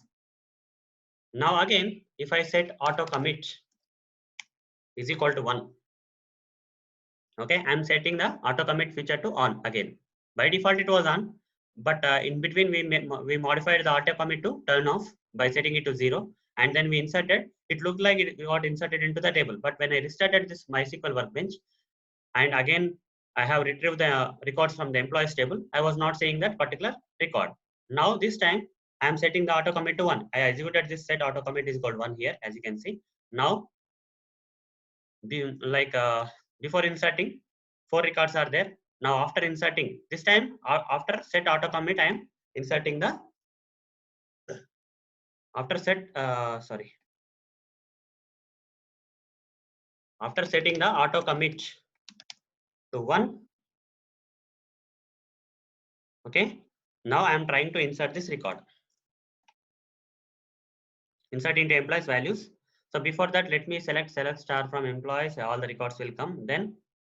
So only 4 are there. Now if I say insert, again select star from employees, now you got 5 records, right? If I restart this workbench, will this 5th record will still be there permanently saved, or it's temporarily available here? Since the auto commit is set to 1, it will be permanently saved. This record is permanently saved. To confirm that, just restart the workbench, again connect to the database, again connect to the MySQL server and use QFox, and now say select star from employees. Now you will see all the 5 records. Okay, when the set auto commit was 0, this 5th record was not saved in a permanent manner, right? So temporarily it was shown in the table. In that MySQL workbench, it was temporarily shown in the this particular employees table as a 5th record. But when I restarted the workbench, it got lost. But after I again changed the auto commit back to 1, okay, and then inserted the table, it was permanently stored into this particular table, not temporarily, permanently. To prove that, I have restarted the workbench, and now when I run this select star from employees, I got all the 5 records. This record got permanently saved into the table. So this is how, guys, by default auto commit was set to 1 in the MySQL. Okay, MySQL, the auto commit was set to 1. But when I changed it to set auto commit to 0, again the saving process was temporary. Okay, the saving process became temporary. Again, when I set auto commit to 1, the saving process again became permanent. Fine. Now you can do this not only for inserting, guys, for also deleting also. Let's say if I set auto commit again to 0, okay, run this. That means changes will not be permanently saved. Whatever the changes that you are going to do are not going to be permanently changed. Now if I say delete from employees table, okay, delete from employees table. So before deleting, select star from employees, I am saying. So how many records are there? All the 5 records came. Then I am deleting the employees. Now I am again saying select star from employees. You see no records are there. But if you restart the workbench, auto commit was set to 0, guys. That means your changes will not be permanently done. Only temporary changes those are. So if you restart and again say use QFox, and earlier that data was look like deleted, right? Now if I am saying select star from employees, you see all the details are back because auto commit is equal to 0. This delete from employees was a temporary change. If the auto commit is 1, okay, if I do this, and then if I say delete the select star from employees, how many records are there? All the 5 records are there. Now if I say delete from employees, all the records will be deleted, right? All the records will be deleted. This time it's permanent deletion, guys, because auto commit was set to 1. Now restart it. This time the deletion process was permanent deletion. Root. You have to give root password there, guys. Okay. Every time you have to give root password because we have set the root password for MySQL server in one of the previous videos. Delete from employees over. Now again say use QFox. This time the changes are permanent. Select star from employees. You see, you will not get anything. Even after restarting also, it's not there. That means these changes are permanent. So guys, this is how we have to use set auto commit command SQL statement. Okay, to make your changes either temporary or permanent. If you want your changes to be temporary changes, you have to set the auto commit to 0. That means you are turning off the auto commit feature. If you want your changes to be whatever the changes you are doing on the tables in the database, if you want those all the changes like insertions and deletions to be permanent, then you have to set the auto commit feature to 1. That means you are turning on the auto commit feature. So this is all about the set auto commit SQL statement, guys. So that's it, guys. See you in the next video session. Thank you. Bye. Hello everyone. Welcome to part 46 of SQL for Beginner series. In this video session, I am going to explain and practically demonstrate on how to use commit statement. So in this video, I am going to explain how to use commit SQL statement. Before I explain the commit statement, let me explain one of the command that I explained in the previous videos. That is auto commit. In the previous video, I explained about auto commit, guys. If I set the auto commit to 0, what will happen? So whatever the committing process, automatic committing process is there by this MySQL workbench, that will get turned off. That means commit will not happen. Commit won't happen in a automatic way. Okay, automatic way. And at the same time, the changes you make, okay, the changes you make to the tables will become temporary changes. How can you confirm that these particular changes are temporary? I'll explain in the previous video. When you restart, when you restart this MySQL workbench after doing the changes on the tables, okay, after this particular tool gets restarted, if you try to see the changes, those changes will not be there, guys. Okay, what are the changes? You will be lost. That is a temporary changes. They are not permanent, guys. Whatever the changes that you are going to do to the table will become temporary if the auto commit process is set to 0. Right? Now, in this kind of situation where the auto commit process is set to 0, then we have a command known as commit process. Commit. Okay? We have a statement known as commit. We can use it for manually committing. If auto commit is off, we can manually commit. Here, automatic, right? If set auto commit is equal to 1, it will automatically commit by default. By default in MySQL workbench, the set auto commit will be set to 1. That's the reason whatever the changes I am doing to the tables, they will be automatically committed. I mean, permanently saved automatically. But when I intentionally set the auto commit to 0, from then onwards, this MySQL workbench, okay, will not do the permanent changes. It will only do the temporary changes. If you restart this MySQL workbench after doing the changes, those changes will be lost. Those changes you have made to the table will be lost, like inserting the data into the table or deleting the data to the table. Such kind of changes will be lost, guys. Okay, because when the auto commit is set to 0, the commit process or permanent change process will be turned off. Okay, so in that kind of situation, if you want to manually commit for each and every statement you are writing or for each and every change you want to do, if you provide this manual commit statement, it will also permanently save, guys. Okay, if automatic is not turned on, then you can use a manual commit process. For example, here, let me practically demonstrate now. Okay, all these concepts I'm going to practically demonstrate how commit is going to the manual commit process. Okay, when auto commit is turned to 0.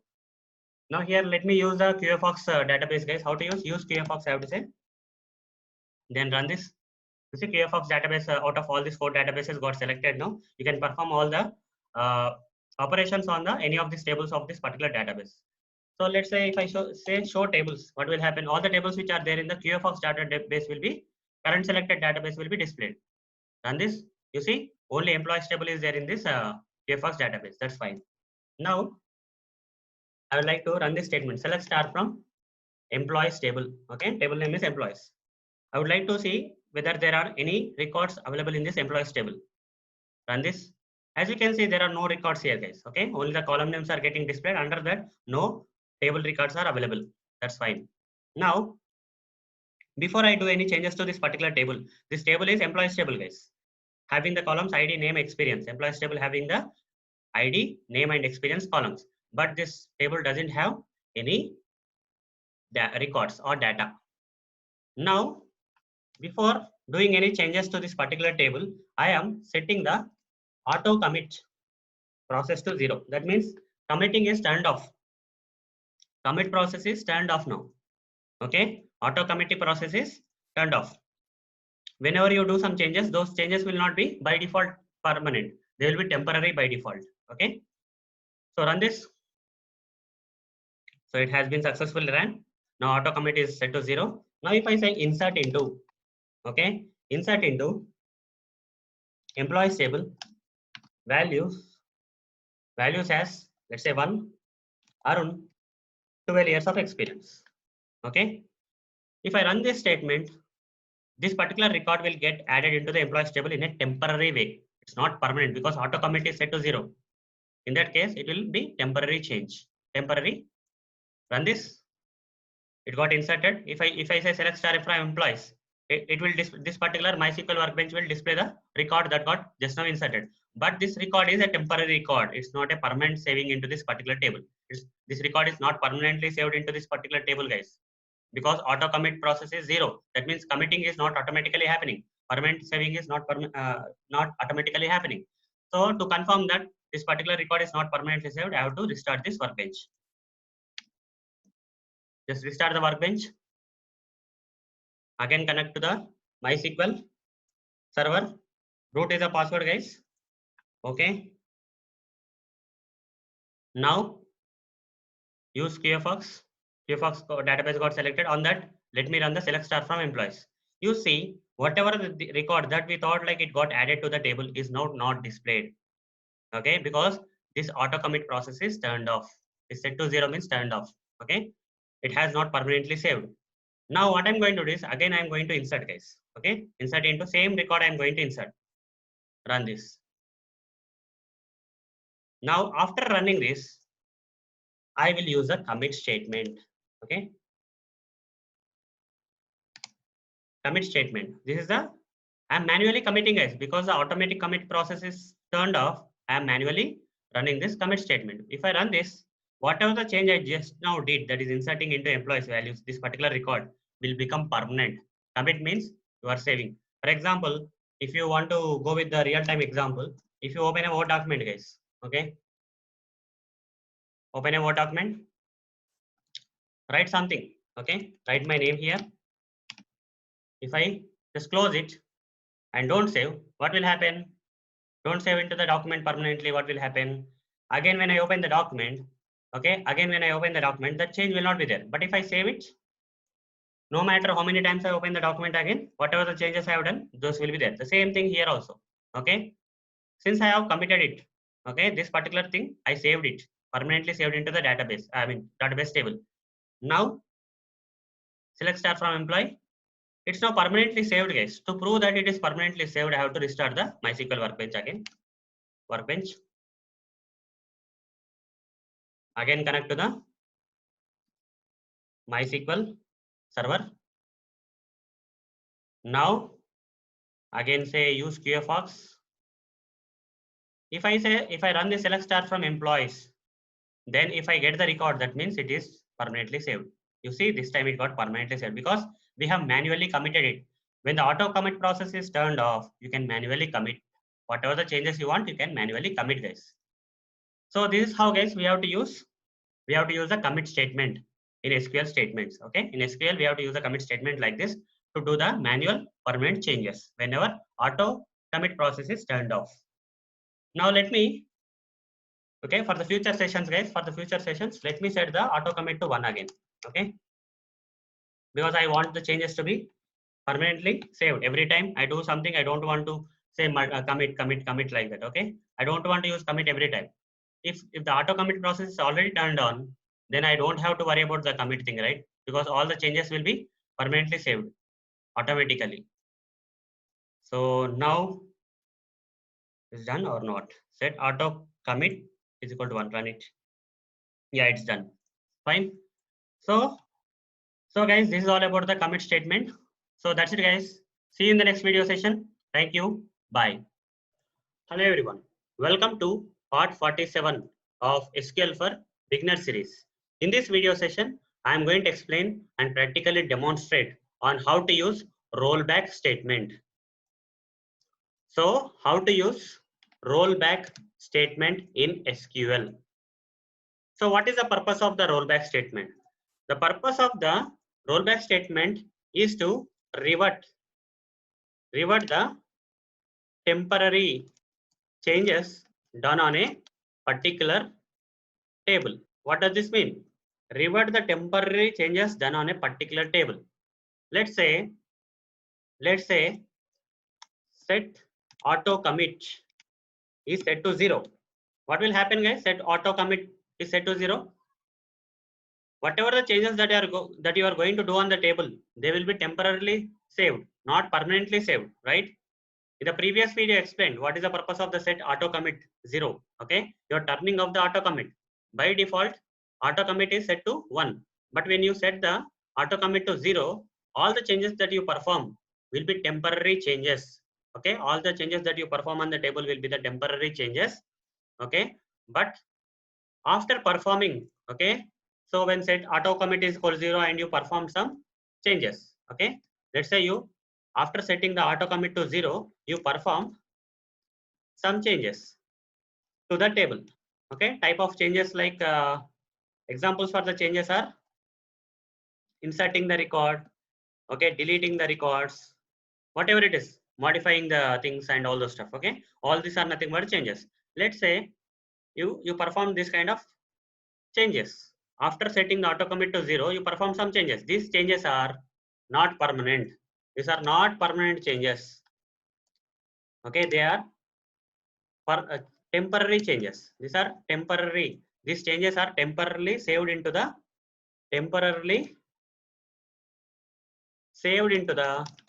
table. They look like they got changed, but they are temporary changes. Okay, until you manually commit or you set the auto commit to 1, they will not be. Okay, they will not be permanently saved. Fine. Either you have to use manual commit to make them permanent. But here, let's say after you set the auto commit to 0 and you perform some changes to some table, those changes are nothing but the temporary changes.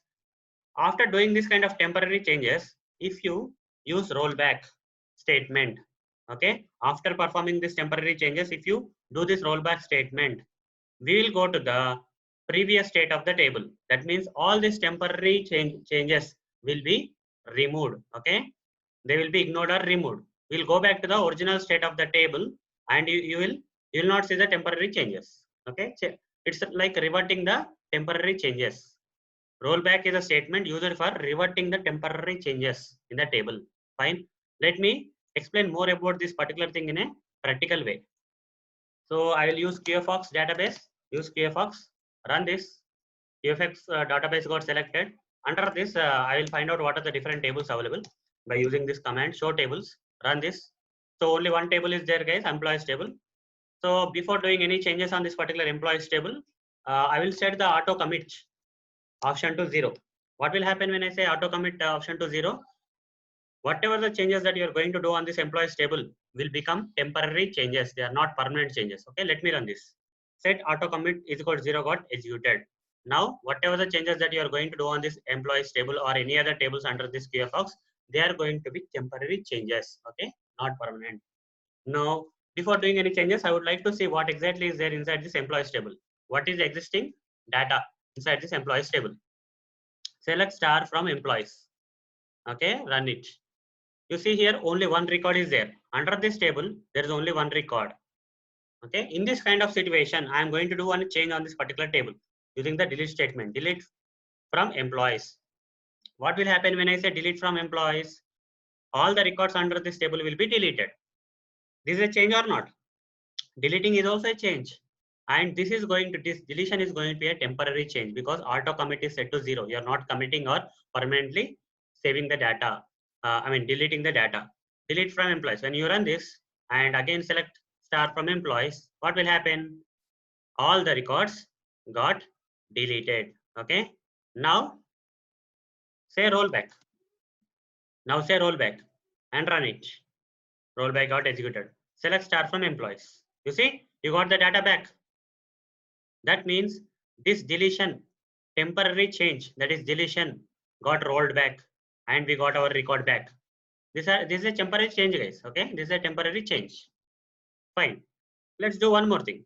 Okay, I am saying it's a temporary rollback will revert you the temporary changes. What if the change is going to be permanent? Can rollback work or not? Can rollback revert the permanent change or not? The answer is no, guys. Okay, you cannot revert the permanent changes. For example, either you can say set auto commit is equal to 0 or auto commit is equal to 1. Okay, or commit what I mean to say here is, for example, the current state of the table is we have one record, right? We have only one record. Now what I'm going to do is I'm going to delete again, delete from employees, and run it. Okay, when I run it, select star from employees, all the records in that particular table got deleted. Immediately after delete from employees, what I'm going to do is I'm going to commit, guys. Commit means permanent change. Okay, this deletion change, whatever that is happened here, is going to be permanently saved into the table. That means this kind of state is going to be saved in a permanent state. So if I commit and run it, the deletion changes got permanently saved. In this kind of situation where permanent changes are done to the table, will the rollback revert you the permanent changes? The answer is no, guys. Okay, try to roll back. I executed the rollback, and again if I select star from employees, you see you are not getting the record back. That means you cannot revert the deletion process, or you cannot revert the changes that are permanent changes. Normal changes, that is temporary changes, when auto commit is set to 0. Okay, when auto commit is set to 0, those are nothing but the temporary changes, and delete from employees will become a temporary change. Such kind of changes can be reverted. That means you can get the deleted records back. But when you delete the record and immediately commit, that deletion is going to be a permanent deletion, and when you roll back, you cannot get back the, okay, you cannot get back, you cannot revert back using the rollback for reverting the permanent changes. So hope you understood, guys. Okay, where exactly we have to use the rollback statement, you have understood. For reverting the temporary changes only. Okay, here what I explained. So revert the temporary changes done on a particular table, but not the permanent changes. Rollback statement can be used to revert the temporary changes done on a particular table only, not permanent changes. Okay, when you commit or when you set auto commit to 1, rollback will not work. Okay, in case of either auto commit is set to 1, or you perform this kind of commit operations. Okay, commit statements. When you execute the commit statements, these changes are going to be permanent, and such changes cannot be reverted by using the rollback.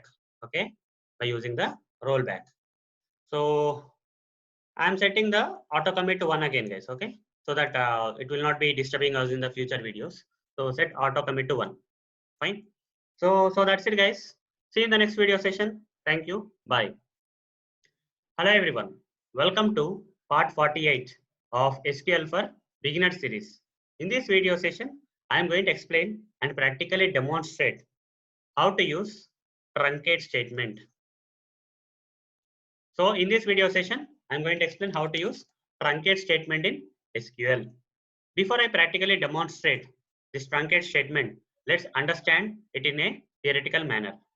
Let's say we have set the auto commit option to 0. That means we have turned off the automatic commit process. In this kind of case, where auto commit is turned off, all the changes that you perform on the table, like the changes may be like inserting the data, or deleting the records, whatever it is, these kind of changes that are performed on the table will be temporary changes. Temporary change, guys, they are not permanently saved into the table. If you perform some insertion of the records, they will be temporarily inserted into the table. And if you delete some records from the existing table, they will be deleted in a temporary way, but not in a permanent way, right? This kind of situation is there. So for deleting the records, we have used delete from table name. Let's say the table name is employees. Delete from employees. This change, this statement will delete the records in the table.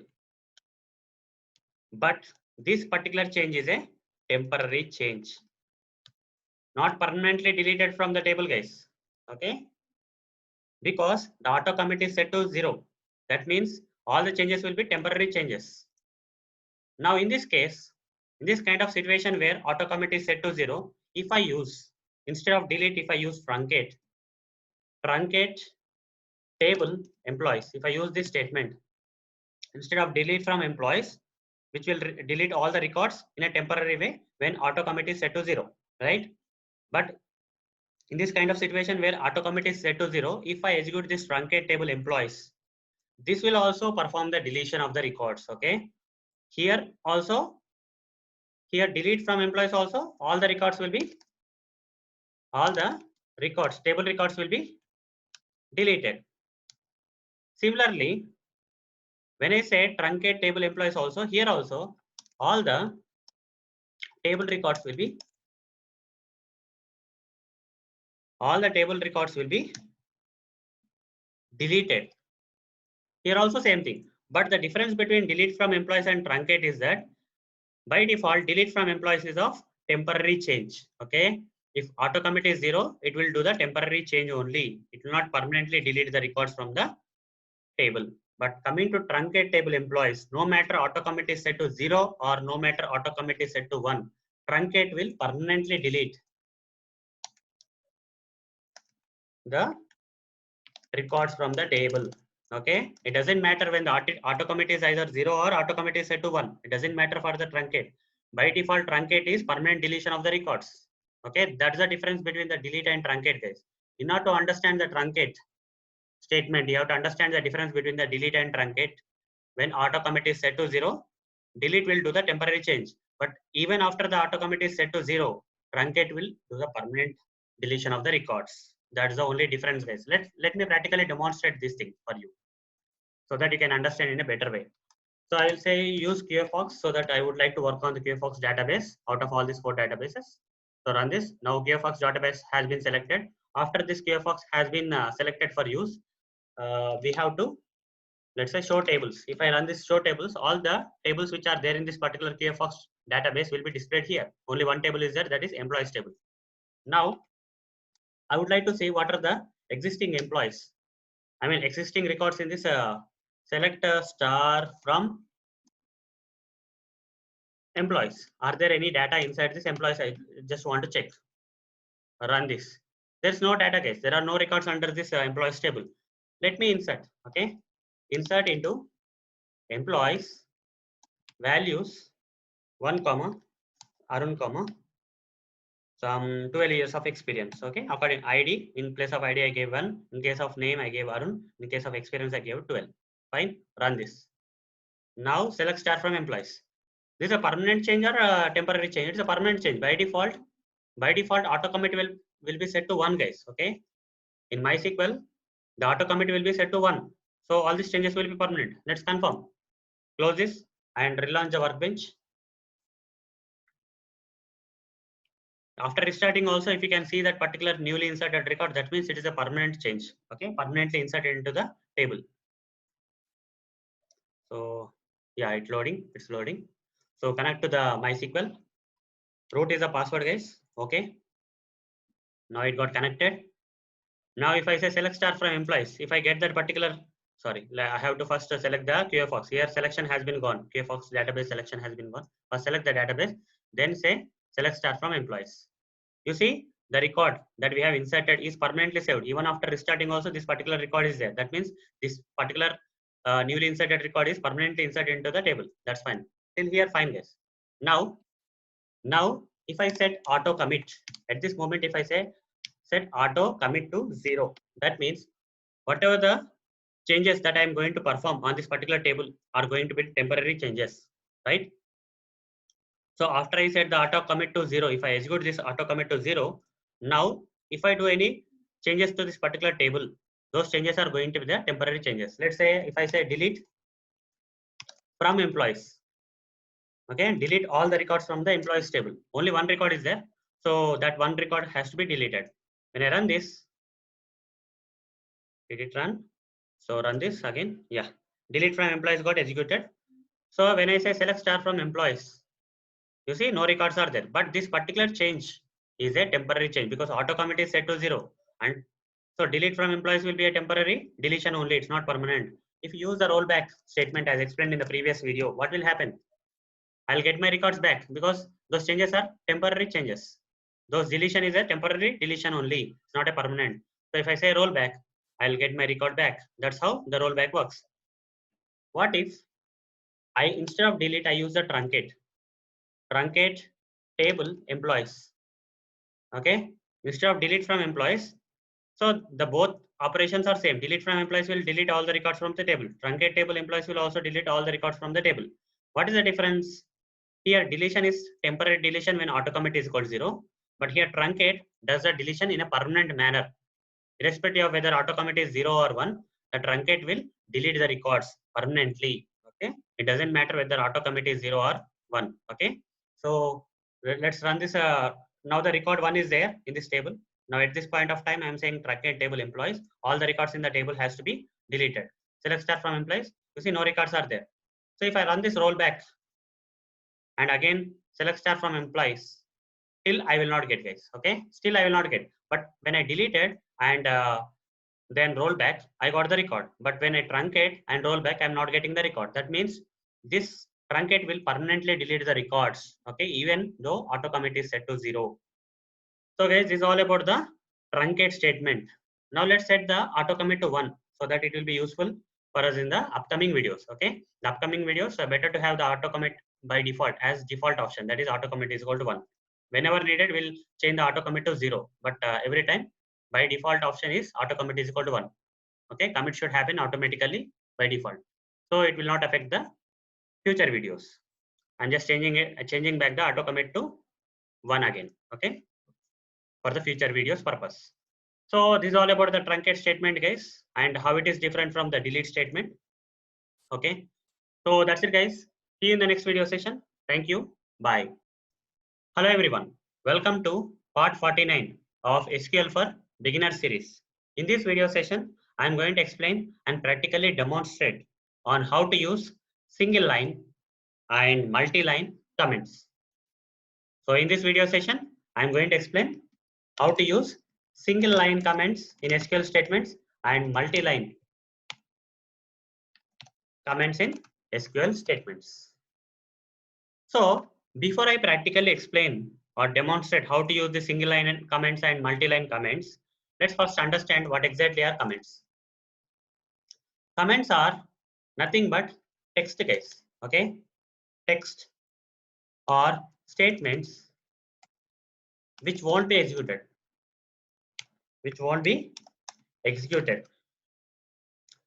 So text or statements which won't be executed are nothing but the comments, guys. So let me give one example of which is not a comment. Okay, if I say select star from employees, let's say employees is a table and select star from employees.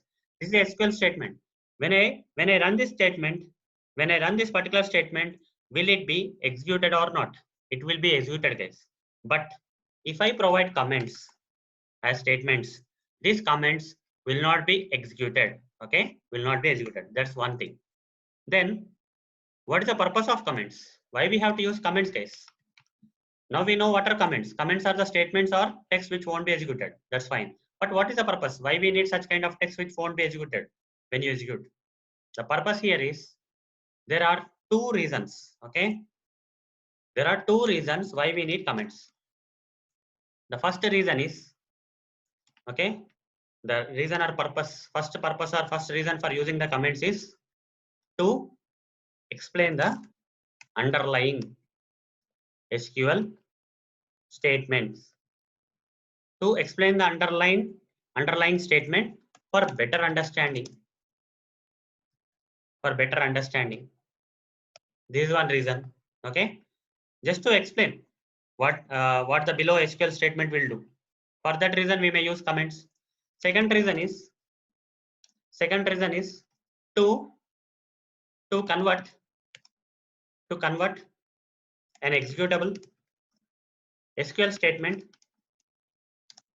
to a comment from for stopping it from getting executed. Let's say there is a SQL statement which can be executed, but if you convert that SQL statement to a comment, it will not be executed. Okay, if you want to stop that particular SQL statement from getting executed, you can convert that into a comment. So these two purposes I am going to practically demonstrate now. Okay, so once I demonstrate, you will understand. So before I demonstrate, there are two types of comments that we can use in the SQL statements. One is single line comments. Second type is multi-line comments. These are the two types of comments that we can use in the SQL statements. Let me practically demonstrate everything, guys. Fine. Let's move to the practical demonstration. So let me select this QFox database. If I have to select that, what statement I will use? Use QFox. This is the statement, right?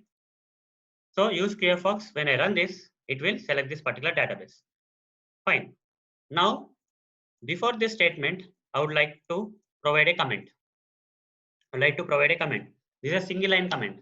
The syntax for single line comment is double hyphen. Okay, hyphen hyphen hyphen hyphen, two times you have to give, then followed by comment text.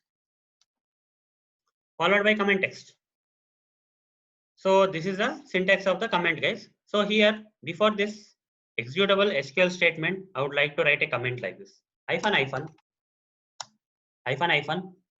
The below SQL statement is for selecting the database which we are on which database on which we are going to perform the operations. The below SQL statement is for selecting the database on which we are going to perform the operation. So this particular thing is a comment. Okay, it's comments, single line comment. Simple terms, it is a single line comment which starts with double hyphen. So when I run this, two statements. Statement one is a comment. Statement two is a SQL statement. If I run this, only one statement will be executed. That is, use QFox will be executed. But this particular text will be ignored. It will not be executed, guys. Then why we are providing this particular statement here? The main purpose of this particular example, in this example, the purpose of the comment is to explain the underlying SQL statement. In order to explain this, use QFox statement, I have written this comment text. Okay, you can go through that. Below SQL statement is for selecting the database on which we are going to perform the operation. Now you understood what exactly this particular SQL statement is going to do. That is one purpose of the, to explain the underlying SQL statements for better understanding is one purpose of using the comments. Similarly, I will use multi-line comments. Okay, for single line comments, the syntax is double hyphen and followed by the text. This particular comment text will be only in the single line. Okay, it cannot be divided into multiple lines, only single line. That's why it's called a single line comment. Now, I would like to write the comment in multiple lines. Before writing that, I would like to write some statements.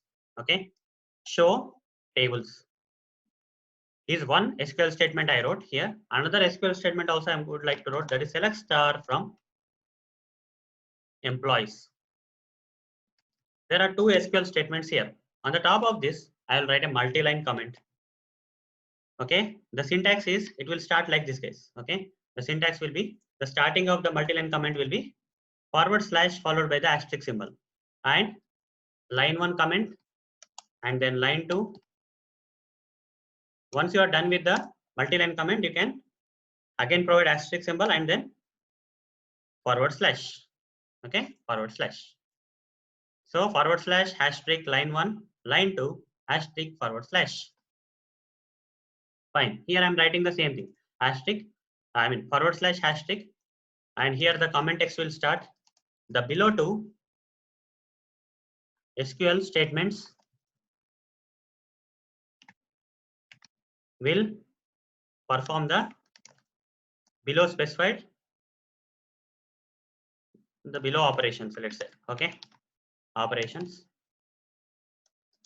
Here I'm writing the first step. The first SQL statement is for displaying the tables under the above selected database. Here we already selected QFox, right?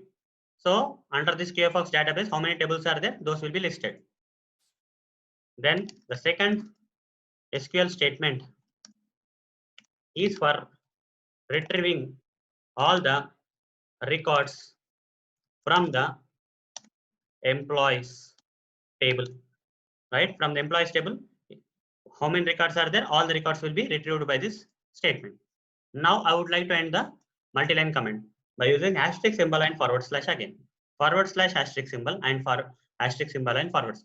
In between these two things, in between this one and this one, all this thing is a comment. This is a multi-line comment because you can break this comment into multiple lines like this. Okay. So like this. Here, the purpose of this comment is also same. Okay. The purpose of the comment here is same as the purpose of the comment here, to explain the underlying SQL statements for better understanding. Okay. For better understanding, we have written this kind of comments. The purpose one is resolved. Now run this. Now run this, guys. Okay. When you run this, sorry, something happened here. Is for retrieving all the records from the employees table. Close it. Otherwise, remaining things also will be considered as a comment. If you don't close the comment, multi-line comment, everything will be treated as a comment. Select this and run this.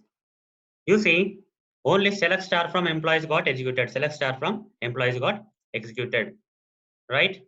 But not, yeah, even show tables also got executed. It was very fast.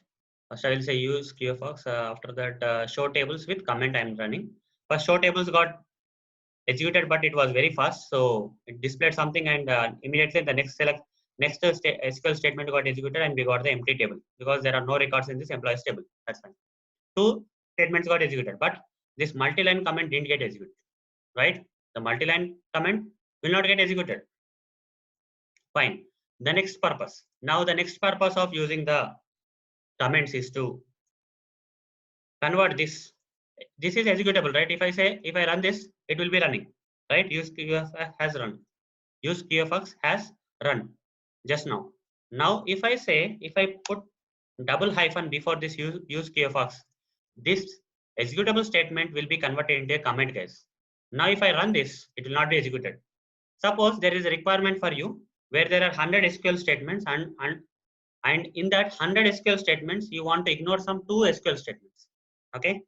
Let's say this use QFox is here. Like this, it is there. Assume that. Fine. Let's remove all this stuff. Use QFox, show tables. 3 statements are there. If I run this, one by one will be executed. First, use QFox will be executed, then show tables will be executed, and then select star from employees will be executed. For example, I don't want to run one of these SQL statements. In these 3 SQL statements, I don't want to run one SQL statement like show tables. I don't want to run hyphen. Now, if I run this, only 2 SQL statements will be executed. That is, first use QFox got executed, then select star from employees got executed.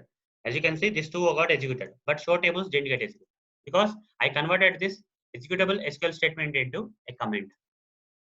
There may be some requirements where we don't want to execute some SQL statements. You can temporarily convert them into comments. And whenever again required, you can again move back to the normal state. Similarly, if I don't want to execute all these 3 statements out of 100 statements available here, let's say, assume, okay, I can put everything in under them a multi-line comment. So now the multi-line comment starts here and ends here. So all these SQL statements are in a multi-line, are commented out. When I run this, nothing will be run. Okay, they will not be executed. You see, nothing is getting executed. These are older results, guys. Okay, these are older results. 1925 39 time, 1925 39 time. So some other time should come if they got executed. You see, the same timing is there. That means these are not executed, right? These are not executed. So there are 2 purposes for providing the comment. One is to explain the underlying SQL statements for better understanding, and to convert the executable SQL statements to a comment for stopping it from getting executed. Okay, there may be some requirements where you don't want to execute particular SQL statement or group of SQL statements. Then you can comment them out, and for a temporary purpose. Later, when you need them, you can uncomment them and use them. Okay, like this. When you don't want to run them, you just comment them. When again you want to run them, you just uncomment them. Like that. That such kind of purpose also we can use the comments. So guys, this is all about the single line and multi-line comments. So that's it, guys. See you in the next video session. Thank you. Bye. Hello everyone. Welcome to part 50 of SQL for Beginner series. In this video session, I am going to explain and practically demonstrate how to use group by class. So in this video session, I am going to explain how to use group by class in SQL statements. So what is the purpose of using the group by class? What is the purpose of using the group by class? Let me explain. The purpose of the group by class is to group the records according to the specified column. Okay. To group the retrieved records according to the specified column. How to retrieve the records from a table? How to retrieve the records from a table? What is the SQL statement for retrieving the records from the table? For example, there is some employees table. If you have to retrieve all the records from the table, what you will do? Select star from employees, you will say, right? This will retrieve all the records. But I want to group this retrieved records from this employees table according to a specified column. Let's say I would like to group the retrieved records according to the experience of these employees. There is a column. Let's say there is a table here, and this particular table has some columns like this. Okay, like this, some columns are there and records are there. When you simply say select star from employees, all the records from this employees table will be displayed, right? From all the columns will be displayed. Let's say ID column is there, name column is there, and experience column is there. Now, I would like to group these records, all these records retrieved from this employees table according to the experience. According to the experience, I would like to group them. All the retrieved records I would like to group according to the experience. Then I have to modify this SQL statement using the group by class. How to do that? Select star from employees. Okay, up to here is fine. This is a normal statement which will retrieve all the records from the employees table. But I would like to group these records, group the retrieved records by experience column. Okay, group by experience. According to experience, all the retrieved records will be grouped. Okay, so how the records are going to be grouped by this kind of statements, and what exactly the group by does. If you have to understand in a better way, we have to switch to the practical mode, guys. So let me switch to the practical mode now. Okay, so first thing is I would like to demonstrate this on the which table? World database. And in the world database, there is a table known as country table, guys. Okay, let me switch to that. Let me go to that. So in order to use this country table in this world database, I have to I have to say use world. Okay, out of 4 databases that are available here, world database will get selected. Run this. Done. It got selected. Now I would like to retrieve all the records from the country table without grouping. Okay, without grouping, I would like to retrieve all the records from the country table. Select star from country if I say. Okay, select star from country if I say. All the records from the country table will be displayed. Okay, now I would like to find all the here in the all these columns, guys. Here all these columns are came from the country table. Fine. Here name column means country, guys. Name means country name. Okay. Here name means country name. There are different countries you can see. Angola, like many, Congo, like many countries are there. And Denmark, France, like that many countries are there in this list. Here even India will be there somewhere. Okay.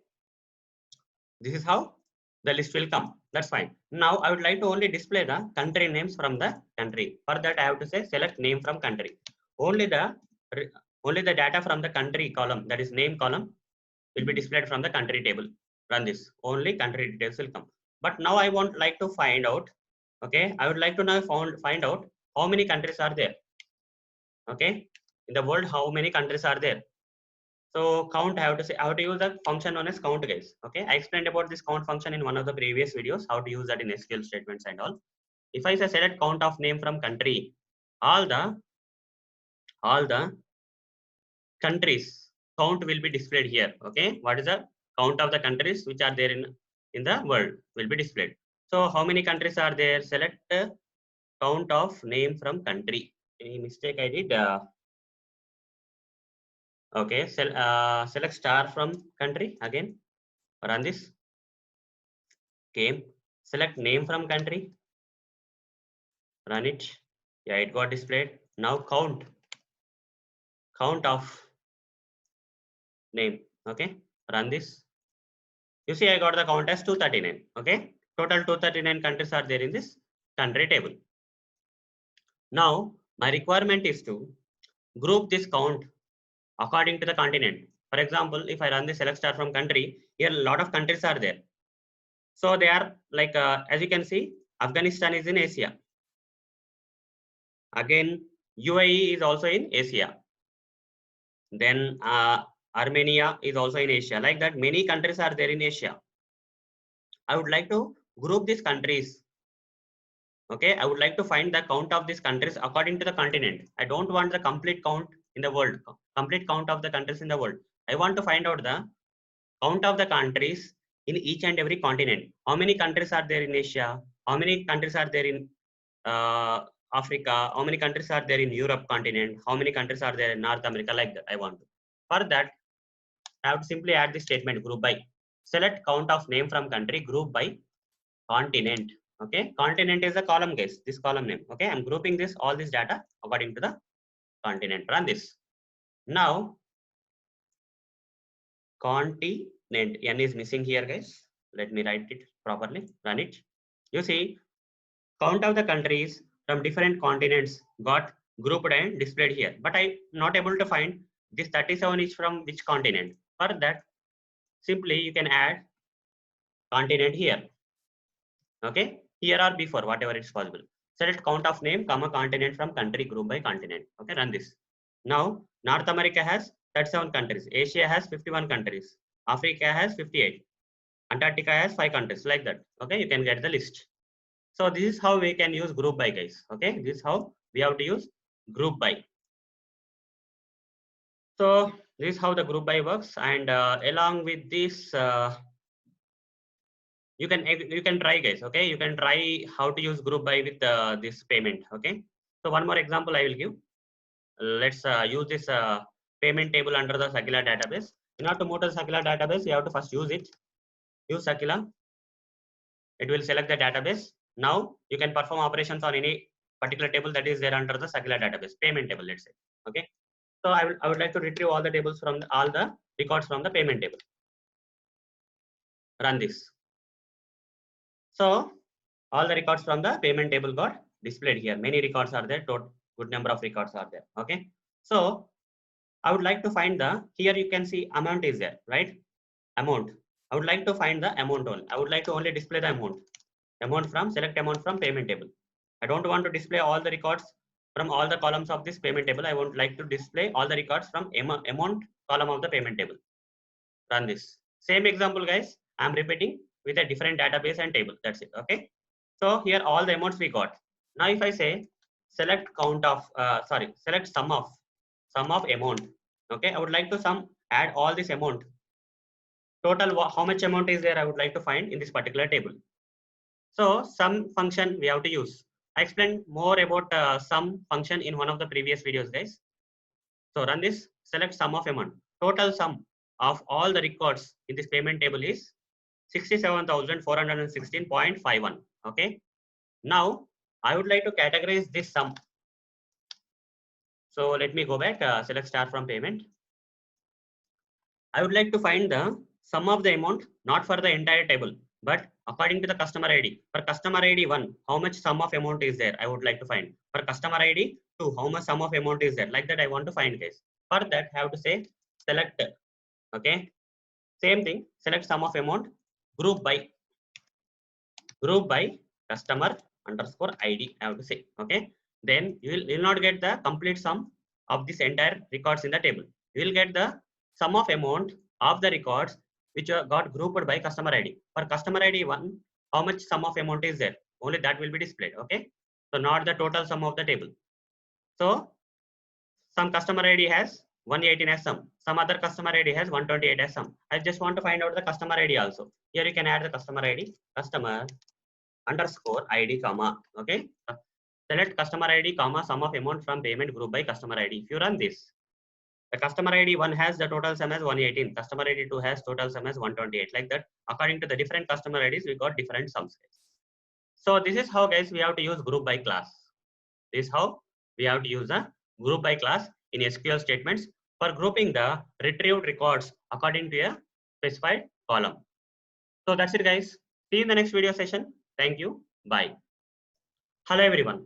Welcome to part 51 of SQL for Beginner series. In this video session, I am going to explain and practically demonstrate on how to use having class. So in this video session, I am going to explain how to use having class in SQL statements. What is the purpose of using this having class in SQL statements? Let me explain.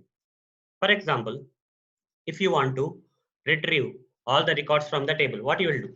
Select star from employees. Let's say there is an employees table and you want to retrieve all the records from the employees table. You will write this statement and execute. It will retrieve all the records from all the columns of the employees table. But what if you want to retrieve only the records of the employees whose experience is greater than 5? Okay. Let's say you want to add a condition to this existing statement. Here, select star from employees will retrieve all the records. All the records will be retrieved. But I want to retrieve the records. I want to retrieve the records of the employees. Okay. Retrieve records of the employees whose experience is greater than 5. If this condition is there, how do you change this particular statement, guys? Okay. This will retrieve all the records, but I want to retrieve only the records of the employees whose experience is greater than 5 years. For that, I need to create another statement like this. Select the star from employees. I have to add the where condition. Okay, where class condition I have to add. Where class, I have to use where, what? For this kind of situation, I have to use where class. Where here I need to specify the condition saying experience, where experience is greater than 5. Then all the records of the employers whose experience is greater than 5 only will be filtered and retrieved here, right? So we have to use where class. We have to use where class for providing a condition to the select statements. But what if have a condition like, have a statement like this? Okay, what if have a statement like this? Select star from employees. Select star from employees group by, okay, select star from employees group by, we can group by, like, let's say experience. Okay, group by experience. Like this kind of statement is there, let's say. Now to this particular statement, if I have to add the condition to the group by class, okay, if I have to add a condition to the select statement, if I had to add the condition to the select statement, I have to use the where class. But if I have to add a condition for the group by experience, then I have to add the condition here. Okay, I want to add the condition which is specific to the group by.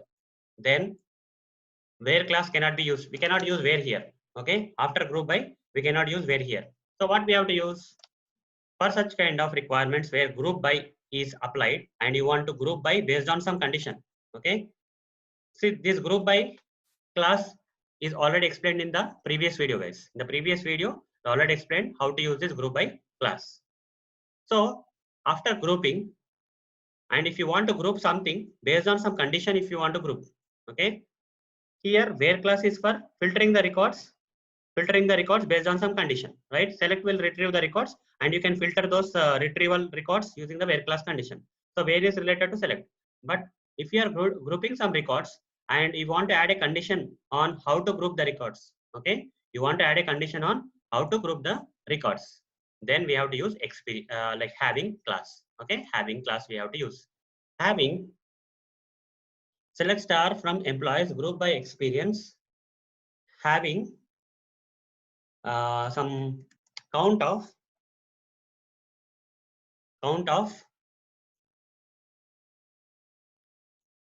or let's say some, we can do something else. Okay, count of some column is greater than some 2. Okay, like this kind of condition. Let's say select star from employees group by experience having con. So this grouping will not be directly done. It will have a condition. So if you want to add a condition to the group by class, then you have to use having class. Okay, having class is the condition which you can specify for the group by class. But where class is a condition that you can specify for the select statement. For select statement, you can specify the where class and condition. But for the group by class, if you want to specify a condition on how the grouping should happen, then you have to use having class condition. Having class condition you have to use. Let me practically demonstrate so that with a proper example, let me demonstrate in a practical way so that you can easily understand what exactly is this having class. So for this, I will be using this country table inside this world.db. Okay. So before I perform any operations on this country, I have to first select this database. Then only I can perform. So how to do that? Use world. So first I am trying to select the database. So once the database got selected here in the MySQL, then you can perform operations on the one of the tables of this particular database. That's fine.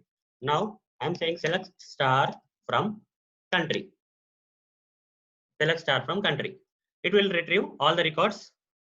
It will retrieve all the records from the country table. So all the records of the country table got displayed here. Now where class. Where class can be used with the select statement, right? Where class can be used with the select statement. If you want to add a condition to the select statement, then you have to use where class. That thing I explained. Where continent is equal to Asia. Okay, if I say something like this, select start from country where continent is equal to Asia. All the countries which are from Asia continent will be retrieved. You see, only Asia will come here. All the continents will not come here. So all the countries which are in Asia will be displayed here. So this is how we can use where class with the select statement. That's fine. Now again, select star from country. And this particular statement, okay, if I run this, it will retrieve all the records from all the columns of the country table, right? This original thing. Now, if I say select star from country and select a count of like this, okay? Select count of, in the previous video I explained about the group by guys, I am writing a statement from that. Select count of name, okay? Select the count of countries. Select the count of countries in this country table. So how many total countries are there? 239. But I don't want the complete countries in around the world. Okay, in the world, how many countries are there? This particular statement is giving.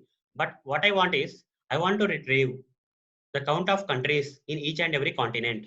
Okay, I want to know the count of countries in each and every continent. For that, I have to use select count of name. Okay, name is a column of the country where all the country names are there. Okay, count of from country.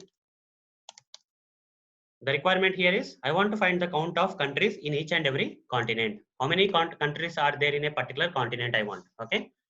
So from country, I have to use in that kind of situation, we have to use group by continent. Okay. I'm grouping by using this continent. Select count of name from country, group by continent. I have to say, run this. So different continents have different countries like this. I would like to see which continent has this 37 and all. So for that, I just add continent here. Select continent, comma, count of name from country group by continent. This time you will find out, it will be very easy. North America has 37, Asia has 51 like that. Okay. Antarctica has 5. Now, I want to add a condition. Okay. I don't want, this grouping is done, but I don't want all the continents. I only want the continent which has the country count less than something. Okay. Here, all the continents with each and every continent having how many countries are getting displayed. but I have a condition that I have to apply where, okay.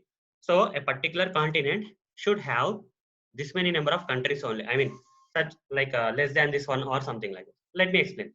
From country group by continent, here I cannot use where, guys. Okay, you should not be using it. You see, directly error is coming. Where is not valid at this particular position. I cannot add a where condition here. Okay, if I have to add a condition for this group by class, I'm just adding a condition for this group by class, extra condition for the group by. This has been grouped properly, that's fine. But I don't want all the continents having all the countries. I only want the continents which has the country count something like this. So group by continent having count of name, okay, having the count of name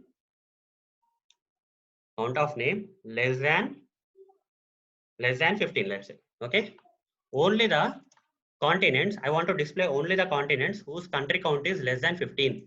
Here North America has 37, Asia has 51, but I don't want all the continents having equal to or greater than 15. I only want the continents who have the countries under 15 count, That means if you see here, this 5 is something which falls under the 15. 14 also falls under 15. All the remaining continents have the more than 15 or like more than 15 only.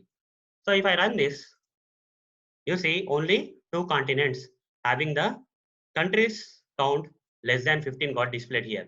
So that's the whole thing, guys. Okay, if you want to add a condition for the group by, then here you cannot use where class. Okay, here where class condition is not possible. Instead of where class, you have to add the having class condition. Okay, so for group by, you have to use having class condition. For select, you have to use where class condition. Okay, so finally, to conclude, for select, what is the condition type? Where class. Okay, if you want to provide a condition for filtering the records which are retrieved by the select statement, then we have to use where class. Where class condition we have to use. Where class condition we have to use. What if I want to add a condition? What if I want to add a condition to the group by class? Okay. For the group by class, if I want to add a condition, can I use the where class? No. We have to use, instead of where class, we have to use having class condition. We have to use. That is the only thing, guys. Okay. If you have the group by, after group by, you have to use having class. Okay. And before group by, for select statement, if you want to add a condition, you have to use where class. That is what all about having class and how to use it in the SQL statement, especially for the statements having this group by. If you want to add the condition after group by, you have to use having class condition. So this is all about the having class, guys. That's it, guys. See you in the next video session. Thank you. Bye. Hello, everyone.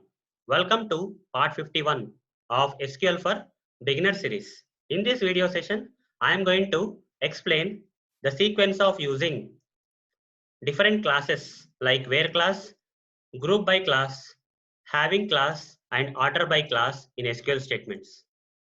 So there are different classes like where class, then having class, group by class, order by class. Like this, several classes are there in SQL.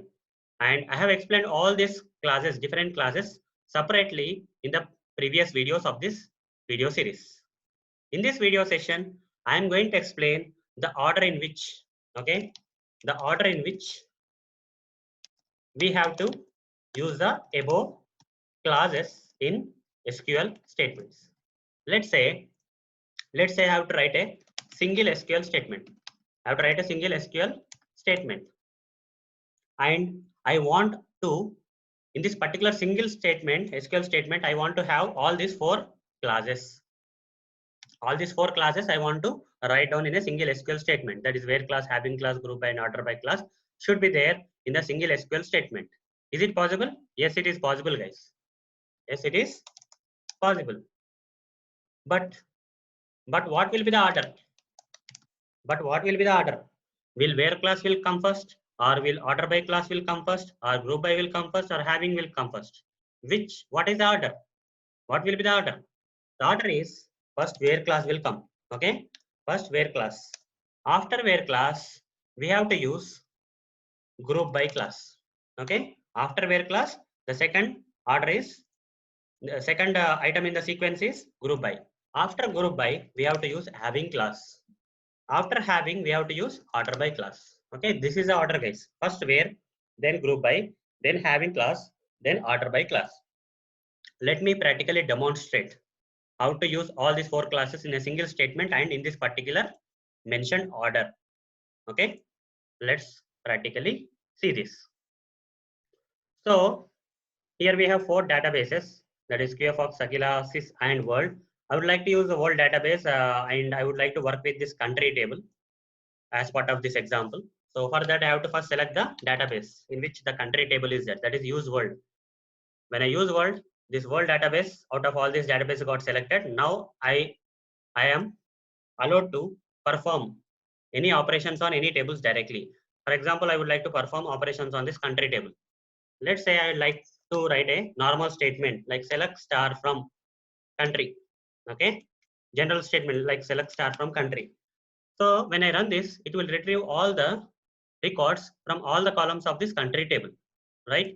So if this works, that means we got properly connected to world database and all the records from the country table from all the columns got displayed here in the results. Fine.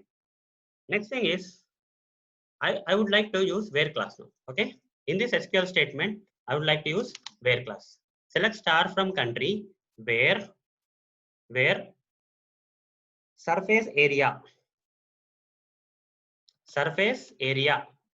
is greater than 100.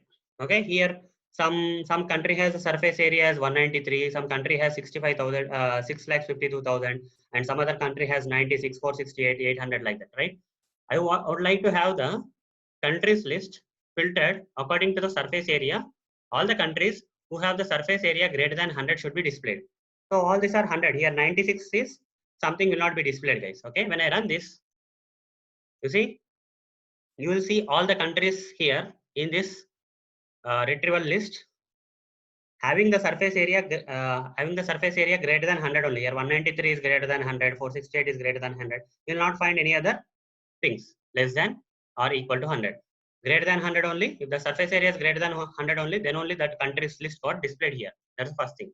Now select star from country where surface area greater than 100 is done.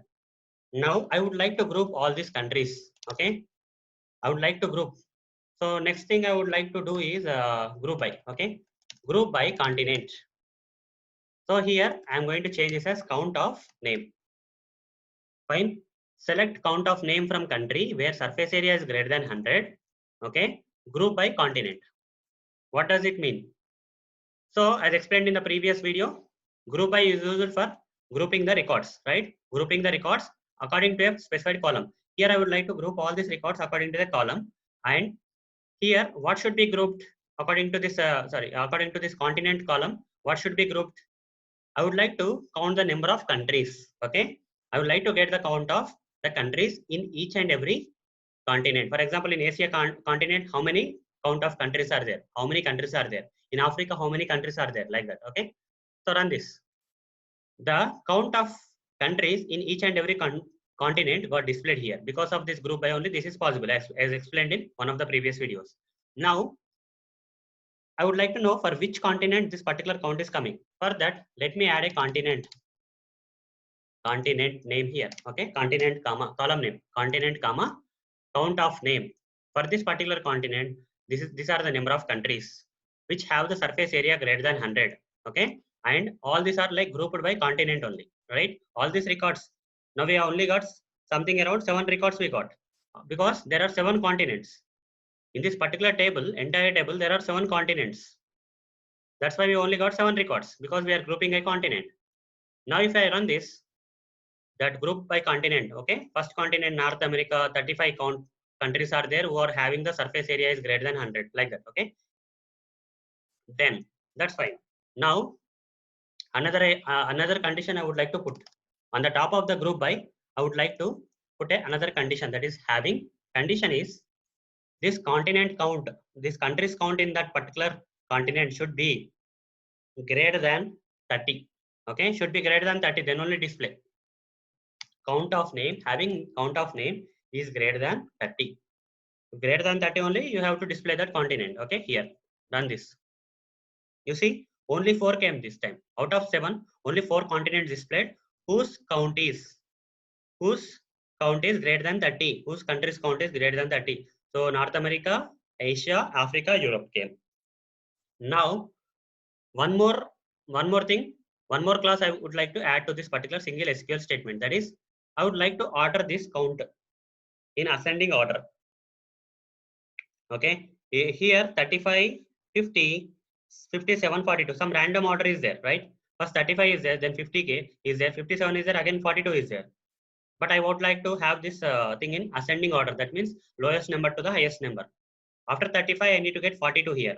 After 42, 50 should come. 50 after 50, 57 should come. If that is a requirement, I have to add order by what is that? Count of name. AAC. Okay. Order by count of name AAC, I have to say. Now run this. You see, first 35 is there, then 42 is there, 50 is there, 57. Like this, guys, in a single SQL statement, you can use where class, group by class, having class, and order by class. So what is the order? First where class will come, then group by will come, then having will come, then order by will come. This is the order of sequence of using the different classes in a single SQL statement. So guys, this is all about this session. That's it, guys. See you in the next video session. Thank you. Bye. Hello everyone. Welcome to part 53 of SQL for Beginner series. In this video session, I am going to explain about the set operators.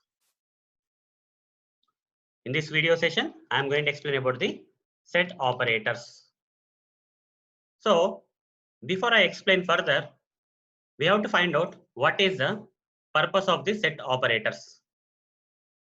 What is the purpose of using the set operators in SQL statements? We have to find out.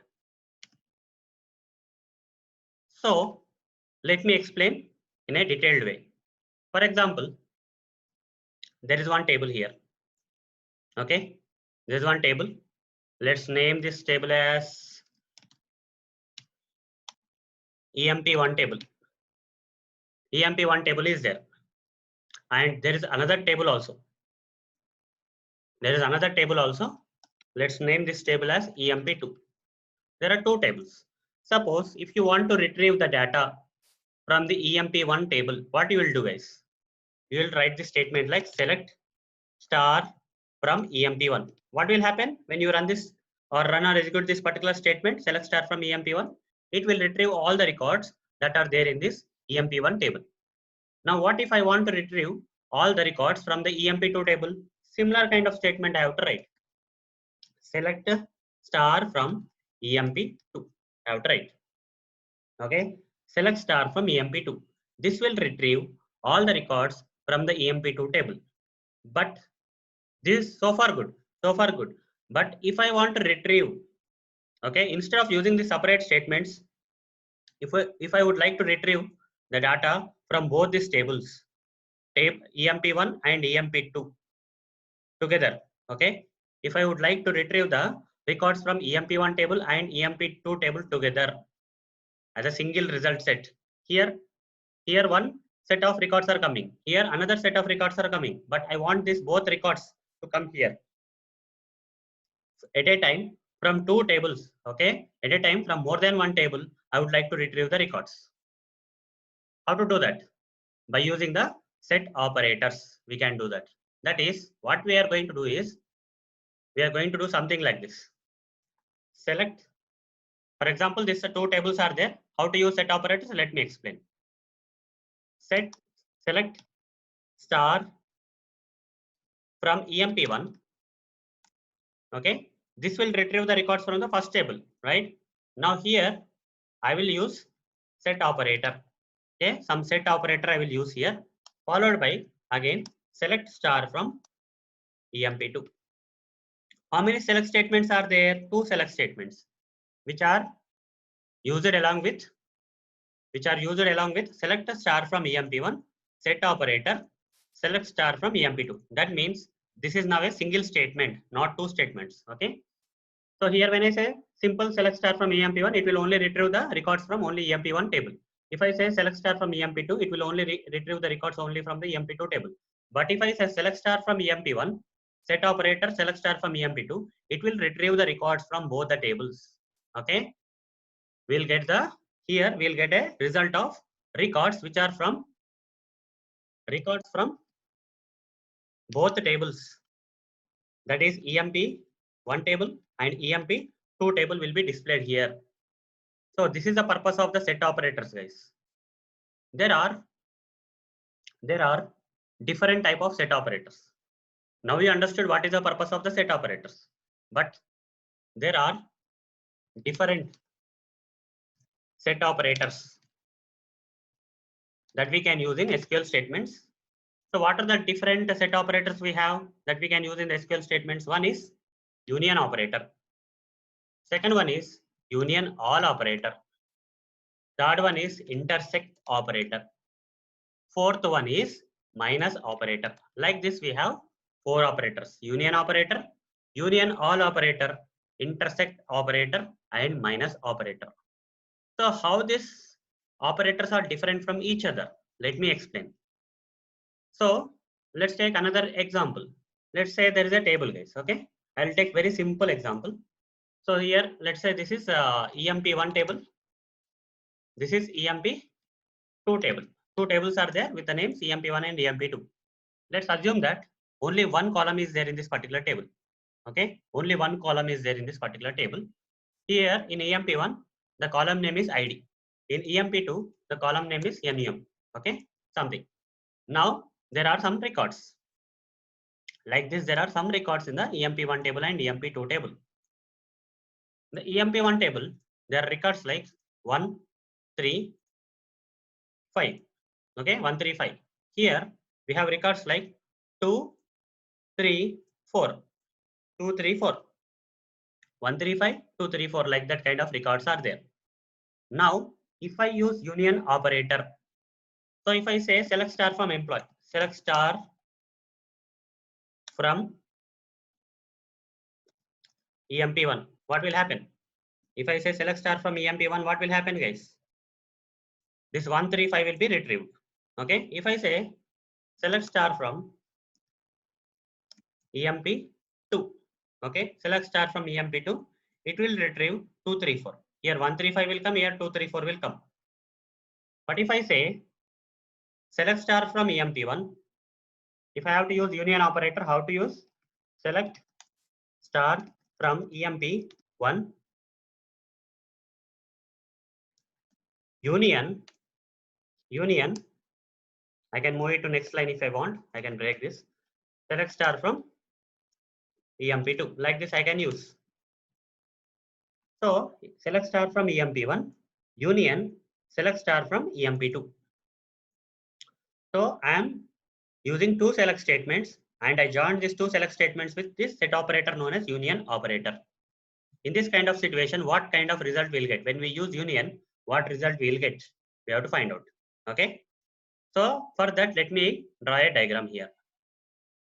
So let's say there is a circle here. Another circle I will draw. So let's say this first circle is EMP1 table. Okay. Results from the this first circle is the results from the EMP1 table. Select star from EMP1 will retrieve 1, 3, 5, right? So 1, 3, and some 5. Okay. And similarly, EMP2, select star from EMP2 will retrieve 2, 3, 4. 2. So here EMP1 will retrieve 1, 3, 5. EMP2 will retrieve 2, 3, 4. So it will be like 1, 5, 3, 2, 4. Like this. This is EMP2. So now this is a result set. EMP1 result set is 1, 3, 5. EMP2 result set is 2, 3, 4. So as you can see, this common value is 3 guys. Okay. And EMP1 values are 135 and EMP2 values is 234, like that. Now, if I say select star from EMP1 union select star from EMP2, what will happen? Duplicates will be eliminated guys. Okay. Using this, it will combine the results. Union operator will combine the results of first select statement and second select statement. If it has to combine the first select statement, from first select statement, what will come? Select star from EMP1, 135 will come. 1, 3, 5 will be retrieved. Again, union is there. Union select star from EMP2. So from EMP2, 2, 3, 4 should come. 2 will come.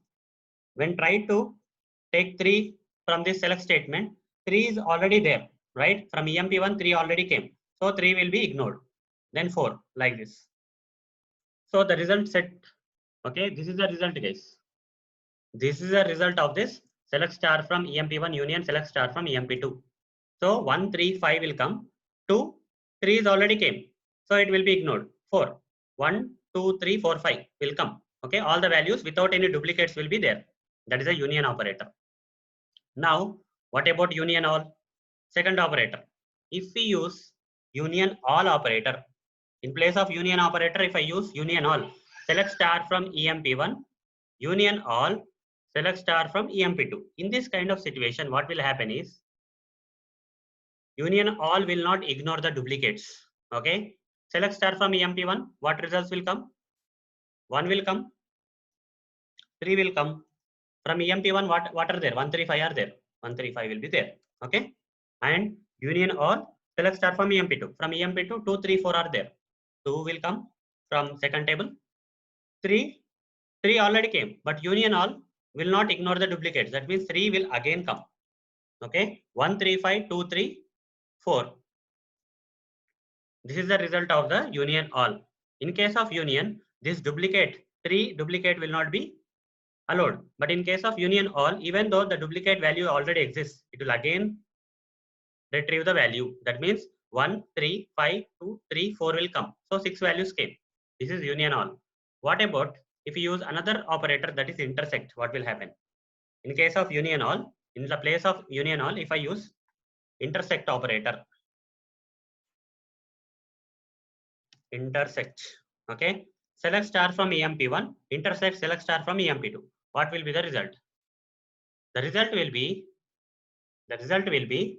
the common values. So in EMP1 and EMP2, EMP1 and EMP2, what is the common value? 3. So only 3 will be coming here. Okay. The values that are there in both table 1 and table 2 will be retrieved here. Okay. This portion, this merging portion, that is 3. If there may be possibility of more than 2 values also, more than 1 value also can be there. If same value is there in EMP1 and EMP2, that will be fall into this particular intersection. Those values will be retrieved by this intersect operator, set operator. Okay. Now next thing is last set operator, that is minus operator. Minus operator. If I say select star from EMP1 minus select star from EMP2, what will happen? So the values which are there in EMP1 and that are not there in EMP2, okay, the values that are there in EMP1 which are not there in the EMP2 is nothing but minus. So here, when you minus, what will happen? When you minus 135 minus 234, okay, just see that 1, 3, 5 minus 2, 3, 4. So 3 will be here, 3 will be removed, guys. Okay, the first table EMP1, 3 values are there. Here, when you minus 1, 3, 5, 2, 3, 4. So 3 is repeating, so 3 will be minus here. The only values, the values which are there in the EMP1, which are not there in the EMP2 is nothing but 1, 5. Only 1, 5, guys. This portion, this moon kind of portion. Okay, this moon kind of portion is nothing but minus. Okay, EMP1 minus EMP2. So only 1, 5 will come. What if I say here EMP2 minus EMP1? If I say like this, what will happen? In EMP2, 2, 3, 4 are there. Minus 1, 3, 5. So only 2, 4, this portion. Okay, only this portion like this. Okay, this portion will be 2 4, only 2 4. So here 2 4 will be retrieved, 2 and 4 will be retrieved. So which table minus which table we have to find about. So this is how, guys, different operators, set operators, okay, different set operators will work in the SQL statements. So this is a theoretical video, guys, where I have not practically shown you all these examples, right? I have not practically demonstrated these examples. I will practically demonstrate how to use union set operator, union all set operator, intersect set operator and minus set operator in the upcoming videos. Okay, this is a theoretical session where I explain what is the purpose of using the set operators and what are the different types of set operators we have and how do they behave. Okay, how they are different from each other when you apply with the SQL statements. Those things I explained in a theoretical manner. In the upcoming videos, I'll practically demonstrate each and every set operator that I have listed down here. So that's it, guys. See you in the next video session. Thank you. Bye. Hello everyone. Welcome to part 54 of SQL for Beginner series. In this video session, I am going to explain and practically demonstrate the union operator. So in this video, I am going to explain about the union operator. Union operator is one of the union operator is one of the four set operators. There are four different set operators. What are they? One is union operator.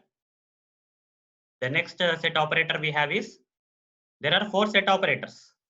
There are four set operators. First one is union operator. Second one is union all operator. Third one is intersect operator. And fourth one is minus operator. Like this, we have four different set operators. So union operator is one of the four set operators. One of the four out of four, union is one of them. And what is the purpose? What is the purpose of using the union operator? The purpose of the union operator is to retrieve the records from multiple tables. Let's say there are two tables. Let's say these are two tables. First table, let's call it as EMP1. Second table, let's call it as EMP2. Like this, there are two tables. In the first table and second table. Like this, some tables are there. Some tables are there, like first table and second table. And if you want to retrieve the records only from this EMP1 table, what we'll do? We'll write select star from EMP1. Select star from EMP1 we'll write. If we want to retrieve the records from only EMP2 table, then we'll write select star from EMP2. This statement will retrieve the records only from the EMP2 table.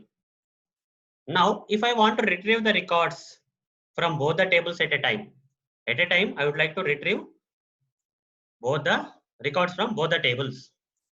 Using a single SQL statement, I would like to retrieve the records from two tables. Then have to merge this select star from EMP1 and select star from EMP2. How to merge? Using the union set operator, we can do that. That is, we can write something like this. Select star from EMP1, union operator, select star from EMP2. Like this, we have to write a SQL statement. Okay, this is the set operator. One of the set operator is union. So first statement, select statement, union operator, second select statement. This will retrieve the records from both these tables, from table 1 and table 2. How exactly the union operator will work? Let's assume this example, guys. Okay, let's assume this example. Let's say table is there, T1. Table name is T1. Another table is there, whose table name is T2. Like this, two tables are there.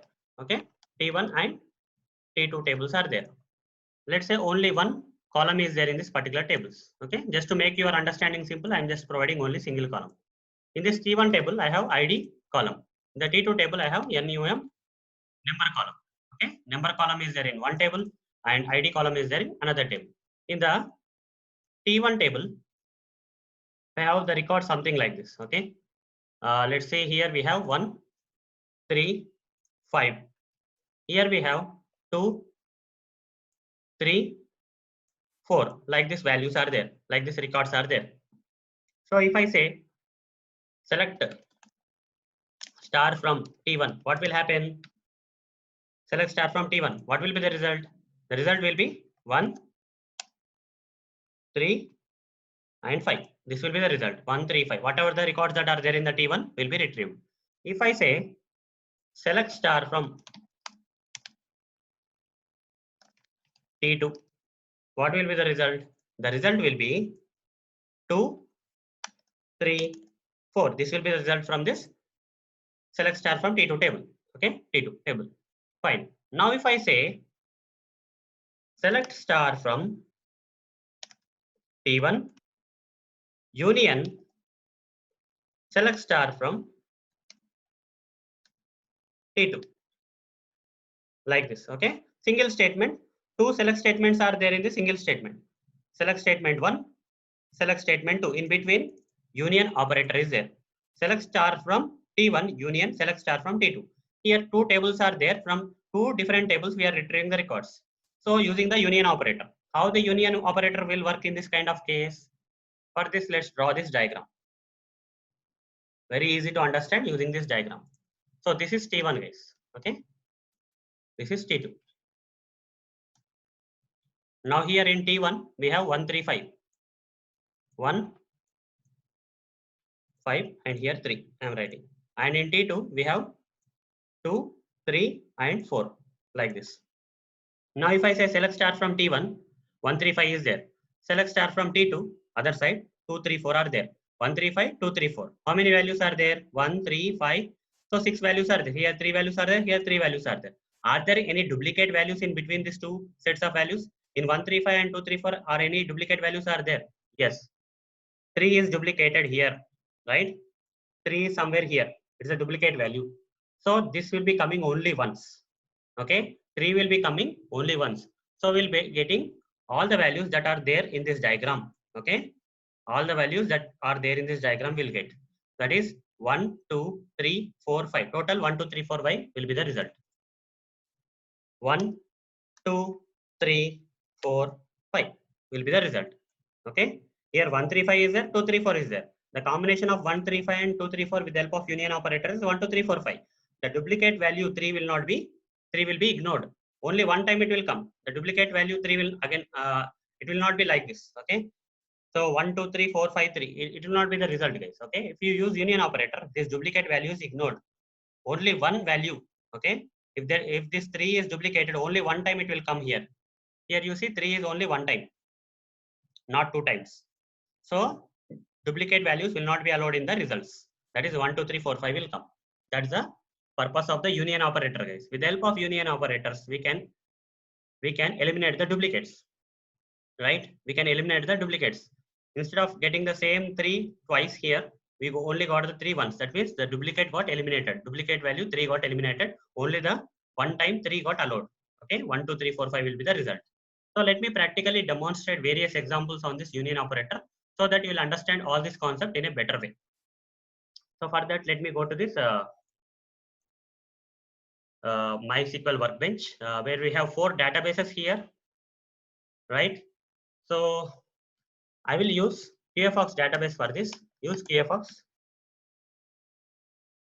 Use QFox. Under QFox, already employees table is there. I'm not going to use that employees table in this example. Okay, in this video session, I'm not going to use the employees table, existing employees table. Instead, I'm going to create new tables.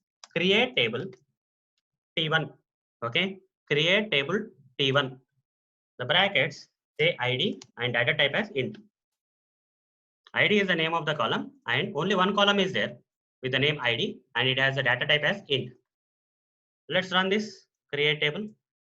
So when I do so and refresh here, the T1 table will be created under the QFox database. Fine. Again, I will insert some data into this particular table.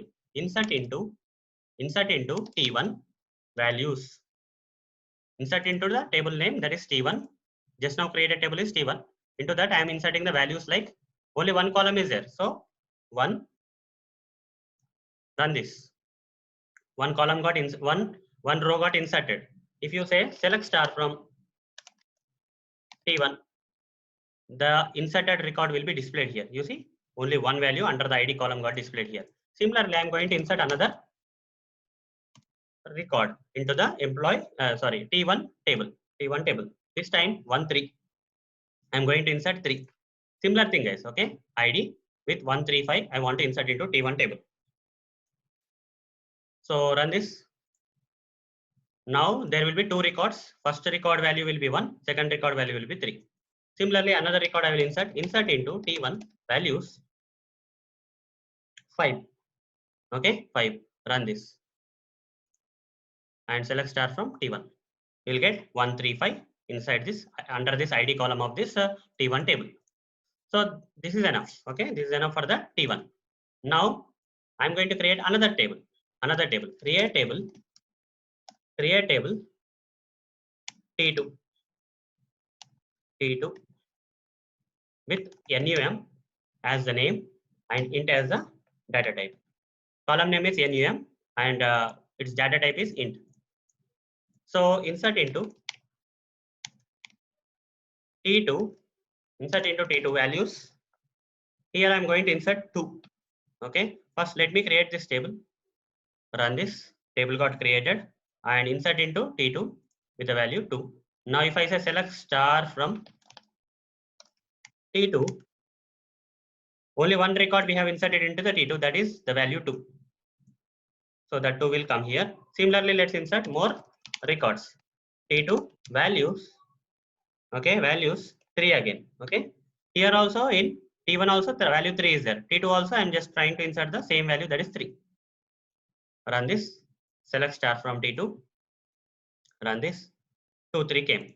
Now insert into T2 values of 4 I will say. Okay, 4 value I am inserting. Run it. Select star from T2. So in T2 table, under the number column we have 2 3 4 values, whereas in T1 table under the ID column we have 1 3 5 values. Now in this kind of situation, if I say select star from T1, I'll get 135. That is 135 under the ID column T1. Okay.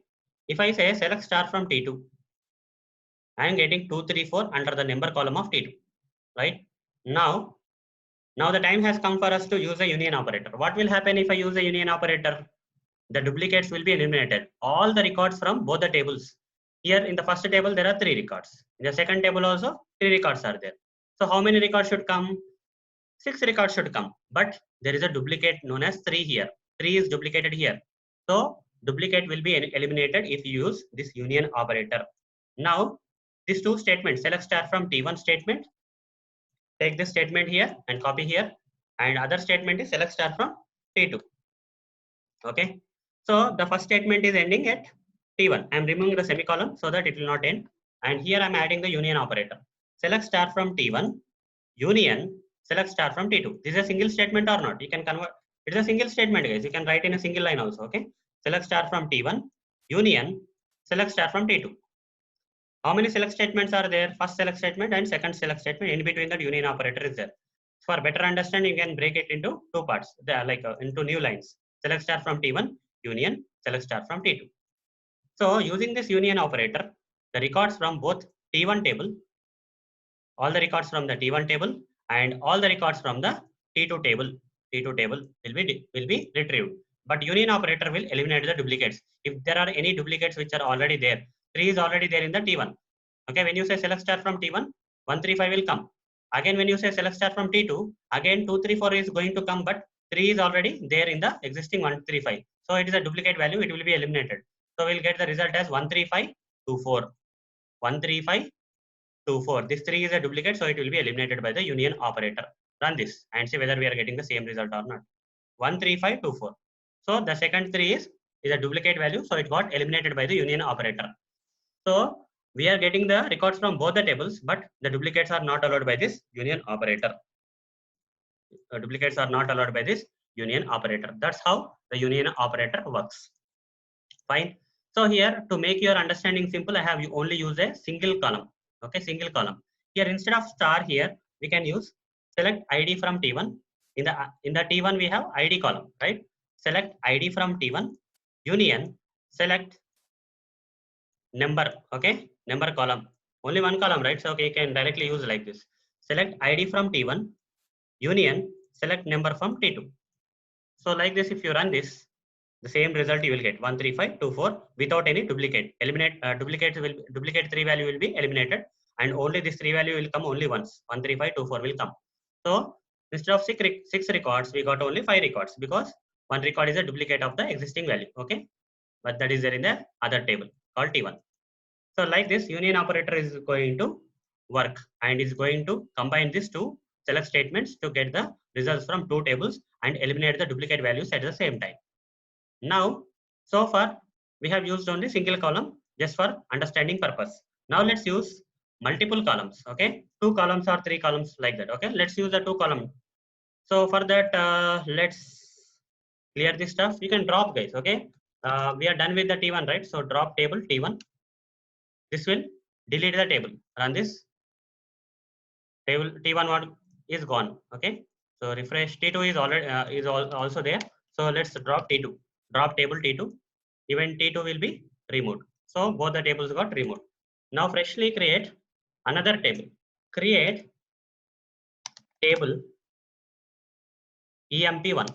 Okay, EMP1 employees one table. Let's say. Okay, so ID int comma name employee name is of varchar like this 15.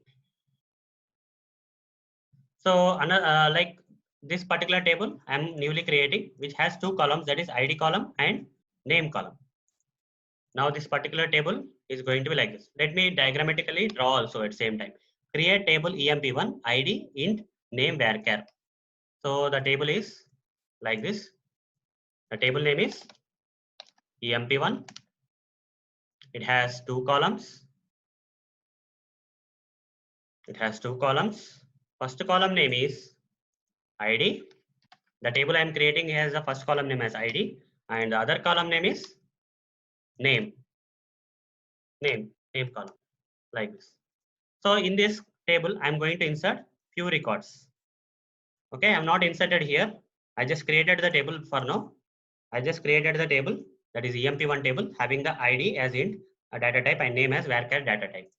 Now into this I'm going to insert some data. Insert into table name values. First column is ID, so I'll give 1. Okay, 1. Here I am giving Arun. Fine, 1 Arun. Insert it. The first record got inserted. Second record I am inserting. Insert into EMP1 values 2 Varun. Run this. Fine. So actually I have to give 3, guys, but I gave 2. So I'll delete it. Delete from EMP1 where ID is equal to 2. For now I'll delete it so that the second record will be deleted. Yeah, it got deleted.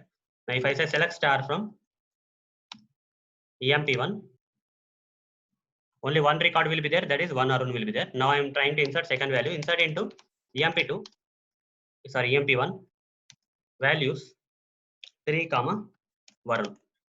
Okay, 3 Varun I have to insert. Let's say run this. Now select star from EMP1. 2 records, 1 Arun, 3 Arun came. Another record also I am inserting. That is insert into EMP1 values 5. Okay, 5. I am saying Tarun. And inside this record, select star from EMP1. What is coming? 1, 3, 5, Arun, Varun, Tarun. So the same data I will enter here. 1, 3, 5. Here Arun is there. Here Varun is there. Here Tarun is there. Now similarly, let's create another table. That is create table EMP2. So here I am going to say C1 column 1, okay, int C2 varchar 15. So here column name is ID and here column name is name. But here the column name is C1, second column name is C2. The data types are same though. Int, varchar are there. That's fine. Now I'm creating this table. The table, second table got created. That is like this table. It also has two columns. The second table also has two columns. Let's say these are the records. And in this this table name is emp2. Here we have num as a column. Sorry, not num. What is the column name? C1, right? C1 we gave. And here column 2 name is C2. C2 column name. Here we have not inserted any records. I'm going to insert into emp2 table values. First value is 2. 2 comma Dinesh. Okay, 2 comma Dinesh. Run this. So what happened? 2 comma Dinesh got inserted. If I say select star from emp2, select star from emp2, I'll get 2 Dinesh. Okay. Now if I say insert into emp2, second record I am inserting values 3 comma Alice. Okay, 3 comma Alice. So run this. What's coming? Select star from emp2. 3 Alice came.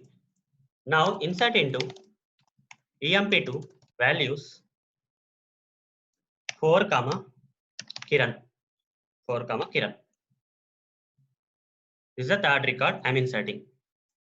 So now when I say select star from emp2, 2 Dinesh, 3 Alice, 4 Kiran. So here 2, 3, 4, and in C2 column we have Dinesh, Alice, Kiran. Dinesh is there here, Alice is there here, and what is that? Kiran is there here. Like this we have the values. Now if I say select star from emp1, 1 Arun, 3 Varun, 5 Tarun will be displayed here. If I say select star from emp2, 2 Dinesh, 3 Alice, 4 Kiran will be coming. But what if I say select star from emp1 union, okay, select star from emp1 union, select star from emp2. What will be the result, guys? Tell me. Can you tell me what is the result of the select star from emp1 union select star from emp2? The result will be the result of this union. Okay, first select statement is select star from emp1.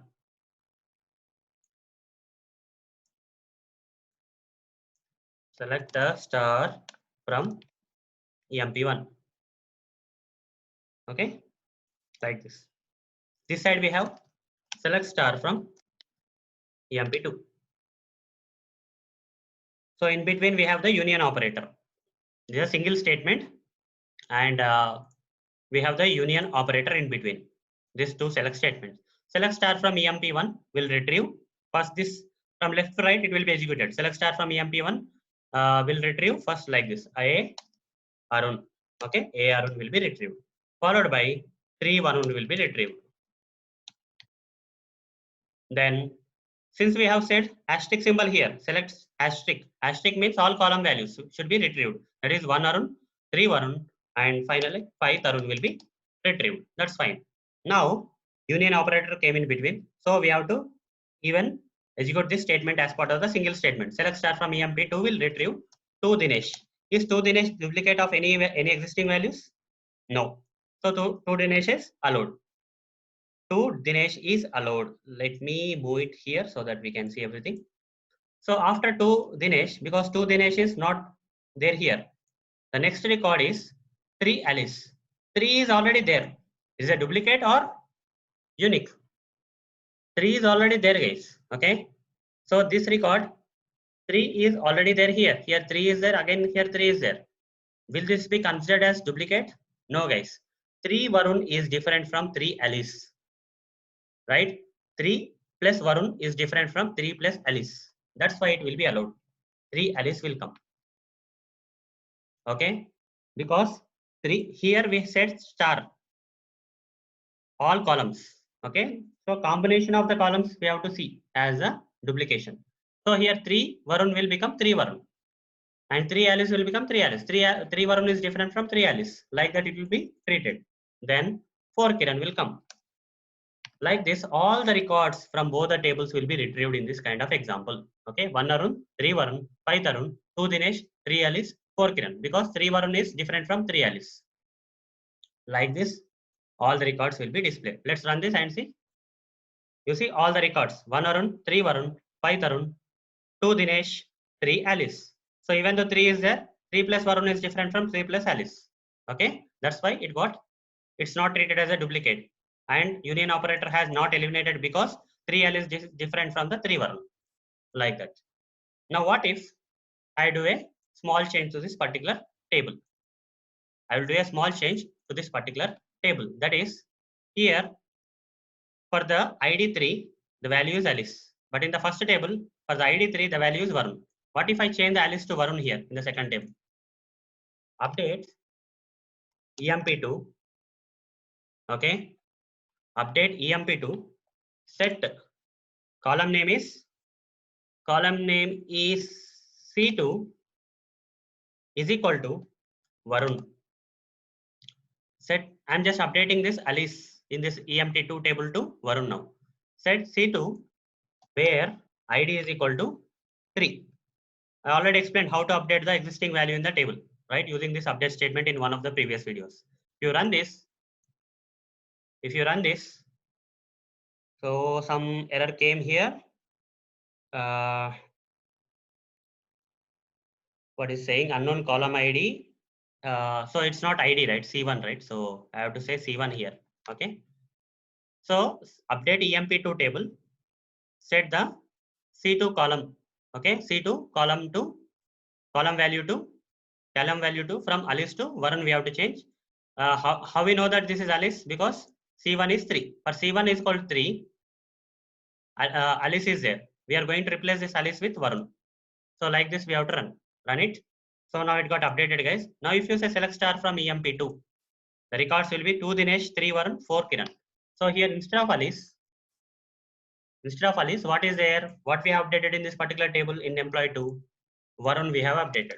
Now we have two tables, that is EMP1, which has the values as 1 Arun, 3 Varun, 5 Tarun. In employee 2 table, we have 2 Dinesh, 3 Varun, and 4 Kiran. So here 3 Varun and 3 Varun are there. If you use the select star from EMP1, first three values 1 Arun, 3 Varun, and 5 Tarun will be displayed here. But while retrieving the second table records, 2 Dinesh will come. That's fine because 2 Dinesh is not repeated in any of these three values from the first table. Then 3 Varun is already there. Okay. 3 Varun is already there. So 3 Varun is treated as a 3 plus Varun is same as 3 plus Varun. So it will be treated as a duplicate. This is a duplicate of this record is a duplicate of this record. So this record will not be inserted. Fine. This duplicated record will not be retrieved by this statement having the union operator. Union will eliminate the duplicate records. The combination of the columns should not be same because here in the select statement we have mentioned asterisk symbol. Okay. Asterisk means all column combinations should be unique. That means 3 plus Varun is 3 Varun. Here also 3 plus Varun is 3 Varun. So this will be treated as a duplicate value of this value. So only 5 records will come. 1 Arun, 3 Varun, 5 Tarun, 2 Dinesh, 4 Kiran will come in the result now. This time if you run this select star from EMP1 union, select star from EMP2. So here we have modified it to Varun, guys. Simple. Okay. 3 Varun has been modified. So when I run this, only 5 records will come. 1 Arun, 3 Varun, 5 Tarun, 2 Dinesh, 4 Kiran. 3 Varun has come only once. Okay. Another 3 and other thing is not there because it is a duplicate record of the existing record on the first table. That's why it will be ignored by the union operator, eliminated by the union operator. So this is how if you have multiple operators. Now guys, here I'll mention the column names properly. Okay, what I mean to say here is select ID comma. In the EMP1 table, we have column names as ID and name, right? ID comma name. Instead of providing asterisk symbol, I can provide the column names like this: ID comma name from EMP1. Union select C1 comma C2 from EMP2. Like this also, the same result you will get. Okay, the same result you are going to get, guys. Fine. So next thing is here you don't have to provide two columns. Okay, I can only provide one column, even though this EMP1 table has two columns. Okay, EMP1 table has ID column and name column, but here I am only providing the ID column. Okay, here EMP2 table has two columns, that is C1 and C2, but I am only providing C1. Like this also we can work. In the select statement, in the first select statement we have only one column. The second select statement also only one column from the second table. In this kind of situation, how this thing will work? So everything will change again, guys. Okay, so we have to remove this. I'll explain you what will happen in this kind of situation. All these different examples you have to understand, guys. Okay, each and everything is a different case. You have to understand, so that you will understand the union operator in a better way. If I say this is the one, okay, select ID from EMP1, union operator, select C1 from EMP2 table. Like this we have written the statement, right? So here what will happen here is select instead of asterisk symbol or instead of all the columns, you only mentioned single column, that is only ID. Select ID from EMP1. What will be the result? 135 will be the result, right? Only ID values will be displayed, that is 135 will be displayed. Now union select C1 from EMP2. So here C1 also has the numbers. So first record is 2. 2 will be retrieved. Okay, after 135, the second table 2 will come. Then again 3 has to come. But 3 is already there here. That means 3 is a duplicate of the previous 3. So it will not be retrieved. Next number is 4. Okay, 13524 will be the result. In this kind of case where only one column, even though we have two columns, if you only mention one column from this tables, then this kind of results you will get. Okay, 135,234. 3 is a duplicate. So union will eliminate the duplicate value and retrieve all the records which are not duplicate from all the tables, all the two tables. That is 13524 will be the result. Hope you are understanding this. 13524. The duplicate 3 will not come in this case. Okay. If you have mentioned ID comma name, here C1 comma C2. In that case, 1 Arun, 3 Varun, 5 Tarun, 2 Dinesh. If Alice is there here, let's say, then 3 Alice and 4 Kiran will also come here, right? But here only ID column and C1 column we are choosing. That means 135,234 is the data. In that 3 is a duplicate value. So 13524 will be retrieved and duplicate value will be eliminated by the union operator. This is how it works, guys.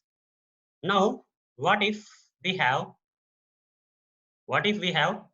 different columns? I mean, the first table EMP1 has two columns, right? Two columns.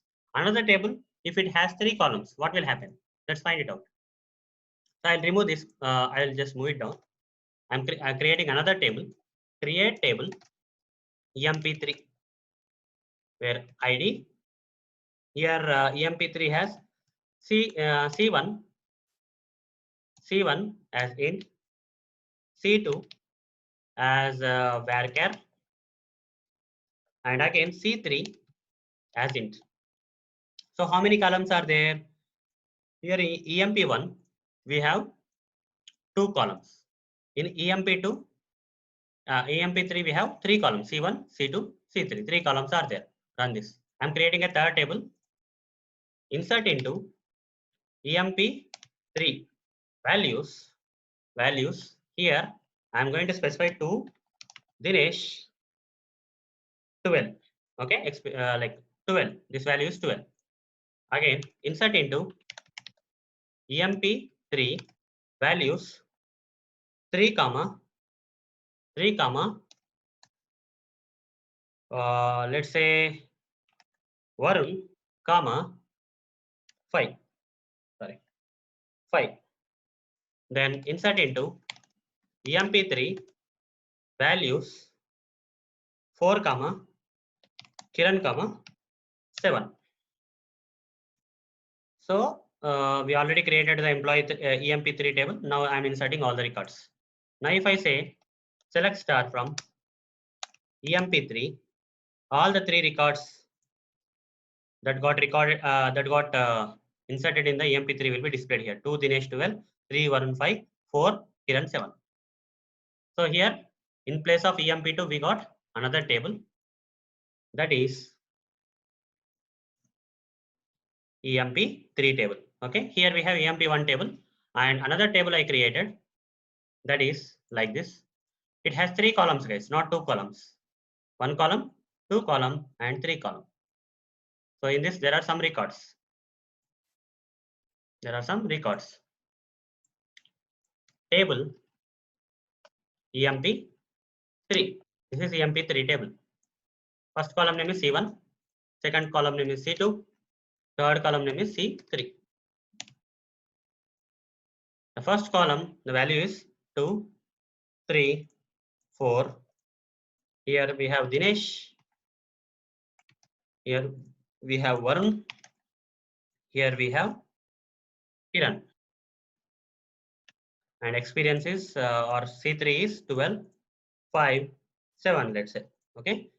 This EMP1 has 2 columns, EMP3 has 3 columns. Can we use union? Can we use union for this both select statements? Union in between selects. Can I say select star from EMP1? Union select star from EMP2. Can EMP3, sorry, EMP3. Can this work? Can this work, guys? Will this work or not? Select star from EMP1, union select star from EMP3. Will this work or not? This will not work, guys. The problem here is, here EMP1 has asterisk means 2 columns. Here EMP3, here asterisk means 3 columns. 2 columns this side and 3 columns this side. Union operator will not work. This will give a error. Let's see that.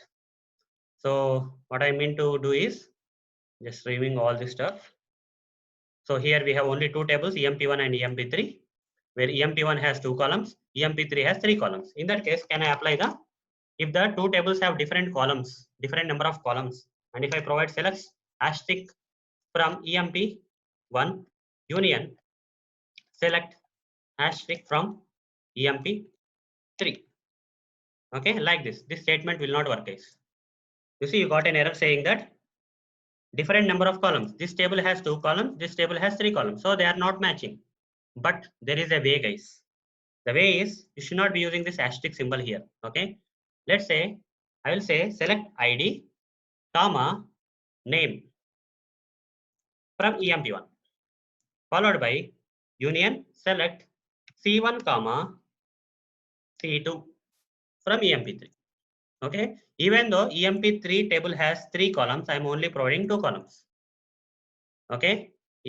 To match the columns with the EMP1, even though the EMP3 has 3 columns, I am only providing 2 columns. Select ID, name from EMP1, union, select C1, C2 from EMP3. This will work or not? Instead of asterisk, asterisk means 2 columns, here asterisk means 3 columns. But when I say, instead of asterisk, if I give ID, comma, name, here instead of asterisk, if I give C1, comma, C2. So this select statement has the 2 columns now, right? Instead of asterisk, that is all columns, I am giving ID, comma, name, right? Here also instead of asterisk, I am giving 2 column names C1, C2. So here both the select statements on the right and left of this union operator has 2 columns, 2 columns. So will this work? Yes, this will work, guys. Okay. Even though the table has different columns, but in the select statements of having the union operator, okay, both the select statements on the other sides only specify the same number of columns. Then this is going to work. Even though the table have different number of columns, this is going to work. So it only depends on how many columns you are providing in the select statements which are on the left side and right side of this union operator. If you select the same number of columns for the select statements on the right side and left side of this union operator, this is going to work, irrespective of whether the table, okay, has, so 1 Arun, 3 Varun, 5 Tarun, 2 Dinesh, 4 Kiran came. Okay. So here 3 Varun was a duplicate of 3 Varun. So this got eliminated, and only out of 6 records, only 5 records got displayed here. As you can see, 1, 2, 3, 4, 5. Again, 3 Varun has not come here. That we already know. This is one way, guys. So next thing is, so there are few rules, guys. Okay, there are few rules. First rule is select statements of each table must retrieve the same number of columns. There are 3 rules for this particular union operator to work properly. Okay. The first rule is select statement of each table must retrieve the same number of columns. Select statement of select statements. Here there are two select statement one. Statement one is there here. Statement two is there here. Both the statements on the right and left side of the union operator should retrieve the same number of columns. Here ID name is there. Here C1 C2 is there. If I have put asterisk here, what will happen? If I put asterisk here instead of C1 C2, if I put asterisk here, what will happen? It will retrieve 3 column values. Okay, 3 column records it will retrieve. If I put asterisk here, only 2 columns, 2 records, and here 3 records. That is not matching. Okay, the first statement says select statements of each table where union operator is used must retrieve the same number of columns. Okay, but here if I put asterisk here, they are retrieving 2 columns here. Here asterisk means it is retrieving 3 columns. So it's not matching and you will get an error, as I already shown you. But if you specify the column names like this, select ID name, select C1, C2, then this column names are count is same as this column names count. In both select statements on the right and left side, we have the same number of columns. So that will work. Okay, the select statement on the left side and right side of the union operator should have the same number of columns. Fine. So this is also not correct, guys. ID, select ID name from EMP1, union, select C1, C2, C3. Will this work? This is also not going to work because the first select statement 2 column names are there. The second select statement 3 columns are there. This is going to give an error. Okay, column count doesn't match in the select statements. But if I put asterisk here, this is also same, right? Asterisk is also same. Asterisk means all columns. How many columns are there? 2 columns are there. If I put asterisk here, here also asterisk means 3 columns. In EMP3 table, there are 3 columns. 2 columns, 3 columns. Doesn't match. Same result you will get. Error you will get. Okay, but if I put ID comma name and here C1 comma C2, here column count is this one 2, and here also in the second select statement column count is 2. As they are matching, it will work. This will work, guys. Okay, this is going to work. You see, it got works like that. That's the first rule for working of the union operator. Second rule is columns provided in the select statement should have their similar data type to work properly. Okay. For example, if I say select ID from EMP1, from the EMP1 table, I am taking ID. From the EMP2 table, from the EMP3 table, I am taking C2. Will this work or not? From the EMP1 table, I am writing the short form, guys. That is here, select ID from EMP1 I am taking. Here, select C2 from EMP3 I am taking. If I say select ID, what will be the result of this? 1, 3, 5 will be retrieved, right? From this table. EMP, select ID from EMP1 will retrieve 1, 3, 5. Select C2 from EMP3 will retrieve Dinesh, Varun, Kiran. If I put union operator here, what will happen? Here the data type of ID is int, right? Here the data type of ID is int, whereas the data type of C2 here is not int, it is varchar. Varchar. Okay, C2 is varchar. So if there are two different data types, one select statement has one data type, another select statement has another data type, and if you use union operator in between, so what will be the result? Will this work or not? It will work. but you will not get the proper result. That means it's not required, guys. Union operator is not required because 135, Dinesh, Varun, Kiran are already not duplicates, right? Numbers are not duplicates of the text. What is the use of using union operator, right? So if I say select ID from EMP1 and union select C2 from EMP3, it will work. But the problem is there is no use of using this union operator here. If I have to use union operator, I have to make sure that the other column data type is also same. Then only union operator can work. But here union operator cannot work. 135 here text. How can you compare 135 with the text for duplication? It's not happening, right? So in order to use the union operator, we have to make sure that columns provided in the select statement on both sides. Here column name is ID and here column name is C2. Their data type should be same, guys. If you are providing ID here you should not provide C2. Here you have to provide C1. Here in place of C2, we have to provide C1. Okay. Then what will happen? The data type here also will become int. So here one select statement has int, other select statement has int. Now int. So comparison, union operator will work and compare whether duplicates are eliminated or not. That's how it is going to happen. But if you are comparing, you are using the union operator with one set of data with another set of data type, then what's the use of using the union operator? You'll get all the records. 135, Dinesh, Varun, Kiran will get. There is no use. That's what this particular statement is saying. Third statement is order of the columns provided in the select statement should be same to work properly. What does it mean is if I say ID comma select ID comma name, and here if I say C2 comma C1, what is the order? The problem is there. Let me explain what is the problem here. Okay. So on the left side, here union operator is there in between, and on the left side select statement we have select ID comma name is there. Here we have select C2 comma C1 is there. Okay. Select ID comma name, select C2 comma C1. Here this will retrieve 1 Arun, 3 Varun, 5 Tarun. That's fine. This will retrieve C2 C1, that is Dinesh 2, Varun 3, okay, Dinesh 2, Varun 3 and Kiran 4 will be retrieved. So all these records will be considered as unique, guys. This 3 Varun is different from Varun 3, right? 3 Varun is different from Varun 3. So they will be considered as unique only. Now how many records will come out of this operation?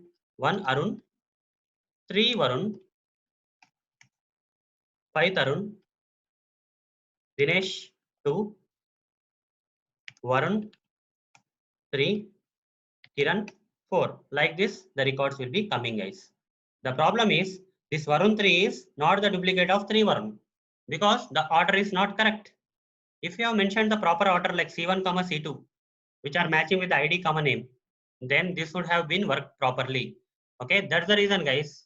If you are using union operator, make sure that you provide the column order of these columns in a proper way. Here, the mistake has been done here in the second select statement where C1, C2 should be provided. C1 is int type. Okay, C1 is int type, and here also ID is int type. ID here C1 should be there. If name is there here C2 should be there, which has the names. Then only the union operator can work. Otherwise, it will not give any errors, guys. But the problem is we'll get improper results. You see, we got improper results. 1 Arun, 3 Varun, 5 Tarun, Dinesh 2, Varun 3. 3 Varun is different from Varun 3 here. That is the problem. So if you have given the proper order for this column C1, comma C2, then things would have been better. That means you see only 5 records will come. 3 Varun and here in 3 Varun will come in one of the record. So that is a duplicate. So union operator has worked here and it has eliminated it. Even though for these second two rules, you are not getting any error, right?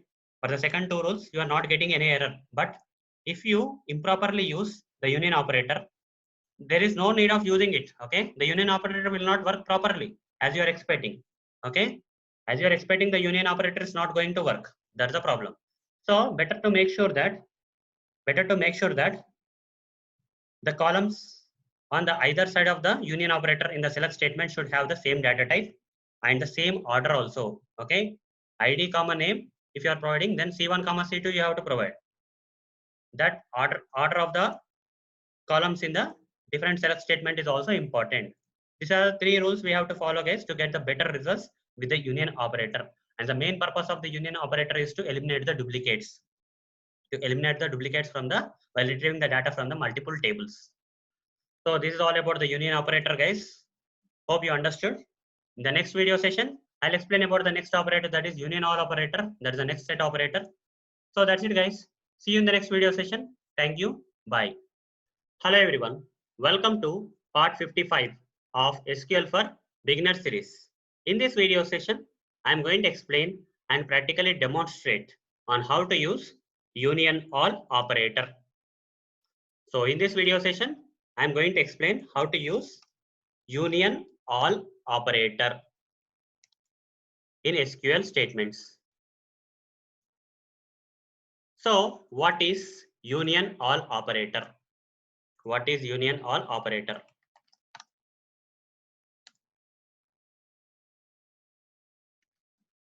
So there are four set operators that we can use in SQL statements.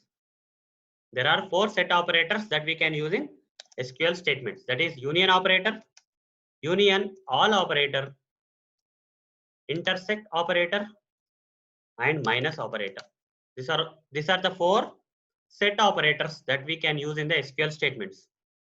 Union all operator is one of the set operators that we can use in the SQL statements. So what is union all operator? Union all operator is one of the set operators that we can use in the SQL statements. Fine. Now let's understand what is the purpose of using union all operator in SQL statements. What is the purpose of using union all operator in SQL statements? Unlike union operator, okay, unlike union operator, this union operator I explained in the previous video, guys. Okay, in the previous video I explained the union operator. So unlike union operator, union all operator won't ignore the duplicates. That means union all operator won't ignore or eliminate, okay, eliminate the duplicates. So let me differentiate. If you understand the difference between union and union all, then you will understand how exactly the union all operator is going to work. Let me explain the difference between the union operator and union all operator. Okay, union all operator. If you understand this difference between this union operator and union all operator, then you will easily understand what exactly is union all. Let me take an example. Let's say there are two tables. There are two tables like this. Okay. So each and every table has a single column. Let me take a simple example, guys. I don't want to complicate. This table name is T1 table, and this particular table is T2 table. Okay, this is T1 table and this is T2 table. T1 table, let's say there is some column like ID. Here there is a column name like number. Okay, number column. Under the ID column, let's say there are some records. Here under the number column also there are some records. Let's say the records are like 1, 3, 5. There are values like 1, 3, 5 under this ID column in this T1 table. Coming to T2 table, under the number column, we have the values like 2, 3, 4.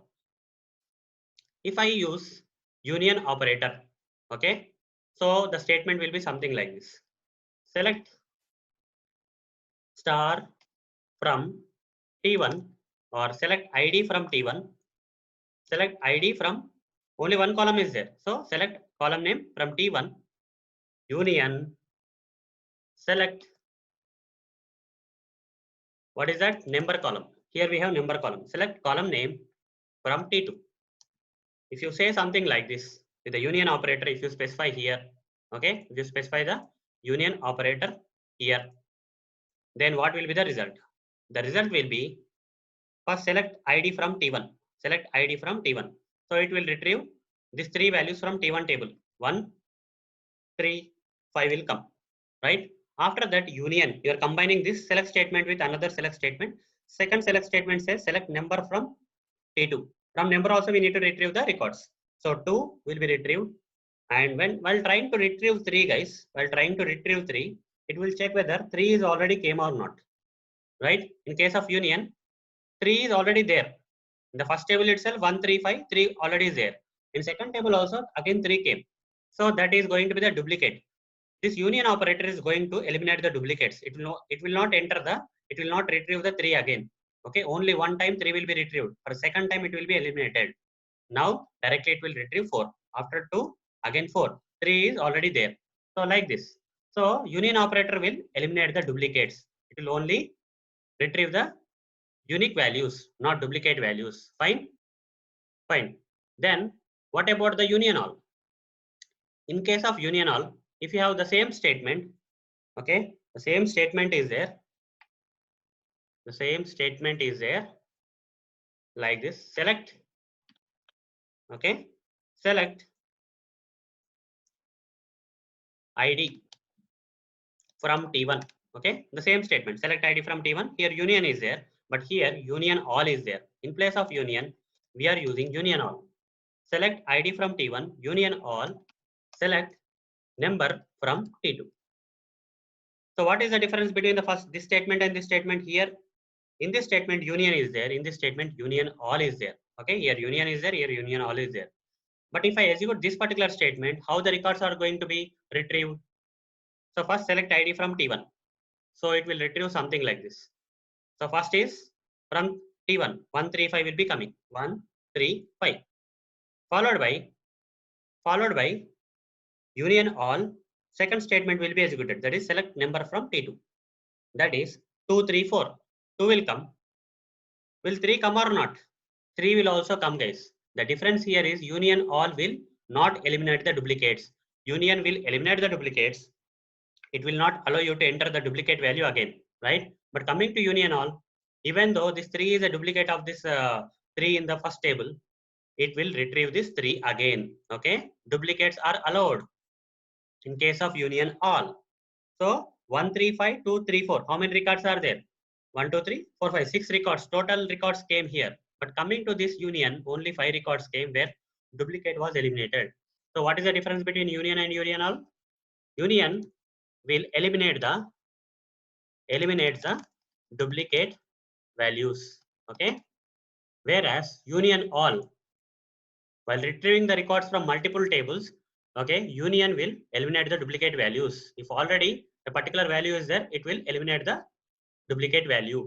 Okay, this will allow the duplicate values to be retrieved from the tables. Okay, even though the value is already there or already retrieved from one of the table, if in other table also it is coming, then it will allow it. It will not restrict it. Okay, that's the difference, guys. Now let me practically demonstrate the same. Okay, let me practically demonstrate this union all. So for demonstrating the union all, I will say use QFox. Okay, I will use this database QFox, and already there are some tables in this QFox: employees, EMP1, EMP3, EMP2. No worries, guys. We are not going to use any of these tables. I'm going to create another table. Create table T1. Okay, whatever the example I gave here, T1, T2, the same thing I'm going to replicate. T1 ID int. Okay, this is the first table. Only one column is there. Run it. Then table got created, guys. If refresh here, T1 came. Now insert into T1, table name T1, values 1. I'm inserting the one value into the table. Then after that, insert into T1 values 3. Then I'm inserting another record, that is insert into T1 values 5. So 1, 3 already got inserted. So 5 I'm inserting again. Okay. So now if I say select star from T1, what will be there? This 1, 3, 5 will be retrieved by the select statement. So now second thing is I'm creating another table. Create table T2. So here you see 135 is there under the ID column, 135 is there under the ID column of the T1 table. It's done. Now creating another table T2 number int. Okay, number of int. Number is the column name, int is the data type. I am running this. I am executing this statement. The table 2 got created. Now inserting the records into the table 2. Insert into T2 values. Here 2. I am inserting 2 value. Inserted the value got inserted. Then insert into T2 values of 3. Okay, I'm inserting 3 value. I'm executing this statement so that this particular 3 value will be inserted into the T2 table. It got inserted. Now one more value I'll insert into T2 values 4. So run this. So 3 records got inserted into the T2 table also. Now say select star from T2. Select star from T2. Run this. You see? So one value got inserted twice, guys. 2, 3, 3, 4 is there. That's fine, no problem. Let's assume 2, 2, 3, 3, 4 is there. Okay. In the first table, T1 table, 1, 3, 5 is there. In the second table, T2, we have 2, 3, 3, 4 are there. Okay. One more extra 3 came by. That's okay. That's okay for the example. Now, if I say select star from T1, union all, select star from T2. Instead of star or asterisk, I will provide the column names directly because only one column is there, that is ID in the first table. The first T1 table, ID is the column name. So ID, union all, select number. Number from, number is the column in the T2 table. So like this. So what will be the result? What will be the result? In the first table we have 135. In the second table we have 2, 3, 3, 4 values are there. 2, 3, 3, 4 are there. Okay. 2, 3, 3, 4 are there. Now, what will be the result? If I use union all, it will be like 1, the first record, I mean first table, 135 will come. 135 will come. The second table, 2 will come. 3 and 3 are duplicates of this existing already. 3 already got retrieved from the table 1. Again 3, 3 is coming. Will they be allowed? Yes, they will be allowed in case of union all. Duplicates will not be eliminated. Okay. So this total 7 records, all the records in the table 1, all the records in table 2, without eliminating the duplicates will be the result. Run this. You see how many values are there? So as expected, 7 records came. 1, 2, 3, 4, 5, 6, 7. 3 came 3 times. 1, 2, 3 times. Okay. So duplicates are allowed, not eliminated. Okay. That's the only difference, guys. Remaining everything is same. Union and union all both are same, except the difference is union will eliminate the duplicates. Here 3 came 3 times. 1 time, 2 time, 3 time. But here if you use union, it will only come one time, guys. 1, 3, 5, 2, 4 will be the result. Even though seven records are there, only these 5 records will be displayed. 3 will be displayed only once in case of union. But in union all, 3 will be displayed. If multiple times are there, it will be displayed retrieved multiple times. 1, 2, 3. So 3 came multiple times. That is the only difference, guys. Remaining everything is union and union are both are same except this difference. So guys, this is all about the union all operator. In the next video session, I am going to cover the next set operator, that is intersect operator. So that's it, guys. See you in the next video session. Thank you. Bye. Hello everyone. Welcome to part 56 of SQL for Beginner series. In this video session, I am going to explain and practically demonstrate on how to use intersect operator. So in this video, I am going to explain how to use intersect operator in SQL statements. So what is intersect operator? What is intersect operator? What is intersect operator? Let me explain what is intersect operator. There are 4 set operators in SQL statements. Okay, we can use 4 set operators. They are union operator, union all operator. Then we have intersect operator and minus operator. So what is intersect operator? Intersect operator is one of the set operators in SQL statements. So what is the purpose? What is the purpose of using intersect operator in SQL statements? That's the next question. What is the purpose of using intersect operator in SQL statements? The purpose is to retrieve the common records, to retrieve the common records from given tables. That's the purpose, guys. Okay. So let me explain in a better way. Let's say there are two tables. These are two tables. First table, let's call this as T1 table. Okay. First table having the name as T1 and second table having the name as T2. So to make things simple, I am only taking a single column in this example. Okay. Let's say this particular tables only have single column. This T1 table has ID column and T2 table has number column. And in this T1 table, there are few records like this. There are few records like this. And T2 also there are few records. In the T1, under the ID column, there are some values like 1, 3, 5. Coming to T2, there are values like 2, 3, 4. So there are two tables. Fine. Now let me represent this things like this. So like two circles. So let's say this circle is T1 circle. When you say select star from T1, you will get first circle. When you say select star from T2, then you will get the second circle.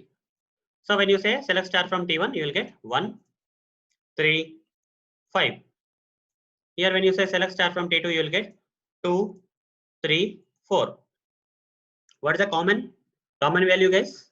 What is the common record? Out of all the 6 records in 2 tables, what is the common record? This one, this 3, this portion. Okay. So let me take a different color. This portion is a common section. Okay. If you merge these two circles, it will merge up to the common part. Here 3 is there. Here in the other table also 3 is there. That is a common record between these two tables. So when you use select star from T1, here if you use intersect operator, set operator, that is intersect. Select star from T1, intersect, select star from T2. So this intersect operator will retrieve the common data only, common record only. That is, the result will be only 3, guys. Because 3 is there in first table, 3 is also there in second table, right? Select star from T1, intersect, select star from T2. So it will retrieve the common record between two tables, that is this intersection point. That's why we call this operators intersect, because these two circles are intersecting and this is a common intersection area. So whatever the values that are there in this intersection, those will be retrieved using this select star from T1, intersect, select star from T2 statement. So let me practically demonstrate. But there is a problem, guys. For practically, I cannot practically demonstrate this on MySQL. I cannot practically demonstrate this on MySQL RDBMS. As you already know, in one of the previous videos, I have installed and configured MySQL server in my machine, right? MySQL RDBMS is installed and configured in my machine. And in a lot of previous videos, I practically demonstrated all the things in this MySQL Workbench client of the MySQL RDBMS software. But coming to intersect operator, it is not supported by MySQL, guys. Okay, MySQL RDBMS is not supporting. MySQL RDBMS is not supporting intersect set operator. Let me practically show you. Okay, let me practically show you how the intersect operator is not supported by MySQL or DBMS. Let's say here from the previous video, these statements are still there. Let's say this is the table 1. As you already know, this is the table 1, T1 having the ID column. Here T2 is there having the number column. And in the T1 we have 135. In the T2 we have 234. That's fine. Now if I say select ID from T1, select ID from T1.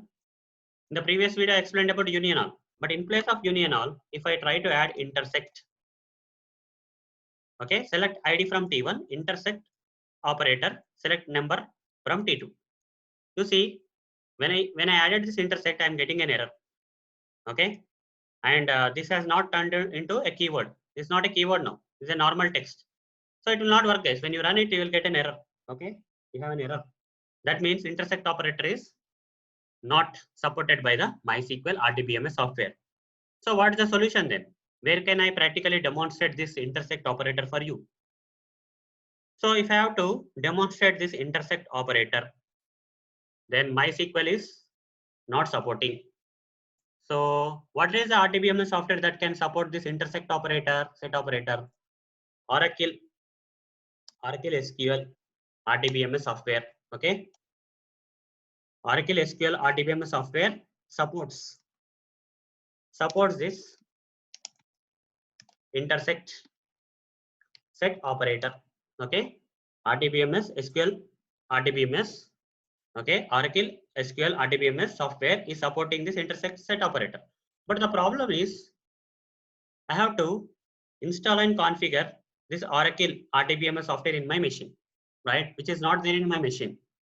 So instead of installing and configuring this Oracle SQL RDBMS for practicing SQL on Oracle RDBMS software, there is another solution, guys. There is a solution, okay, where we can practice SQL statements on Oracle RDBMS software without actually installing it. What is that solution? Let me show you. Go to Google and search for practice Oracle SQL online. Okay, practice Oracle SQL online and enter. That's it. Then you will get this first link, livesql.oracle.com. Click on this Oracle Live SQL. So it will ask you to sign in, guys. Okay, generally it will ask you to sign in. So without sign in, you cannot perform this. Okay, let me again come from the beginning. So it's showing me one page here, but that's fine. I'll take a different browser otherwise. So here, let me Google search for. So if you are a new user, if you are Google searching for practice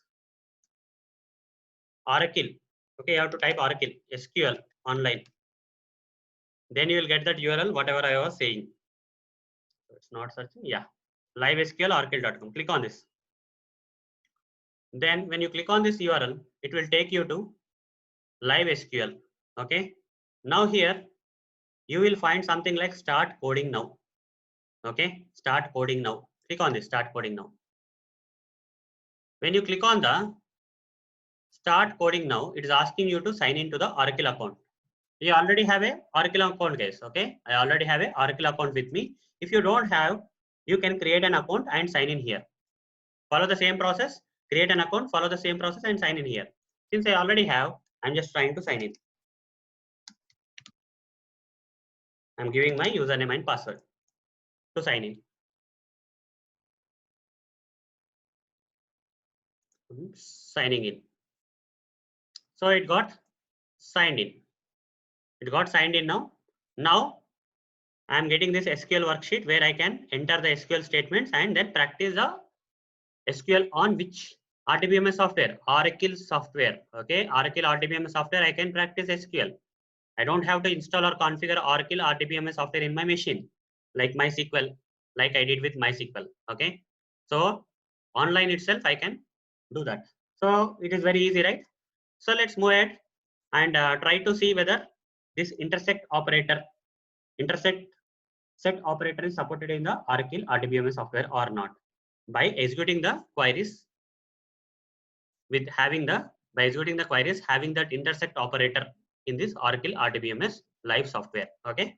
So first thing is I need to create the tables, right? I have to create the tables.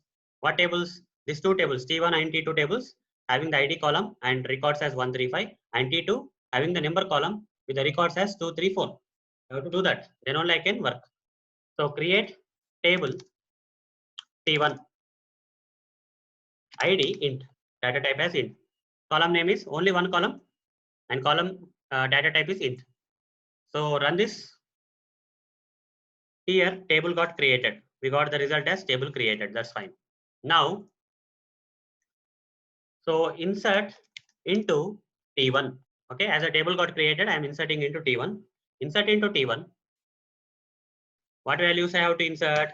1, 3, and 5 I have to insert, right? Insert into T1, run.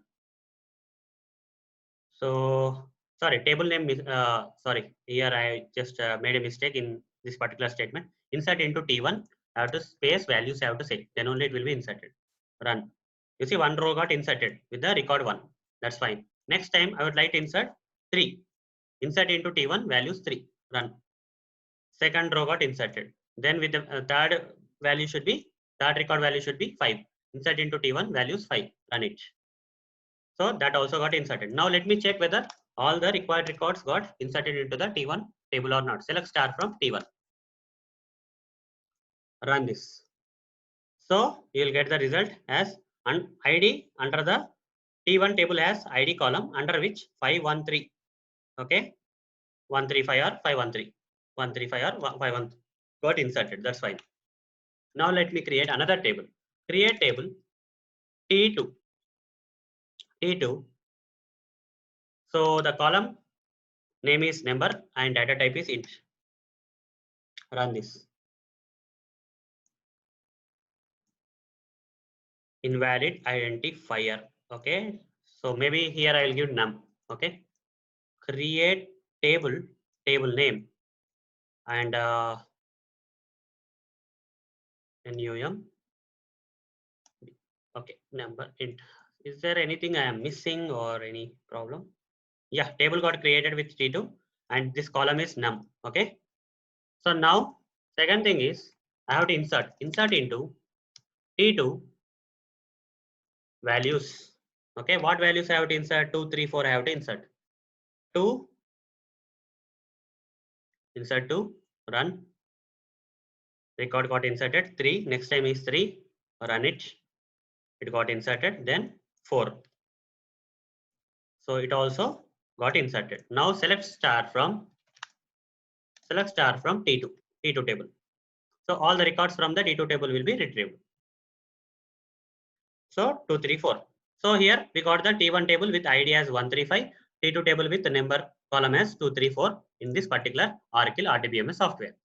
Now I would like to write a SQL statement having this intersect operator and these two select statements. Okay, select ID from T1 table. Okay, select ID from T1 table. What is the operator I have to use? Intersect operator. So intersect operator was not supported in MySQL software. Okay. Now I'm checking whether intersect operator is working in the Oracle RDBMS software or not. Now intersect, select name from T2. Okay. Select ID from T1. Intersect, select name from T2. Like this I have to write the statement. This is single statement, guys. When I run this, what should be retrieved? Only this intersection portion. That is here 3 is common, 3 is common. So intersection will have 3. So intersect operator will retrieve the intersection values. Okay, values that are there in the intersection of these two circles or two table select retrieval data. That is only 3. In case of this example, it is 3, guys. Okay, so it should give me the result as 3. Run it. You see, only 3 got displayed. ID column only 3 got retrieved. That's how intersect operator works, guys. Okay, this is how the intersect operator works. So guys, we are able to see how the intersect operator works in the Oracle RDBMS software. Okay, and you don't have to install the Oracle RDBMS software, guys. Okay, you can actually access it online for practicing the SQL. And as you can see, intersect operator is working in Oracle RDBMS and is able to retrieve the intersection values. Okay, That is the common values between the two tables. Fine. So this is all about the intersect operator, guys. In the next video session, I am going to explain the remaining operator, that is minus operator.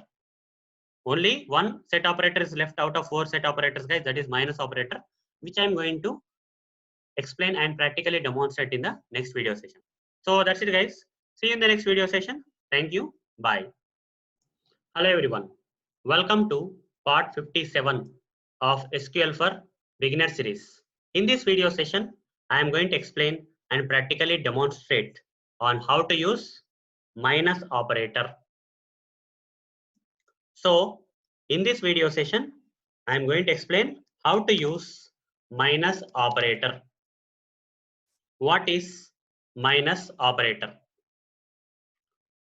What is minus operator? Let me explain. There are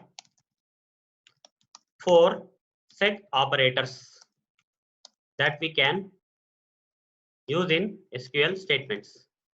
What are those 4 set operators we have? One is union operator, then we have union all operator, then we have intersect operator, and we have minus operator. So what is minus operator? Minus operator is one of the set operators that we can use in SQL statements. Minus operator is one of the set operators in SQL.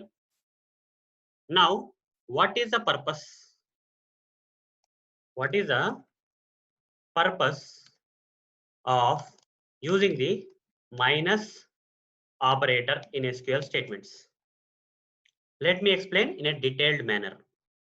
Let's say there are 2 tables like this. Okay, let's say there are 2 tables like this. First table, let's name it as T1 table. And second table, let's name it as T2 table. Now, to make your understanding easy, I'm only adding a single column in each table. That is, T1 has only one column, T2 also has a single column. The T1 single column is there with the name ID, and in T2 the single column is there with the name num. Okay. So there are few records in this table 1, that is T1, and also there are few records in the T2 also. The first table there are records like 1, 3, 5. This is example records. Okay. In the second table under the num column, we have the records like 2, 3, 4. Now if you use this minus operator, okay, minus operator, so what will happen? So how to use minus operator? We have to say select ID from T1 table. Select ID from T1 table minus select num from T2 table. This is a single statement, guys. Okay, this is a single statement. Select ID from T1 minus operator select num from T2. Here the operator is used between 2 select statements to form a single statement. So what will happen here is, what is the result of this particular statement? In order to understand that, you have to understand this. Okay, you have to put these 2 circles here. So let's say this circle is T1 circle, table 1 circle, and which has the results of select ID from T1. Okay, this first circle is select ID from T1. What will be the select ID from T1? It will be 1, 3, and 5, right? Select ID from T1 will give you the first circle, that is 1, 3, 5. Now, second circle is T2 circle, that is T2 circle. So it is a result of select num from T2. Select num from T2. What is the result of this select num from T2? The result will be this 2, 3, 4. So 2, 3 already there, and 4. So 2, 3, 4. That is the second circle, T2 circle. Now, if I say select ID from T1 minus select num from T2, what will be the result of this statement? The result will be all the records that are there in the first table, okay, all the records that are retrieved by the select ID from first table and which are not there in the second table, okay, only this part from here to here, excluding the without intersection, guys, okay, without intersection, this area is will be retrieved, okay. From the first table we are minusing the second table. So if you remove the second table from this first table, what will be remaining? This red color section will be remaining. Intersection also will be removed by the second table, right? Minus. So only two values are there. So what will be the result?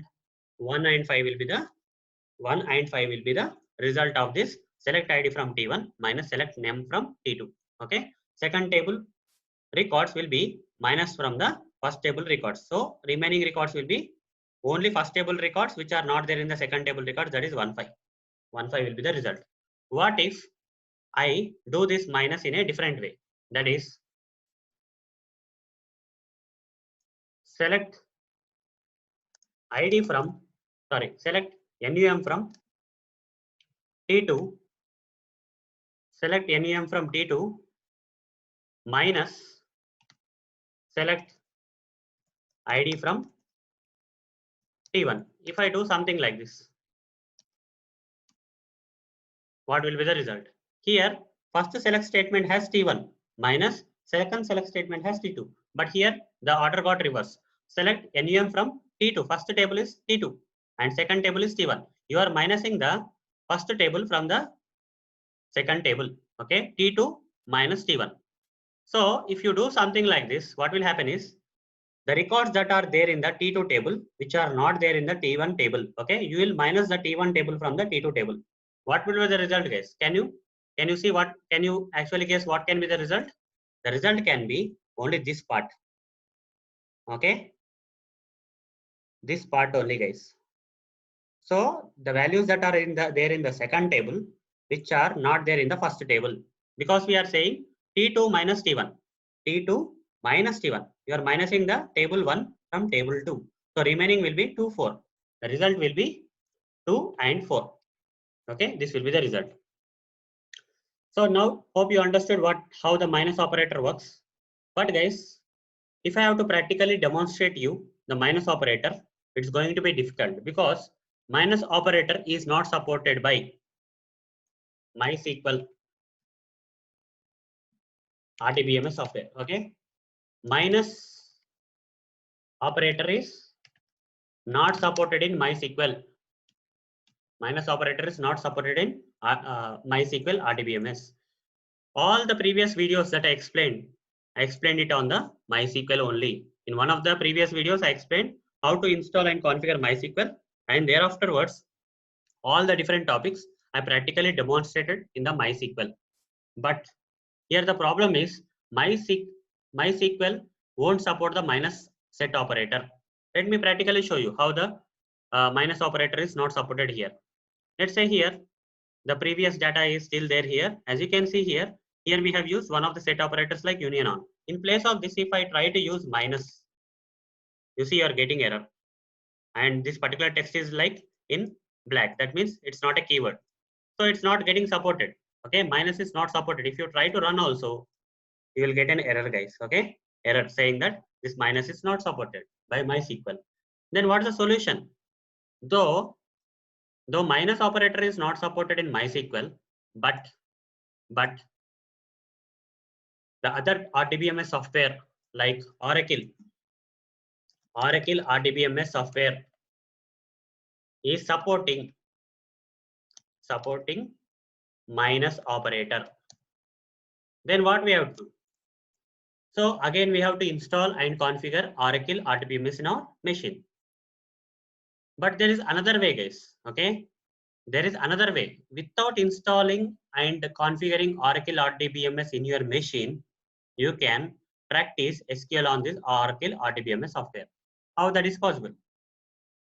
So Oracle guys are providing one solution. Okay, so like this, the solution they are providing where Oracle RDBMS is available online. I already explained about this Oracle RDBMS software, how to execute the SQL queries online. Okay, without installing the software, how to execute the SQL queries on Oracle RDBMS software, I explained in the previous video.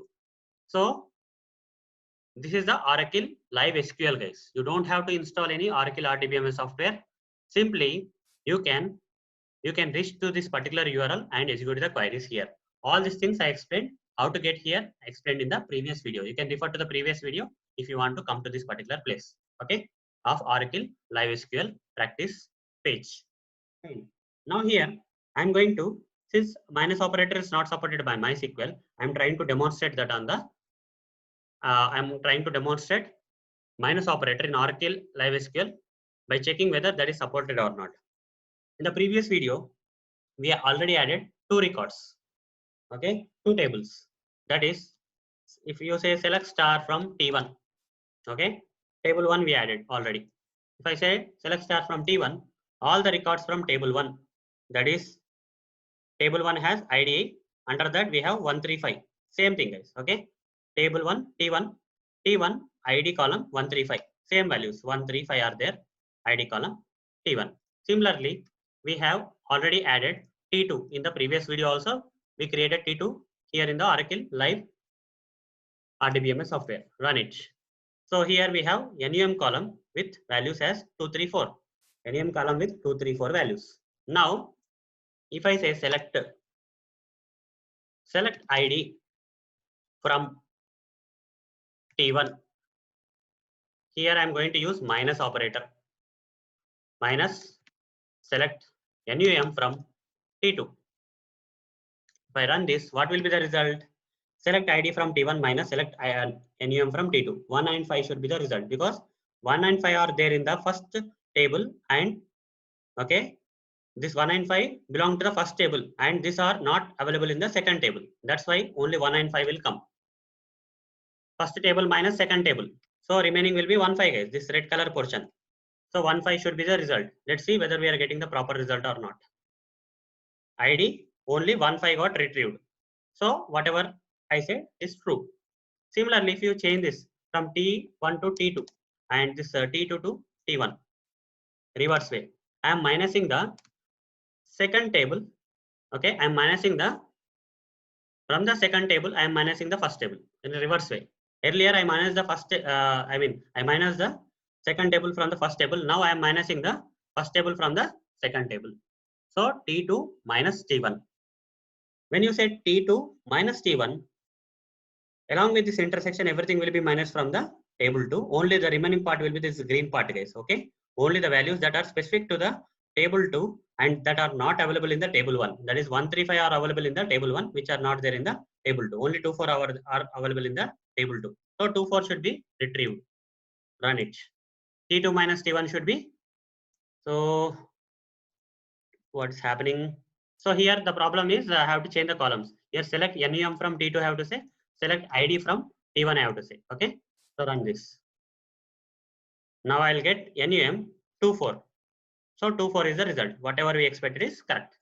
So this is how, guys, minus operator is going to work in SQL statements, and minus operator is not supported by MySQL and it's supported by the Oracle SQL. So if you have to see the working nature of this minus operator, you have to use this Oracle Live SQL web page for checking whether this minus operator is working or not. Okay. So guys, this is all about the minus operator and how it works. So that's it, guys. See you in the next video session. Thank you. Bye.